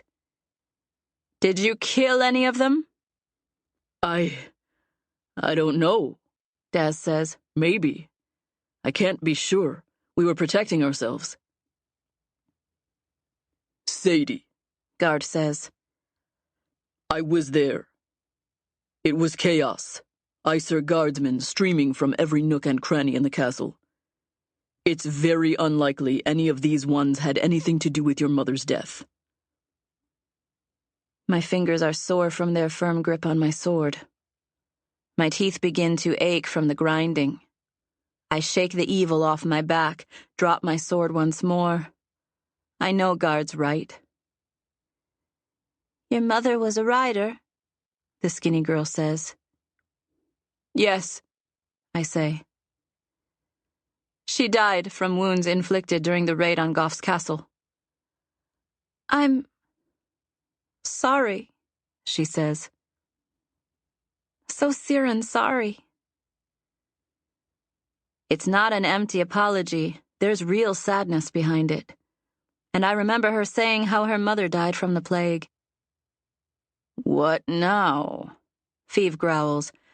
Must I die? Because the anticipation is killing me. His tone doesn't match his words, and I realize he's being sarcastic. This is not a man who fears death. You killed our guards. They had families. Guard's words are unforgiving. He didn't want to, Daz says. We just wanted to talk to you. I am not a tyrant, Guard says. I know your experiences with tribe leaders have been severe, but I'm not like them. What would you have me do? I'm surprised he's asking for suggestions from his prisoners. I'm about to object when the unmarked heater guy says, A life for a life is the only choice. But not Feeve's life. The lives of the Soakers. They're the ones who deserve to be punished, who have brought terror and sadness upon all of us. We will stand with you and risk our lives alongside you. We will fight with you. My heart races as I watch Guard absorb the offer. What will he do? My father's prophecies roar through me. There will be a great battle with the Soakers. Thank you for your honesty, Guard says. You will fight magnificently. Maybe more so than your mother. I believe that you've been through a lot. That you've been harmed by the Soakers as much as we have. You will see him. The high-ranking Soaker boy in the blue uniform. And you shall fight. For war is upon us. You will kill him, the voice says. But this time it's not the memory of my father's words. It's the whispered shadow voice in my ear. The evil has spoken. Chapter 33. Huck. I awake to a foot on my chest, pushing the air out of my lungs. I can't breathe. I can't. I gasp, clawing at the foot, feeling only dead air and embarrassment. No one's there. I expel a hot and angry breath, rolling over onto my stomach. I pound the pillow once, twice, 3 times. Darkness pours through the portal window, which makes me sigh with relief. Light means day. Day means punishment. Can I do it? Can I really do it? There will be no blood in the water, for which I am thankful, but there will be blood, reflected in my eyes with each snap of my wrist. I rise to my feet, ignoring my boots lying on their side on the floor and my uniform hanging neatly on the wall. Tonight, I'm ashamed to be Lieutenant Jones, not for my past actions, but for my future ones. Hastily, I exit and climb the stairs. The ship is asleep, its monstrous belly rising and falling on the deep blue's breaths. Starlight rains down upon me, the bounty of which is only dwarfed by the full moon that hangs big and bright and low in the sky, casting a white pathway across the dark ocean, all the way to the land, which unrolls itself to the edge of the forest. I shouldn't be here. I shouldn't see her, not when I'll have to hurt her in just a few hours. But like soakers to the sea, I'm drawn to her, as if my every step toward her is as vital as breathing, as drinking fresh water, as the very beating of my shadowed heart, which cries bloody tears. Be strong for her. Chained to one of the lesser unbroken masts, she watches me descend to the main deck, her eyes as wide and awake as mine. Despite the situation, the memory of the first time I saw her springs to mind. Her glare, the anger rising off of her in waves, almost taking physical form. Unwanted laughter bubbles from my throat, defeated only when I clamp my jaw tight, allowing only an animal groan to escape my lips. The look she gives me now almost seems impossible, considering where we've come from. I was hoping you would come, she says, sounding much older than she looks. How could I not? I say.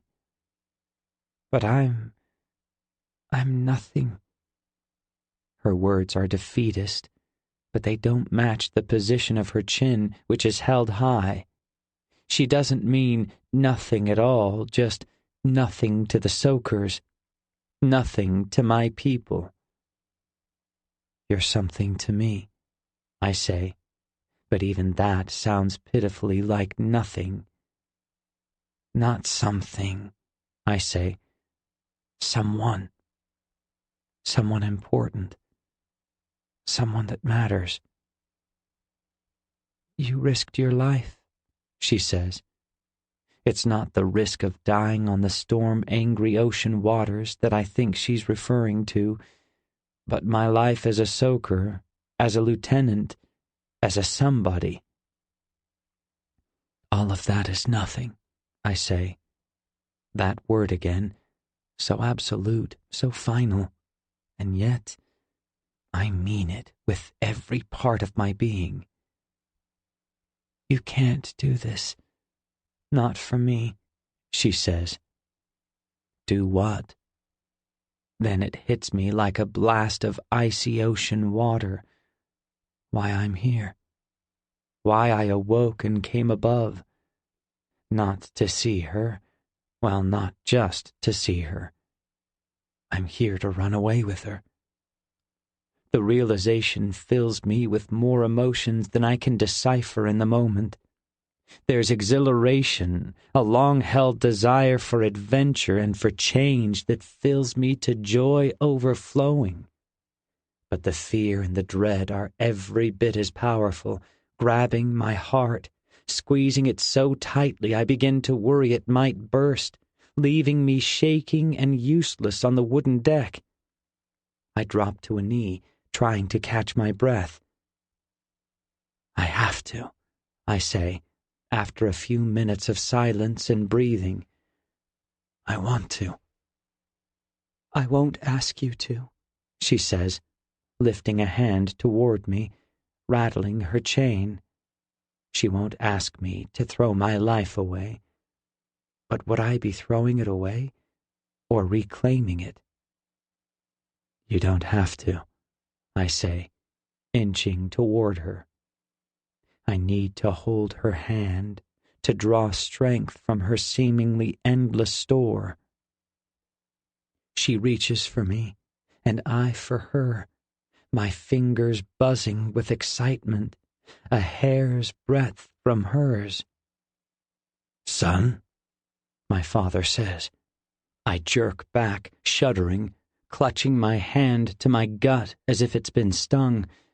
I turn to face him, expecting the worst. Instead, he says only, "Walk with me." Everything in me wants to deny him, to cast away the lifelong respect and admiration I've held for the men who raised me, who taught me, who groomed me to be a leader. But I can't. His simple request holds power over me, cutting the tethers that link me to Jade. I cast an apologetic glance back at her as I fall into step beside the Admiral. Her eyes are flat and non-committal. Together, father and son, we climb the steps to the quarterdeck. Silent, we walk to the bow, my father's fingers grazing the unused wheel as we pass. He rests his hands on the railing when we reach it, stretching his gaze out over the endless waters. Naturally, I do the same, mimicking his movements like I've always done. When I realize it, I pull my hands away from the wooden barrier, lean a hip into it, cross one leg over the other, anything to look different than him. I never had a chance to tell you that story about your mother, father says, raising his chin slightly, the ball in his neck bobbing. No, I say, dragging out the word, wondering whether I still want to hear what he has to say.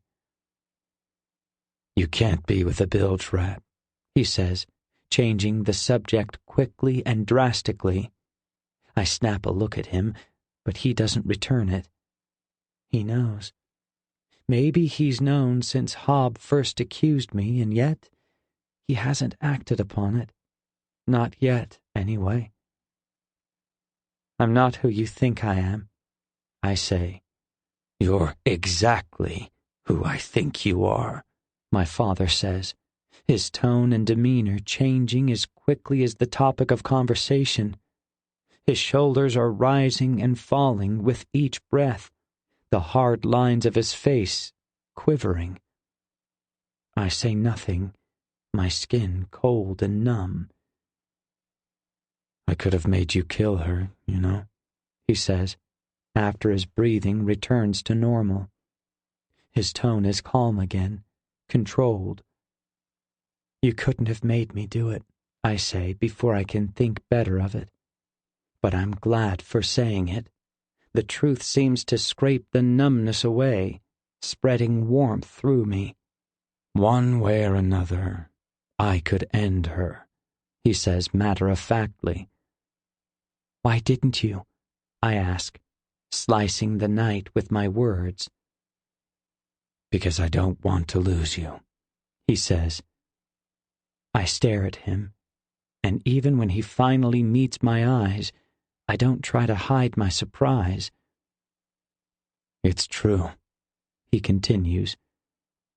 I know I don't show it often, but I care about you. I want the best for you. And the best is not her. His last words should anger me, but they don't, because I've never seen this side of him, have never felt this side of him. Is it real? Then don't make me punish her, I say. Her crimes cannot go without repercussions, he says, and you must be the one to do it, to send a message to the men, to stamp out the rumors, and then you'll be moved to another ship, and you'll never see her again. It's for the best, son. You are the future of the Jones line of Soker leadership. It is your duty. No, no, no, no. Each time I think the word, more and more doubt creeps into my mind, because my father believes in me now. He trusts me to continue the Soker tradition, to lead our people someday. How can I deny him that? How can I deny him when I've failed him in the worst way possible? And then I remember how our conversation started. What did you want to tell me about Mother? I ask, shaking my head, because just speaking her name causes images to flash in my mind. Her panic-stricken face, my father's hardened, accusing stare, the swarming sharp tooths. The images are dispelled only when my father speaks again. Your mother's death wasn't exactly as you remember, he says. I close my eyes, try to remember that night. For once, when I actually want to, I can't. I see only black, spotted with the memory of twinkling stars. I saw everything, my father says, which is what scares me the most. He saw how I failed. He saw my weakness.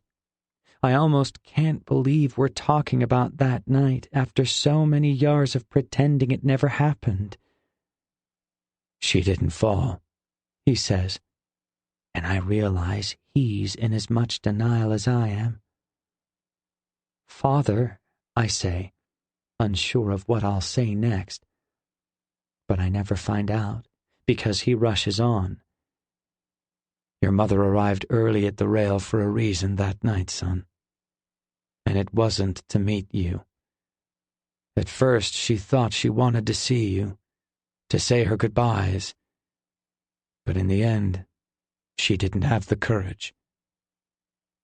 My eyes flash open, searching for the truth in my father's eyes.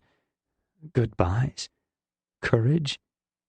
It wasn't to meet you. Then why? Something breaks inside me. A barrier or a bone or my very heart. And I remember. I don't want to, but I do. Mother's at the railing, not looking out over the water like she normally does, but straight down, into the depths of the deep blue. Her whole body seems tired, slumped, like her skin's hanging limply from her bones. She doesn't hear me coming, doesn't look back at me. There is no wave, no unexpected lurch of the ship. She swings a leg over the railing, and I know exactly what's happening. Despite my long-held childish beliefs that everything's going to be okay, that we're a happy family, I know deep in the throes of my soul that nothing's okay. I've heard the arguing, the fighting. I've seen the bruises and the welts, the days when she can't show her black-eyed face above deck.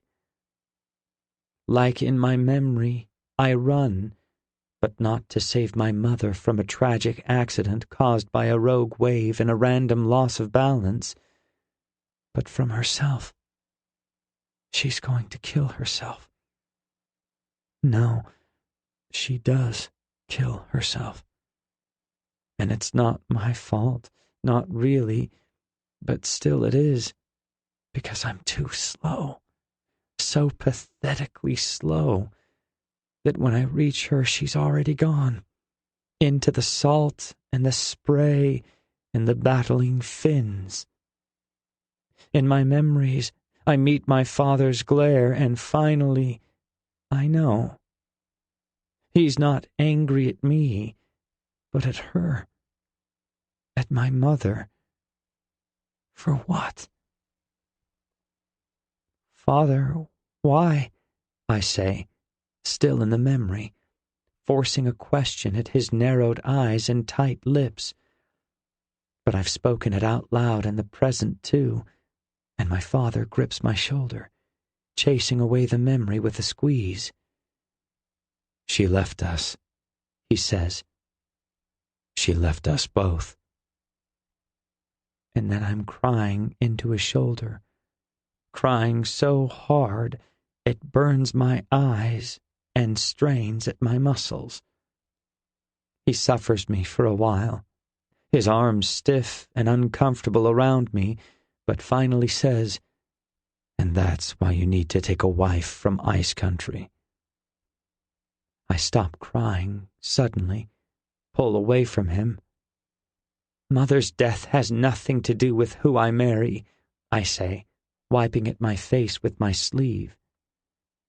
Your mother was a hard woman, disobedient, like that bilge rat girl of yours. You need someone who will do as they're told, obey you, support you in all things. Don't speak ill of my mother or Jade, I say, feeling a sudden urge to lash out, to hit him, regardless of the consequences. I hold my hands firmly against my hips, shocked at my own impulses. I've never had thoughts like these before. I'm changing. But why? And do I want to? I look away from him, wishing he'd disappear. His hand is on my throat in an instant, squeezing hard enough to make breathing difficult, but not enough to cut it off entirely. From this point on, you will do as you're told. Until I die, I'm still the admiral of this fleet and your commander. You will whip that girl. You will leave this ship. And you will take a wife from ice country. He throws me to the deck and stomps away, leaving me gasping and clutching at my neck, just as the sky begins to turn pink on the horizon. Chapter 34. Sadie. Although I think we all trust the foreigners, probably more than we should, they remain tied in the tent as a matter of prudence, and so they don't frighten the rest of the camp.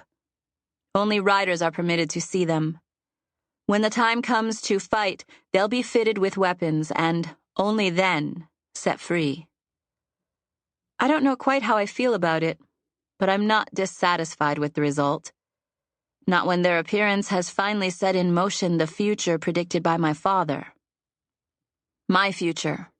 My destiny. One that will give me the opportunity for vengeance.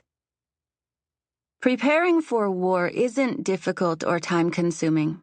Not when you've waged war your entire life. The horses are armored with thick skins. Swords and knives are sharpened. Extra food rations are allotted to each rider. But are the new riders ready? Are the horses ready?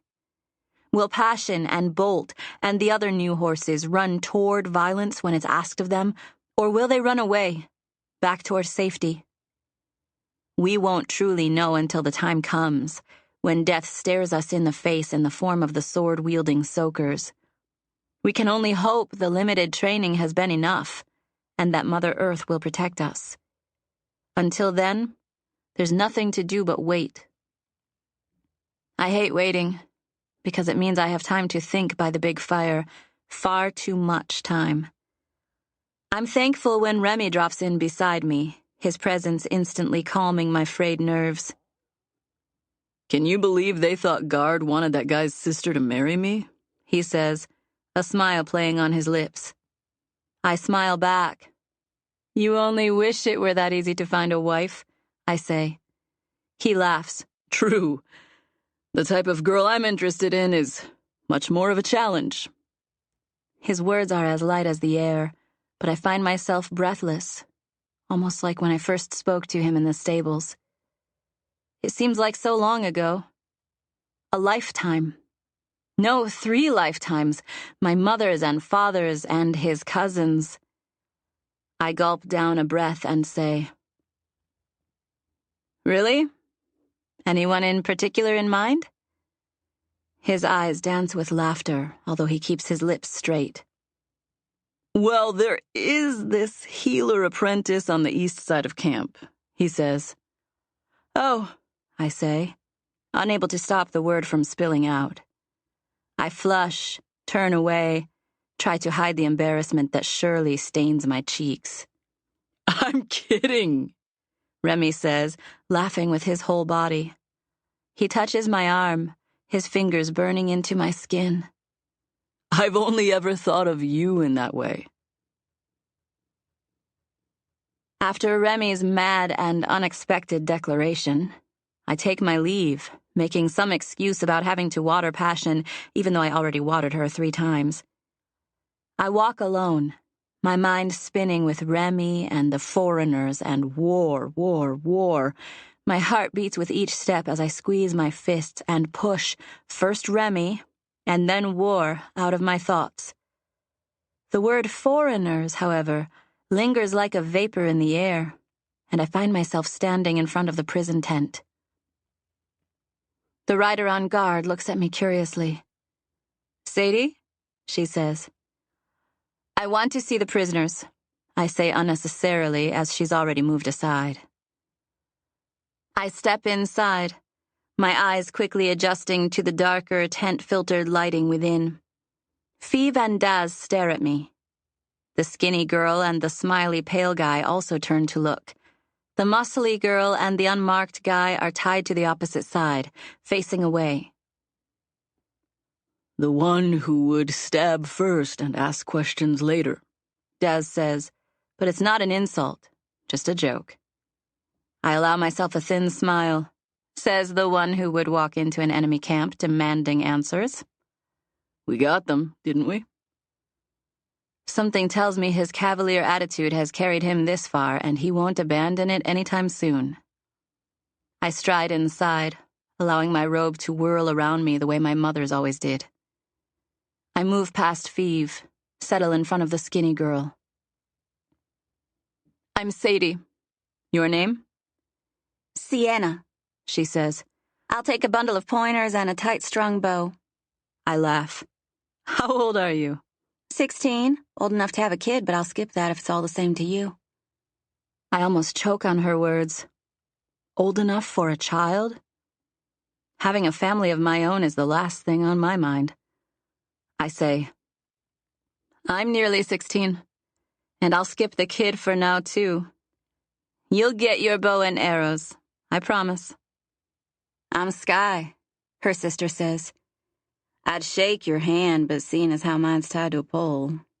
I'm not going to untie you, I say. Can you fight? Like nothing you ain't ever seen, Sienna says, answering for her. We'll see about that, I say. But inside I'm thinking, if not for the color of their skin, which is 3 shades too light, these 2 could be my sisters. Continuing around the prisoner circle, I come to the unmarked brown-skinned guy. And you are? I say. Cirque, he says. Up close, I notice that Cirque is built like a rider, tall and cut like stone. You're a warrior? I guess. We say hunter, he says. Can you ride? Ride what? A horse, a steed, a stallion. Can tugs sprout wings and fly like Syren angels? Sienna says from around the pole. I think that's a no, but I look to Cirque for confirmation. He flashes a smile and shakes his head. She meant no, but rarely does Sienna just come out and say something directly. That's one of the many reasons I love her. His calm and unquestionable declaration of love for the skinny girl on the other side of the tent pole takes me by surprise. For better or worse, my people don't speak of love so easily. Should love be declared as casually and easily as plucking a flower from off a stem? Or is it something to be held on to, like a gemstone, brought out only on the rarest and most special occasions, whispered like a secret to only the most deserving of ears? Either way, I feel the truth of Cirque's words, and I envy him. Sienna, too. They seem so sure of themselves, whereas the only thing I'm sure of is my calling as a rider. I move on to the second pale-skinned person in the room, the one sitting next to Daz. He's shorter and softer around the edges than the other males. I open my lips to speak, but he cuts me off. Buff, he says. That's my name. And before you ask whether I'd like to go with you to the campfire and sip on quitty and nibble on bear fritters or whatever it is you eat around here, I have to decline with regret. You see, I've got a lovely lady waiting back in ice country for me. I'd hate to disappoint her, even for a pretty little thing like you. I'm speechless. Has the whole world gone mad and started saying every last thing on its mind? I try to collect my thoughts, my cheeks on fire. I wasn't going to ask you any such thing, I say. Weren't you? Buff says, no. My mistake. He shrugs, like it was nothing more than a misunderstanding. And I'm spoken for. I add quickly. You are? I am. Am I? Remy's words burn in my ears. I've only ever thought of you in that way. I desperately want to divert the attention away from me. And what about you? I say to Daz. What about me, what? He asks. His thin beard makes him look older than I suspect he is. Through the layer of facial fur, there's a youthful face, strangely without color. Between him and Buff, they're the first light-skinned people I've been this close to. I almost want to reach out and touch him to see if he breaks, shatters into 1,000 pieces like glass. Are you spoken for? I ask, not because I have any interest in him, but because it seems to be a popular topic of conversation amongst the group. Who's asking? Sky says, the answer in her sharp tone. Oh, so you two are... you're... Together, Daz says. Yes, Sky and I are a thing. What do you mean, a thing? Sky says, twisting her neck to shoot a glare at Daz. Don't get your pretty little lady skivvies all twisted up, Daz says. It's just something we say in ice country when you're exclusively with one girl. That better be what you're saying, Sky says, or I'll knock you out just like I did when we first met. I have to raise a hand to hide my laugh at their banter. I can picture Sky clocking Daz, leaving a dark bruise on his cheek and his ego. I still can't believe I'm talking to heaters and icers. It's like the earth has been raised on an angle, and all of the tribes of the earth have slid down, down, down, all the way to the ocean. The only one who hasn't spoken since I entered is Feeve, the marked man. I stand in front of him now. Since you're so curious about all of our personal lives, yes, I'm spoken for. Married. With a family. Although his words surprise me, I didn't think a man so serious and mysterious-looking would be so... settled. It's not what I was going to ask. What do your markings mean? I ask, wishing I could see them all. No one in my tribe marks themselves, probably because our skin is already so dark we wouldn't be able to see it. Feeve's eyes pierce my gaze, unflinching. Each straight marking is for someone I've saved, he says, pausing to look back at his exposed forearm, which has a straight arrow sketched into it. I admire the simple beauty of the drawing, which is so lifelike, almost as if you could pluck it from off his skin, string it, and shoot it high in the air, piercing the gray-shrouded sky. Around the arrow are numerous curved markings: a crescent moon, softly glowing, a metal chain, a coiled snake. There are other curved markings, too, ones that don't take on any particular form, like they were drawn hastily in random designs. They disappear under his shirt and reappear on his neck, arcing behind his back. He must have hundreds of curved markings for every straight one. "And what do the curved markings represent?" I ask, unable to wrest my eyes from the graceful shapes. "Each curved marking is for someone I've killed." We aren't waiting for them to come to us. For once, we'll take the fight to the Soakers to show them that the tribes of the earth will not allow their evil to go unpunished. The scouts are back and have located the Soaker fleet, anchored just off the coast a few hours' ride south of us. Fatefully close. I'm thankful the 6 foreigners will ride with us today. Although they're a strange mixture of jokes, ferocity, and unabashed confidence, I can tell each one of them is a fighter in their own right. Better with us than against us. Each will sit behind a rider, at least until the battle begins. Then they'll be free to drop down, to run away if they choose. I suspect they'll fight to the bloody end.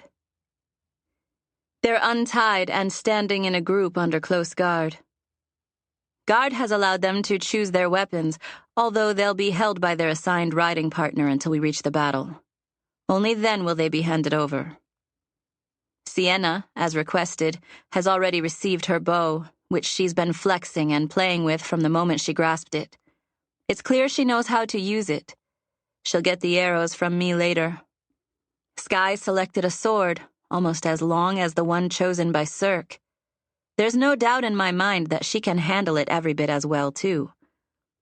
Feeve grunted at 2 medium-length curved daggers that remind me of the graceful but deadly strokes of the kill counter markings on his skin. Buff chose 2 short straight daggers, polished to a shine, although he didn't seem too sure of the selection. Daz was the only one who insisted he'd be fine without a weapon, and it wasn't until he saw the spiked clubs wielded by some of the larger riders that he agreed to carry something. Before I mount Passion, I stand in front of her, touching her white butterfly. "We will see this through together," I whisper. She whinnies softly. "Your strength will be my strength, and mine yours." I feel her hot breath on my face, see the understanding in her eyes. She's no ordinary steed. We were destined to be together. Each one half of a storm country rider. Apart, nothing. Together, invincible. Although I sense the dark presence nearby, the evil has not accosted me since the prison tent when it urged me to kill Daz, to take my revenge for my mother's death. I ignore it. Will it disappear if I pretend it's not there? Is it real or imagined? Am I going crazy with unresolved grief? I leap atop Passion's back, relishing the light feeling in my chest I always get before a ride. Earlier, I introduced Passion to Sienna, who will ride behind me. I was worried that Passion's pride wouldn't allow her to accept a second passenger, but she took to Sienna right away. So quickly, I felt a prick of jealousy after all I had to go through to win her affections. Together, we trot over to Sienna and I offer her a hand, pulling her up behind me.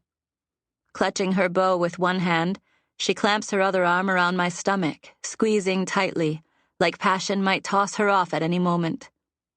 But Passion remains calm, occasionally stamping her feet in impatience. She's ready to run. Like me, ready for her first battle. "Are you ready?" I ask Sienna. Guard pulls Feeve onto his steed, while 2 other riders take Buff and Daz. "I don't know," she says, and I appreciate her honesty. I nod, look back. Fightin' don't come naturally to me like it does Sky, she says. Although she might believe it to be the truth, I don't. A rider trots past us with Cirque hanging onto her like he's in the middle of a fierce storm and she's a tree. Behind me, Sienna laughs. It's nice to see him doing something he ain't good at. I never thought I'd see the day. For some reason, her light comment slows my racing heart and evens out my breathing. Remy and his horse sidle up alongside us, Sky sitting behind him. She's not hanging on, just cracking her knuckles and laughing. Remy appears rather uncomfortable with the whole arrangement. Back home, they'd think we were Wooloo, Sky says. It's like sitting on a sand dune that keeps shifting and bouncing between my legs. Only you could make riding a horse sound so interesting, Daz says nearby. Somehow he's managed to twist himself around, facing the wrong way. The rider who received the unfortunate assignment of riding with him is struggling to get him turned back to the front. Maybe bringing them along wasn't such a great idea after all. But then I see Feve's dark expression, full of intensity and focus, and I know we'd be fools not to accept their help. My attention turns back to Remy when he kicks my leg. Be safe, he says, before urging his horse forward. Sienna whispers in my ear, I see. When Guard digs his heels into Thunder, starting him into a gallop, Passion springs forward automatically, not requiring any urging from me. On either side, the stormers cheer us on, waving black squares of cloth. Today, every single rider will ride. Today, we stop waiting for the soakers to come to us. Today, we go to war. Chapter 35. Huck. She didn't. She couldn't. Why would she leave me? I don't want to believe my father, but I have to, because I remember now. I remember everything. Whatever wall I'd constructed in my mind has been knocked down, not pulled apart brick by brick, but destroyed in one powerful moment, like a thunderous wave leveled it. The fights, her screams as he abused her, the days and days and days of silence that followed, as if by not speaking of the past we could wipe it clean. My mother, changing. She became less and less willing to do my father's bidding, almost relishing the beatings like a badge of honor, as if her version of the medallions on my father's uniform were bruises and scratches and scars. That night, she didn't ask me to meet her at the railing to watch the sunset. No, that's what I wanted to believe, because that's what we always did. The sunsets were the one time my mother looked happy, her sad eyes sparkling with hope, as if the red sun could reach out over the deep blue and take hold of her, carrying her away to a better place, to a better man. Maybe it could. Maybe it did. Her last words to me were, "Huck, Mama needs to watch this sunset on her own. Just tonight. Just this one night. It's for the best. For both of us. I love you, my son." But I couldn't stay away. Perhaps because deep down in my child's heart, I knew. I knew, and I tried to save her, like she tried to save me from seeing it. Suddenly it all makes sense. Why my father would seek a bride for me from abroad, someone obedient, someone moldable, someone as unlike my mother as possible. He never wanted a wife, only a slave, another bilge rat to do his every bidding. I'm proud to say my mother was no one's slave. My mother loved me. Tears spill down my cheeks as I watch the sunrise. I reach a trembling hand out and catch a ray of warmth on my palm, and I can't help but to smile through the tears, because I feel her, my mother's touch, her hand on mine, carried by the sunshine. She found that place after all. "I love you, Mother," I say, standing. Then I turn to deliver the beating of Jade's life. Jade doesn't meet my gaze as I approach, pushing through the crowd that has already gathered to watch. I want to punch them, to kick them, to shout at their carnal need to witness the punishment I'm being forced to deliver. I know she doesn't look at me for both our sakes. If my father hadn't appeared last night, would I really have set her free? Would we have stolen a landing boat, slipped away into the night? My heart skips and stutters out of rhythm because I realize the answer. Yes. Even before my father shucked off his coat of lies and showed me his true colors, I would have left. The realization bends me at the waist, like I've been punched in the gut. I don't need him to be proud of me anymore. I don't need him. Does that mean I'm really a man now? Do men whip the ones they care the most about? If my father is any example, then yes, but he's the last person I want to emulate. He waits for me beside Jade, cat-o'-nine-tails in hand, a long leather whip that splits into 9 thinner endings, each stroke 9 times more brutal, each blow yielding 9 times more blood, more scars. Can I do this? Do I have a choice? As my father hands me the whip, his eyes bore into mine, and I consider turning it on him, cracking it against his face until the casual smile he's wearing is red with blood. His guards, 3 burly men with broken nose faces, will be on me before I can snap the whip even once. If I refuse to do this, what then? My father leans in, whispers in my ear, "I'll kill her if you don't do this." With one hand gripping the whip, I reach my other hand to my neck, which is still tender. I picture my father's hands surrounding Jade's neck, choking the life out of her and then tossing her overboard like a bucket of fish bones. He's not bluffing. He doesn't bluff. I have no choice. The crowd jeers and taunts and stomps their feet. There's not much entertainment on the ship, and this is as good as it gets. Although I'm gripping the whip so tightly my knuckles are splotched with red and white, I can't feel it, like my fingers have gone numb. I take a deep breath. One of my father's guards spins Jade around, pulls the ropes attached to her hands tight around the wooden pole so she won't be able to turn away to soften the blows.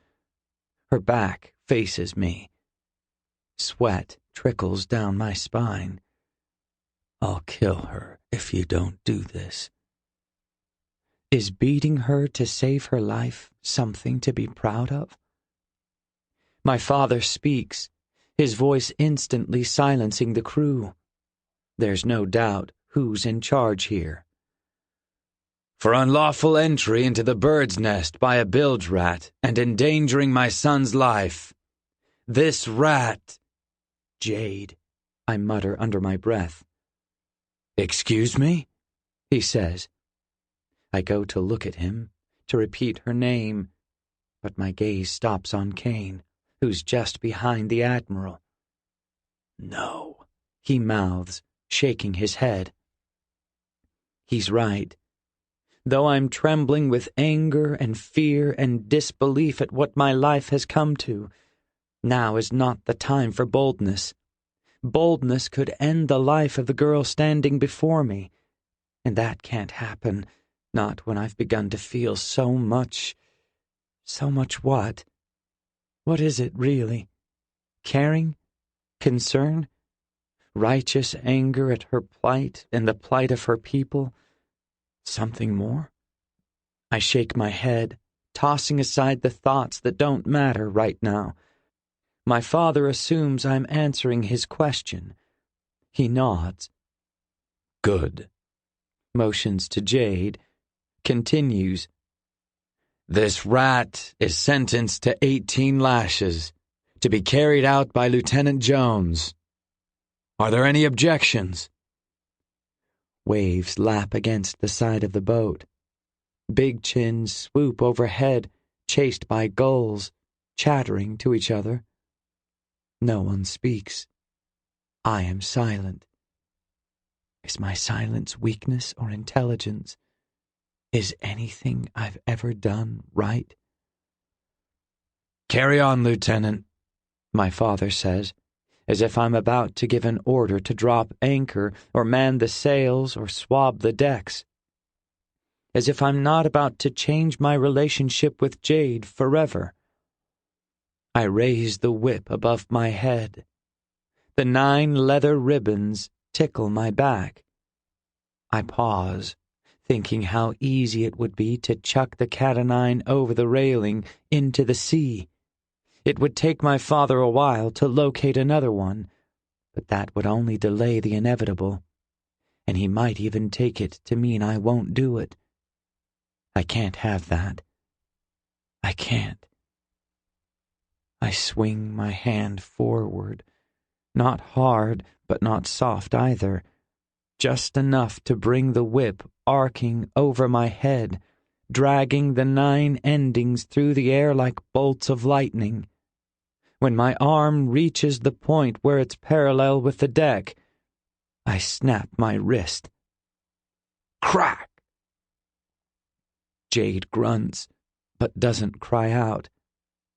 9 tears split the back of her shirt, showing her brown skin beneath. As I watch, the brown turns to red. I did it. I really did it. Can I ever go back? Can things ever go back to how they were? Then I realized the crowd's booing, low and mournful, some of them spitting and shouting insults like, "Weakling!" and "Pissant!" My father steps forward, flush with anger. Once more, he hisses in my ear. "If you embarrass me, I'll kill her anyway. Swing like you mean it, or the 18 won't count." My lips tremble, barely holding back my rage, barely stopping me from spitting in his face.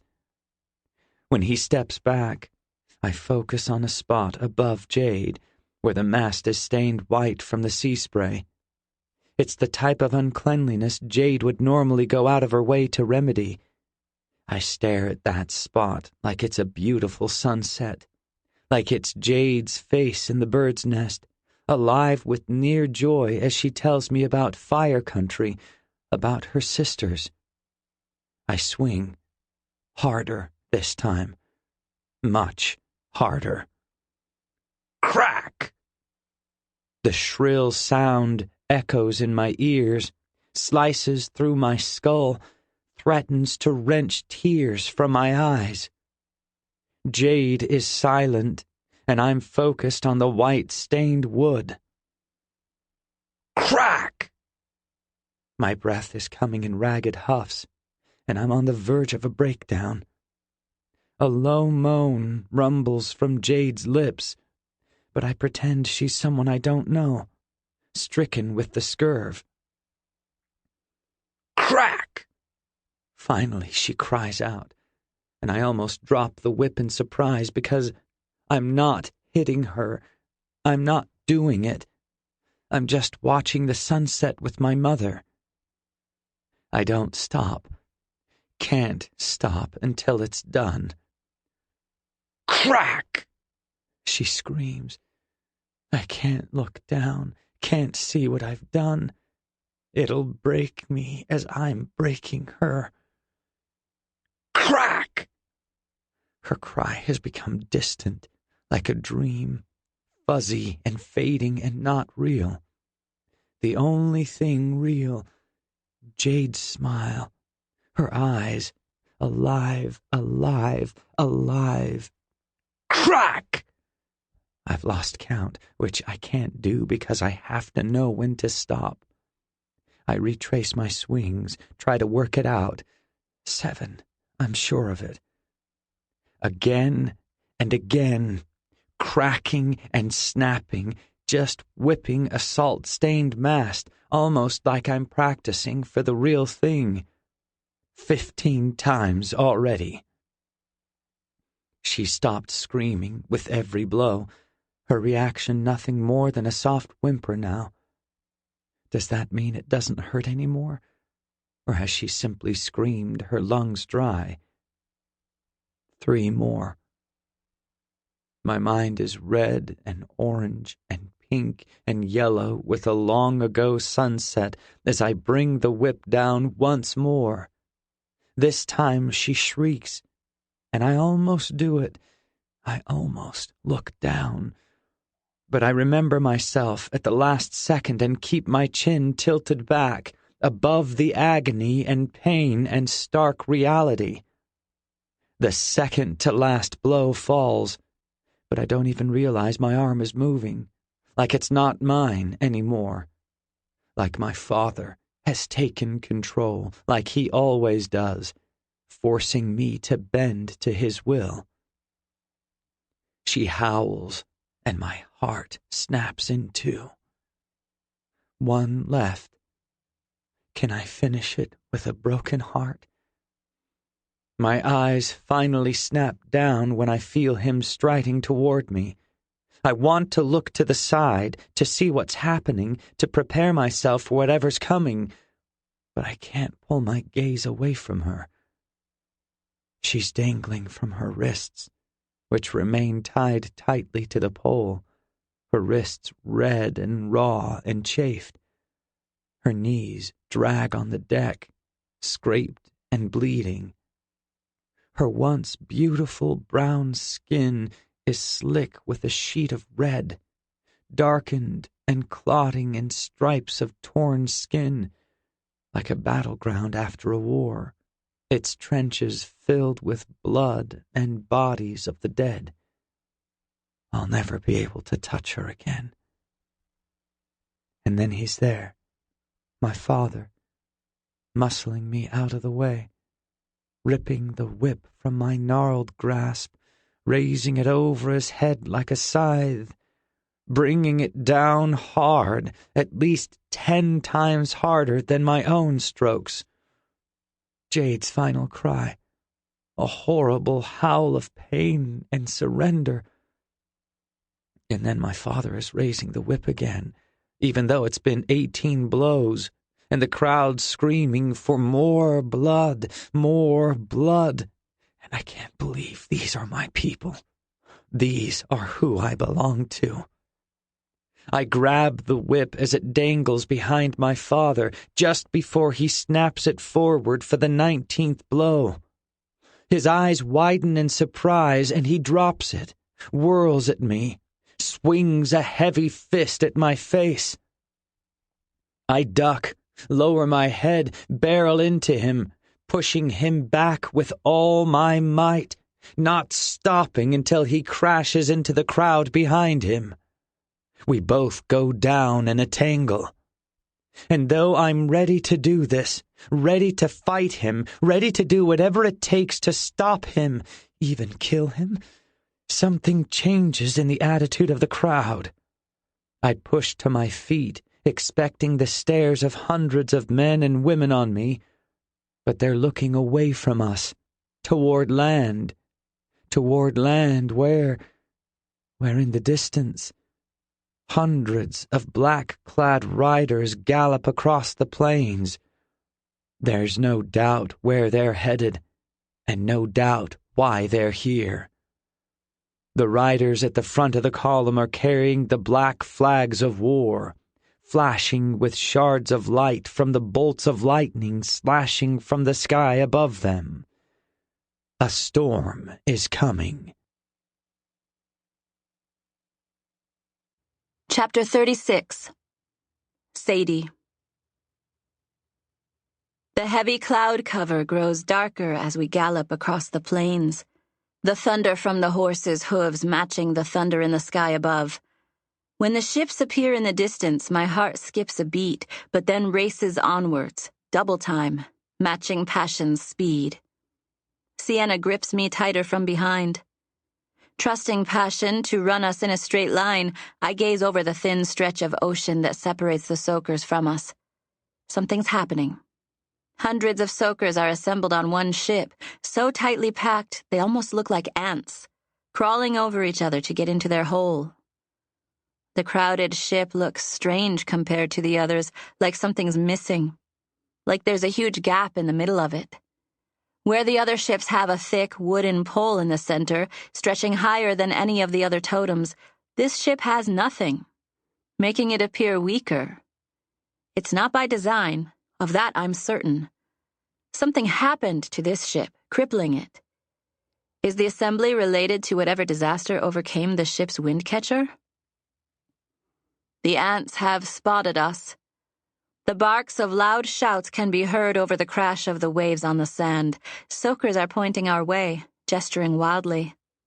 Someone must give them their orders, because the people of the sea begin swarming across thick wooden planks, returning to each and every ship in the fleet.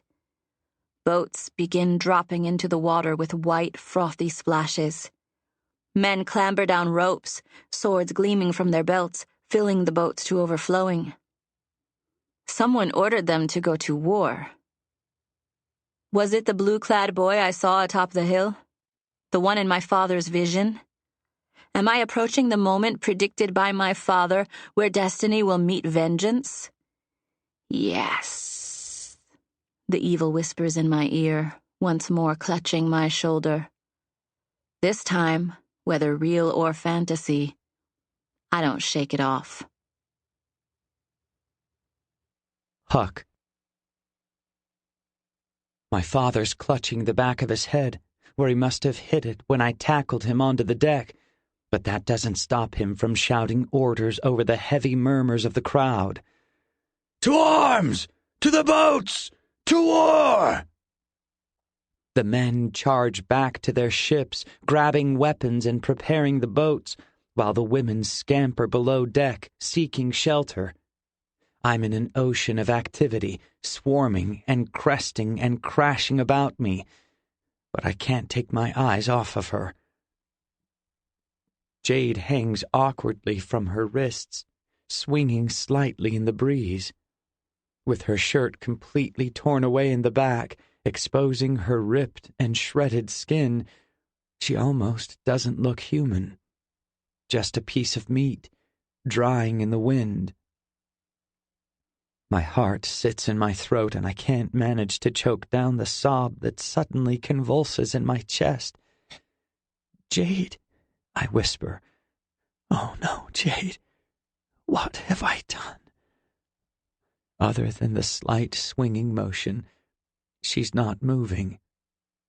As I take a step forward, the rains begin, swept onto the ships by an offshore wind. I barely feel the cold of the drops, which pelt Jade's exposed flesh, mingling with the blood, washing it away in streams of red. Beneath the thin layer of blood, her brown skin is almost indistinguishable as that of a heater, slashed to ribbons and pocked with bulging welts from those of the leather straps that didn't manage to break the skin. Oh no, Jade, I say again as I go to her, oblivious to the war cries erupting all around me. Right now, in this moment, she is the only person on earth. My fault, my fault, my fault. If I hadn't taught her to repair sails, would she have tried to save us in the storm? If I hadn't taken her to the crow's nest, Would she have climbed up there in fear? If I hadn't raised my hand and struck her, would she be broken now? At least I know the answer to that question is yes. Given the vicious manner in which my father delivered the final blow, it's clear he would have brutally issued the punishment on his own if I had refused. I reach her, withdraw a knife from my belt, grab her under the arms, being careful not to touch the rawness of her wounds, and cut her down. Her body is limp and lifeless as it falls against me, her shredded shirt clinging to her front because of the rain.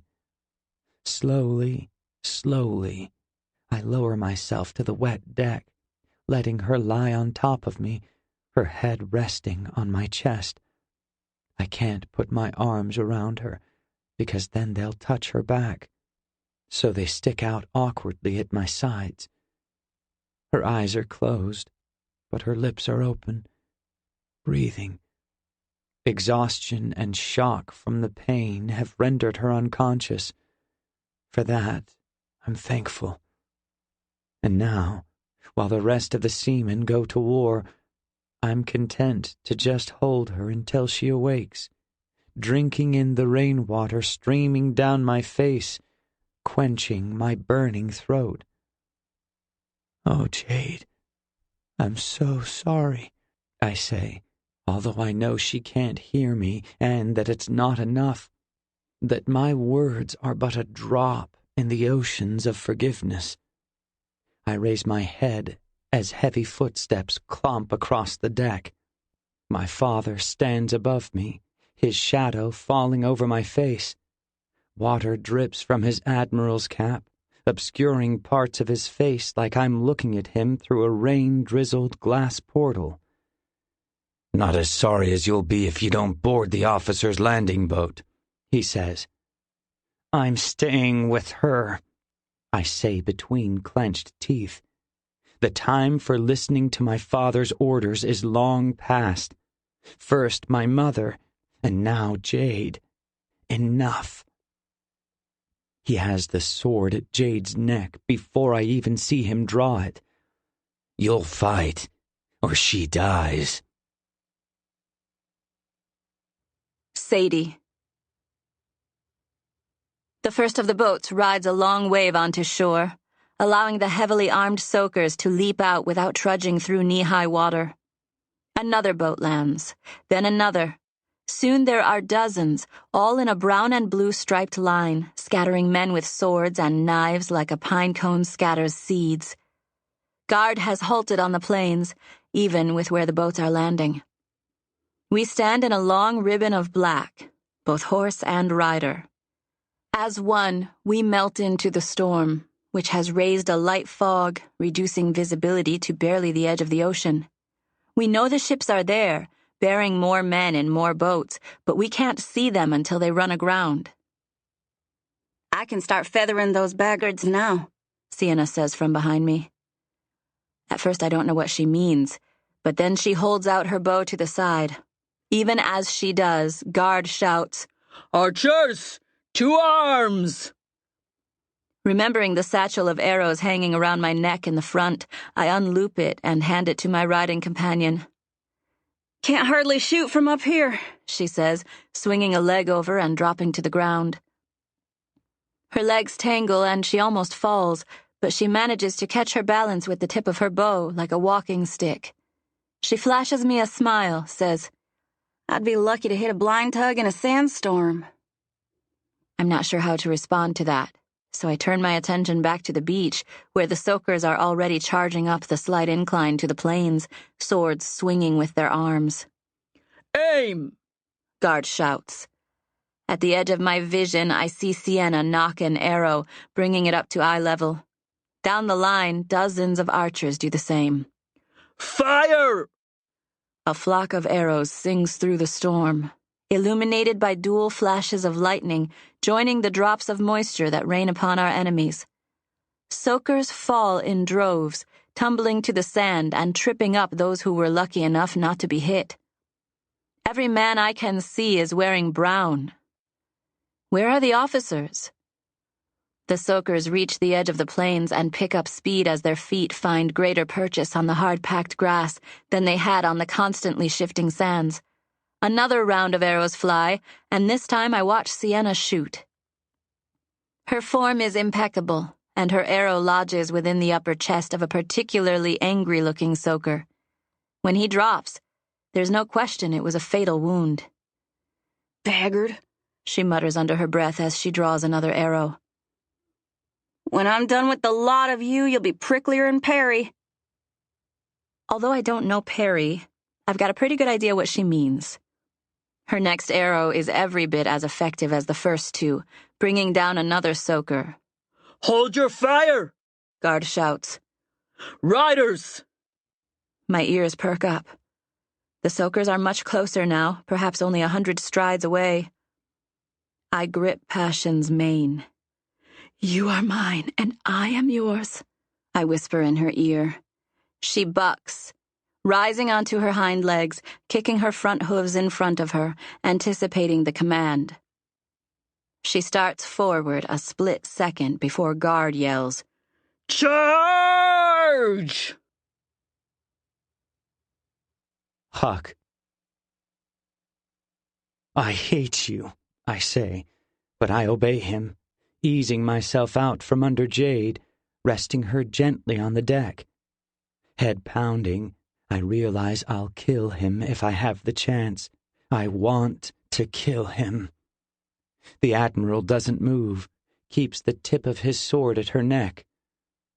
I love her, I say, shocked at my own boldness. The time for caution and subservience is long past. If you kill her, I'll kill you. I don't doubt it, my father says. Get in the boat. It's only then that I notice groups of bilge rats, both girls and boys, milling about near the edge of the ship. Every few seconds, another one leaps over the side.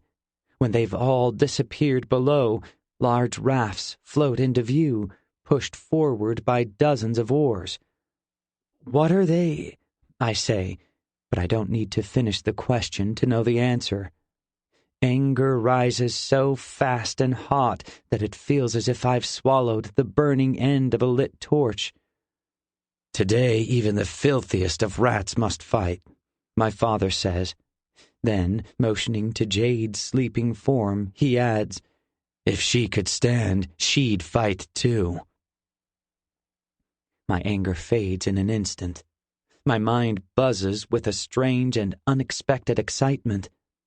Although everything I've done, every choice I've made to this point has led to Jade being bloody and broken, it also might have saved her life. She doesn't have to fight, and when this is all over, I will go to her. I will mend her wounds, and I will take her away from this awful place. I will find a way. Casting a final glance at her, I stride across the deck to where the other officers are boarding a sleek, polished wood sea craft. Hobbs is already sitting near the front, along with a dozen other blue-clad lieutenants and captains. Even Montgomery is there, although he looks like he might be sick, his face greener than the churning ocean around him. Kane waits for me. "Stay alive for her," he says, low enough that only I can hear him. "The time for mutiny isn't far away." I lick my lips. Although he's helped me keep my secret from my father, I never expected him to go so far as to openly rebel against his leadership. "Thank you," I say, clasping his shoulders. "Fight alongside me." He nods and slides down the rope. I follow shortly after him. Last to board is my father. I make a point of inspecting his sword, which is perfectly shined silver, not a speck of blood on it. Unless he wiped it clean afterwards, he's spared Jade for now. We push off from the ship and pull toward shore, which is nearly invisible in the growing fog. Sadie. Wind whips around me and rain spatters my face, but Mother Earth isn't trying to stop me. More like egging me on, telling me that she sees what I'm doing and she approves. When lightning flashes, it flashes for me. We're halfway to the charging soakers and closing fast. I spot Remy, who looks dark and dangerous and ready, and a sudden and surprising lump gels in my throat. This could be the last time I see him. Then I notice Sky behind him, hanging on with one hand, holding her sword in the other. She sees me and smiles, a devilish, slightly maniacal, and remarkably calming smile that refocuses me. There is only one thing I should be thinking about: killing our enemies. "Revenge!" the evil screams. The soakers are so close I can see the drops of rain, or is it sweat, on their faces, see the anger and determination and fear in their eyes. 20 steps, I raise my sword. 10, I hold my breath. We crash into the line of soakers like a wave crashing on shore, passion's weight and strength battering through them like a falling tree on a flower patch. Swords poke and prod at me, but I deflect them away, hacking and stabbing and cutting. A soaker falls when I slash him across the throat, a line of blood showing just before his skin gapes open. A shudder runs through my body, filled with disgust and shame and excitement. I've killed my first soaker, for Mother, for Father, for Pa, for me. All those thoughts run through my head in an instant, but I have no time to ponder them because another soaker is upon me, his sword slicing through the air. Clang! I block it with the edge of my own blade and shove him back. His body is swept away as a horse bashes into him, not stopping until the soaker's been trampled and bruised under its trod. I know that horse. With guard atop him, a massive and awe-inspiring warrior, Thunder rears up on his hind legs and kicks another of the enemy in the head, sending him sprawling. While I watch, captivated by the force of nature that is Guard and Thunder, Passion turns sharply, reminding me that we're in a battle. 2 soakers approach from the side, as if trying to surround us. Passion kicks at one, and he grunts, stumbling back. A zipping sound creases the air as an arrow lodges in his chest. He falls, spitting blood. The other soaker stops his attack and looks around in confusion just before an arrow catches him in the gut. I spur Passion forward, adding my sword near where the arrow entered, finishing him off. We wheel around and I see Sienna, bow strung with another arrow, having already moved on from helping me. A soaker attacks her, but ends up on the ground with an arrow through his throat. All of a sudden, the area around me is relatively clear, the battle having spilled further down the shore as if carried on the wind, which has shifted, sending the rain swirling in circles around us. Without command from me, Passion runs back toward the fray. I watch in horror as one rider, then another, are struck down by soakers in quick succession. The men of the sea don't spare their horses, stabbing them through their bellies. In fact, without looking very hard, I can pick out 20 or 30 rider bodies sprawled along the plains, mounds of black and red. Littered amongst them are the dead bodies of brown-clad soakers, at least double the number of our dead. But are we winning? To my left, more boats are landing on the shore, carrying reinforcements. The first familiar face I see is Remy's, but he's no longer on his horse. For some reason he has dismounted and is sword-fighting a soaker.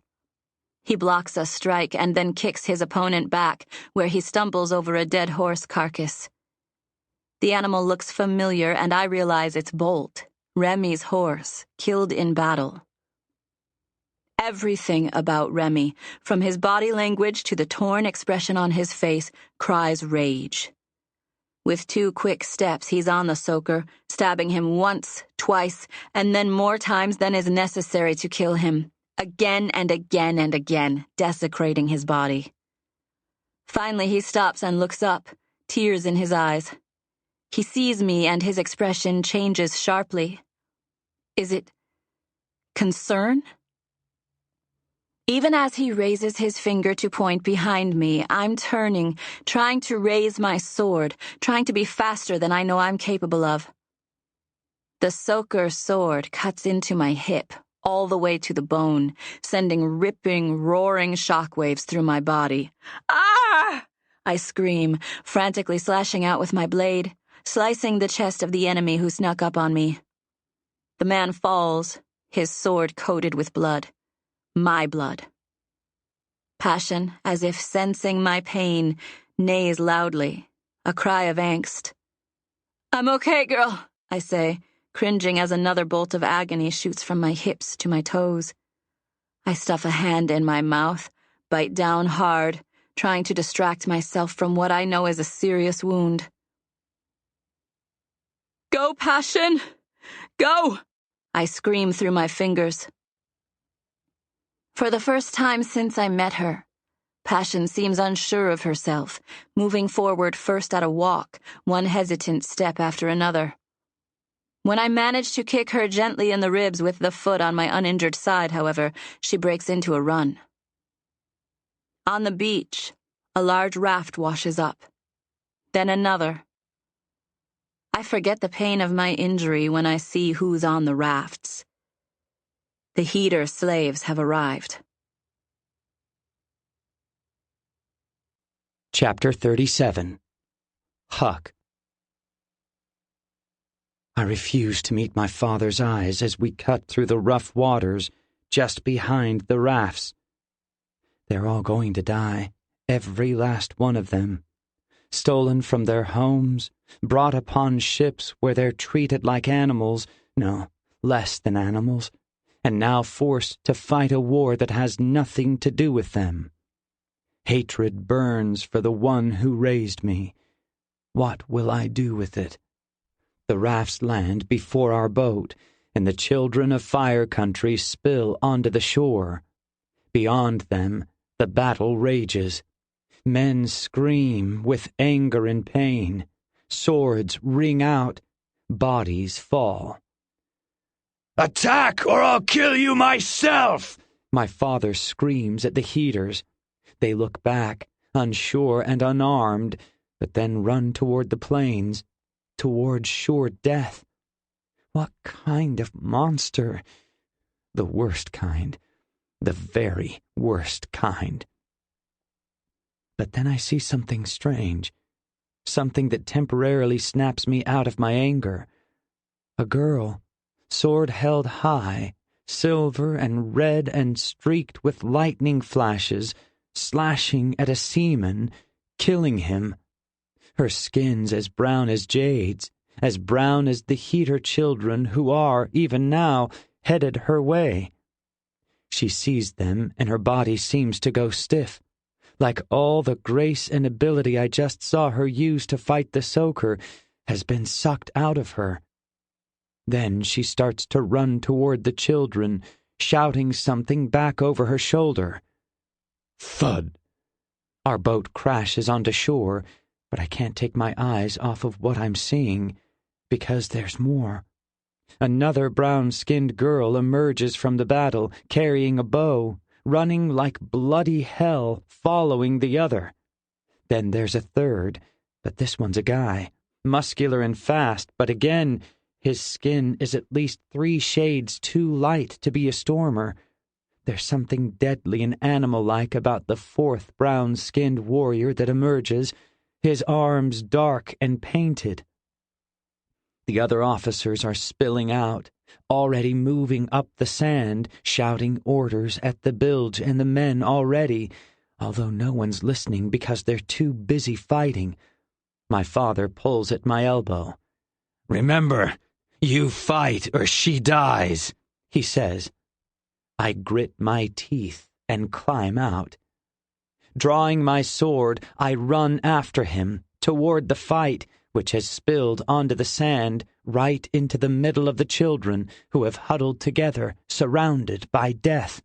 The 4 brown-skinned warriors, who I only now realize are heaters, like the children, surround the cluster of bilge, facing outward, as if daring anyone to harm them.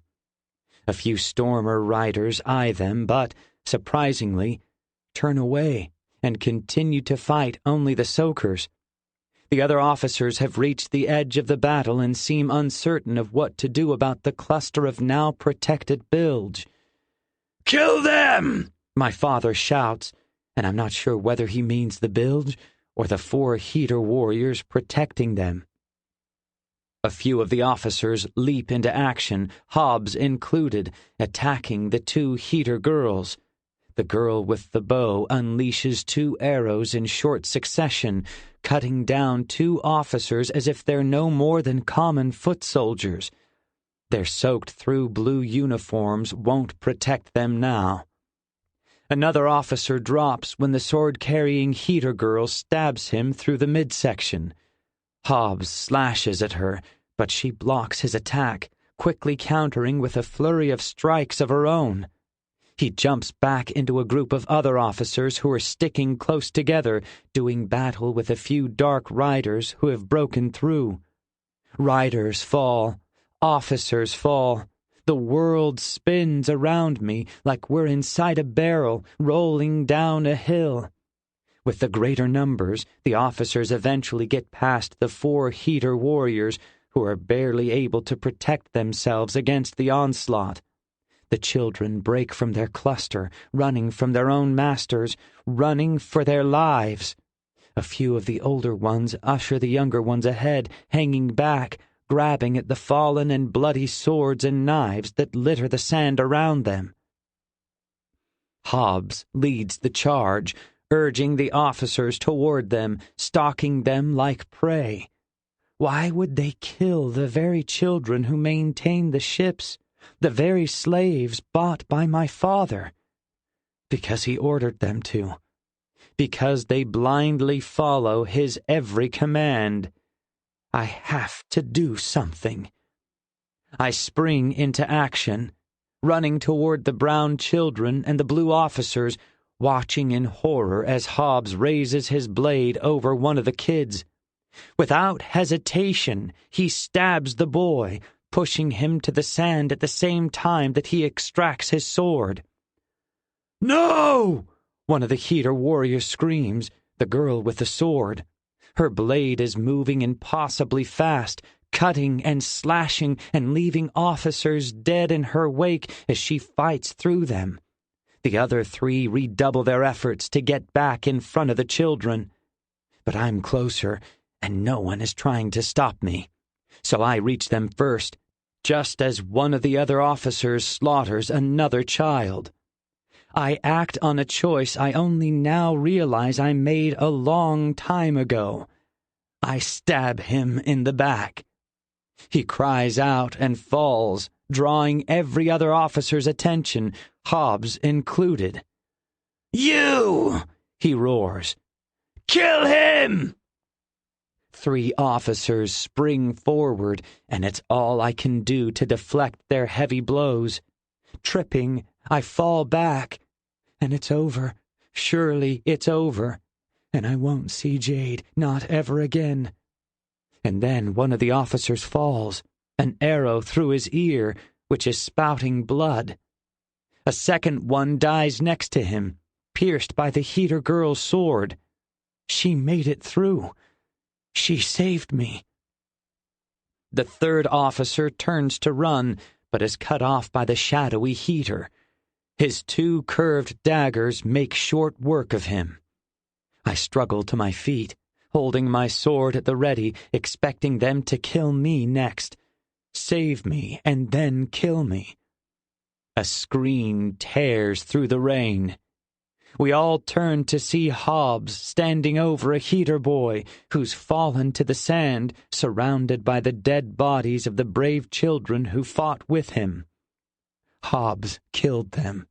He killed them all. And he's about to kill this boy, too. This boy who is... My eyes widen when his face comes into view. Skinny and scared, and then screaming and angry. He's the boy I fought on the day I became a man, in a time that now feels so long ago. The boy who beat me, who shamed me. The boy whose life I must save now. Hobbs raises his sword, and there's no time, although the two heater girls are already running toward him, one with a sword and one with a bow and an empty satchel. I pull a knife from my belt, trying to remember everything Kane taught me about knife throwing. Eyes on your target, shoulder and elbow and wrist in line, throw hard but not too hard, and heave it past the running heaters toward Hobbs. The moment the knife leaves my hand, everything seems to speed up. Hobbs's sword falls so fast, so deadly, but it's not in his hand when it does. It's gravity, only gravity, and the earth's pull takes him too. A moment later, my knife embedded in the back of his skull. The heater girls pull the boy out from under Hobbs, one of them clutching him as tightly as if he's her son, while the other, the bigger, stronger one, stands over them, daring anyone else to attack. She nods at me. I nod back. The boy just stares, his face soaked with tears. I turn away and almost run right into the two heater men, whose weapons are raised. This might be suicide, might be the dumbest thing I've ever done, but I drop my own sword in the sand, broadside down. "I'm not your enemy," I say. "We know," the taller, unmarked one says, his words round and long.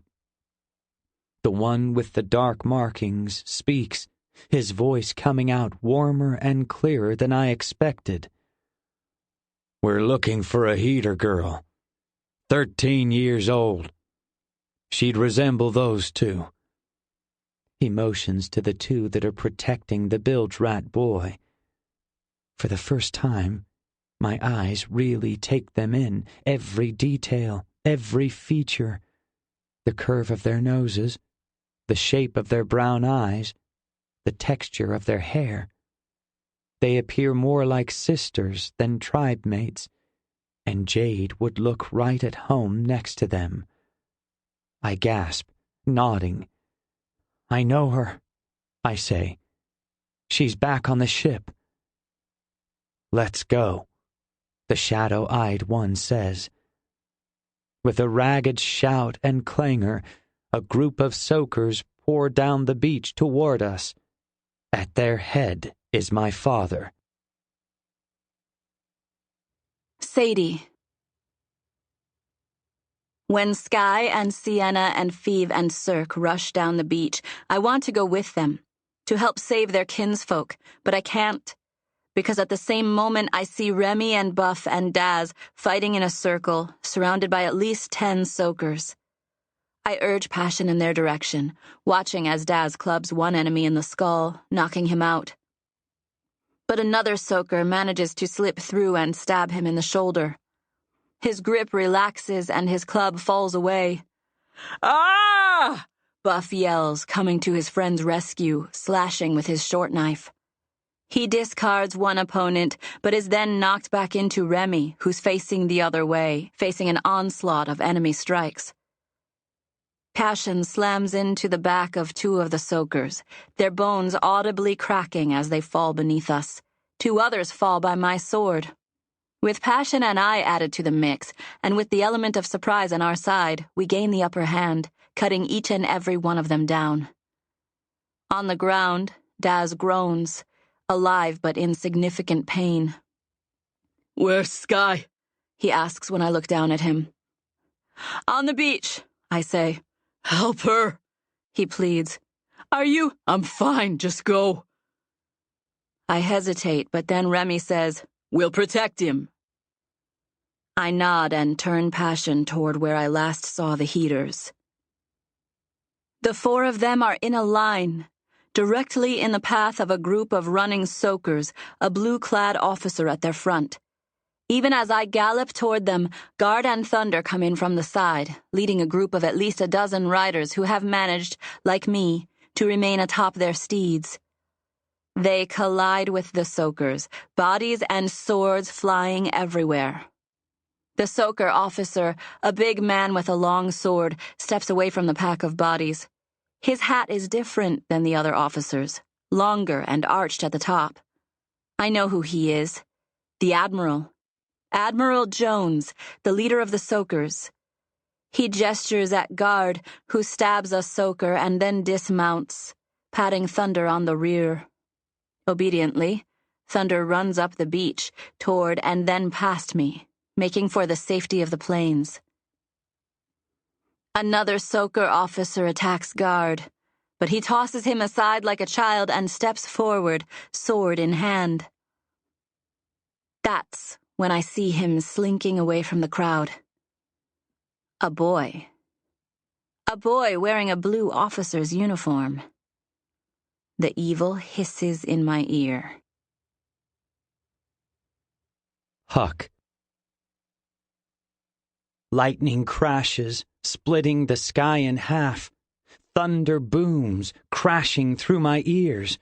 Men die, as insignificant as fleas compared to the power of the storm. My father's forgotten about me in the midst of the battle, and now he faces off against the war leader of the stormers. I've only ever seen him from far away, from safe on the ships. He's so much bigger this close. They call him Guard. Fighting him is what my father has always wanted. It's also my chance. Slightly back from the fray, I feel numb. None of this matters to me. Not when she could be dying in the rain, dying by my very hand. Not when a reunion with her sisters is possible. I turn and run back for the boats, grab the side and push as hard as I can. I'm going back to her. "Stop right there," a voice says from behind. Sadie. He doesn't turn right away, so I say it again. "Stop." My voice is calm, when in my head I hear only kill, kill, kill, kill. This time he turns, white-faced and rain-slick. He raises his empty hands. I raise my sword. "Who are you?" I ask. "Lieutenant Jones," he says. Jones? It can't be. This boy can't be the Admiral's son, can he? But even as I raise my sword, I know that he is. "Kill, kill, kill, kill." "Please," he says, "my father is a bad man." "Yes," I say, "you all are." Passion takes 2 steps forward. I'm close enough to slash him. "Yes, slash him," the evil says. "No. No," he says, but there's not much strength in his voice. Only sadness. For what? For who? "I didn't want any of this to happen. I never knew." There's a roar behind us, and I glance back. Guards unleashing a barrage of heavy blows on the Admiral, forcing him back. Soon Guard will finish him. So if I finish off Lieutenant Jones, the soakers, or what's left of them, will be leaderless. I turn back to the boy who hasn't moved. "You're saying you've done nothing wrong?" I ask, angling my sword beneath his chin. No more questions. Am I controlling the evil? Or is it controlling me? I still can't figure it out. I grip the sword tighter and fight off the urge to shove it through the boy's neck. I... He can't get the words out. I expected him to flat out lie, but instead he seems to be taking the question rather seriously. Swords ring out. Men grunt and groan and yell. "I hurt her. The heater girl, Jade. I hurt her because he said he would kill her if I didn't. And I killed a man for her. And I saved that heater boy from Hobbs. I killed him too. I had to. And I Stop, I say, cutting him off. I have no idea what he's rambling on about. But it sounds honest. Like he's ashamed of some things and proud of others, but all in all, it doesn't sound too good. Killing people, hurting people, saving people, a lot of stuff about heaters. Do you deserve to die? Why am I asking him? Why am I delaying what I know I have to do? The boy stares at me with huge eyes. The stutter is back. Him thinking, taking the question seriously. Maybe. I don't know. Maybe. His answer surprises me. He says, kill him. So kill him. Do it. Do it. Do it. I see Pa's face. So innocent. So much potential. He beckons to me to save him. But the Admiral's son would have been only a small child, or maybe not even born, when Pa was killed. And Mother. It was the Icer guards that killed her, although she never would have ridden to Ice Country if not for the sins of the Soakers. But was this boy really involved in all that? Doubtful. Is he really the one to blame? The one to kill to bring me peace? Yes. You can kill me, the Soaker boy says, surprising me once more. But please, let me see her one more time. Let me touch her. Let me tell her how sorry I am. For everything. Suddenly, as young as Lieutenant Jones looks, he's no longer a scared boy to me, but a man. His words filled with fire and truth and goodness. I don't want them to be. Want to hate every last thing about him, but I can't. No, he tricks you. The Soaker tricks you. Kill, kill, kill, kill. I grip my sword tighter, heat rolling through my knuckles. Kill, kill, kill. Strength roars through me. Enough strength to cut clean through him, to end him. Kill, kill, kill.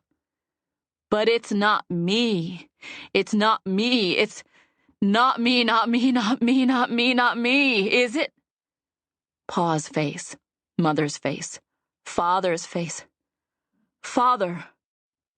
His face, his calm demeanor, his words. Yes, his words. Our existence is not all about killing Soakers. The more important choice is not when to take a life, but when to spare one.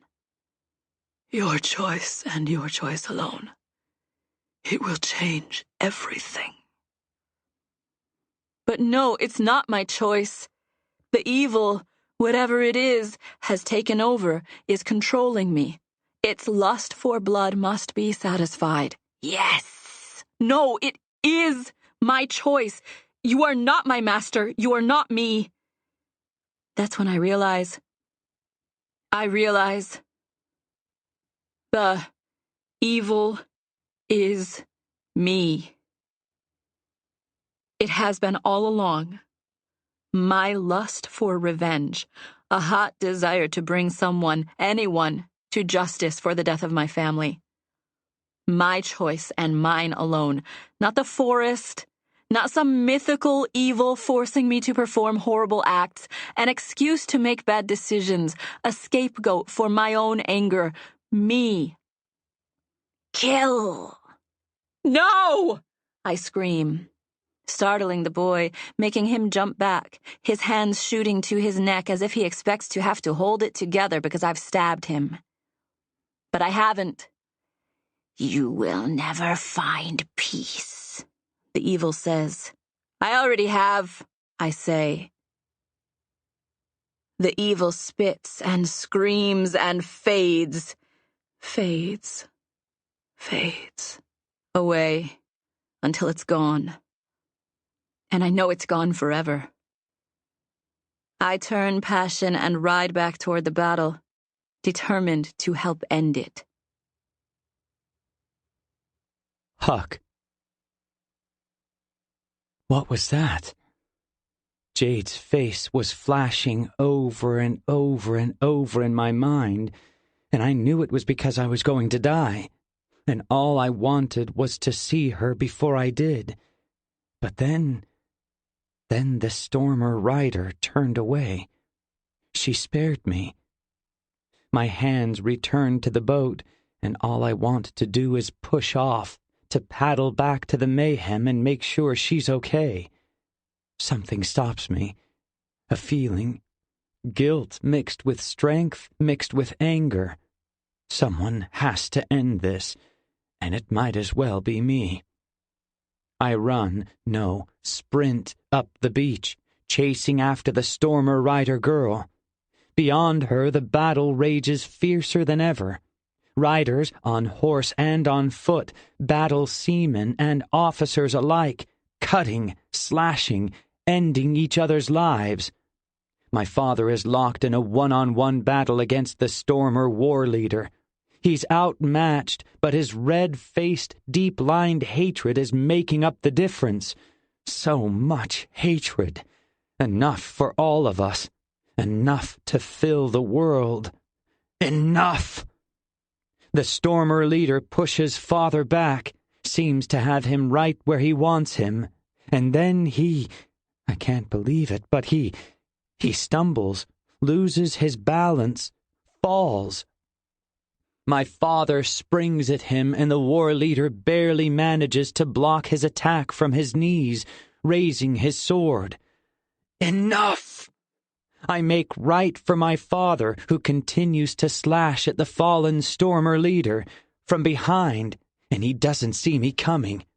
I'm almost positive Guard sees me, but he doesn't give my presence away with his eyes, just continues to protect himself from my father's slashing sword. I've got him in my sights, closer, closer, closer, on silent feet. I close my eyes and lower my head, flexing every muscle in my body in preparation for the impact, and crash into the backs of his knees, sweeping him off his feet, only then opening my eyes to find my arms wrapped around his legs, his body flush with the drenched sand, his sword scattered off to the side, and Guard's sword at his neck. Father's face is awash with the paleness of surprise, just a flicker as he stares at me in bewilderment. But the flash is gone in an instant, replaced by an anger so red and so fierce, I wonder if his head will explode. He spits in my face, but he has so little moisture in his mouth that I can't feel it amidst the rainfall. "You're no son of mine," he says. "If only that were true, Father," I say. "If only—" I stand, turn toward the remains of the battle, which is finally winding down, with most warriors on both sides exhausted, injured, shooting glances in our direction, trying to figure out what's happened, which leader won the day. "Stop!" I scream. Any heads that were facing away from me turn, the soaker girl who saved my life included. Her eyebrows lift in surprise, as if I'm the last person she expected to see back up on the beach. "Stop!"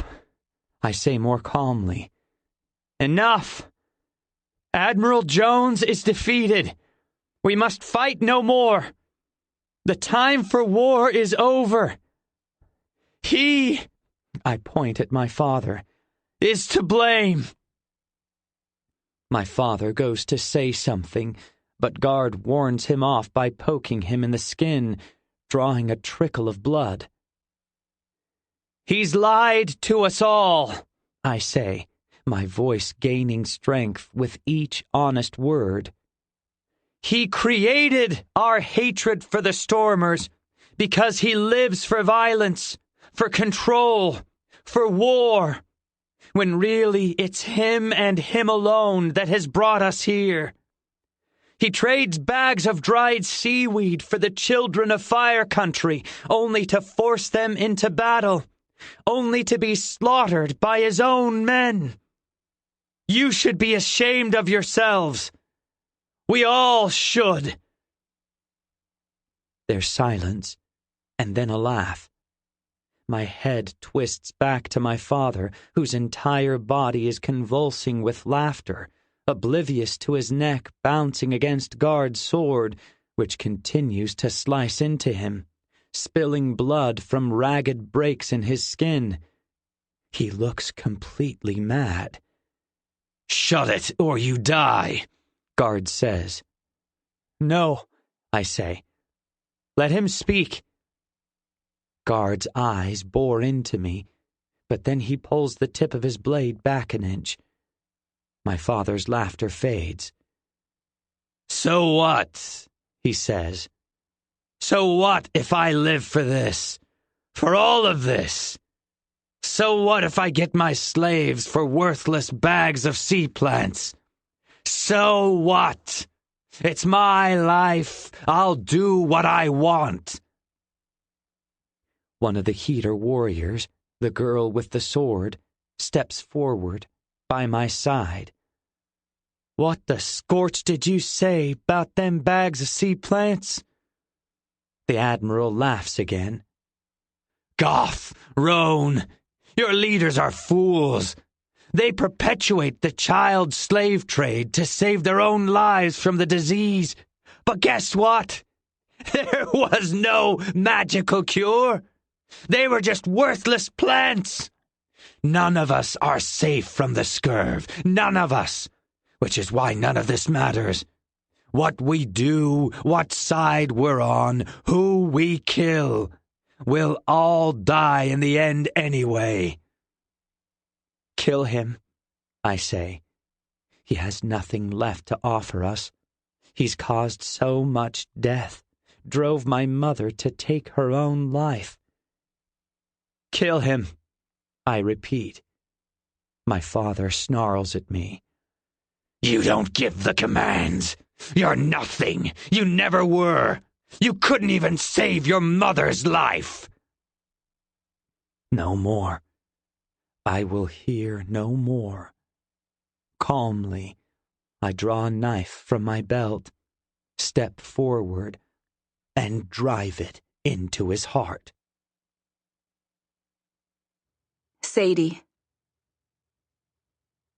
Although the lightning is distant now, the storm moving past us, I'm as shocked as if every bolt is running through my body. He came back. The boy came back.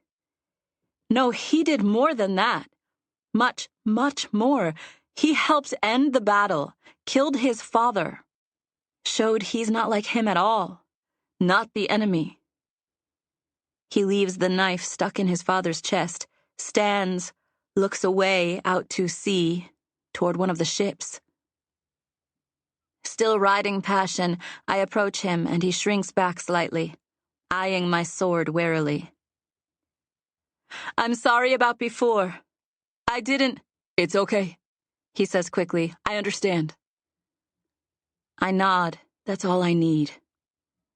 "Go to see her. The girl you were talking about. We're okay now." If I chased him with my sword, he wouldn't go any faster. He sprints away, down the beach, shoving a boat with all his might and clambering on board, his arms working the paddle wildly. I look away from him, take in the carnage around me. Bodies. So many bodies, broken and bleeding, many of them not moving, some of them groaning and rolling about in agony. Realizing the battle is over, the healers who rode behind the riders are creeping from the forest, picking their way through the bodies, tending to those that still have life in them. Guard says, "That was unexpected." I shrug. "My father was right," I say. "As always." Guard looks at me strangely, but doesn't respond. "Is it really over?" I ask. "There is always evil in the world, Sadie. But for now, I think it's over." The pain in my hip screams out, but I ignore it, urging Passion toward the plains where I last saw Remy. Sky and Sienna wave at me to stop, but it's Passion they should be heralding because she halts without any command from me. Where's that Wooloo boy going? Sky asks, pointing out at the water. I turn and follow her gaze. Lieutenant Jones is halfway to the ship that's missing the wind catcher, the one where all the activity was when we first arrived. To see a girl, I say. He told Fee Van Cirk there's a girl on the ship that looks like us. This time it's Sienna who speaks. Go, I say. Find your sister. They look at the water, then back at me. I can take you, a man says, striding forward. He's weaponless, his face covered in streaks of blood. He's clutching one of his arms, blood seeping through his fingers. He's wearing a dirty and torn blue uniform. We don't need anything from you, I say. My name's Lieutenant. I wait for him to finish. Name's Kane. Just Kane, he says. I'm friends with the boy, the young man that just killed the Admiral. I'll take you to where he's gone, as long as you do the rowing. Yes, Sky and Sienna say at once. I don't know a searing thing about what rowing is, Sienna says, but we'll do whatever you tell us if you could take us to our sister. Are you sure? I start to say. Yes, they repeat, once more in unison. I don't know anything about your sister, but I'll take you to meet the heater girl that Huck's going to see. Excitement flashing in their eyes, Sienna and Sky follow Kane down the beach to one of the boats. Again, without command from me, Passion trots up the wet sand beach and clambers over the dunes. The plains are rain-drenched and muddy, but she never misses a step. I try not to look at the bodies staring unblinking and vacantly at the sky. Remy waves to me as we approach. Daz is being worked on by a healer, his friend Buff hovering over him. All of a sudden, I find tears springing up as emotion swells in my chest. The desire to be close to someone again hits me so hard I swear someone's pounding on my stomach. I have no one to hold, no one to comfort me. My mother and father are still with me, yes, but too far away to give me what I need. I have no family. Remy stares at me, his eyes wet with sadness. Or is it just the rain in his eyes? I start to dismount, but a flame of pain shoots through my hip. With everything that's happened, I've almost forgotten about my injury. I'm pretty sure it's not life-threatening, but it hurts like being dunked in a bath of spearheads. But I don't need to dismount, because Remy runs to me, grabs me around the waist, pulls me down. The shock of the pain in my hip and his hands touching me is overwhelming, swarming over my skin and through my blood like a warm blanket and a lightning strike and the thrill of battle. My legs wrap around him and the pain melts away, and he holds me in his arms, kisses my neck, nuzzles me with his head. I want to kiss him, but not now, not with the bodies around us. Not with the lives of our people so casually ended. But I will hold him. Forever and ever and ever, if he lets me. Chapter 38. Huck. As I climb the rope ladder to the deck, I'm scared about what I'll find. When I left her, there was so much blood. Should I have fought my father then? Could I have? I know the answer is no, that he wouldn't have hesitated to kill her then and there, but I still wonder. I whipped her half to death. At least I hope it's half and not whole. Just before I swing my leg over the railing, I whisper a silent prayer. Deep Blue, let her be alive, if only so I can say goodbye properly.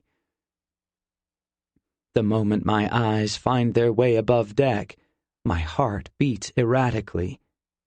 Because she's there. not unconscious and lying in a pool of her own blood, the blood that I beat out of her, but standing, looking right at me, a blanket wrapped around her shoulders. My feet are nailed to the planks. I can't move toward her, because what will I say? What will I do? One of her hands pokes through a gap in the front of the blanket. Her fingers gesture me to her. Does she mean it? I lift a heavy leg, then another, stumbling forward. I don't care if she forgives me, don't care if she ever wants to see me again after today. None of that matters, because she's alive. Of her own strength, she's alive. When I'm 2 or 3 steps from her, I stop again. Her black hair is wet and hangs in shiny strands around her face. She looks so calm, her wounds hidden behind the blanket and her emotionless expression. What do I say? Should I even try for her forgiveness? She speaks first. Huck. I wait for it, for the anger, for the blame. It's what I deserve. I'm sorry, I say quickly. I have to try. I'm sorry for everything. I'm a terrible, terrible person, and I've lived a terrible, terrible life. Everything I've touched has turned to... Huck, she says again, but I wave her off with a hand. No, I say, I have to say this. I've hurt you in so many ways. I never should have let it go this far. I was weak, still am, but maybe a little stronger than before. My father will rule me no more. He can't, not from where he is. Huck, she says once more, but I'm not listening, my mouth on automatic. You should hate me. You should leave me far, far behind. Never look back, Jade. Never look back at these miserable yars. Forget about... Huck, she says, this time more forcefully. I don't want to forget. I don't want to move on. I forgive you. What? My vision blurs, but I blink my way back to clarity. You can't mean that. I do, Jade says, stepping forward, closing the gap between us by half. You risked everything for me. You killed for me. You hurt me to save me. I heard what your father said. If you didn't do it, he would have killed me. I don't blame you. She steps forward again, right up against me, her face just below mine. My arms want to wrap around her, but I can't because of her ripped, torn back. I can't hold her because of what I've done to her. Are you sure? I say, feeling her breath on my lips as she breathes, really breathes. Yes, she says, and then she rises up on her tiptoes and kisses me, soft and tender and forgiving, and she doesn't want to leave me, doesn't wish to forget me, and I'll never do anything to hurt her again, never, ever, ever.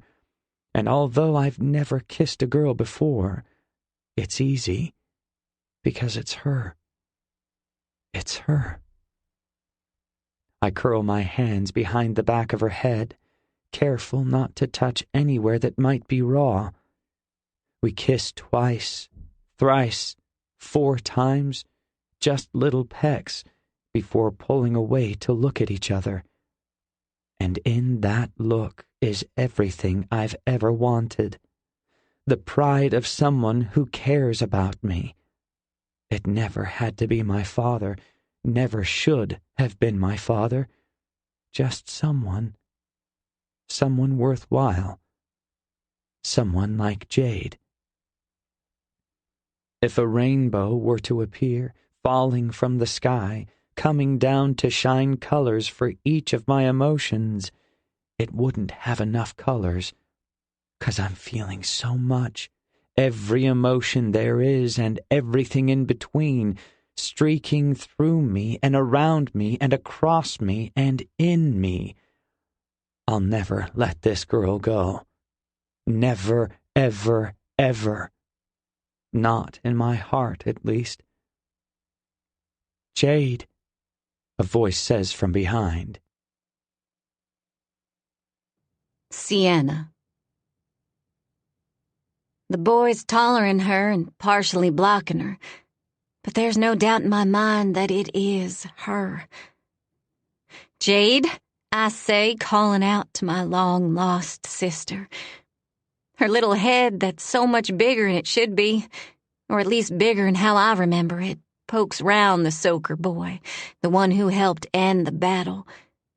She's the spitting image of my mother, beautiful from head to toe, although I can't see much of her 'cause of the blanket round her shoulders.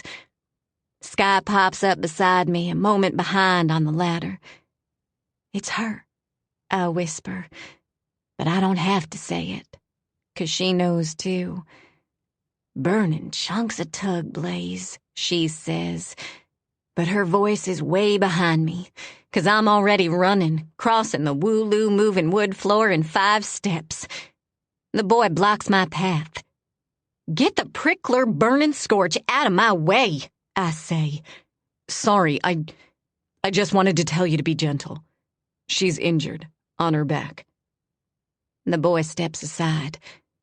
"Don't touch my back," Jade says, rushing forward and smashing into me, hugging me so fiercely that she warms me from head to toe like there's a fire and about 10 tugskin blankets inside of her.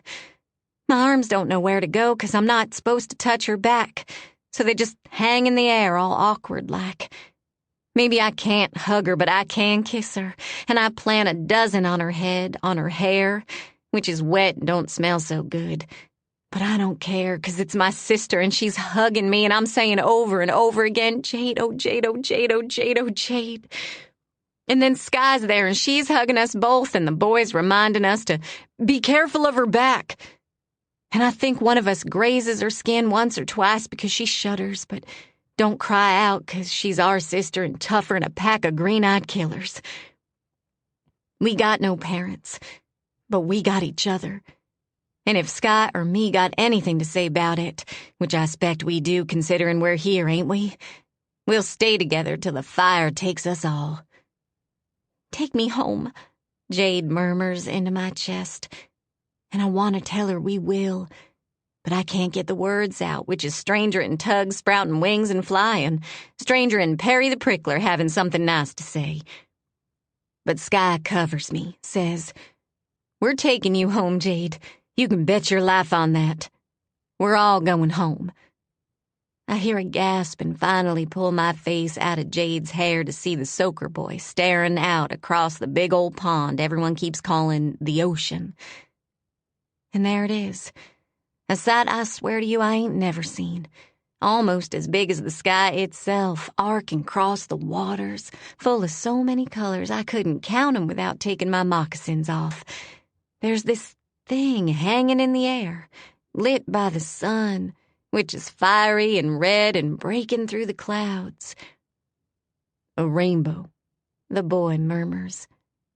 "No, our rainbow," Jade says, hugging me even harder.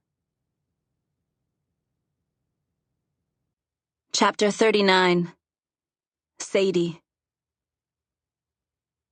A week after the largest and strangest Soaker-Stormer battle, the first ever multi-tribe peace conference is held in Storm Country, which probably isn't the best idea considering the dark clouds that are swirling overhead, always threatening rain.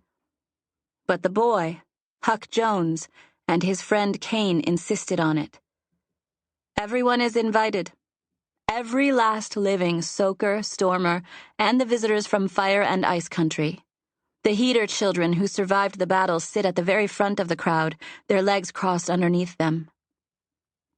Inviting everyone was also Huck's idea. He said we all need to know the truth.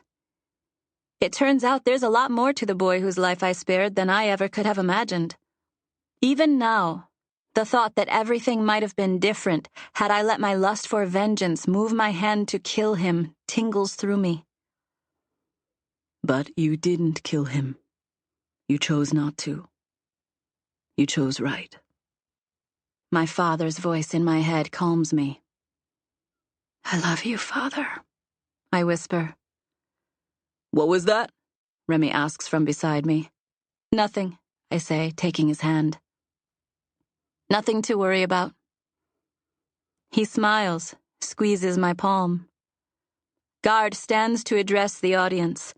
Although both tribes' numbers have been decimated, and now the women, children, and elderly outnumber the young and the strong, there are many more than there could have been. We should count ourselves lucky.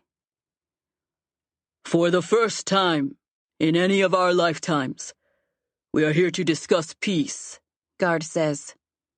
An uneasy cheer rises up, but falls silent when someone shouts, "How can there ever be peace?" Guard raises a hand. I understand. When all you've ever done is fight, you know no different. I know no different. But I'm willing to listen, and so should all of you. Please, I implore you all, listen to what he has to say. Guard steps back and motions for Huck to take his place. Huck takes an uncertain step forward. I hear whispers slide through the crowd like rustling leaves. They say he killed his father during the battle. No, I heard he tried to kill Guard. Did you? Definitely. Huck clears his throat. We were wrong, he says. All of us. Although my father's leadership took the Soakers in a direction we never should have gone, we followed him. I don't know why the leaders of the Heaters and the Icers let themselves be used by him. I can't speak for them. All I know is that we have no excuses. We can't bring back the dead. We can't apologize for their deaths because, although we are deeply sorry, we know words are meaningless when our actions have spoken so loudly. The audience is silent, craning their necks forward, hanging on his every word, recognizing the wisdom in them. He's not saying what I expected him to, not making excuses or laying the blame solely on his father. We can only say that we want things to change. Those who refuse to be a part of it will be sent away. We don't need them. It will take time, but we will try if you will. We want peace. I want peace. What say you? Silence. Heads turn, looking at neighbors, looking at friends, at husbands and wives and children. No one speaks. No one. And then, a sound pierces the silence, but not a voice. The scuffling of feet moving fast, scraping across the plains, skimming past the edges of the tents. No one is on guard, because who would they guard against? Every last soaker is here, except for the injured. The crowd shifts as one, gazing in the direction of the sound. Behind us, a form bursts into the center of camp, suddenly stopping when she sees us. I'm here to request your help, she says, panting, sweat streaming from her brown-skinned forehead. Her voice has a musical quality to it, like the tinkle of a stream or the pitch-perfect sound of a reed pipe.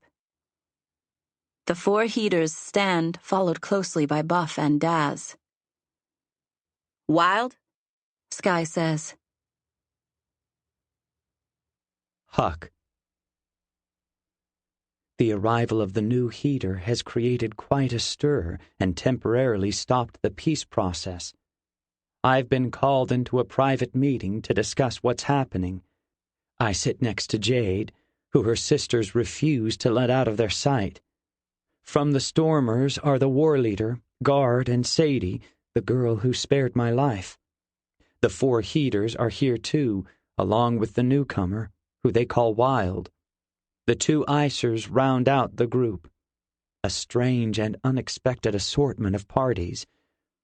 Taking control of the meeting, Guard says, "Tell us why you are here, Wild." She shakes her head. "Tell me everything first. I need the whole picture before I can move forward."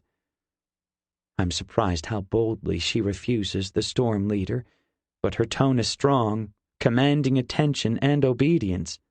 If I had to guess, I'd say this woman is a leader in her own land. Guard stares at her for a moment, and then shrugs, an expression that looks funny on such a large man. "As you wish," he says. He begins, telling her about the long struggle between the peoples of storm and water country. He tells of how the riders discovered my father's slave trade, how witnesses saw the bags of dried seaweed, how the Stormers never understood what they were for until the Heaters and Icers showed up. To his credit, his story is balanced. It's interesting to hear it from another perspective. "The cure," Wild says. "Yes and no," Guard says. "The sea plants were sold as a cure, but they never really were. It was all an act of fraud by a master of deception, used only to get what he wanted. The children. There was never really a cure." Wild nods, as if she could have guessed as much. Jade's sister Sienna says, "Don't make no searing sense. Why did my father and King Goff go to so much trouble for something that wasn't even real? It's wooloo, if you ask me." Wild looks at her. "We may never know for certain, but I have a guess. The fear of death is a great fear indeed, a major motivator. It drives even the best men to madness." Between Wild and Sienna, Jade's other sister, Sky, says, "And our father wasn't the best of men, I can assure you of that." Sienna scrapes her toe along the rug, still shaking her head. "No sense," she repeats. "How could everyone be so stupid?" Wild says only, "Men believe what they want to believe." Daz, one of the Icers, turns to me and says, "Did you know more was being traded for than just slaves?" I don't want to admit it, but I must. The only way this peace can work is with honesty. I found out not long ago. My father was attempting to trade the fake cure for an Icer girl. I pause, wary of Jade's eyes, which I can feel staring from beside me. He wanted me to take her as my wife. Daz is up and moving across the room so suddenly that I don't even have time to raise an arm in my defense. And then she's in front of me. Jade. Daz's fist is pulled back, ready to fly, and she's standing in front of me. The guy who beat the skin right off her back not a week earlier, protecting me from getting hurt. I almost want to gently remove her and let the Icer beat my face to a pulp. But before I can, she speaks. "He wouldn't have bloody married her," she says. "He's not like his father. Once I thought he was, but I was searing wrong. He saved my life more'n once." His muscles still flexed, Daz says, "The Icer girl. She's my sister. She almost died because of this soaker's father." I'm sorry," I say, speaking around Jade. I don't know what else to say. I wish I had done more. I wish I had stopped him sooner. Why was I so weak? Why was I so desperate to obtain the pride of a monster? "Daz," the other Icer says, Buff, I think his name is. "It's over." Both of the men who hurt your sister are dead or soon to be. Sky raises and places an arm around Daz, pulls him back and down, where he sits blank-faced, staring at his lap, where his fists have finally unfurled. Jade shifts over, once more at my side. She lays her hand gently on mine. I'm ashamed because it feels so good. Now please tell us why you're here, Guard says to Wild, forcing the meeting back on track.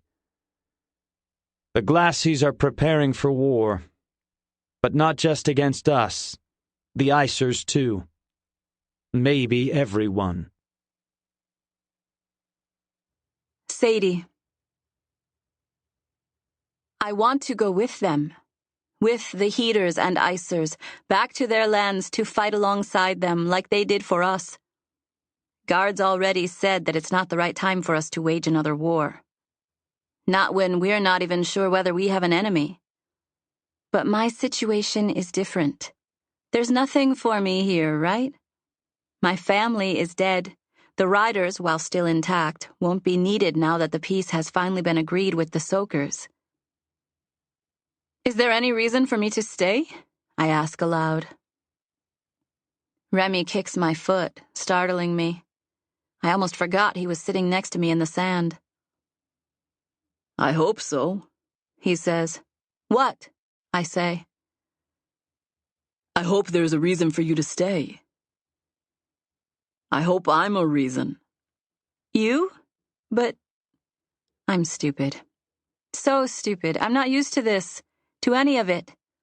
I've lived my whole life for duty, for the honor of becoming a rider one day, and now I'm finally one, and I don't know how to be normal. I just thought... Never mind. Remy looks away, out to sea. No, Remy, I didn't mean... I stop because I'm about to tell a lie. I did mean what I said, that there's nothing here for me. But it's not because I don't care about him, it's just because... I'm not used to you yet, I blurt out. He doesn't look at me, but a smile tugs at his lips. Although I'm not sure I said the right thing, do I ever? I know I didn't say the wrong thing. You think I'm used to you?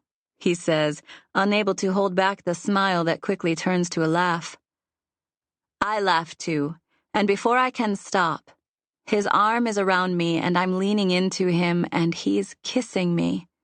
But I'm kissing him back more, probably doing it all wrong, but not caring, because it feels so perfect. When we pull apart, I can't keep the smile off my face and I don't want to. Things might be all messed up and sad and maybe getting worse, but at least what I'm about to say is the truth. Even if only a few minutes ago I didn't even know it. I have a reason to stay, I say. You're my reason. Huck. Tell me again that I'll see you again, I say, although I have no right to ask for such a promise. I can feel an embarrassing number of eyes watching us, but I won't let them ruin this moment, this goodbye. I'll see you again, Jade says, her hands curling around my neck, her lips rising up to meet mine. The kiss is warm, like sunshine, and I let it linger, letting her decide when to pull away. I'll see you again, I mimic, adding my own promise to the mix. One way or another. All right, break it up. Quit your lip wrestling and love talking and get your butt over here, Sky says. Jade laughs, and the sound pulls salt water into my eyes. I'm glad for her. Bloody sad that she's leaving me for now, but glad that she's found her sisters, that she's going home. And so am I. Back to the sea, to a new life as the admiral of the Soaker fleet, where we'll trade and live in harmony with our new stormer friends on the shores. From now on, we'll swab our own decks, repair our own sails. Given the dangers in fire country right now, the heater children will stay with the stormers, protected, until a time when it's safe for them to return home. Are you sure you won't come? Jade says one last time. My people are broken and scared. They need me, I say, wishing I was born to a regular sailor, that my duty was only to myself. She nods, kisses me on the cheek. I understand, she says. And then she walks away. She walks away, and I just watch her. Chapter 40. Sienna. I hold hands with Jade as the miles fall away under our feet. Jade wanted it to be the three of us holding hands, Sky included. But Sky said that'd be too woo-loo, even for sisters. But she walks close to us, just listening with a half smile on her face as Jade tells us stories. Some that make us want to rush back and beat the living tug blaze out of the soakers. Some that make us laugh, and most that make us love her all the more. When she tells about chucking her scrub brush at Huck, everyone laughs and Sky gives a, "That's my sister." She looks like she wants to clap her on the back, too. But Jade's still too injured, and everyone's scared to touch her. I try not to think about my mother. Not much, anyway. 'Cause each time she springs to mind, I start to cry. She would have loved to see the three of us together again. The guys, Cirque and Feeve, and Daz and Buff, along with Wild, seem to realize we need some sister time, and they pretty much leave us alone, laughing and telling jokes and whatnot. It's strange how well everyone's getting along now, especially Daz and Feeve. I don't know how I feel about that, but after what happened on the journey to Storm Country, I guess I understand. Plus, I can't really hold a grudge against Feeve forever, can I? Not after all he's done since his stupid mistakes. When we make camp for the night, Jade finally stops talking and yawns, curling up on my lap before Cirque and Feeve have even had a chance to make a fire. When the fire's crackling and the day is long gone, giving way to the moon and the stars of a cloudless night, Wild tells us everything she's been holding back while we prepared to leave Storm Country. Your father, she motions to Cirque, arrived in Ice Country 2 days past. The Tribe spies have been watching the Glassies closely.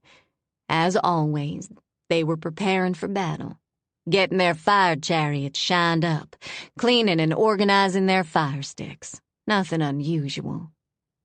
She pauses, looks for questions. We just wait. The Glassies rode out in their chariots, she continues, and our spies followed them from a safe distance. They picked through the old village. Thank the sun goddess we left, I say. She nods. They would have killed us all. Our spies took a risk, got closer while the Glassies were combing through the village. They overheard things. What sort of things? Cirque says, sitting beside me. He runs a hand through Jade's hair, all delicate-like, his leg touching mine comfortingly. That we're savages, that eventually we'll turn on them, that if we aren't exterminated, we could ruin everything. We're savages, Feeve says. We're not the ones rampaging across fire country trying to murder every living thing. I'd hate to be the stick he's holding. He snaps it in 4 places, throwing each into the hottest part of the fire. I don't know much about the Glassies, Daz interjects, but none of this makes any sense. They always seemed peaceful enough when they came to see Goff. That should tell you something right there, I say. That they went to see Goff in the first place. He was a baggard and a half. True, Daz says. It's just strange is all. Don't they live in some sort of an icen bubble or something? The Glass City, Wild says. A huge dome of glass. It keeps out the bad air somehow. They live longer than the rest of us. They don't get the searing fire, I add. You know, the cold. Then why venture out at all? Daz asks. Like I said, Wild says. They're scared of us. They think we'll attack them, maybe crack open their bubble, let the diseased air in. But it wasn't just the people of Fire Country they were calling savages. Sky's eyes flick sharply to Wild's. What does that mean? They spoke of the risk of the Icers, too. How now that King Goff has been overthrown, they can't trust the people of Ice Country either. They said they want to cleanse the lands from the desert to the mountains to the sea. I'll kill them, Daz says, pounding a fist into his hand. I know right away he's thinking of his mother and sister. We don't have much of a choice, Wild says evenly. They're forcing us into a war. The Icers, too. We'll have to stand together. And what of the Stormers and Soakers? Buff asks. They've chosen a different path. They'll wait until they have no choice but to fight, Wild says. Cowards, Thieves says. They'll let us die against a foe that would kill them too. Jade stirs in her sleep but doesn't awake. Don't let her hear you speaking like that, I say. She's fallen for one of the cowards. Don't be so certain of your judgments, Wild says. Somehow I don't think it's the last we've seen of our friends by the great waters. Another day of walking and talking and occasionally laughing passes by us, borne on the strange wings of fate. It gets hotter as we go, the forest on either side of the wide swath of grass we're walking on thinning with each mile. The grass is disappearing, too, giving way to hard-packed dirt, and eventually the beginnings of the desert. I see a prickler standing alone and resolute like a sentry into Fire Country. He taunts me as I pass. Must be friends with Perry. Suddenly, Wild stops us. I feel blessed by the Sun Goddess to know all of you, she says. You're our sister, too, Sky says. I nod in agreement. Thank you, she says. I mean all of you, though, the Icers included. Daz raises an eyebrow, and Buff smiles widely. We're lucky to know you two, Buff says. All of you. But I won't force any of you to fight, Wild says. Hiding is an option, and I won't stop you if that's what you choose. There's no shame in it. Burn that, Sky says. I don't know about anyone else, but I'm fighting. Our leaders have failed us. Our father, Head Grey Note Rowan, was selfish and arrogant. Scorch King Goff was a hysterical madman, and this Admiral Jones guy was the biggest baggart of all, controlling the tribes like pieces on some game slab. We gotta be better than they were, unite together to fight for our homes, our lives, our children, and our children's children. This is our home, and we won't give it up. I won't give it up. Unity, Daz says suddenly. Yeah, that's what I mean, Sky says. We're stronger together and apart. We're with you, Daz says, speaking for all of us. We're all with you. The Unity Alliance, Wild says, trying it out. The Tri-Tribes, the Marked, the Wilds, the Heaters, and now the Icers, fighting together, fighting for our lives. If you can convince your people, Daz, we can convince ours. Consider it done, Daz says. Although I think we all hate to do it, we split up when we reach the border of Ice Country. Daz and Buff will go back to their families, who, according to Wild, are in better shape than when we left. Daz's mother is still drug-free, and his sister is back to being a kid again, while Buff's father is walking, albeit with the help of a cane.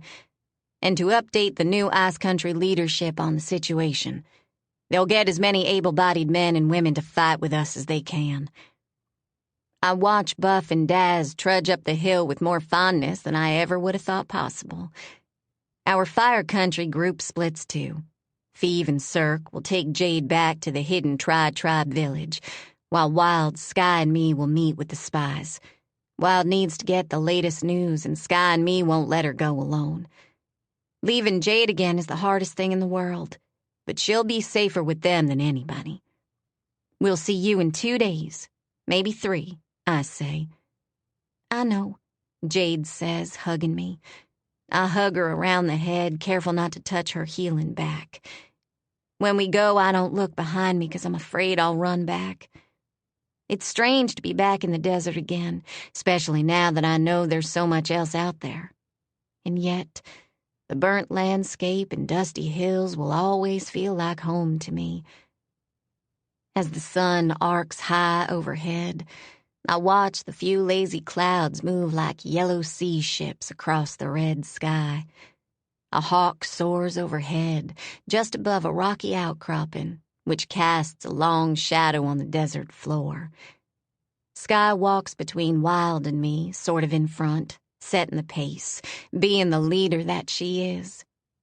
We make for the shadow of the boulders, desperate for a break from the relentless heat. When we get closer, I notice a gap in the boulders, a hole full of the deepest, darkest black I've ever seen. A cave. And sticking out of the cave are... I can't believe my own eyes. 2 pale-faced people. A girl and a guy. I swear my heart stops for 2 beats, 4 pounding faster and harder in a tug stampede. Others see them too, and Sky motions us to the right, out of their direct line of sight, so we can sneak in a little closer, getting into the shadows. The girl is whiter in the snow and ice country, her hair falling in long, dark waves round her face. The guy's hair is light, like yellow sand, wavy in parts, like the big pond, ocean in water country. We watch as they kiss each other, squinting and whispering and pointing at the sky.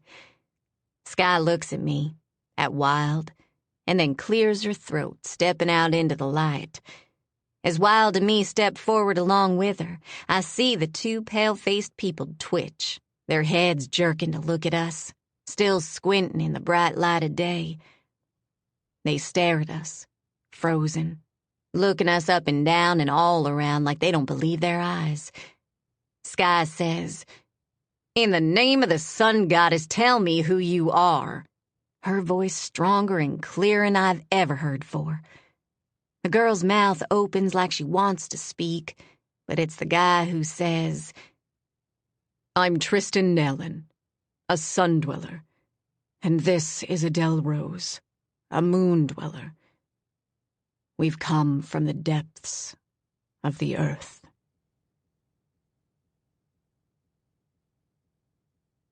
You have been listening to Water and Storm Country, Book 3 of the Country Saga. Produced by Greg Lawrence. Executive producers James Tawn and Greg Lawrence.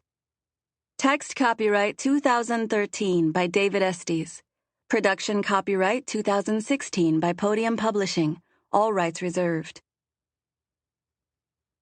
If you enjoyed this audiobook, let us know. Take a quick moment to rate and review it on Audible so we know we're bringing you audiobooks you'll love.